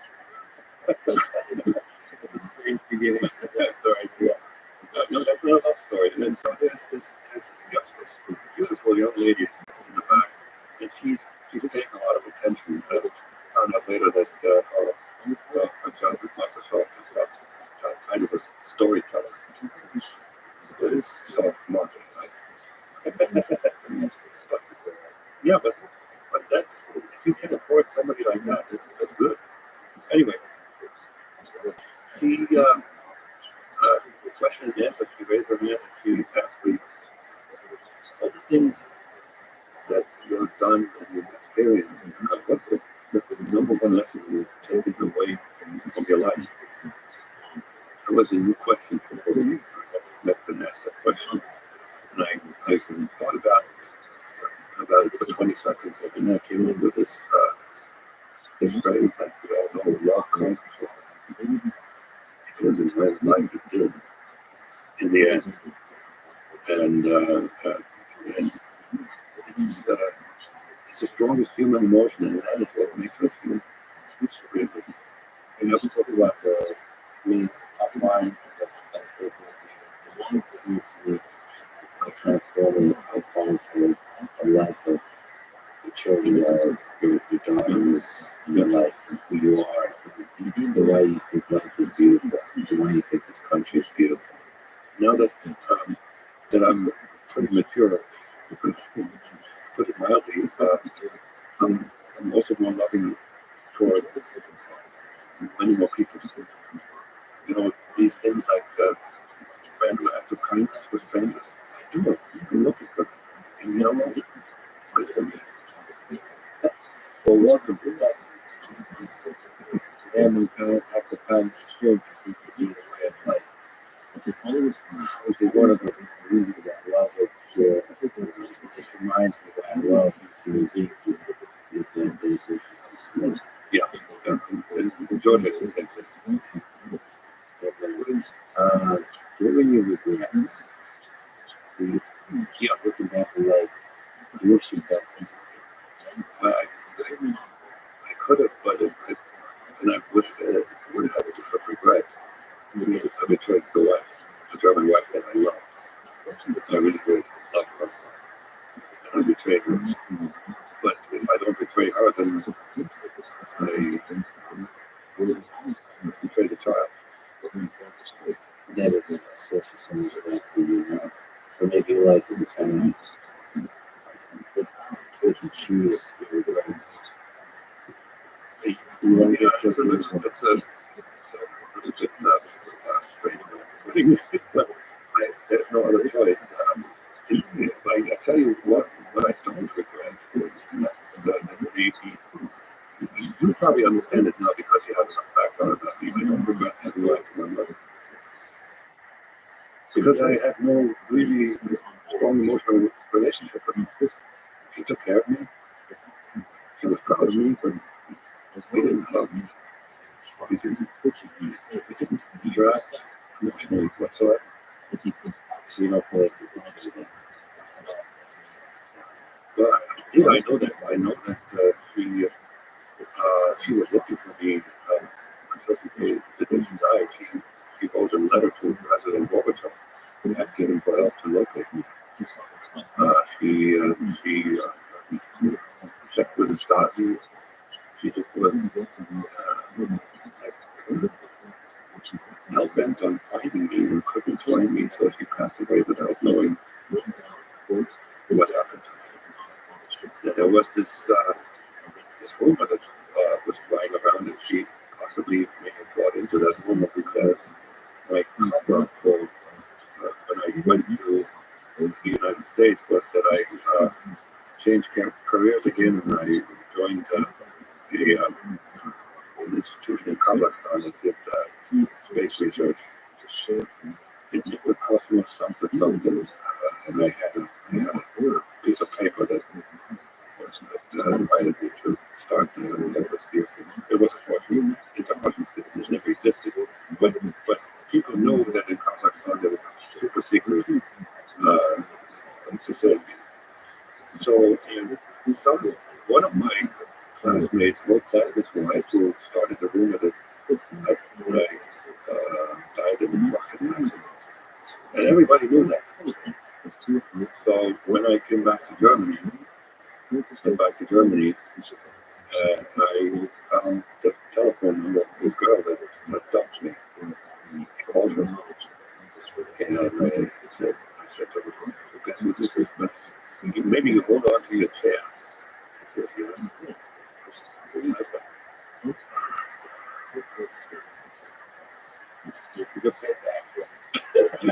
No, we actually met.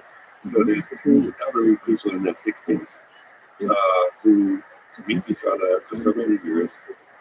And the one that ended the relationship started the conversation by saying, you know what, I made a really bad mistake.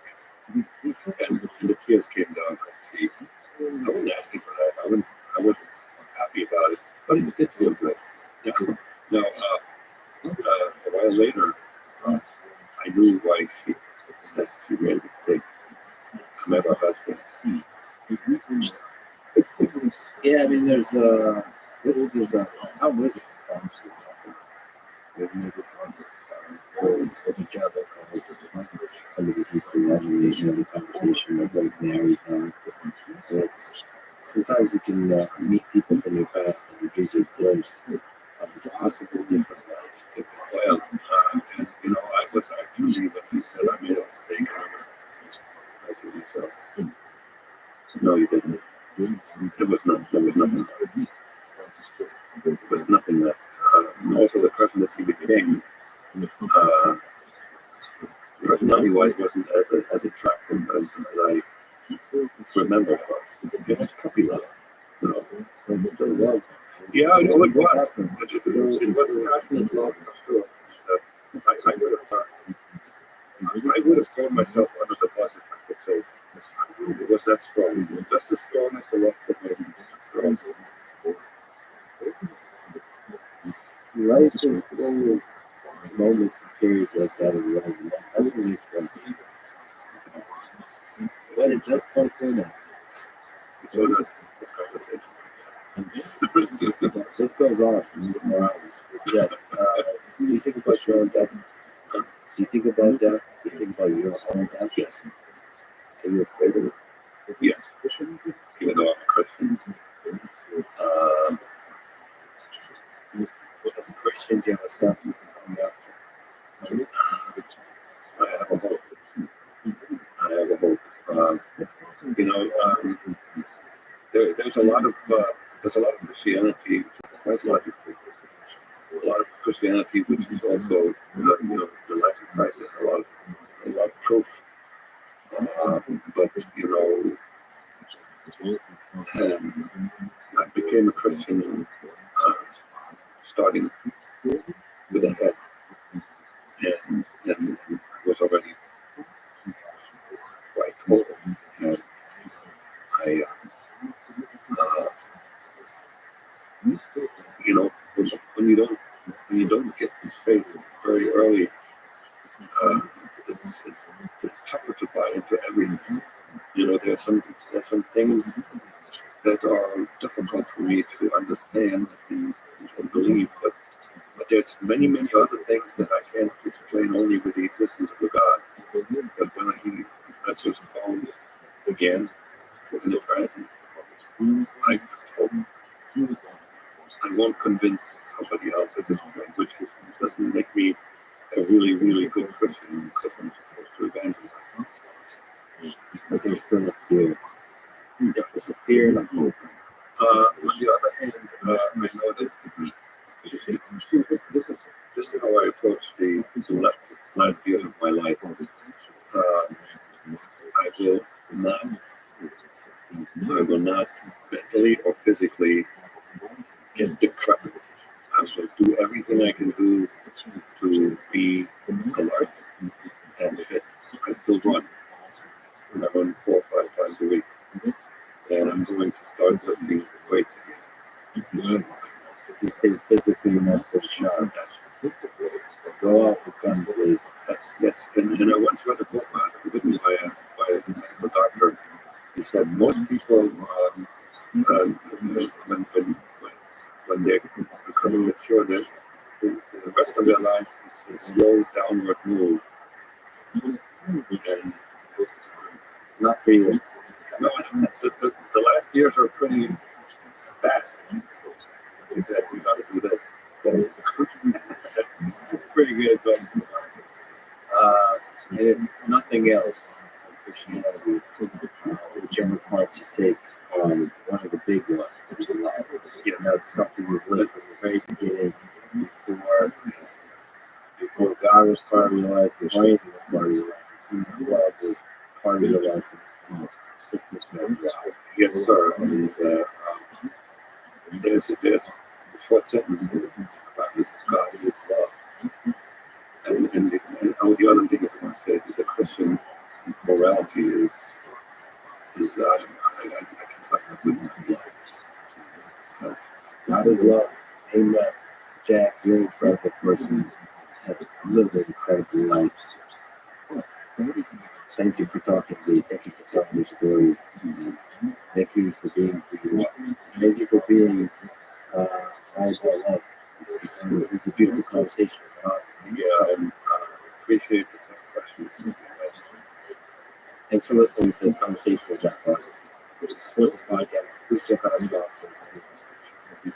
And we leave you some words. You can't come up against the world's most powerful intelligence agencies and not accept the risk. If they want to get you for time, you do. Thank you for listening. Hope to see you next time.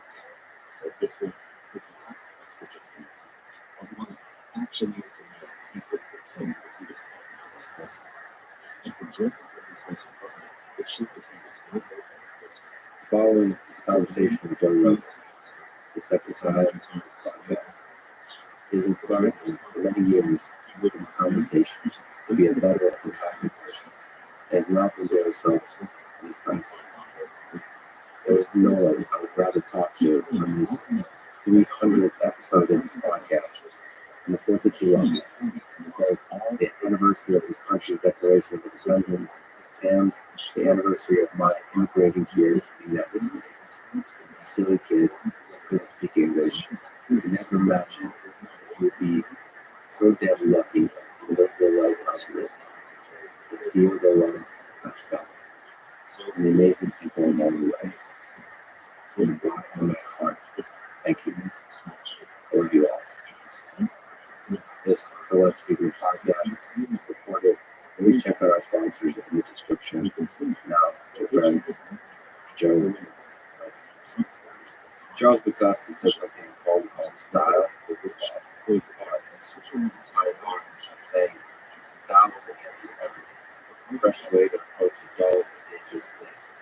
To a dull thing of style is perfect. To a dangerous thing of style. The dangerous thing is style. Is what I call parts. What do you think you meant by that? What's interesting with style is art. Bullfighting could be art, boxing could be art, loving could be art. Have you ever been loving art? Yeah, every time. Opening a can of sardines could be art. Yeah, I call the way people live life art. I wrote a forward to my friend Cameron Guinness' book, and which is right now number one selling. And one of the things I said was that he practices an art that very few people appreciate. It's the art of the maximized life. That the discipline that he displays in his life and through his practices and all the things that he does, it's so difficult to live the way he lives. That for someone like me who understands it and knows what he's doing and appreciates it, and appreciates how insanely difficult it is to have a full-time job and run ultra marathons, get up at 4 o'clock in the morning, run a full marathon and work. Like, that's the kind of shit that he does when he's training for these 240-mile runs, all of them. At the same time being like a father, a husband, having this full-time job, and also being the best bowler on earth, lifting weights. How does a person do it? So lifting the weight discipline. Yeah, the discipline is hard. Yeah, I think it's beautiful to me. When I see someone who's really truly disciplined, like a David Dodd, someone who truly maximizes the art, I feel like there's an art to it. And there's an art to kindness. There's people that are kind.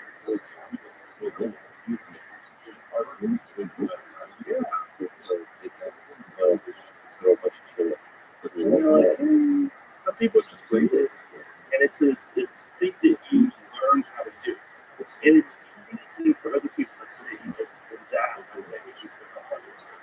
Well, I think because we said, I'm just a Bukowski core generator today. Very much too. This is dark and troubled and fascinating. He said, what matters most is how you walk through fire. So there's a bit of the campaign to that too. Too. We think you might bite that. How you walk through the fire. It's when you walk through the fire, you still people along the way, you the fire, and create an example for everyone else, so that with the trials and tribulations of their own lives, you treat you because they're comparing themselves to the way you do. the way you handle things with grace and dignity and discipline can show other people that they can handle their own things. There's beauty in this. It really is. There's so much inspiration to be gathered from other people. If you're a charitable person, you're charitable and compassionate, and you can look at people. Even the that I don't like, I try to look at the best aspects of it and recognize those aspects, admire them, give them credit for it. There's something that we can all get out of it, watching it the way other people do. Yeah, I got the chance to see it as well, the fire and the things privately this year, this January. I gotta ask you about that. So there's like generic conversations about cancel culture and all those kinds of things, but as a human being, this to me is fascinating. So sort of there's still as we're kind of getting on there's criticism of the different guests that on the sideways and pandemic, and you I mean, there's a massive amount of attack. Outside of being a public persona, outside of being a comedian, podcaster, you're also a human being. So how did you survive that? How did you sort of walk through that fire? So you do with grace. Exactly. I use mushrooms. That was one way I did it. Yeah. Really? What's your as education was like? What is your go-to? I took. It was probably less than a grade. Yeah. And I did a lot of like really hard work, but also I mean, there's a great benefit to going through anything to this. And if you're aware, like in advance and during, like anything that's going to happen, it's very difficult. The great benefit is it gives you an opportunity to grow. It gives you an opportunity to express yourself under pressure, to show your character, to show you truly are, and it gives you an opportunity to see how you handle a very difficult situation. It also was fascinating as a person that's involved in media, right? Because what we're doing right now is media, even though it seems like podcasts seem like we're just having a conversation, and they are. In that sense, it's kind of a pure form of media, because what you're doing is you're doing it without any fanfare. You're doing it without any, executives in your head or network or big meetings about ratings or anything like that. But it is media. What I got to see is the wiring under the machine of how the rest of people would try to take me out. And, like CNN would just be playing things over and over. It was wild. It was also wild to watch as people respond because I gained 2 million subscribers. So the podcast never got bigger. It just kept growing. It had never been bigger. So it had been just made it bigger. And, ultimately, if you fucked up in the past and made mistakes, you're done. If that gives you an opportunity to discuss those things and to say, apologize if you feel the need to apologize, and also to just address it. And so people under that kind of pressure, it's an opportunity for them to understand how to think about it. Honestly. So you actually honestly think about it. There's no more honesty that you get out of a person than when that person is under extreme duress. So I think that's it. I mean, it's horrible to say it's a benefit. It's just a good thing to happen. But it was a benefit. It's the other way. Yes. I would have to say it's small. It was the gift of the poor. I was talking to about Russia and Ukraine. We were talking about how the stuff looking at different perspectives. The game, relative to me, feeling like the size of the number of people really and say things about you that that may be cut deep for a reason I don't understand why. My own psychology. It's also because you can't defend yourself. Because they're saying and you're not there. And you don't have any opportunity for us. Although you do have an opportunity, you're doing it publicly. You're opening it up to the world to chime in. And there's a general tendency people have towards negativity when they're interacting with strangers online, especially about controversial subjects. And even if it's only 10% of people, just 1 out of 10, that's a lot. That's a lot of negativity. You're dealing with thousands and thousands of people. Yeah, and I think maybe I'm just a very self-critical person, but I hear their words and I can probably somewhere deep inside see the true living criticism. And some aspect of the criticism is why it hurts. In one aspect of you, but when you're reading it, it's so it's boiled down to one thing, as if that one thing defines your truth. Like if you've made a mistake, if you've said something that you shouldn't have said, or if you said something and maybe you should have considered it more carefully, given the gravity of the situation. That's just a part of being a person. And it's also part of being a person where you're communicating with things publicly, in real time, thinking out loud. It's complex, and most people don't do it. And you're gonna have genuine hot takes where people just see what you said. Why did he say that? Fuck him. He doesn't know anything about it. He doesn't live in Ukraine. He doesn't. It's like there's people that are going to take that in that way. And then there's also going to be these disingenuous people who just use any kind of controversial topic or subject as an opportunity to use for clicks or food. Because that the number of those people is quite large. So, going back to CDT, I kind of worry about this. You're, in many ways, but in this way, an inspiration that it didn't seem to destroy you. I kept doing shows, I kept doing stand-up, I ignored everything. I didn't read any of it. It is. Yes. Yes. We have I knew it was there. like your family, The family restaurant was very rare. The wife was there. there is a conversation like your wife is aware. Was there like a rule when we pretending by that? No. It's like, Well, I tell her after 3 weeks. I don't ever let her read any articles to me. I don't want them. I don't care. That's a person's opinion.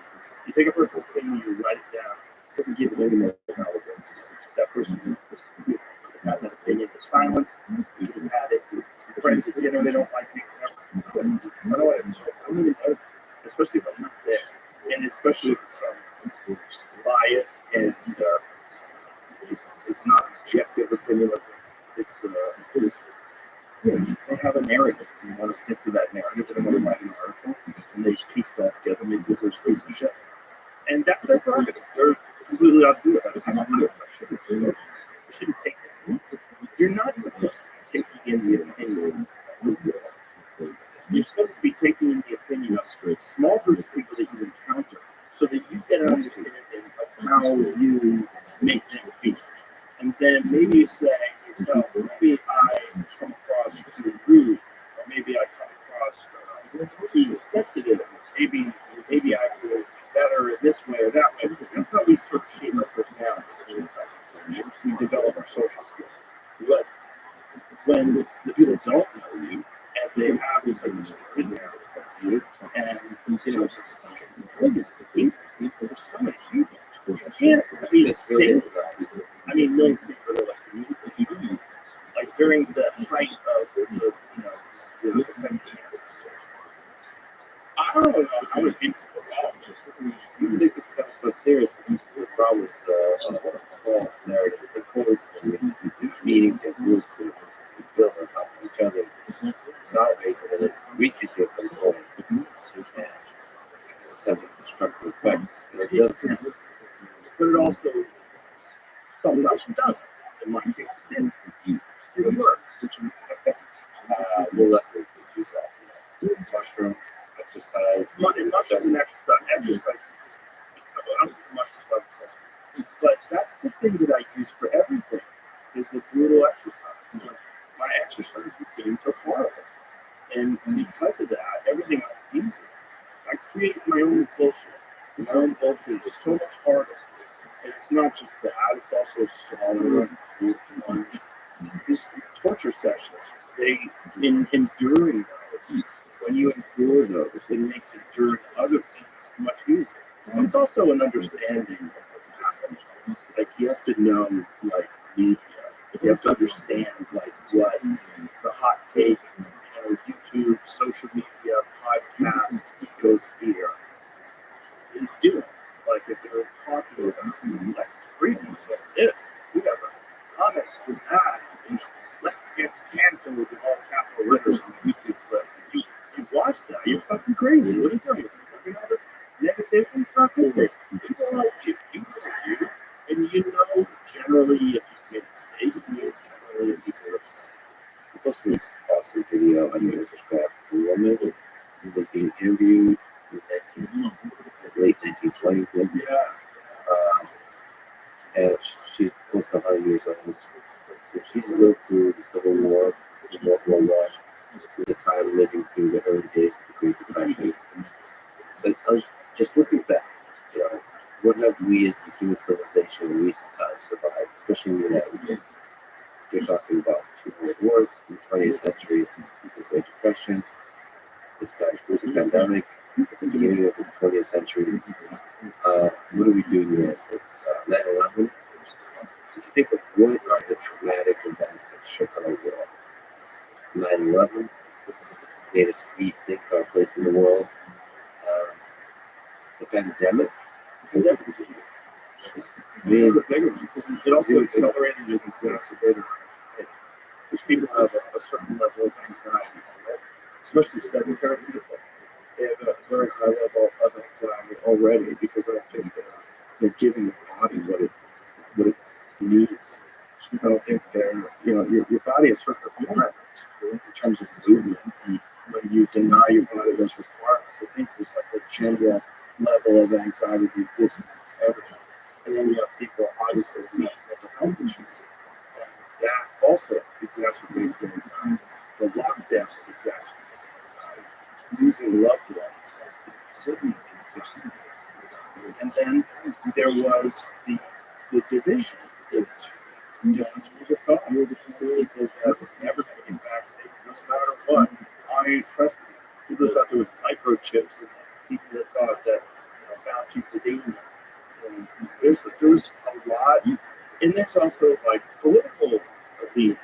The right wing people tended to not want vaccinated, whereas the left wing people, for whatever reason, all of a sudden are trusting pharmaceutical companies like explicitly. It was weird. It was a weird time, and I think over time, as it gets analyzed, and we break it out, it's going to be one of the weirder moments for shaping human culture. And unfortunately, for throwing gasoline on this already burning fire of conflict between the various factions of thought in this country.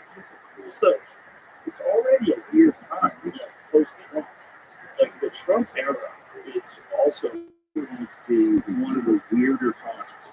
Like when people look back historically at the division of this country, he's such a polarizing figure that so many people felt like they could abandon their own ethics and morals and principles just to attack him and anybody who supports him because he is an existential threat. Don't you think it's not a cause, but like a symptom? It's going to get, we said we got really weird. It's going to get weird. Yeah, I think it's going to get weird. He's going to run again. You think so? Well, he's running against a day. When Biden shakes hands with people under the air when he gets off stage, and you just see him go. Did you see him on Jimmy Kimmel the other day? Well, it was just random. I mean, if he was anyone else, if he was a Republican, if that was Donald Trump doing that, every fucking talk show would be screaming, and I'm not a Trump in any way, shape, or form. I've had the opportunity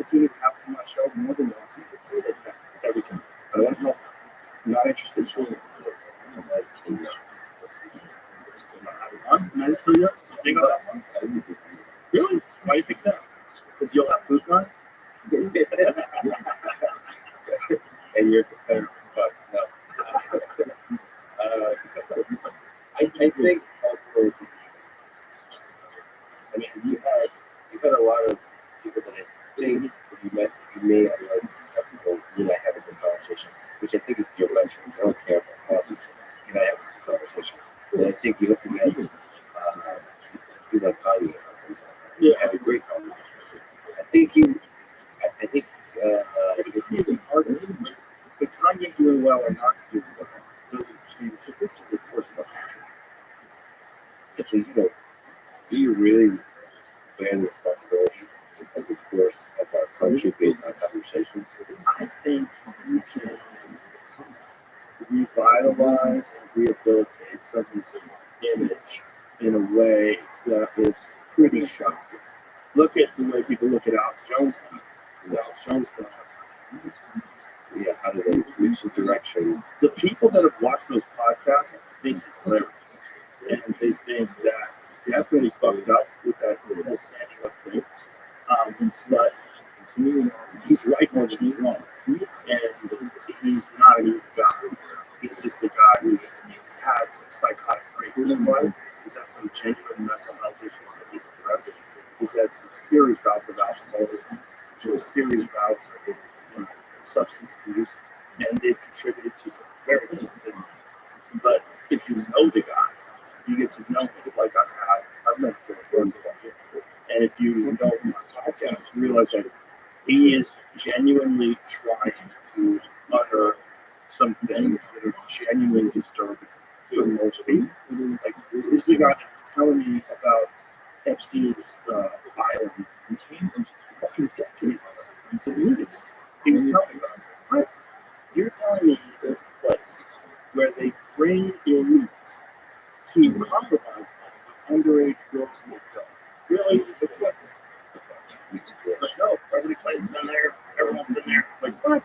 It sounds like nonsense. And not only is it true, but people keep getting fucking murdered. You can see that latest Clinton fires with the guy. Yeah, on an extension cord, shot himself in his chest, 30 miles from his house. And now if Elon Musk is asking, where's the clientele list? We should probably see who can. Yeah, we should probably see who can drive. And there's probably more of those kind of things out there that haven't been exposed. Yeah. For that, you had those conversations with Alex Jones. You have to have the same kind of conversation with Donald Trump. That's the problem. Revealed, no, it's not the problem, but you revealed that Alex Jones is a human being.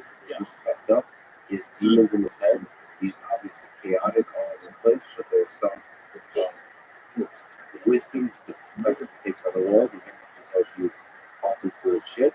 He uses people to predict certain things, and very few people are willing to bring up. But isn't Trump the same way? Fuck that person, egomaniac, whatever personality is talk about. Isn't it worthwhile to lay it out? Who's going to listen to interviews of Trump? Who has the balls to call him out on his bullshit? Chris Wallace.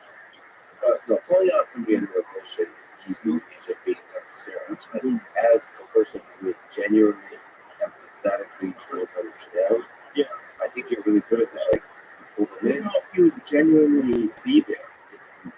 You know what I'm saying? Like, I think he would be put on. and that's the other thing, you can break through that in 30 minutes. If he doesn't do any drugs, stay with Alex. You get Alex high, and drunk, and start talking about interdimensional child molesters. Yeah. You know, and then you get the real out. Or maybe you have some details on it as well. If you just guess Alex. No. They have to go And I on. would have to be just be intense. I would have to, that would be a focused thing. I would have to like really take time. But also, I'm not well versed enough politically to know all of the corruption that's been alleged and understand what the whole Russiagate stuff, what's real. Like, how much of it's clear that there's more than one organization that's involved in communicating with Russia. before the 2016 election. So it's pretty clear that the Clinton administration is involved. It's pretty clear that the Trump administration had some communication with some people in Russia. It's pretty clear that Hunter Biden had some very suspicious dealings in Ukraine. There's a lot going on there. And it's hard for anybody. It's really hard for anybody, and especially to have an objective assessment of exactly what's going on. And then to be able to do that and broadcast it publicly, that's quite a project. And I think if you really want to do that correctly, it's something that I would have to research for a long time to really see. Not for maybe for certain people who really curious about it. But yes, that kind of time for Bobby Time. Yes. Yes. But maybe not now. No, that's different. Because Bob Lazar, what he's talking about, I wanted to know, with the Bob Lazar thing, I wanted to know, first of all, I want to be around him and see if I could smell bullshit. Did you? Like, did you know? Not only did I not smell bullshit, I went over all of his he's done a lot. He's done enough. And he's done them over the course of 30 plus years. And it's alarming how consistent the story is, which is really weird when you think about, you're talking about back engineering alien crafts and working on a top secret government test site that's carved into the side of a mountain to camouflage these satellites. It's such a wacky story.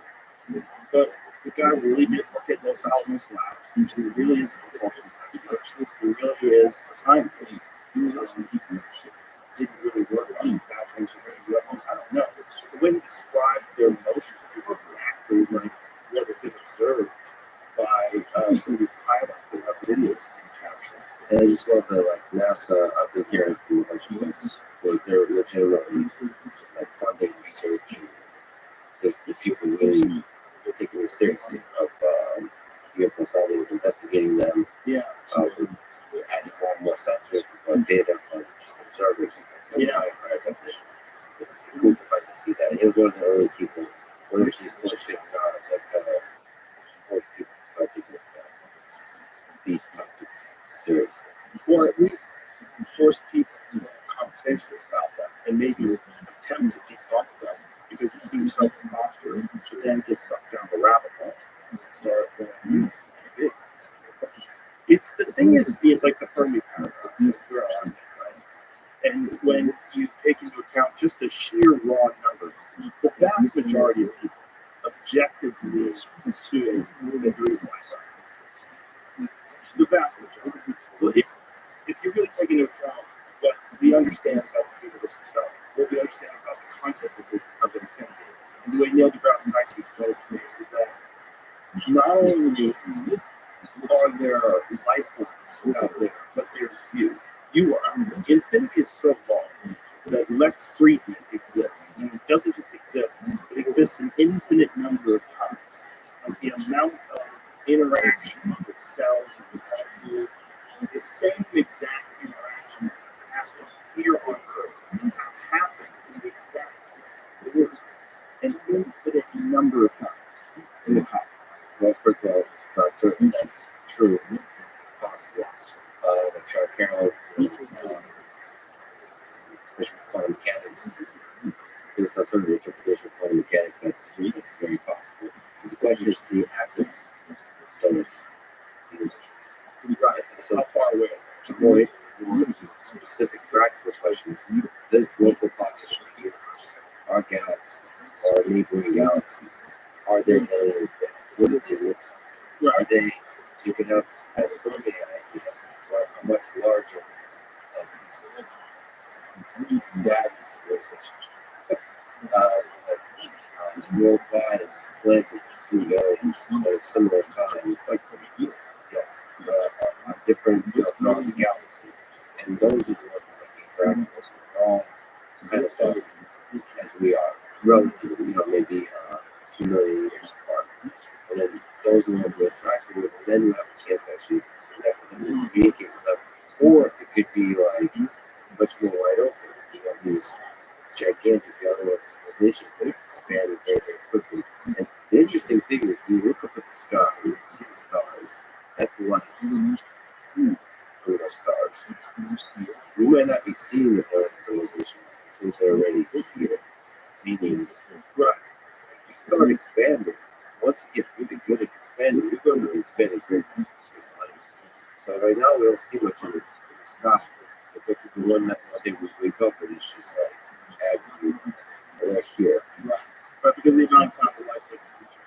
Yeah, and then the thing that I've been really fascinated by is these alternative forms of transportation that you're discussing, like the ability to harness wormholes, the ability to do things that a Type 3 civilization is capable of. I had Michio Kaku on my podcast recently.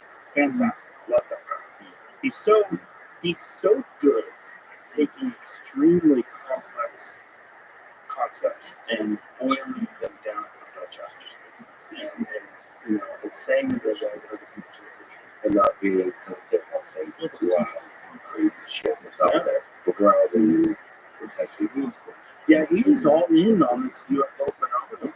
Now it's like, now the broke up proof is to people, we want people to come up with some sort of a conventional explanation because these things are defying all the concepts of physics that we currently know in terms of what our capabilities and propulsion systems and so many other things that what we know about the current science is as far as what we know.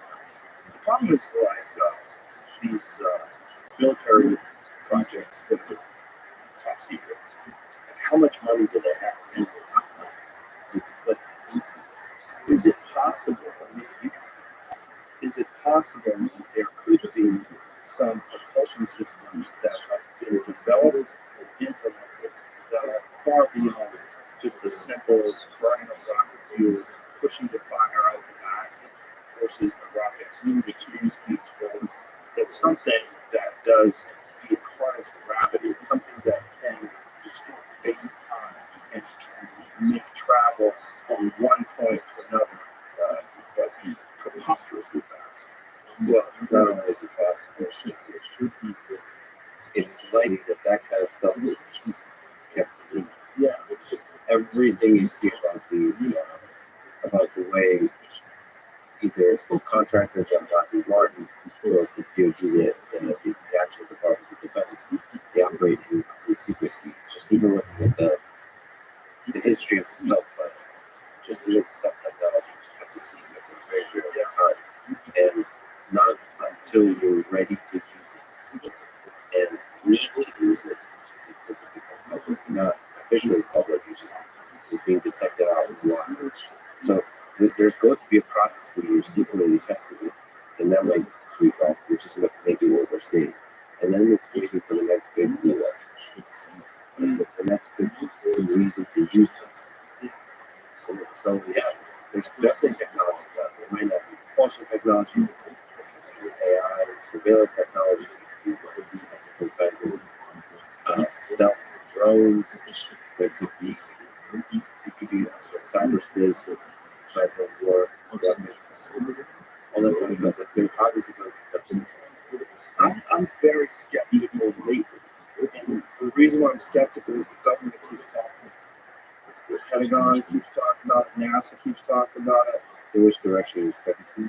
I'm skeptical that they're aliens. I think most likely it's a smoke screen. And most likely these are some sort of like incredibly advanced drones that they've developed that they want to pretend don't exist. That seems the more likely scenario. Because otherwise, my take is like, what's the benefit of them discussing these things? Like, what's the benefit of them discussing these things openly? These are, but the way they describe it, off-world crafts not made from this earth. Like, why? Why would they tell us that? I mean, unless there's an imminent danger of us being invaded, and they want to prepare people so they don't freak out as much. Like maybe freak them out a little bit, say that publicly, the New York Times article, Pentagon discussing it, all these different things as to water. Yeah, well, let people know that this is a thing. Or my take is like that. I don't the government has a lot of contempt. I really do. I think they have contempt for our intelligence. They have contempt for our needs. And I also think they think that they are running us. It's not, we're all in this together. And the government works for the people. And the government is of the people. I believe it. Yeah, the basic idea is you can't trust the bottom of the government itself because we're a bunch of idiots. I think that's accurate. Well, they're not wrong, but they're also idiots. Yeah, I don't think everyone's an idiot, but I think there are enough idiots that it's a real problem if you're completely honest about it. And, you don't want to let everybody weigh in about things that are incredibly complex and that most people are ignorant of. And on top of that, there's this machine of intelligence. I've recently been reading a lot about KGB, about the FSB, so several things sparked my curiosity. The one, I'm traveling to Ukraine and Moscow, and because of that, I started to sort of ask practical questions of myself, just traveling all this type of thing. I started reading a lot about the KGB. Jack Barsky is a book on this. I talked to him. And you start to realize, you probably read this whole thing, you start to realize the scale of surveillance and manipulation. A lot of them also talk about the incompetence of those organizations, the usual bureaucracy. But the point is, it seems like there's no line they're not willing to cross for the purpose of gathering intelligence, for the purpose of controlling people in order to gather intelligence. Now, this is MI6, FSB. There's not much information about FSB or the GRE, but the KGB. So we're almost like 20 years behind on the actual information. And so I started to wonder. So I'm not officially in contact with any intelligence agency. But I started wondering, well, is there somebody out in the room that's doing that? Undercover CIA, or undercover FSB, undercover. You probably will. Have you asked yourself this question? Yeah, for sure. Yeah, people that have been on my podcast. Yeah, for sure. Do you think there was actually a guess that made 100%. I would imagine. Would you know? I have suspicions. Do you care? Is this I mean, it depends on what they're attempting to do, right? Like, if I felt like there was some deception involved, and they were trying to use the podcast to manipulate a narrative in a deceptive way to trick people into things, yeah, I would care. this is exactly what those are the kind of things they do. They do plan narratives. Yeah. I mean, I would imagine if you have the number one podcast in the world, that people would want to infiltrate that. Yeah, there's probably meetings with all major intelligence agencies about, okay, what are the large platforms? How do we spread the message? Yeah. Well, I mean, that's the thing that really emerged when we talked about during the cancellation. That there's a clear, there's no objective analysis of this in mainstream media. There's clear narratives that they're trying to push forward to, whether it's to promote certain ideas or to diminish the power and reach of people who are mavericks or people who aren't connected to a system that you can't compromise. That's where it gets dangerous, right? Where it gets dangerous is when someone has the largest reach, but is also completely detached and clearly is independent in the sense of independent thinking. It has on whoever he wants. But your mind can still be manipulated. I guess I can. I mean, I guess it can be manipulated to a certain way. I manipulate my own mind. But I also spend a lot of time thinking about what I think. You know, I don't just accept things. Like the UFO thing. Like, I was all in for a while. And now I'm like, man, something smells fishy. And then I'm thinking, like, why? Here's my problem with UFO thing. I want it to be so bad. That's my problem. It's such a sucker. I want it to be real so bad. You know? And that's the problem for me because I'm aware of it. So then I stop and think about what is my desire for UFO truth to be exposed. it's because it's fun. That's what it is. So I have a desire. And I talked to a bunch of folks about this.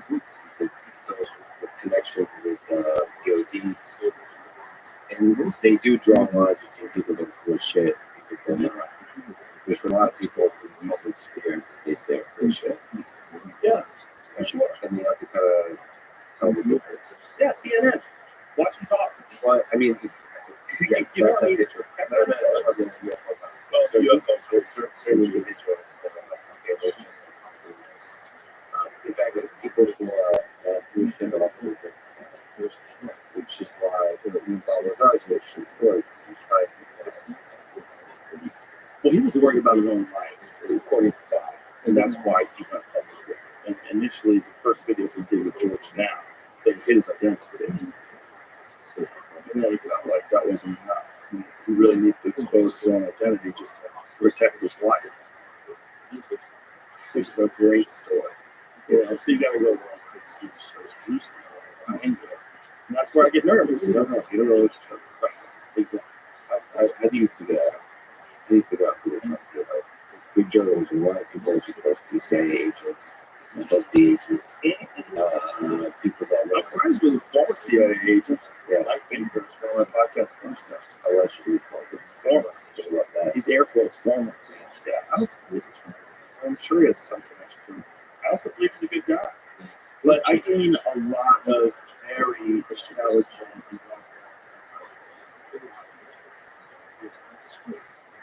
I think, yeah, I'm sure he doesn't.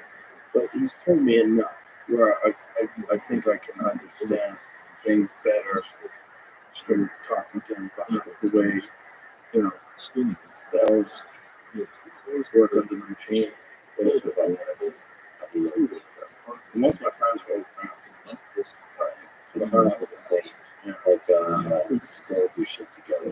Yeah, and also people that, you know, first of all, but You can trust them. yeah, comics are pretty trustworthy. The good ones, they're really good.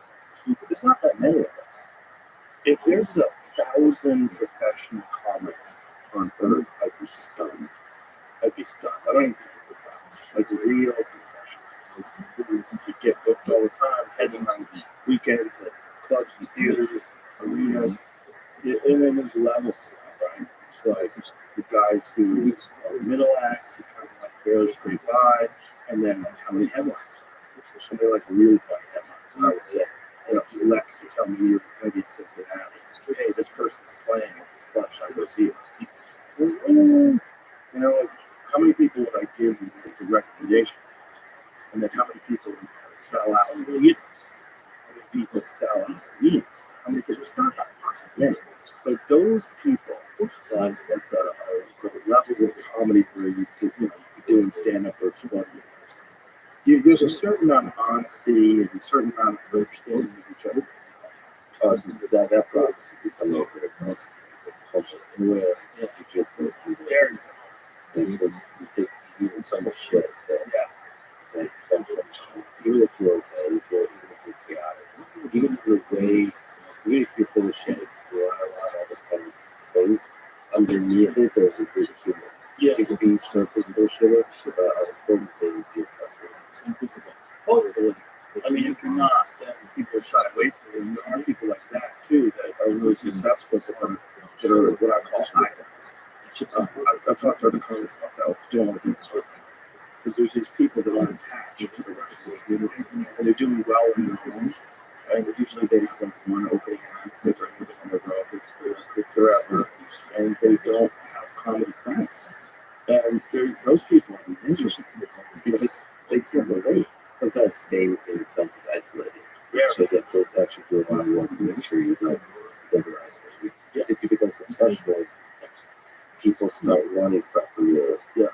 And then sometimes you want to push them away because of that, as opposed to connect with them. Yeah, I don't enjoy it when people want it. You know, You just ignore it. yeah, it's fucking too heavy. They want too much. It's too much of a disproportionate relationship. It's too imbalanced. Because there are people where you could tell that they're working towards something, working towards an angle, and they want to be close to you because you will benefit them. And then there's other people who just, there's not that many of us, and so we all want to hang out together. Like one of the podcasts I love the most is this podcast I do called Protect Our Marks. It's a thing I do with Ari Shafir, Shane Davis. It's so fun because we just get obliterated and we talk so much shit. Like there's conversations after that podcast because like Shane went too far, we went too crazy. But we're just making each other laugh, and it's just fun. And it's like that kind of camaraderie between real comics is very precious to me. My favorite part of that is like the non-sequitur stuff from Russell. And you guys get so trashed that you don't even understand what he's talking about. But it's funny because he's still on point. That guy's as sharp as that Mitch Hedberg quality. Yes. But he's such a dedicated comic. How many? That's the shame, and that's goes on. They really love it. That's so there's that. I got friends in that way. I have martial arts friends who some of the also the thing about being humble, how using jiu-jitsu is humble.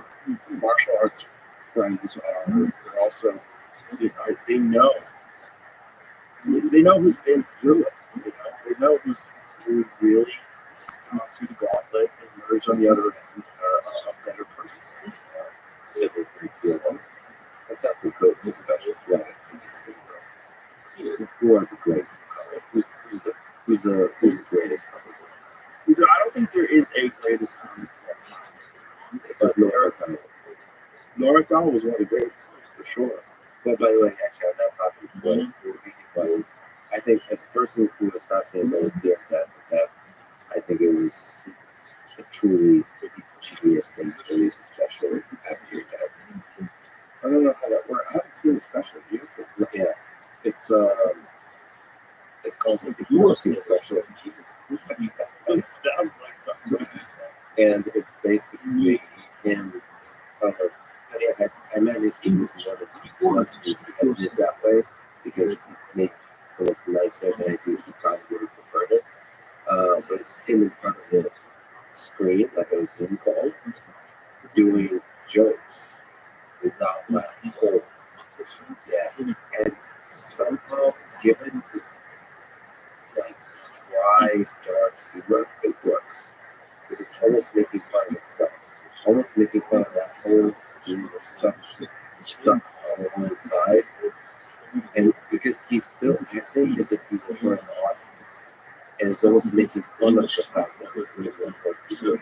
It's quite really the jokes are really good. But it also makes you realize how important laughter is for the audience, the energy for the audience. Because there's also an intimacy because it's just doing it. There's the alliance. I don't know. I think it's quite genius. Of course, there's certain comics that are not only funny, but they're truly unique. And they're not in terms of friendship or like that stuff. In terms of comedy, they're not they which have their problems with that. Of course, a lot of people start to imitate them. So, Stephen Wright. I mean, there's like people that feel like Dave Chappelle. But he's just like raw funny. I don't know if he's that. He's just raw. No, yeah, I know. Yeah, he's just great. Norm was definitely unique in his greatness. Like there's only one Norm. We've got a very specific style. Is there a reason you guys weren't? It doesn't seem like he was. Yeah, I loved it. It was great. I always enjoyed talking to him. We just didn't work together. We weren't around each other. That's all it was. It wasn't like it was. He was a great guy. Twice, just randomly. I was on airplanes next to him. See the road next to him. Just totally random. And one time, we're on this airplane. We're on this time. And yeah, like smoking. Smoking plants. Terrible smoking. Terrible. And we have this great conversation. We get off the plane. And he sprints towards us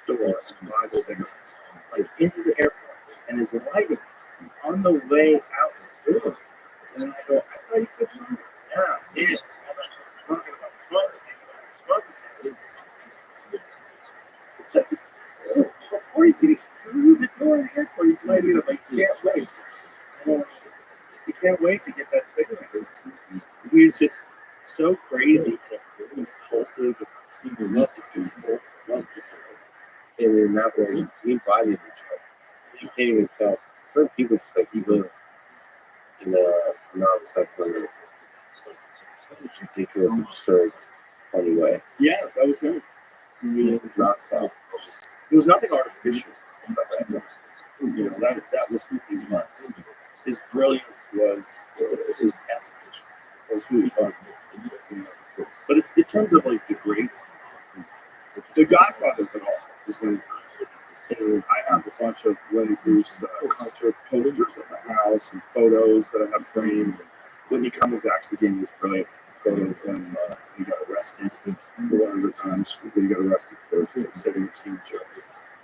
He was the most important figure in the early days of comedy because he essentially gave birth to the modern art form.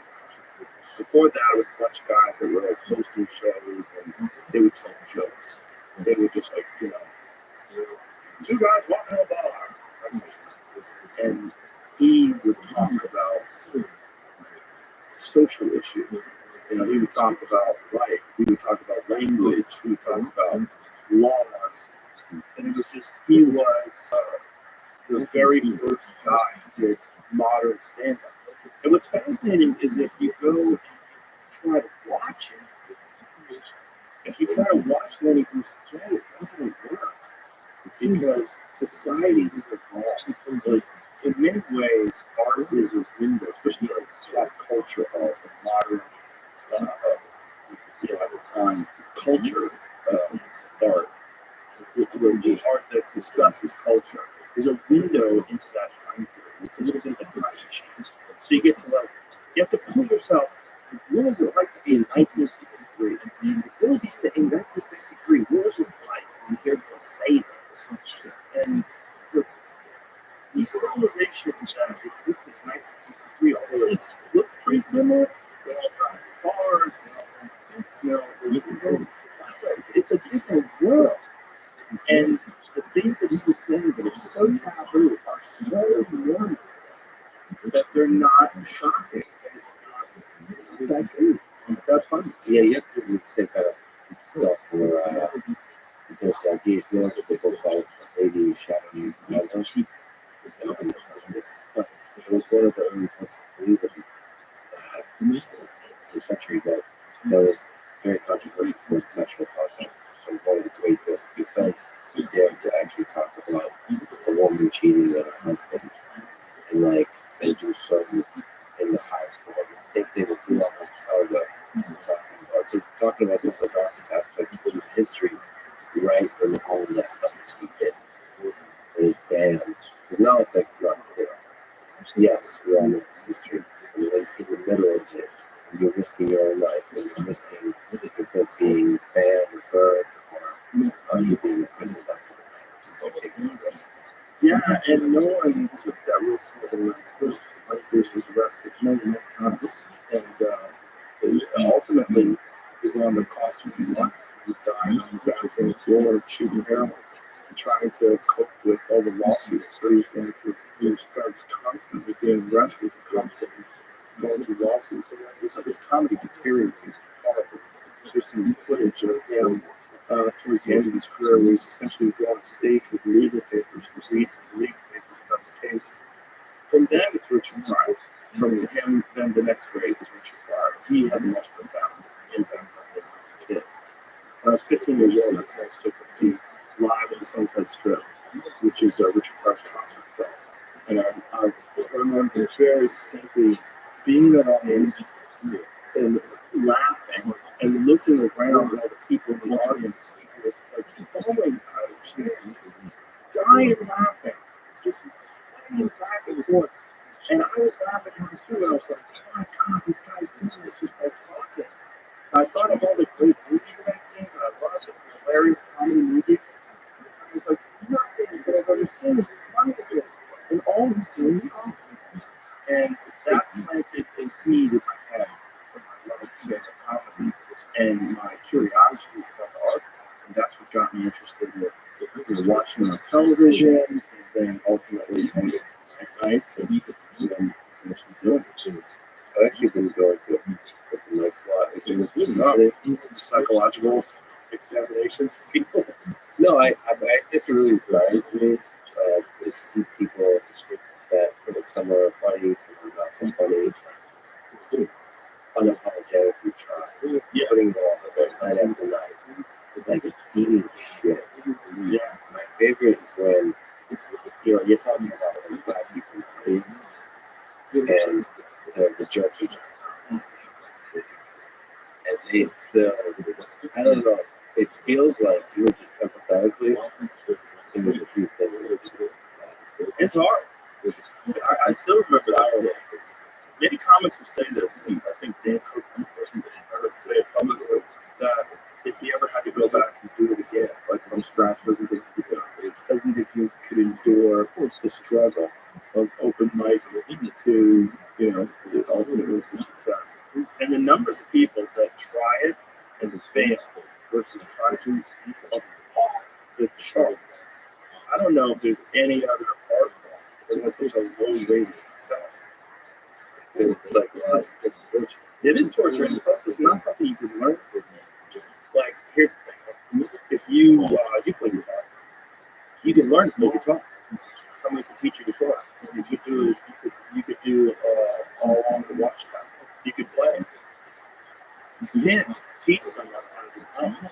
You think it's your funny or not, or can you still figure it out? Like, Yeah. you still learn. You can figure it out. Yeah. Maybe can you start on fun? Can you start being unfunny? Yes. Yes. It's possible. It's not easy. You're going to cut the ear off. You're going to have to do a lot of shit, and you're going to have to examine why you're not funny. And you're going to have to spend a lot of time with uncomfortable thoughts and try to figure out what it is, like what's missing. Could you maybe stuff to make it better? Maybe you need to do drugs. Maybe you need to get involved in psychedelic drugs and rethink the way you interface with reality itself. You need to be heartbroken. Maybe you need to be in love. Maybe it's not a maybe. Maybe you just need more life again. But when I started comedy, I was 21. I was in Florida. I had no information. I could do impressions of people. I could talk about sex. Those were the things that I was interested in. If I was talking philosophy, I don't know. I'm philosophy. I don't know a unique perspective. I haven't experienced much. So every time you follow it forces you to introspect it. Ask questions to yourself, and then that's how you actually develop philosophy. Yeah. You learn through doing. And I think you can say that about podcasts too. I'm certainly way better at having conversations than I ever was when I first started. Or at least when I first started a podcast. Stick with it, kid. Just because one day you'll say you're trying to try. You've been mad about food. How hard is it to do? Because I've been really curious, about how people terrified. I want to do everything I'm terrified. But I do want to do one 5 minutes. Why you can't tell how hard to do 5 minutes? It's hard. Well, it depends on how long you've been thinking about doing it already. It depends on how you look at things, and also depends on your style. Like the most difficult style probably is I think Stephen Wright's style is probably the most difficult style. Complete non-saboteurs. One subject doesn't lead into the next. There's no flow to it. It's just there's this, and then there's that, and then there's this, and then there's that. And that's hard to memorize. It's really hard to piece together an hour of non-seconds. But it's easier because you can rely on the joke. It sits more with the joke. Like, whether you're funny or not, it's on the actual material versus timing and the energy of the dance of the audience, right? Because, if you don't have the raw jokes to write down then you have to deliver. Yeah, they either kill or they win. Is it random? Whether they kill or not. Yeah. Well, you're essentially a different person every day. You're similar, but you're more tired, you're more rested, you're exhausted, you're refreshed, you have vitamins, food, nourishment in your system, you just get your heart broken, you haven't slept some days. You're a different person all the time. And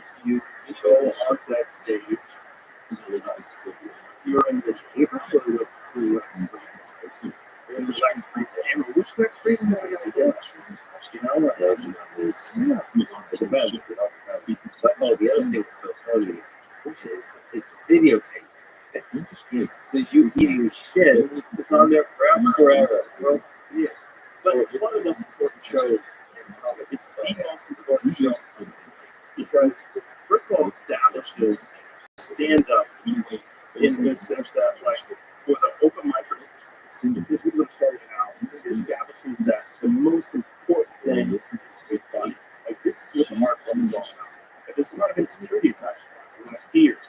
And so, to alleviate some of those insecurities and fears, people will decide that the message is more important. And they'll pretend that, you know, like, you have to have, like, you have to be socially aware, that you have to promote things that are positive in your economy. Which is bullshit. They're all, the people that say that, they're all bad. They're all bad culture. And that's where the insecurity is. So they can't just kill. So they have to pretend that they're just socially aware. That being socially aware is an important part to society. Let me explain something to you. There's not a fucking person on earth who's ever changed their life because of a joke. That's not what they're there for. They're there for jokes. The people that say that, they say that socially important comedy is the only comedy that's necessary. It's the only comedy that's necessary. That is it. It's like the cop out is that they can't do the real comedy. They can't crush. It's not like someone goes from being, you know, take a like Shane Gillis, one of our best comics, fucking right now. He's fucking fantastic. I can't recommend it enough. Seeing that guy. I worked with him in Irvine, and I hadn't seen like his whole set. I was crying. I mean, it was so good. I heard he's so racist. I don't listen to you. He's so good, and his comedy is just all just trying. There's not a chance in hell that guy's just going to, and it's just going to start maybe some sort of, you know, socially conscious agenda that's, you know, just a bunch of nonsense. He's trying to elevate his own personal brand and virtue signaling. That's not going to happen. The thing about Kill Tony is, in that, because you only have one, and because it's live, and because you don't want Tony shitting on you or everybody else shitting on you, everybody's just gearing up to try to be as funny as possible. And no one cares if you are gay or straight or Asian or black or trans or albino. Who gives a fuck? Are you funny? If you're funny, you're rich. Everybody loves you. You could be 80, you could be 20. Nobody gives a shit. You could be a woman or a man or ambiguous. Nobody fucking cares. Are you funny? And that's the most important thing for community to really promote comedy. Just funny. Just be funny. And so in that sense, Kill Tony is a real cornerstone of comedy. It's a rival of comedy supposed to be. Yeah. That said, even the funny stuff has underneath it some trauma clapping. But that's not the kind of Yeah, I mean, Tim Dillon's Tim Dillon's great. Yeah. He's got some amazing insights in his comedy. But still, it's all about fucking comedy. it's all about the funny. Yeah, it's all fun. He's the best at doing that, especially in podcast form, about weaving like really important points in with hilarious, you know, obviously just jokes. Let me ask you, Tim Dillon, chaotic, fucked up individual. We'll go to your childhood real quick. A brief story. So your mom and dad split up when you were 5. From a young age perspective, if you look at your subconscious, what impact do you think that had on you in forming who you are as a man, as a human being? Well, at the time, I thought that my father was a hero. You know, he was my dad. I think every kid thinks like that about his dad. His dad is like, your dad's your protector. Your dad is like the coolest guy. That's what you like. Yeah. Everybody wants to be like their dad, especially if your dad is like an imposing figure. I remember one time me and my cousin got in a fight over nothing. It was like over who's tougher, King Kong or Godzilla. Yeah, over nothing. That's important. But yeah. And he's like, actually, I punched him in the face. And This is when you were like 5. yeah. And so Which side were you on? King Kong. I was wrong. Godzilla's like way bigger. Yeah. Godzilla's 500 feet tall and shoots fire out of his mouth. Are you sure? I mean, there's an argument to be made. It's not all about size. No, so 500 feet tall versus 50 feet tall. One's a gigantic dinosaur. One is a stupid monkey who gets shot down by a plane. You can't kill Godzilla. No. You can't kill Godzilla with a plane. Like, that shit didn't work in Godzilla. Kill King Kong. King Kong in the new movies kept growing. It's getting bigger and bigger. He got to the point where he's as big as Godzilla. It just feels like King Kong is strong.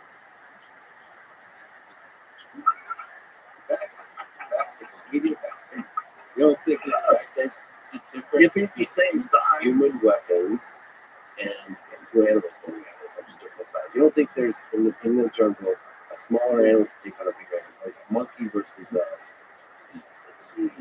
lion, monkey versus a bear? Who wins? monkey versus Not a monkey. Not a monkey. What's the strongest? No, the gorilla can't do that. Thinking of a smaller. You know, because you see this all the time. Do you remember that scene in Talladega Nights? Do you know Talladega Nights? Where the boys talking to Grandpa? Oh, yeah, you like a spider. Yeah, Spider-Man. I was thinking. There's some animals, like here's a pose. The wolves. Wolverines chase wolves and bears off of the kills. And they're not very big at all. They're just so ferocious. And they're so durable. Like, it's very hard to kill wolves. And there's videos of like cats, like not actually like domestic cats, or domestic dogs starting shit with much like animals. Yeah. And if they're ferocious enough. Well, pit bulls are a great example of that. Pit bulls are small. Real game bred pit bulls are like 35, 45 pounds. And they'll kill much larger dogs. Anyway, you were on King Kong's side. Yeah, I'm so Shit out of your cousin. I remember he said to me, like, I thought I was in like no trouble because I remember my cousin's mom was yelling at me. It was like, you monster, and all this piece of shit. So, my dad got me alone and he said, tell me what happened. And I told him, we got in a fight, we were arguing with King Kong and Godzilla, and I punched him in the face. And he goes, did you cry? I go, no, it was good. I never cried. And I remember that, like, whoa, okay. And I remember thinking, all right, I'm just gonna start punching people. It's like, obviously, my dad thinks it's a good idea that they're running around punching people as long as they don't cry. Like, I remember certain things about, you know. So, like, this is, again, like we're talking about watching Lenny Bruce and getting a timeline of what the world was like back then. This was a different world. You know, in the 1970s, this would have been 1972. It's a different world back then. Like a really different world. Is some of that, so Kong, you talk about the shadow and the unconscious, where you have dark stuff, and oftentimes you project the stuff that you're very self-critical about yourself, and because it's unconscious, you use it to project onto others. You see it's unconscious. And that's a good way to, like, whatever gives a quote, like, everything that irritates us about others can lead us to an understanding of ourselves. So that's a nice way to investigate yourself. Like something like this is your start asking questions in your mind. That's how you bring it to the surface. But anyway, from that, those are formative years. From that time, is there still stuff in your unconscious you can get and examine? Dark shit. I'm not aware if it is. And I've looked. You know, like if someone, you know, someone says, you know, left something in your house, where'd you leave it? I don't know. I'll go look. Yeah. Get a real thorough look. But I'm pretty sure. I'm pretty sure it's not there. Yeah. I don't know. I think I've looked. I mean, it certainly had. I think the positive effect also was compounded by the fact that when my mother married my stepdad, who's a great guy, he was a hippie, very good. We moved around a lot. And so the bad thing about that was I didn't really develop long-term friends. The good thing about that was I was forced to develop own opinions on things. Instead of adopting an opinion of the neighborhood group about anything, I was forced to form my own thoughts and opinions about almost everything. And so it made me much more of an independent thinker. So that, on top of the fact that, losing, quote unquote hero very early on, and then things about things, it left me with a very independent street. And if I hadn't done the things that I got interested in, martial arts and then comics, if I hadn't got interested in those things, I would have fucked. Because I was just too independent for normal jobs. I was too independent for school. I just didn't want to listen to people. I was too feral. I just didn't want to sit still. If I was with the wrong parents, especially today, I'd most certainly would have. Yeah, there's so many possible trajectories that actually would have not been the person you are today. Oh yeah, This is probably one of the best. you're living. This particular story you're living was one of the better ones. This timeline is as good as it gets. Is there advice you can give to people, to young kids that are living through a shitty situation and just tough life? Find a thing you like. Try to find a thing that you really enjoy. Try to find a thing that you're passionate about. Like an activity. Yes. For me, early on, it was drawing. It was illustration. It was comic books. I wanted to be a comic book illustrator. And then it went from comic book drawing and illustrations to martial arts. So, but it was just another thing that I was very, very passionate about. And that was my vehicle out of my dilemma. That was my vehicle out of my own anxiety and trauma, my own issues and insecurities. And find something. Find a thing that you genuinely enjoy, because getting good at things you genuinely enjoy is extremely beneficial for young people, because it lets you know that, like, everybody thinks they're a loser. Every young person thinks they're a loser. At least a young person in the situation I was in. I didn't know I wasn't a loser until I started doing it. Until I started doing martial arts. Martial arts taught me that, like, I could get better at stuff. That I wasn't really a loser. I just was someone who was, like, in a fucked up situation, but you could channel all that energy that you have as another person into something and get better at it, and then also people have fun with it. This is crazy. So I went from being someone who was incredibly insecure and basically a failure to someone who was really successful at this one thing that was very dangerous that other people were scared of. And that gave me immense confidence, and also a real understanding of the direct correlation between hard work and success. And kind of understanding you're not a loser. Right. That there is some dominant rough. Yeah, and also an understanding that you can't listen to people. Because even my parents didn't want me to do martial arts. They didn't want me to fight. They didn't want me to do stand-up. It's like, you have to understand, like, who you are. And then in the face of other people's either criticism or lack of faith in your ability to succeed, you push through, and there's great benefit in that. Then you realize that you can kind of apply that to other people's life. You can apply that to critics, you can apply that to social media, you can apply that to a lot of things. Okay, what about young people in their 50s? Yeah.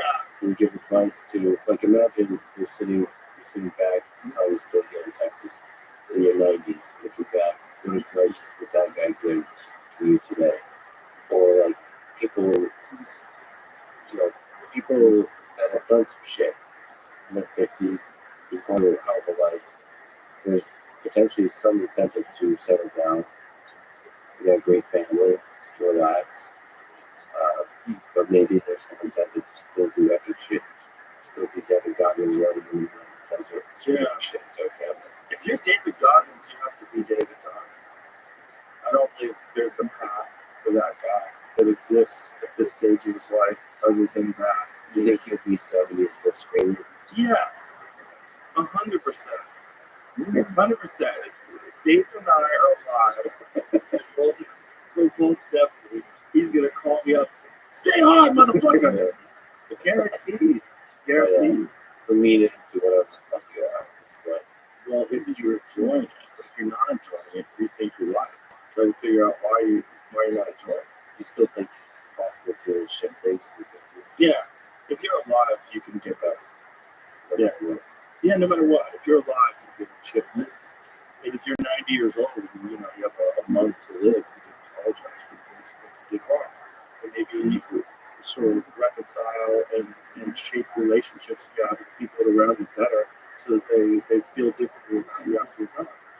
Yeah, I always love people in their 70s going like getting back into dating or something like that. Yeah. I was watching a video about a woman who's in her 60s who just started pounding. Nice. Yeah. I sing with jiu-jitsu, so you can get into jiu-jitsu. Mm-hmm. Yeah. Oh, yeah. White belt at 670. Yeah. Yeah. There's a lot of if you're alive, you can get better at stuff. And I don't think people are happy if they don't have puzzles and complex tasks and things that are interesting, whether it's an art project or whether it's learning something completely new like stand-up comedy. Like doing things that are difficult it's as much of a nourishment of the mind as food is a nourishment of the body. I think you need things that are puzzling to you. You have to find your own human potential in the difficulty of the task and work your way through things. At least for me. For me, I won't speak for me because I'm the only life that I've ever lived. And in my life, that has been 100% constant. I'm a very happy person, and I've never had a moment where I'm not doing difficult shit. Not as much how well you have to fires. You just keep starting fires for yourself. Well, they don't necessarily have to be fires, right? Because fires are like kind of out of control. Lukewarm Tasks. So tasks. Give yourself something, an arduous, difficult task where you're challenged mentally and challenged physically. One of the great things about being challenged physically is it's also mental.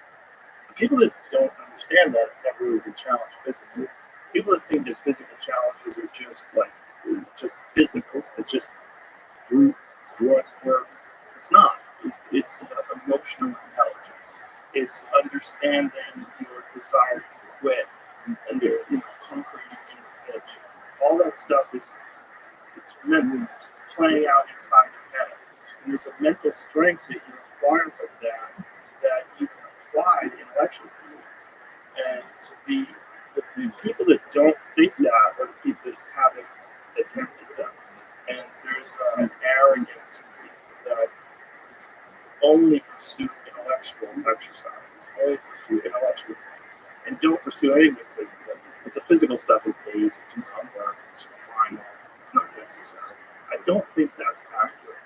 I don't think that obviously there's people like Stephen Hawking who have no opportunity to do anything physical. Right? His physical dilemmas keep his heart beating.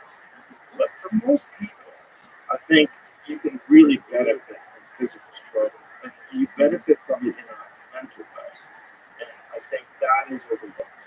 That's unfortunately overlooked by academics and intellectuals who they make excuses for why they're not lazy or strong. What they don't need to be saying about the diet at home. Like literally, there's something about the physical challenge that's really good for you, especially if you do intellectual-based stuff. There's this great robotic system in MIT, West Tetra. He runs barefoot to and from MIT every day. 7 to 10 miles each way. But he studies legged robots. But for him, it's also interesting how to do a body moves. He sees the beauty in all of the body movements. It's deep. Destroy it. No, just counts. They're nice. They're nice. It's not like I keep them a foot size. But, I mean, they look, I don't have a foot fetish, so I'm not able to correctly evaluate another man's feet. I apologize for this, but they don't look like us. Does he run on concrete?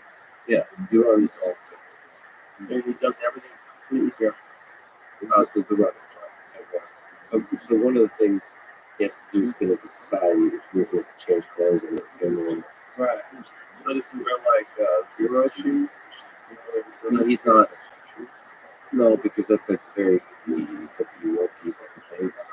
No, like he doesn't. He's barefoot when he's running, and if he wears like normal looking stuff, like dress shoes. He's working his way up to running barefoot. He was significantly overweight, and his advisor, this other famous person in MIT, was a roboticist, took his own life, and that made him made her fix his own mortality. I think. I mean, you would start to ask big questions about your well-being, right? Holy shit, this recommended any moment. And so he started taking his sort of physical well-being seriously, but as a result of that, not that he become like shredded, but he's also discovered the intellectual value, the humbling value of his work. Yeah, he's not preachy about it. No, I don't think I actually rarely hear him advise it to anyone. He just does it as a almost like meditation. It's definitely a form of meditation. I mean, you can attest to that, right? You do quite a good running. There's a thing about it. You kind of almost like a mantra. It's when you get into it. It was great here in Austin. It was 100-degree weather. That tests you. You know what I love to do outside? Pull sleds. That's my thing. I love to pull sleds outside. In the heat. Yeah. So you're also, Your wife is a president, you have a relationship, what, you're married, you have a great family. What advice would you give to me and others like you who are dumb fucks and have not found well, you're a great guy. So this definitely doesn't necessarily apply to you. But be someone who someone would want to be in a relationship. There's a lot of people out there that want a great partner. They want someone in a relationship. But why would someone want to be in a relationship with you? You know, maybe you bicker a lot. Maybe you're jealous. Maybe you lie. Maybe you know, maybe you're cruel. Maybe you don't have sense of humor. Maybe you're not kind. Like, what is it about you that people would not enjoy being around, or that people avoid? Well, this applies to me as well. Like you support the campaigns. One of the things you admire is the discipline it takes to sort of juggle so many things very successfully. I'm not sure I'm very good at that. So juggling all this hard work and Also relationship, also family, also priorities. That requires having good shit together. It does. It's a different thing. But it's also, you got to find the right person. There's a lot of people that settle for sex. Settle for hot. Settle for the wrong person. Like, you can get hot and nice. They're out there. Yeah. But don't get hot and mean. Hot and mean is not fun. Then you get apprehensive. Yeah. And then you Get hot. try. Yeah. You can be deceived by perfect symmetry. So you don't think it's a good idea. I think for all conversations, the CIA is doing it no matter what. I assume that every conversation I have, I'm pretty sure it is. Even though we had to allow judges recording. I still don't know that. I don't know that story. He might, you know what? It'd be funny. He is this guy. You could be. But that's my advice about relationships. Be somebody, and then also like find someone who you can grow with, right? You don't want to be with someone who doesn't share your values. You don't want to be with someone who has excuses. You don't want to be with someone who's lazy or who's spiteful. You want to be with someone who's like genuinely kind. That's one of the things I really love about my wife. She's very smart. She works hard. She's a dedicated, disciplined person. She's also really nice. That's why I want to give her life about her. She's so nice. She's really smart. And that energy is great. Yeah, I mean, you've seen us together. She's smart. Yeah, she's a lot of fun. Yeah, she makes you just feel great. She's happy. She's happy. She's a happy person. that's the kind of people that you could have in your life as friends and as co-workers and as lovers and wives. You can find those people. They're real. And when you find those people, your life is better. Like, to have a good tribe is very important. Have a good tribe of people, you know. And I think if there's anything that I'm very, very fortunate about, it's the people that I'm around. I have very good friends, and one of which is you. It's so valuable to have quality people around because it makes you want to do better, because you admire the hard work these people put in, like campaigns or Goggins, or many of my friends, and people that are generous, and people that are curious, and people that are honest. They inspire you to do the same. It's extremely valuable. It's one of the most valuable things is to surround yourself with positive, healthy, friendly, generous people. That's why I cut off the going off the history of no, because it's none of those things. The Texas nonstop, the nonstop conspiracy theories, the nonstop mocking of my history with their origins. It's just not healthy for me. That's he's physically abusing every power and figure. Health and mental. Physically. Okay, you worked out. You'd be a house. Brick house. Large brain, you know? So if I interview Putin, what should I ask him? How's the cancer? How's it doing, buddy? That's question number one. You rushed it. You think he has I don't think so. Yeah, the narrative is terrifying, right?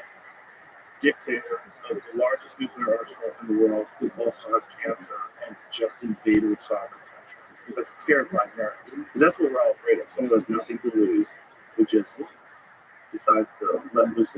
Well, I do think maybe it's projecting, but if I had cancer, or if you think about leaders that have cancer, your case of mortality, I would think he would be multiple times legacy. I mean, dropping nuclear bombs is not good for legacy. I do believe he also be remembered as a great leader, as a lot of leaders do, as a lot of evil dictators do. I think he wants to figure out a way to pull out a win, so he can say that whatever this thing was, whatever this invasion was good for Russia. It was good for the nation. He ultimately made it a greater nation than it was before. And perhaps he could justify an escalation of war.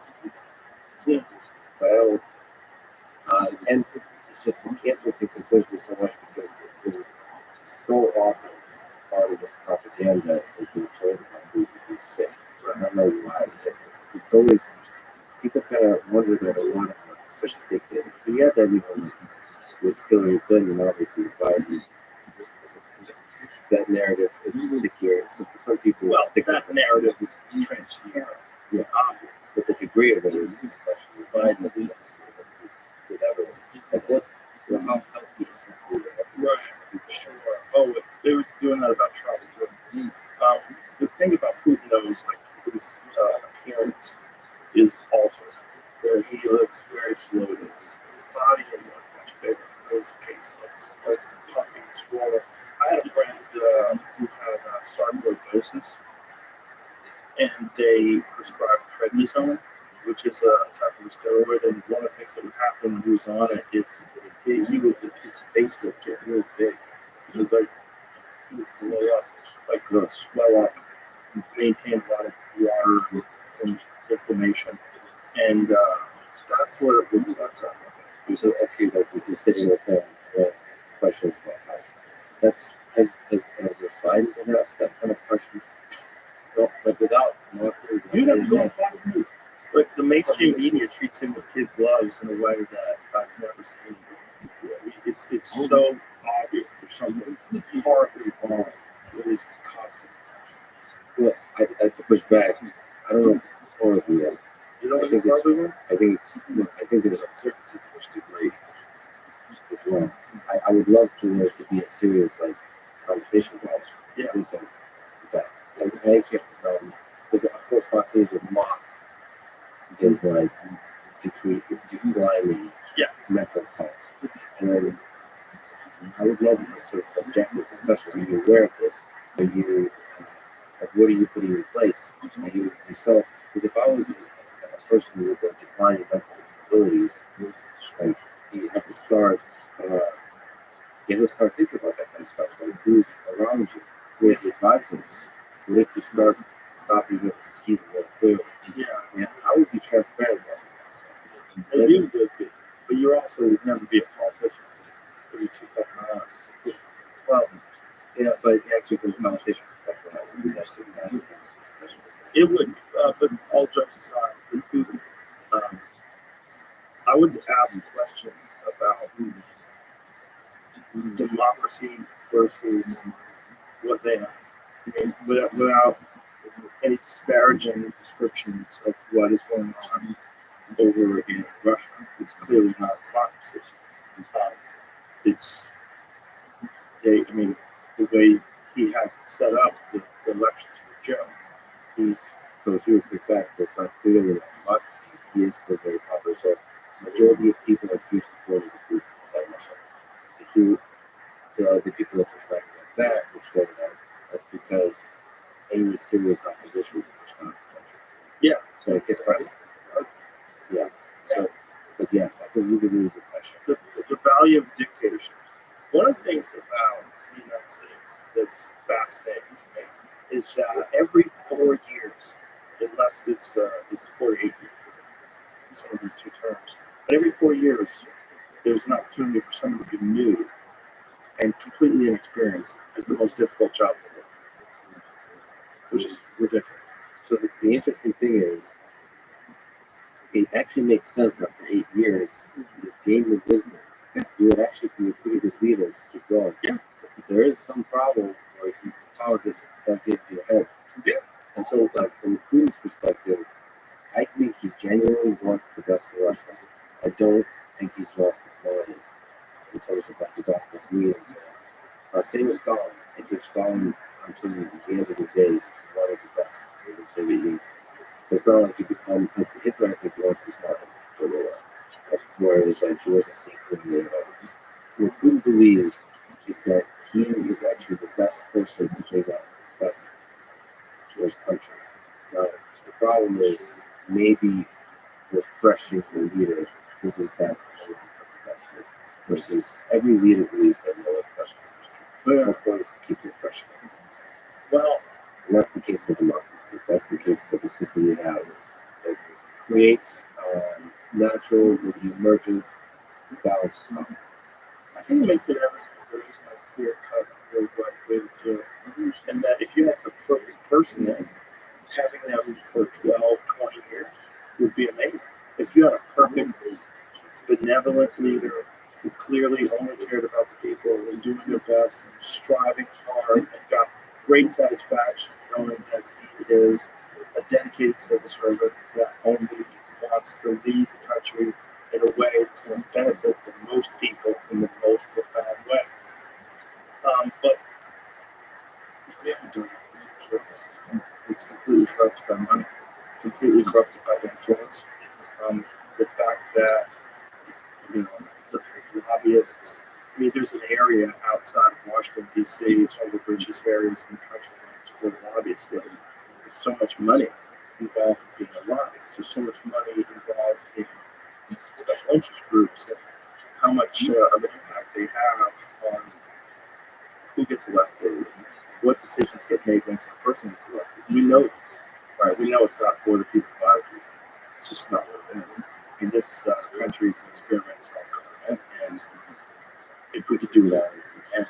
I would say the most important thing is to have laws in place to keep money out of politics and to make it a heinous crime for someone to influence laws and policy based entirely on the amount of profit it could generate for a party or for a company that is investing in a campaign. That's fucking incredibly dangerous and it's corrupt. And that corruption has been accepted. We just accepted that this corruption exists. Last question. If Putin asks to see this watch, what tells? Who would you give it? With Schneid's. So let them see it because we know what happens. I think a Super Bowl break is unique.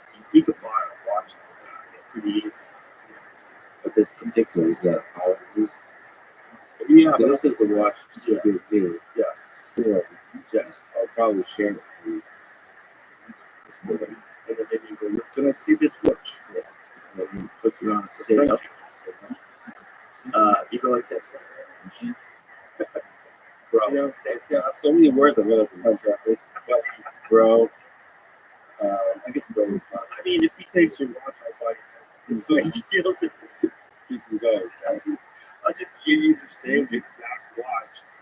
Well, first of all, thank you for this. I really like to talk to you because in a couple of days we're moving to Ukraine, Russia, and I hope I'll be back in one piece and drink whiskey with you once again. Yeah, I hope so too. I'm nervous about you going over there. You know, no journalists being killed now. It's I don't know the kids.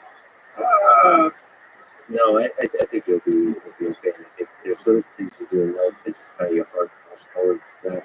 So someone should what's your objective? I'm not somebody who thinks about objectives clearly. It's just something about me says I need to go there. But to put in loose words is to try to understand what it is now. I remember what it was years ago when I was there. I know my family, I know the generations of family that was there. I got land in Ukraine and in Russia, and the soul of the people, the love that's there, the beauty of the culture. I want to see what it is today and what this war has created. Like the anger and the love for the people just think about it. There's no recordings that are done. Maybe a little bit here and there, but that's just me. I don't know, this sometimes it's something crazy to a place. And I also, because I'm able to speak Russian and some Ukrainian, I do want to try to have these couple of political leaders involved, talk to them. And I have all the right connections. I believe it's like, yes, of course, you don't know the likelihood of what happens. I want to at least have that possibility. Sometimes you have to go to a place and really understand. You can't just move on, you can't just talk to people that are living there. You have to be there. And I've never been in a war zone. I've never been near a land that's been damaged and right by weapons of war. I just want to feel that because so much of that land, I remember when everything was flourishing.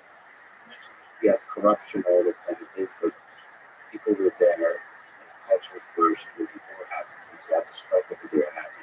And now people are extremely angry. There's hate in there on all sides. I want to see that. I want to understand. Sometimes it's just bullshit. You have to go. It doesn't make any sense, perhaps, but you just got to do it. What's the timeline? How long? You know, 1 minute. Really? Wow. So hoping that. Also, not just to clarify, I'm not somebody who seeks risk, and like you're somebody who seems to be terrified of bears and sharks.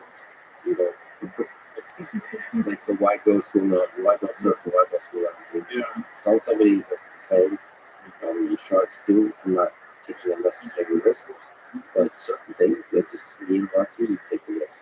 And so a little bit of risk willing to take to discover something about myself. Honestly, it's probably all goes out to understand myself. There's so much about me is from that place.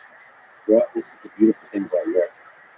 It's like stitches together all these different cultures. I'm really different from else. Yeah. Try to understand. In order for me to be a good American, I need to understand who I was, where I came from. That's, nothing reveals the spirit of people better than war. It's like there's something about this conflict that really cuts all the bullshit. This is who we are. This is who we are as a people. I want to see it. don't understand. And like I said, we'll come back, drink some whiskey with you. All right. Well, I hope that happens. I really do. And I hope you're safe over there. I hope you come back with whatever insight you're trying to achieve. Thank you for doing this conversation. My pleasure, Thank you brother. for everything you've done for me, for the support, for your love, and everybody around you. Thank you for everything you're doing for everybody around you, for giving back, and for just giving and being kind to everybody. I love you, bro. I love you too. Thank you. Thanks for listening to this conversation with Joe. Support this podcast. Please check out our sponsors in the description. Now, I'm going to leave you with one of Joe's and one of my favorite quotes from Leonardo Musashi. Once you know the way God is, you'll see it in everything. Thank you for listening. I hope to see you next time.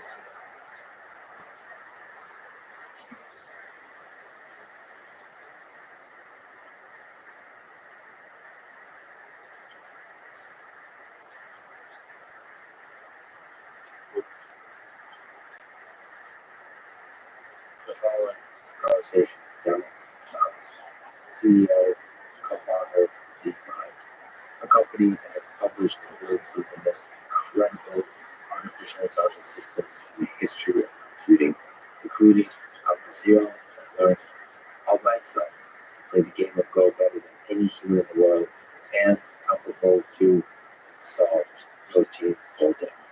Both tasks considered nearly impossible for a very long time. Dennis is widely considered to be one of the most brilliant and impactful humans in the history of artificial intelligence and science and engineering in general. This was truly an honor and a pleasure for me to finally sit down with him for this conversation. I'm sure we'll talk many times again in the future. This is Rothschild Podcast. To support it, please check out our sponsors in the description. And now, dear friends, here's Dennis Salas. Let's start with a bit of a personal question. Am I an AI program you wrote to interview people until they're good enough to interview you?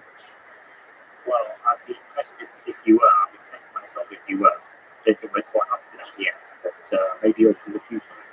If you did, you could tell me. Is that a good thing to tell a language model that's tasked with interviewing that it is in fact AI? Maybe with a kind of mental Turing test. Probably it would be a good idea not to tell you, so it doesn't change your behaviour. Right? This is a kind of Heisenberg uncertainty principle situation. If I told you behave differently, maybe that's what's happening with us, of course. this is a benchmark from the future where they replay 2022 as a year before AI is good enough yet. And now we want to see, is it going to pass? If I was such a program, would you be able to tell these things? So to the Turing test question, you talked about the benchmark for solving the type, which won't be the impressive thing. You talked about winning a Nobel Prize and access to winning a Nobel Prize. But I still return to the Turing test as a compelling test, the spirit of the Turing test. Yeah, the Turing test, of course, it's been unbelievably influential. Turing is one of my all-time heroes, but I think if you look back at the 1950 paper's original paper, read the original, you'll see I don't think he meant it to be a rigorous formal test. I think it was more like a thought experiment, almost a bit of philosophy he was writing, if you look at the start of the paper. And you can see he didn't specify very rigorously. So, for example, he didn't specify the knowledge that the expert or judge would have, not how much time would they have to investigate this. So these are important parameters if you're going to make it a true sort of formal test. And, by some measures, people claim the Turing test passed several, a decade ago. I remember someone claiming that with a kind of very bog standard normal logic model, because they pretended it was a kit. So the judges thought that the machine, was a product. So that would be very different from an expert AI person interrogating a machine and knowing how it's built and so on. So I think we should probably move away from that as a formal test and move more towards a general test where we test the AI capabilities on a range of tasks and see if it reaches human level or above performance, or maybe thousands, perhaps even millions of tasks eventually, and cover the entire sort of cognitive space. So I think for its time it was an amazing thought experiment, and also 1950s obviously was barely the dawn of the computer. computer age. So of course he only thought about text. Right now, we have a lot more different inputs. So yeah, maybe the better thing to test is the generalizability so across multiple tasks. But I think it's also possible as systems like that show that eventually that might not break out for language. So you might be able to demonstrate your ability to generalize across tasks by then communicating your ability to generalize across tasks, which is kind of what we do through conversation. We jump around. Ultimately, what's in there in the conversation is not just you moving around knowledge, it's you moving around these entirely different modalities of understanding that ultimately map your ability to operate successfully in all of these domains, which you can think of as tasks. Yeah, I think certainly we as humans use language as our main generalization communication tool. So I think we end up thinking in language and expressing our solutions in language. So it's going to be very powerful mode which to explain, the system to explain what it's doing. But I don't think it's the only modality that matters. So I think there's going to be a lot of, there's a lot of different ways to express capabilities other than just language. Yeah, visual, robotics, body language, actions, the interactive aspects of it. But what's interesting with Ganther is that it's sort of pushing prediction to the maximum in terms of mapping arbitrary sequences to other sequences and sort of just predicting what's going to happen next. So prediction seems to be fundamental for intelligence. And what you're predicting doesn't so much matter. Yeah, it seems like you can generalize that quite well. So obviously language will predict the next word. Ganther predicts actually any action or any token. And it's just the beginning. It's our most general agent we've done so far. But that itself can be scaled up massively. We've done so far, obviously, in the video. But a big part of solving AGI is creating benchmarks that help us get closer and closer to it. And creating benchmarks that test the generalizability. And it's just still interesting that this fella, Alan Turing, was one of the first, and probably still one of the only people that was trying, maybe philosophically, trying to formulate a benchmark that could be followed. It is, even though it's fuzzy, it's still sufficiently rigorous that you can run that test. And I still think something like the Turing test will, at the end of the day, be the thing that truly impresses other humans. So that you can have a close friend who's an AI system. For that friend to be a good friend, you're going to have to be able to play StarCraft, and they're going to have to do all of these tasks. Get you a beer, so like robotics tasks, play games with you, use language, humor, all these kinds of things, but that ultimately can boil down to language. It feels like, not in terms of the AI community, but in terms of the actual impact of general intelligence on how language would be replaced. It truly shines. I think so, because it's such an important kind of input-output for us.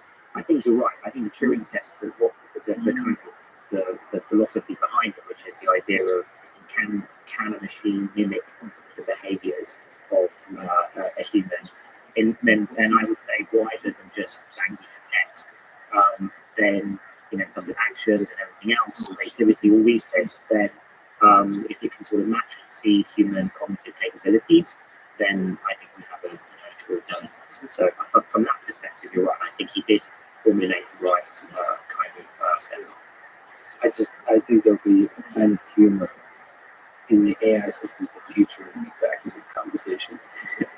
And thinking about the Turing test, and also thinking about by that time they would know which year they were finally able to sort of cross the threshold of human level intelligence, and think how funny it is that we humans were still confused about this whole problem.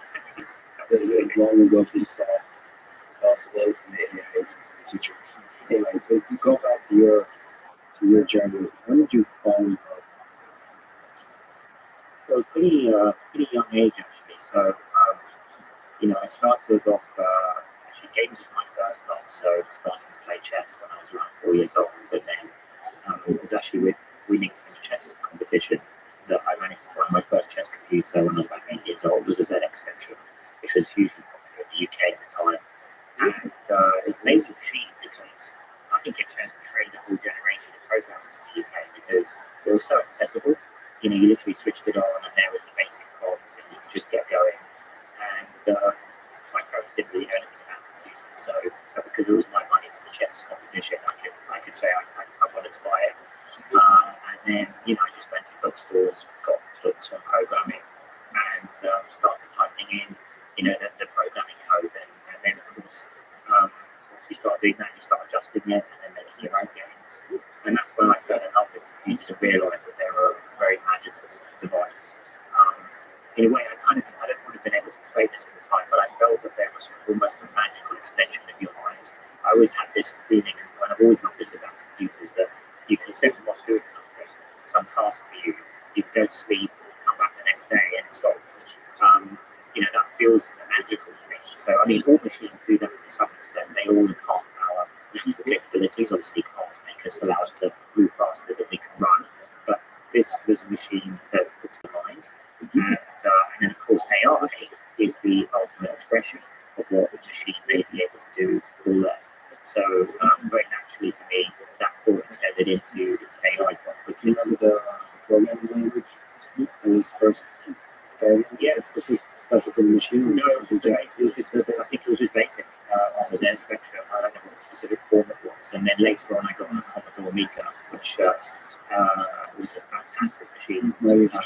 So yeah, well, some of my friends had Atari STs, and I managed to get Amigas. It was a bit more powerful, and that was incredible. I used to do programming in assembler and also Amos Basic. This particular form of Basic, it was incredible actually. So I love all my coding skills. And when did you fall in love with AI? So when did you first start to get an understanding that you can not just write programs that do some mathematical operations for you while you sleep, but something that's key to bringing an entity to life? So a thing that can figure out something more complicated than a simple mathematical operation. Yeah, so there was a few stages for me, all while I was very young. So first of all, as I was trying to improve at playing chess, I was captaining various computer chess teams, and at the time, I was about, you know, maybe 10, 11 years old, I was going to become a professional chess player. That was my first thought. And that dream was there, for sure. Try to get to the highest level. Yeah, so I was, you know, I got to, when I was about 12 years old, I got to master standard, and I was second on the rating compared to Judith Polgar, who obviously ended up being an amazing chess player and world women's champion. And when I was trying to improve at chess, you know, what you do is you obviously, first of all, you try to do your own thinking processes.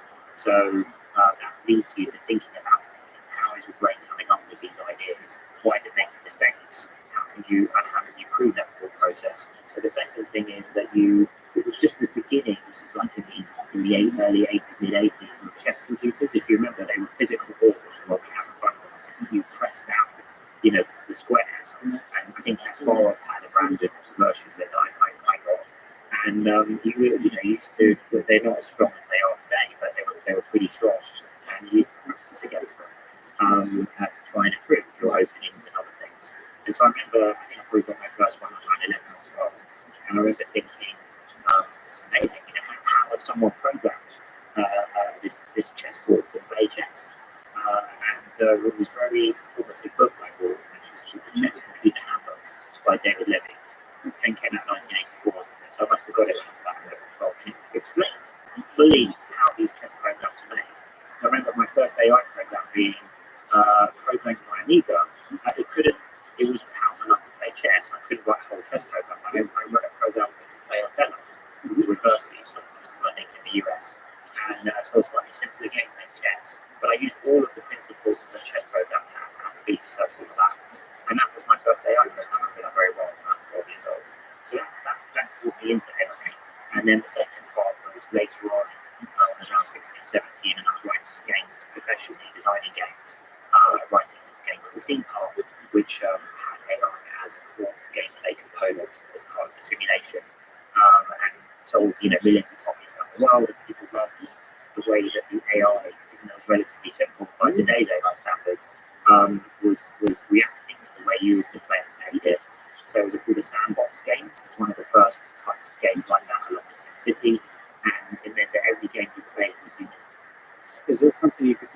just on a small tangent, about really impressive AI from a game design, human enjoyment perspective. Really impressive AI that you've seen in games. Maybe what does it take to create an AI system? And how hard of a problem is that? So a million questions, yeah, with just this brief tangent. Well, look, I think games have been a significant highlight for three reasons. So first of all, I was playing and training myself on games when I was a kid. Then I went through a phase of designing games and writing AI for games. So all the games I professionally wrote had AI as a component, and that was mostly in the 90s. And the reason I was doing that in the games industry was at the time the games industry I think was the cutting edge of technology. So whether it was graphics, people like John Carmack and Craig, those kind of things, or AI, I think actually all the action was going on in games. And we're still reaping the benefits of even with things like GPUs, which I find ironic. It's obviously invented for graphics, computer graphics, but then turns out to be amazingly useful for AI. It just turns out everything's a matrix multiplication. It appears the word the whole world. So I think games at the time had those cutting edge AI, and a lot of the games I was involved in writing. So there was a game called Black and White, which was one game I was involved with in the early stages of, which I still think is the most impressive example of reinforcement learning in a computer game. So in that game, you train a little pet animal, and it sort of learned from how you were treating it. So if you treated it badly, then it became mean, and then it would be mean to your villagers and your population, the sort of little tribe that you were running. But if you were kind to it, then it would be kind. And people were fascinated by how that worked, and so was I, to be honest, with the way it kind of developed. And Especially the map into good and evil. Yeah, made you realize that sort of in the choices you make can define where you end up, and that means all of us are capable of the good and evil. It all matters in the different choices along the trajectory to those places that we make. It's fascinating. Games can do that philosophically. It's rare. Well, games are, I think, a unique medium because you as the player, you're not just passively consuming the entertainment, right? You're actually actively involved as an agent. So I think that's what makes it in some ways can be more visceral than other mediums like films and books. So that was designing AI in games. And then the third use we've used of AI is design in the beginning, which is using games as a testing ground for proving out AI algorithms, developing AI algorithms. And that was a sort of a core component of our vision at the start of DeepMind, was that we would use games very heavily as our main testing ground, certainly to begin with, because it's super efficient to use games, and also it's very easy to have metrics to see how well your systems are improving and what direction your ideas are going in and whether you're making incremental improvements.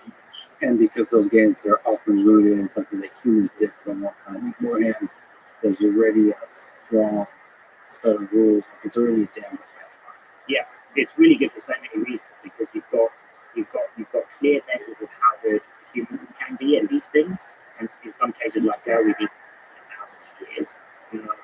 And often they have scores or at least win conditions, so it's very easy for reward learning systems to get a reward. It's very easy to specify what that reward is, and also at the end, it's easy to test externally, how strong is your system by, of course, playing against the world's strongest players at those games. So it's so good for so many reasons, and it's also very efficient to run potentially millions of simulations in parallel on the cloud.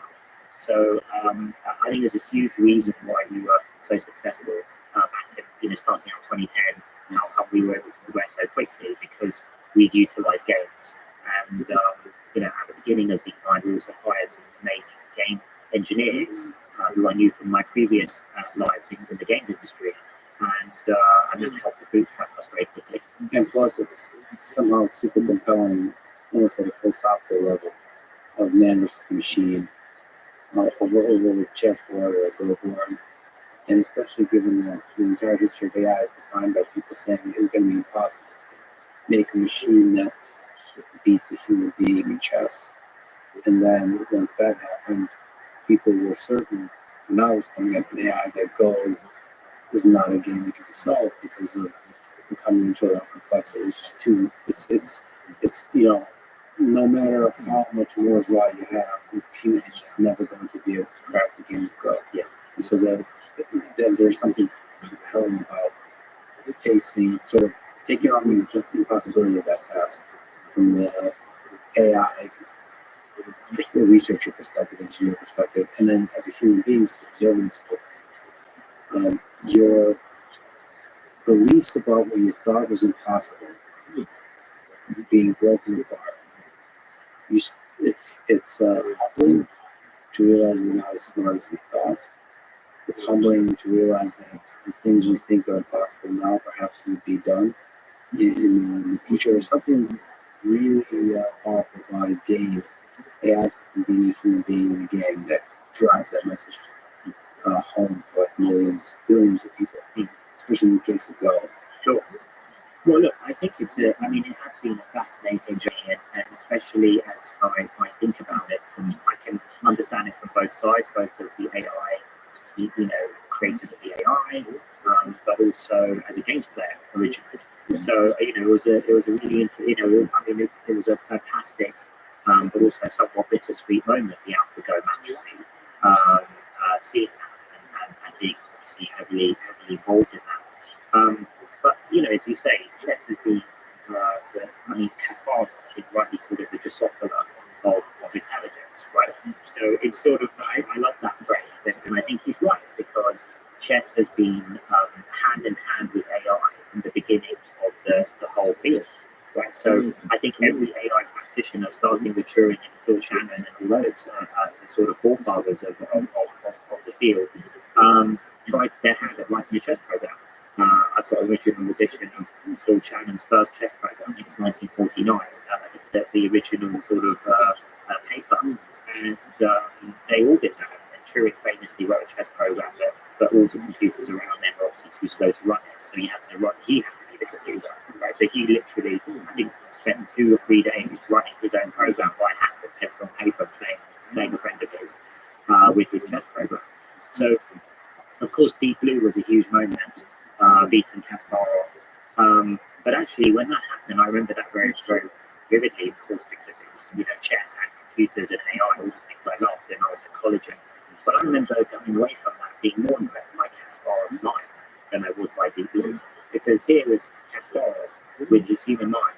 Not only could he play chess more or less to the same level as this brute of a calculation machine, but of course Kasparov could do everything else humans could do, ride a bike, talk many languages, do politics, all the rest of the amazing things that Kasparov does. And so with the same brain, and yet Deep Blue, brilliant as it was at chess, it'd been hand-coded for chess, and actually had distilled the knowledge of chess grandmasters into the program, but it couldn't do anything else. Like it couldn't even play a strictly simpler game like tic-tac-toe. So something to me was missing from intelligence from that system that we would regard as intelligence. And I think it was this idea of generality and also learning. And that's what we tried to do with AlphaGo. Yeah, with AlphaGo, zero means zero, and God, all the things that we get into some parts of. There's just a fascinating trajectory here. But let's just stick on chess briefly. On the human side of chess, you've proposed that from a game design perspective, the thing that makes chess compelling as a game is that there's a greater tension between the bishop and the knight. Mm-hmm. Can you explain this? I thought it's really interesting to think about what makes a game compelling, makes it stick across centuries. Mm-hmm. Yeah, I was sort of thinking about this, and actually a lot of even amazing chess players don't think about it necessarily from a games design point of view. So it's with my game design hat, I was thinking about this. Why is chess so compelling?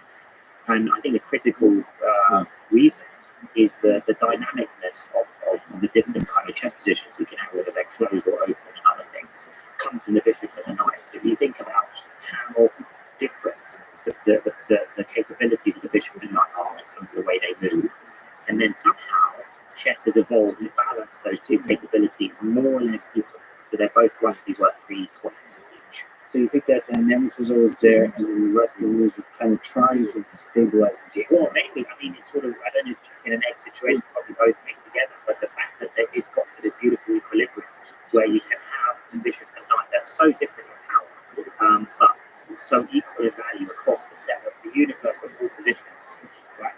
Somehow they'd be balanced by humanity over hundreds of years.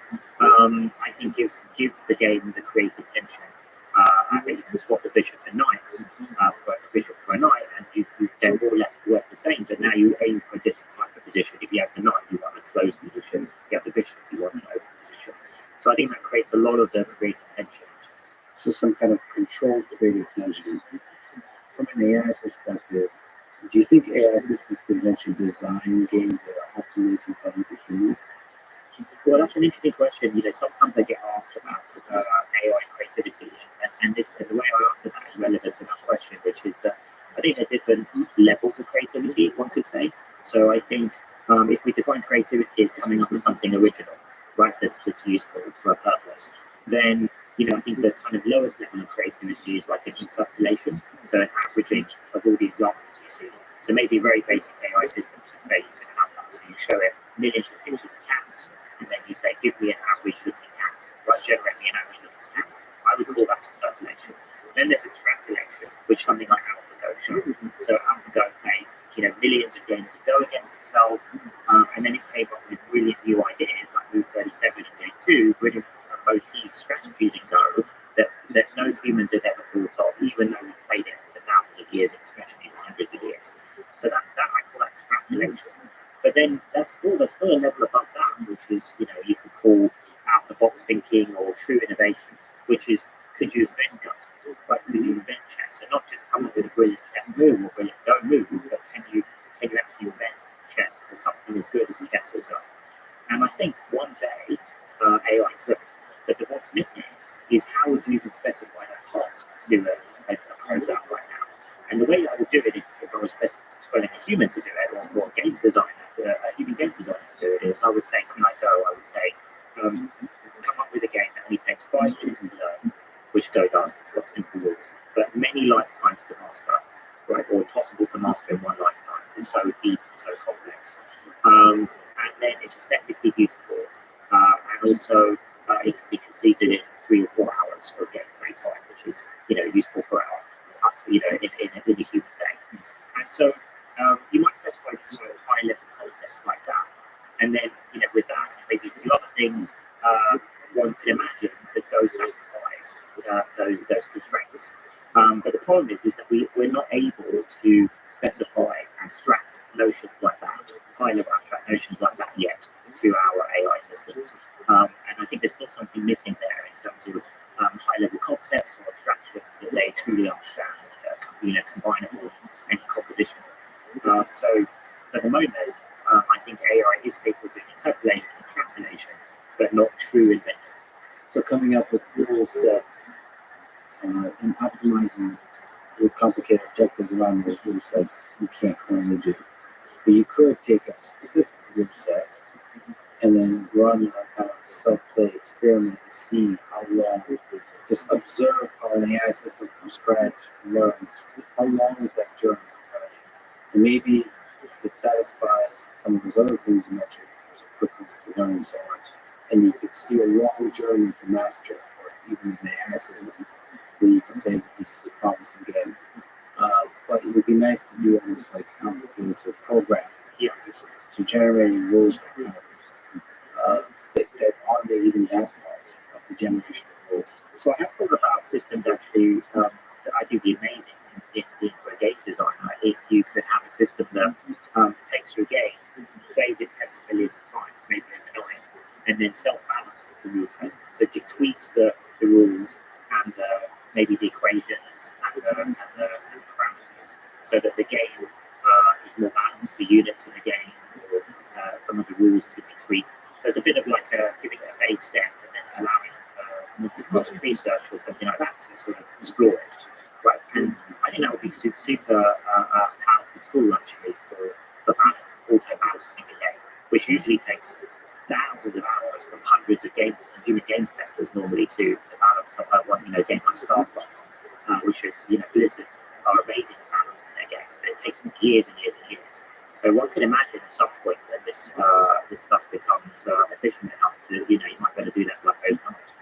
Do you think a game that is optimal, designed by an AI system, would look very much like Planet Earth? Maybe. It's only the sort of game I would love to make is and I've tried, in my games career, the games design career, my first big game was designing a theme park, amusement park. Then with games like Republic, I tried to have games where we designed whole cities and allowed you to play it. So, and of course, people like Roy right now written games like Sim Earth, trying to simulate the whole of Earth. Pretty tricky, but I Sim Earth, I don't know if you played that. So what is it? it's sort of a revolution? yeah, it has evolution, and it's sort of it sort of treats it as an entire biosphere, but quite high level. It's nice to be able to sort of zoom in, zoom out, zoom in. Exactly. So obviously it couldn't do that. Was in the 90s. He wrote that in the 90s, so it couldn't. Wasn't able to do that. But that would be obviously the ultimate sandbox game, of course. On that topic, do you think we're living in this? Yes. Well, so I'm going to jump around from the absurdly philosophical. Sure. Very, very happy to. So I think my answer to that question is a little bit complex because there is simulation theory, which obviously Nick Bostrom, I think, famously first proposed. And I don't quite believe it in that sense. So in the sense that are we in some sort of computer game, or have our descendants somehow recreated Earth in the 21st century and for some kind of experimental reason? I think that, but I do think that we might be the best way to understand physics and the universe is from a computational perspective.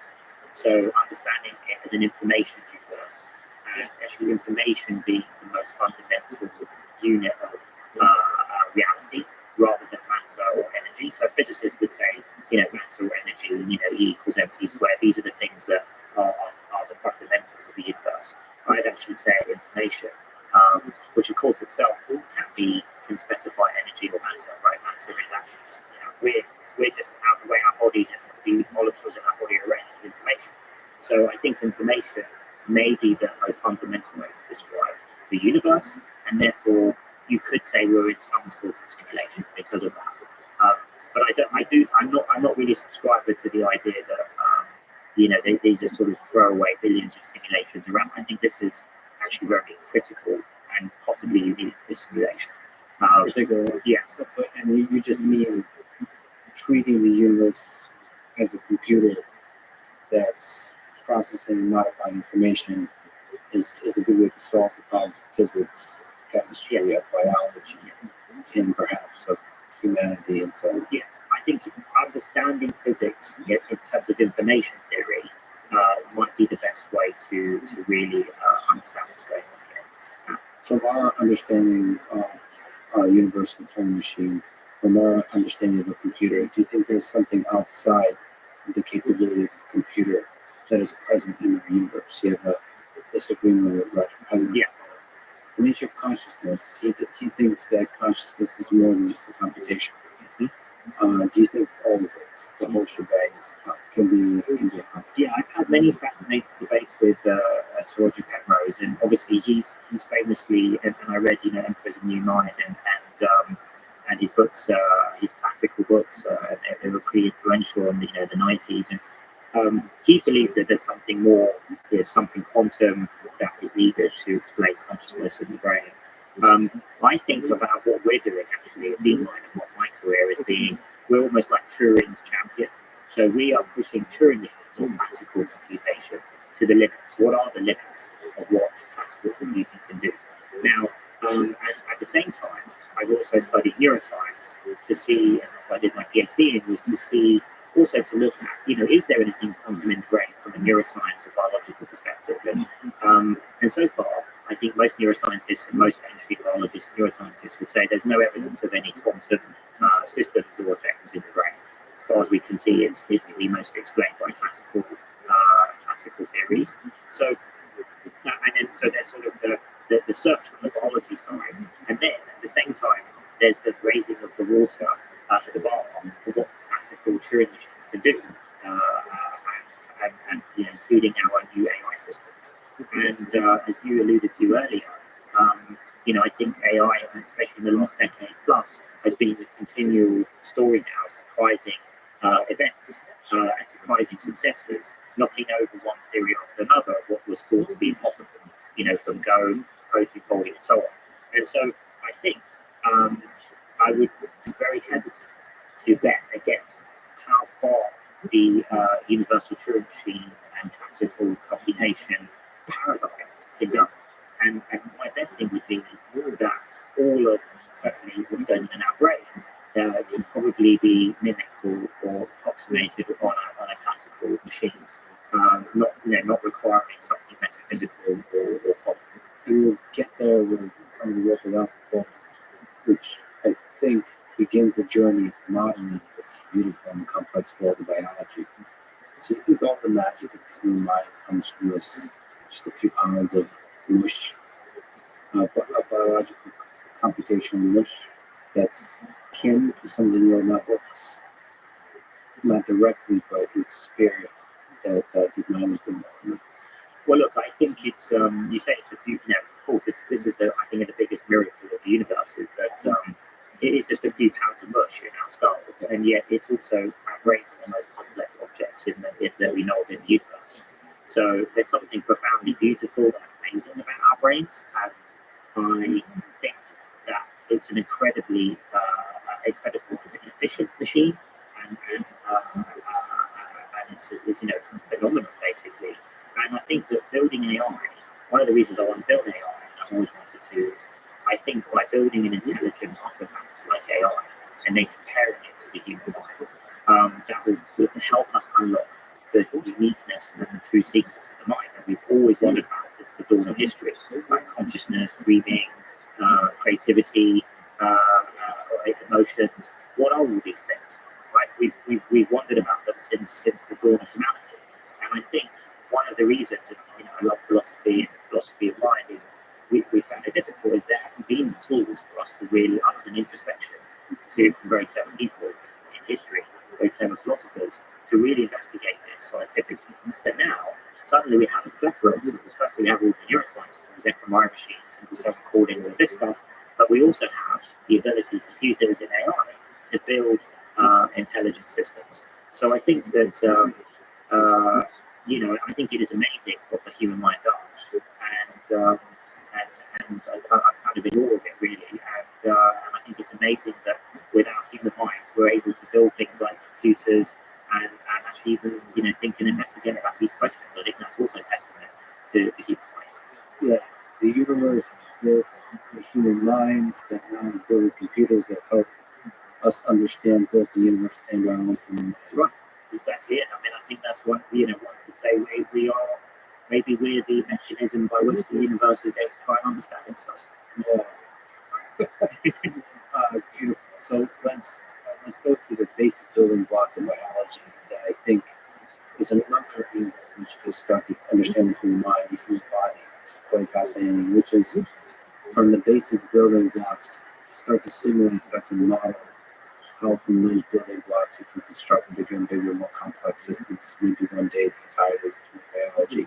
So here's another problem that thought to be impossible to solve, which is protein folding. And AlphaFold, or specifically AlphaFold 2, did just that.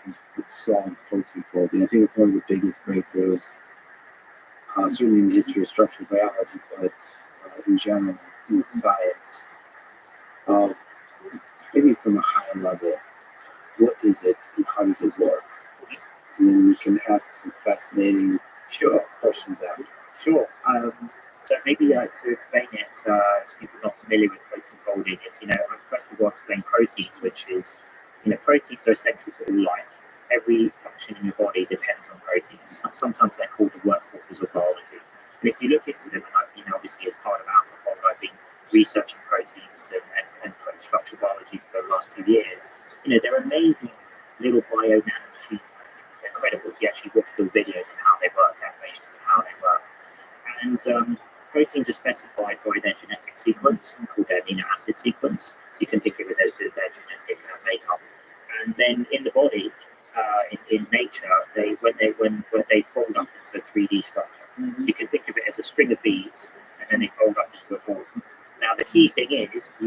know what that 3D structure is, because the 3D structure of protein is what helps to determine what does it do, the function it does in your body. And also, if you're interested in drugs or disease, you need to understand that 3D structure, because if you want to target something with a drug compound or about to block something the protein's doing, you need to understand where it's going to bind on the surface of the protein. So obviously, in order to do that, you need to understand the 3D structure. So the structure is mapped to the function. The structure is mapped to the function, and the structure is obviously somehow specified by the amino acid sequence. And that's the premise of the protein folding problem is, can you, just from the amino acid sequence, one-dimensional string of letters, can you immediately computationally predict the 3D structure? And this has been a grand challenge in biology for over 50 years. So I think it was first articulated by Christian Amundsen, a Nobel Prize winner in 1972, as part of his Nobel Prize winning lecture. And he just speculated this should be possible to go from the amino acid sequence to the 3D structure. But he didn't say how. So I think it's been described to me as equivalent to Fermat's last theorem, but for biology. You should, as somebody that very well might be in the prize in the future, but outside of that, you should do more of that. Like in the margins, just put random things. Exactly. 200 years to solve. Set people up for 200 years. Should be possible. Exactly. And just don't give any attention. Yeah, I think everyone exactly should be. I'll have to remember that for the future. So yeah, so he set off, with this one throwaway remark, which is like Fermat, he set off this whole 50-year field really of computational biology, and they had, they got stuck. They hadn't really got very far with doing this, and until alcohol came along, this is done experimentally, right? Very painstaking. So the rule of thumb is you have to crystallize the protein, which is really difficult. Some proteins can't be crystallized like membrane proteins, and then you use very expensive electron microscopes or X-ray crystallography machines. Really painstaking work to get the 3D structure, visualize the 3D structure. So the rule of thumb in experimental biology is that it takes one PhD student their entire PhD to do one protein. And with alcohol too, we were able to predict the 3D structure in a matter of seconds. And so we were, over Christmas, we did the whole human proteome, or every protein in the human body, or 20,000 proteins. So the human proteome is like the equivalent of the human genome, but on protein space. And sort of revolutionized really what structural biologists could do. Because now they don't have to worry about these painstaking experimental, should they put all the effort in or not? They can almost just look up the structure of their proteins on the Google search. And so there's a data set which is trained how to map this amino acid sequence. First of all, it's incredible that a protein, zero chemical computer is able to do that computation itself in some kind of distributed way and do it very quickly. That's a weird thing, and they evolved that way because in the beginning, that's a great invention, just the protein itself. Yes. And then there's, I think, probably a history of they evolved to have many of these proteins. And as proteins figure out how to be computers themselves in such a way that you can create structures that can interact with complex ways with each other in order to perform high-level functions. I mean, it's a weird system that they've figured it out. Well, for sure. I mean, maybe we should talk about the origins of life too. But proteins themselves, I think, are magical and incredible.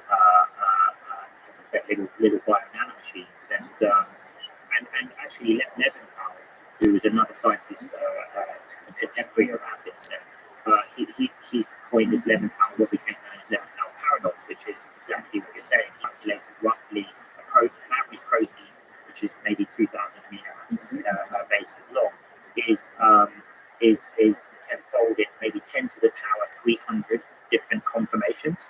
So there's 10 to the power 300 different ways that protein can fold up, and yet somehow in nature, physics solves this in a matter of milliseconds. So proteins fold up in the body in sometimes in fractions of a second. So physics is somehow solving that certain problem. And just to be clear, in many of these cases, maybe correct me if I'm wrong, there's also a unique way for the sequence to form itself. Yes. So among the huge number of possibilities, yes, it figures out a way how to stably,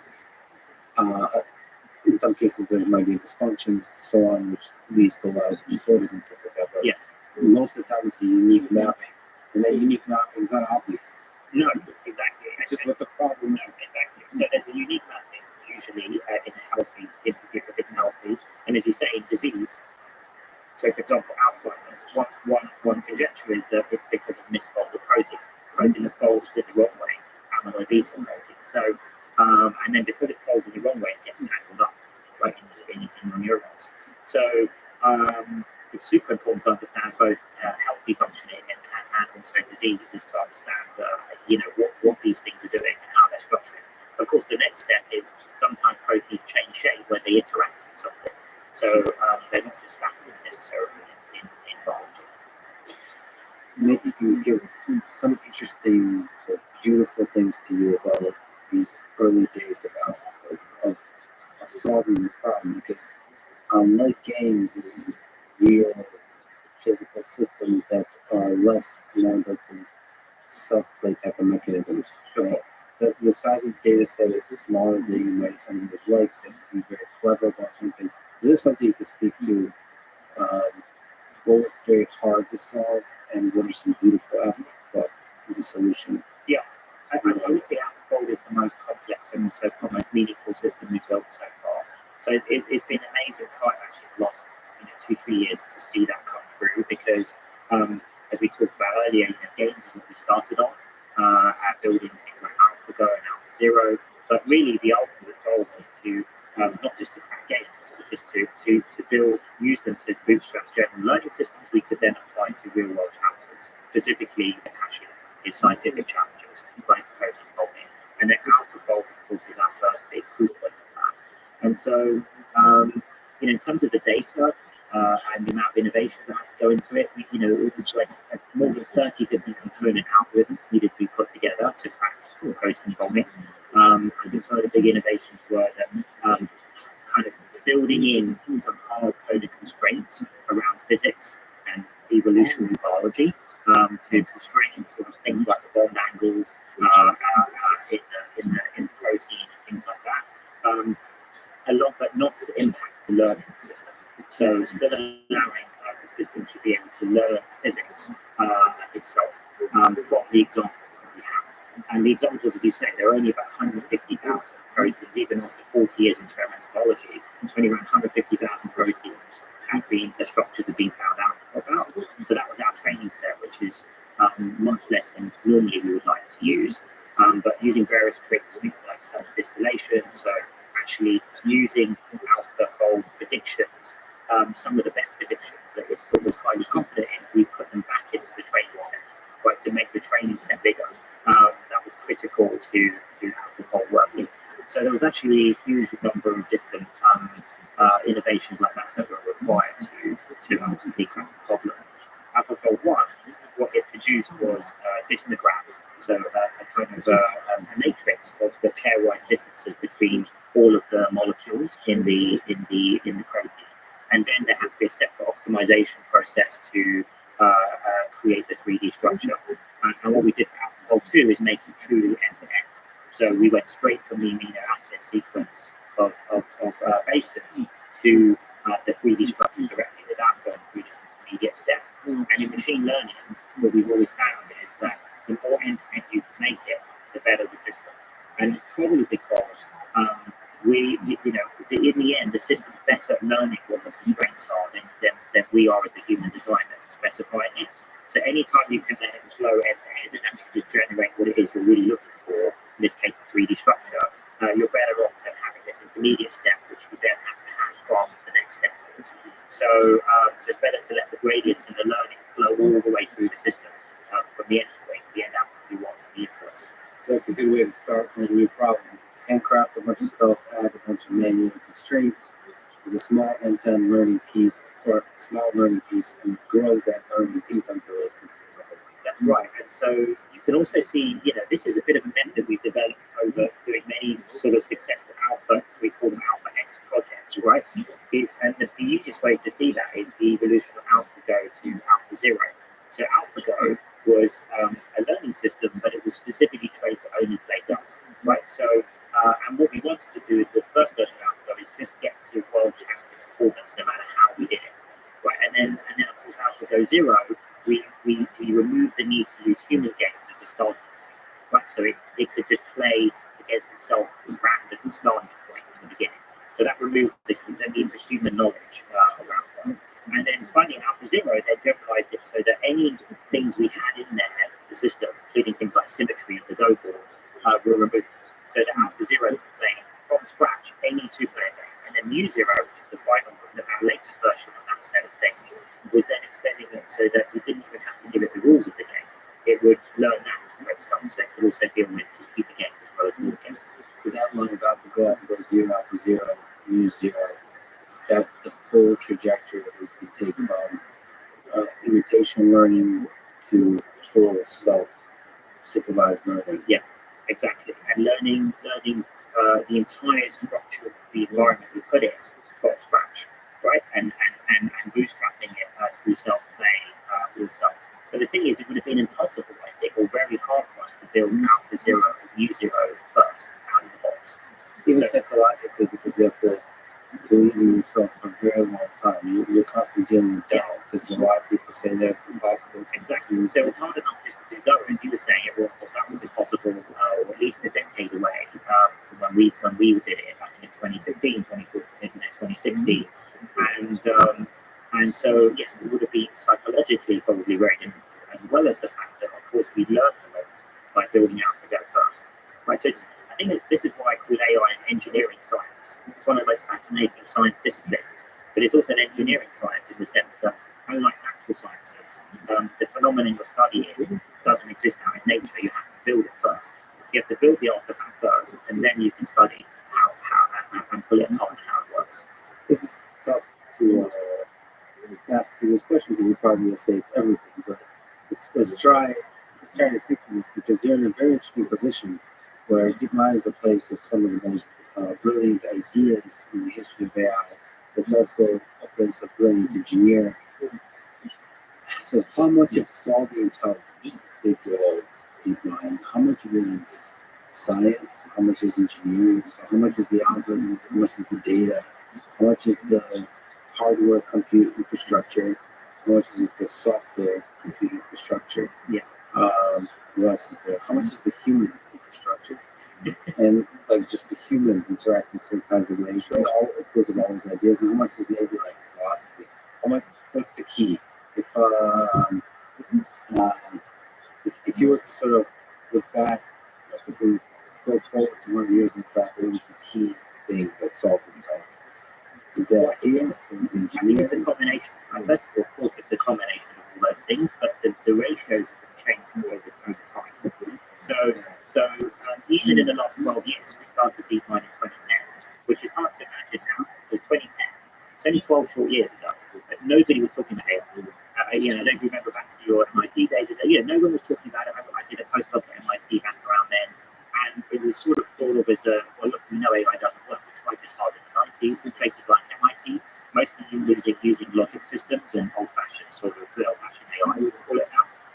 People like Minsky and Patrick Winston, all these characters, right? And we used to debate on people, and they used to think I was mad and keep out on some new advanced coming up with learning systems. So I was actually pleased to hear that because at least you're on a unique track at that point, right? Even if all of your, professors attention of your back is true. And of course, in industry, we couldn't get, it was difficult to get two sets together, which is hard to imagine now as well, given that's the biggest sort of buzzword in VCs and fundraising is easy and all these kind of things today. So back in 2010, it was very difficult. And the reason we started there, and Shane and I used to discuss what were the sort of founding tenets of DeepMind, and it was various things. One was algorithmic advances, so deep learning. Jeff Hinton and co just sort of invented that in academia, but no one in industry knew about it. We love reinforcement learning. We thought that could be scaled up, but also understanding that the human brain had advanced quite a lot in the decade prior with fMRI machines and other things, so we could get some good hints about architectures and algorithms and sort of representations maybe of the brain uses, so at a systems level, not at an implementation level. And then the other big things were compute and GPUs, right? So we could see a compute was going to be really useful, and it got to a place where it became commoditized, mostly through the games industry, and that could be taken advantage of. And then the final thing was also mathematical, theoretical things of intelligence. So things like AIXI, AIT, which Shane worked on with his supervisor Marcus Hutter, which is use sort of theoretical proof really of universal intelligence, which is actually really important learning system. And it assumes infinite computing, infinite memory, the way like a Turing machine proves. But I was also waiting to see something like that too. So like Turing machines and computation theory that people like Turing and Shannon came up with underpins modern computer science. I was waiting for a theory like that to sort of underpin AGI research. So when I met Shane and saw he was working on something like that, that to me was a sort of final piece of the jigsaw. So in the early days, I would say that ideas were the most important. For us, it was deep reinforcement learning, scaling up deep learning. Of course, we've seen transformers. So huge leaps, I would say, 3 or 4 of computing from 2010 till now. Huge evolution, things like AlphaGo. And maybe there's a few more still needed. But as we get closer to AI, AGI, I think engineering becomes more important than data, because scale and of course the recent results of GPT-3 and the big language models and large models, including our ones, has shown that scale is large models are clearly going to be a necessary, but perhaps not sufficient part of an AGI solution. And throughout that, like you said, I'd like to give you a big thank you. You're one of the pioneers in this, sticking by ideas like reinforcement learning, that this can actually work. Given actually limited success in the past. And also, which we still don't know, but proudly having the best researchers in the world and talking about solving intelligence. So talking about whatever you call it, AGI or something like this. Speaking of MIT, that's just something not you wouldn't bring up. Not maybe you did 40, 50 years ago, but that was AI was a place where you do tinkering, very small scale, not very ambitious projects, and maybe the biggest ambitious projects were in the space of robotics, the DARPA challenge, but the task of solving intelligence and believing you can. That's really, really powerful. So in order for engineering to do its work, to have great engineers, build great systems, you have to have that belief that throughout the whole thing, you can actually solve some of these impossible challenges. Yeah, that's right.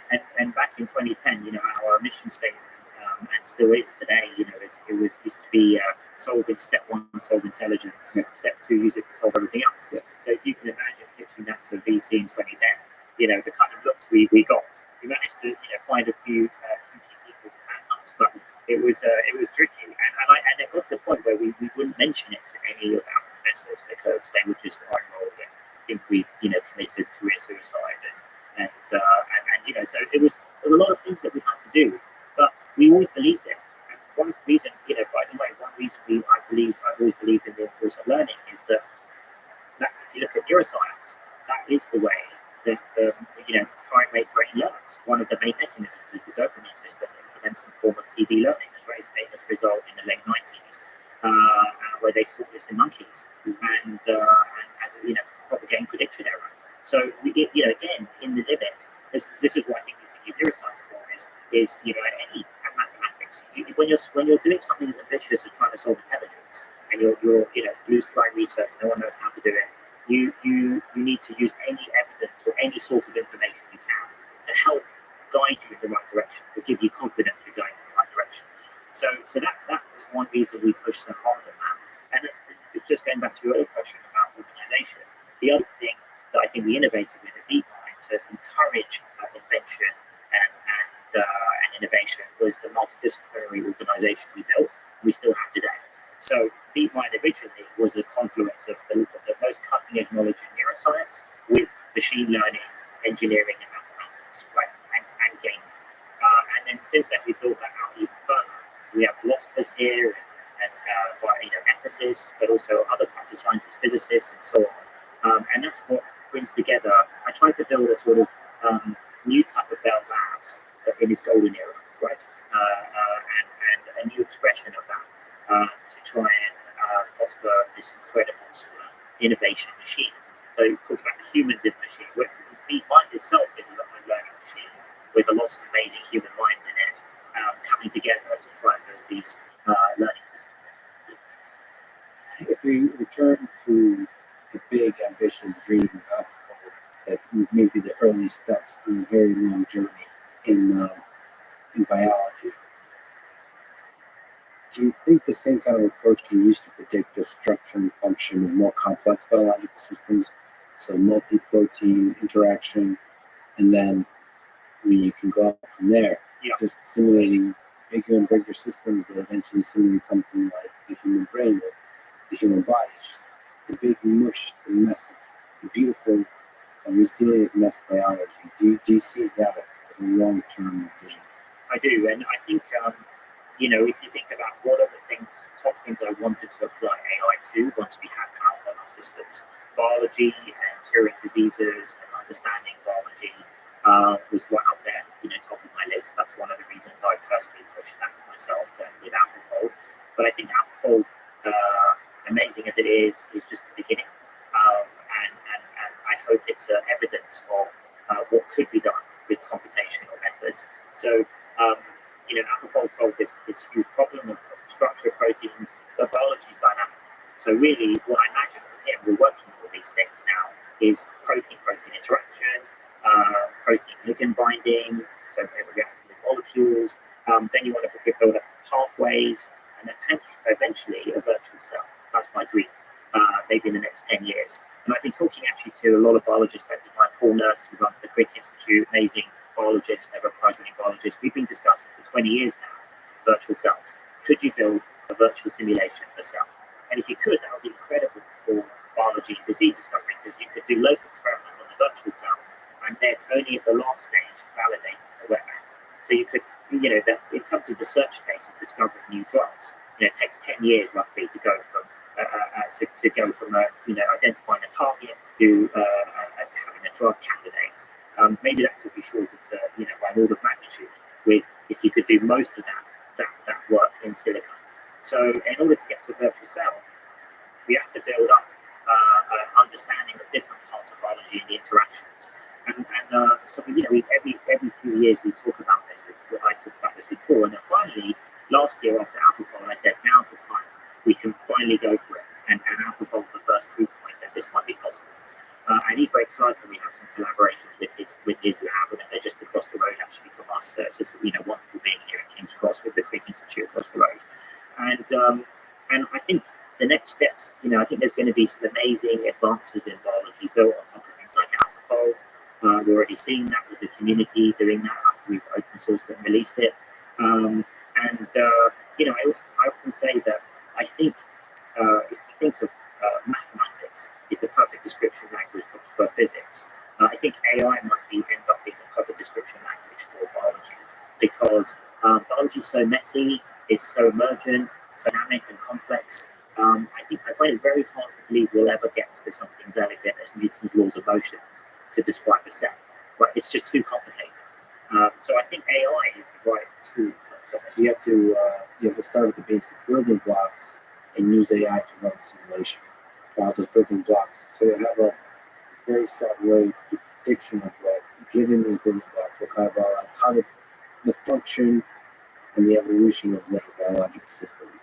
It's almost like a cellular automata. You have to run. You can't analyze it from a high level. You have to take the basic ingredients, figure out the rules, and let it run. But in this case, the rules are very difficult to figure out. Yes, it's exactly. To learn.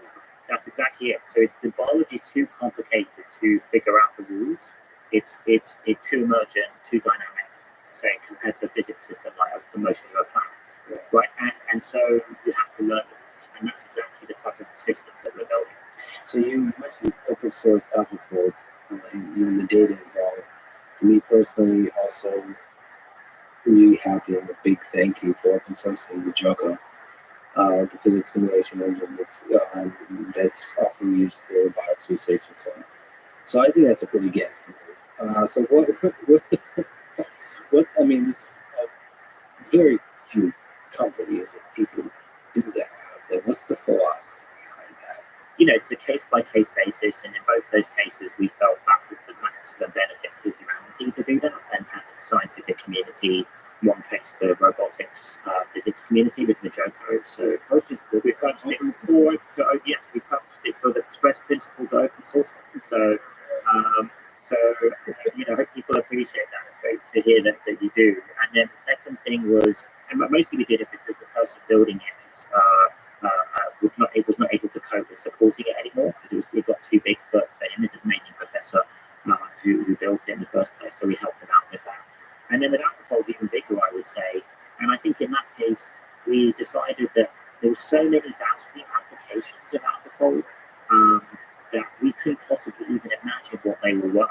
So the best way to accelerate drug discovery and also fundamental research would be to give all that data away and the system itself. It's been so gratifying to see what people have done that within just 1 year, which is a short amount of time in science. And it's been used by over 500,000 researchers have used it. We think that's almost every biologist in the world. I think there's roughly 500,000 biologists in the world, professional biologists, have used it to look at their proteins of interest. We've seen amazing fundamental research done. So a couple of weeks ago, front cover, there was a whole special issue of Science with the front cover, which had the nuclear core complex on it, which is one of the biggest proteins in the body.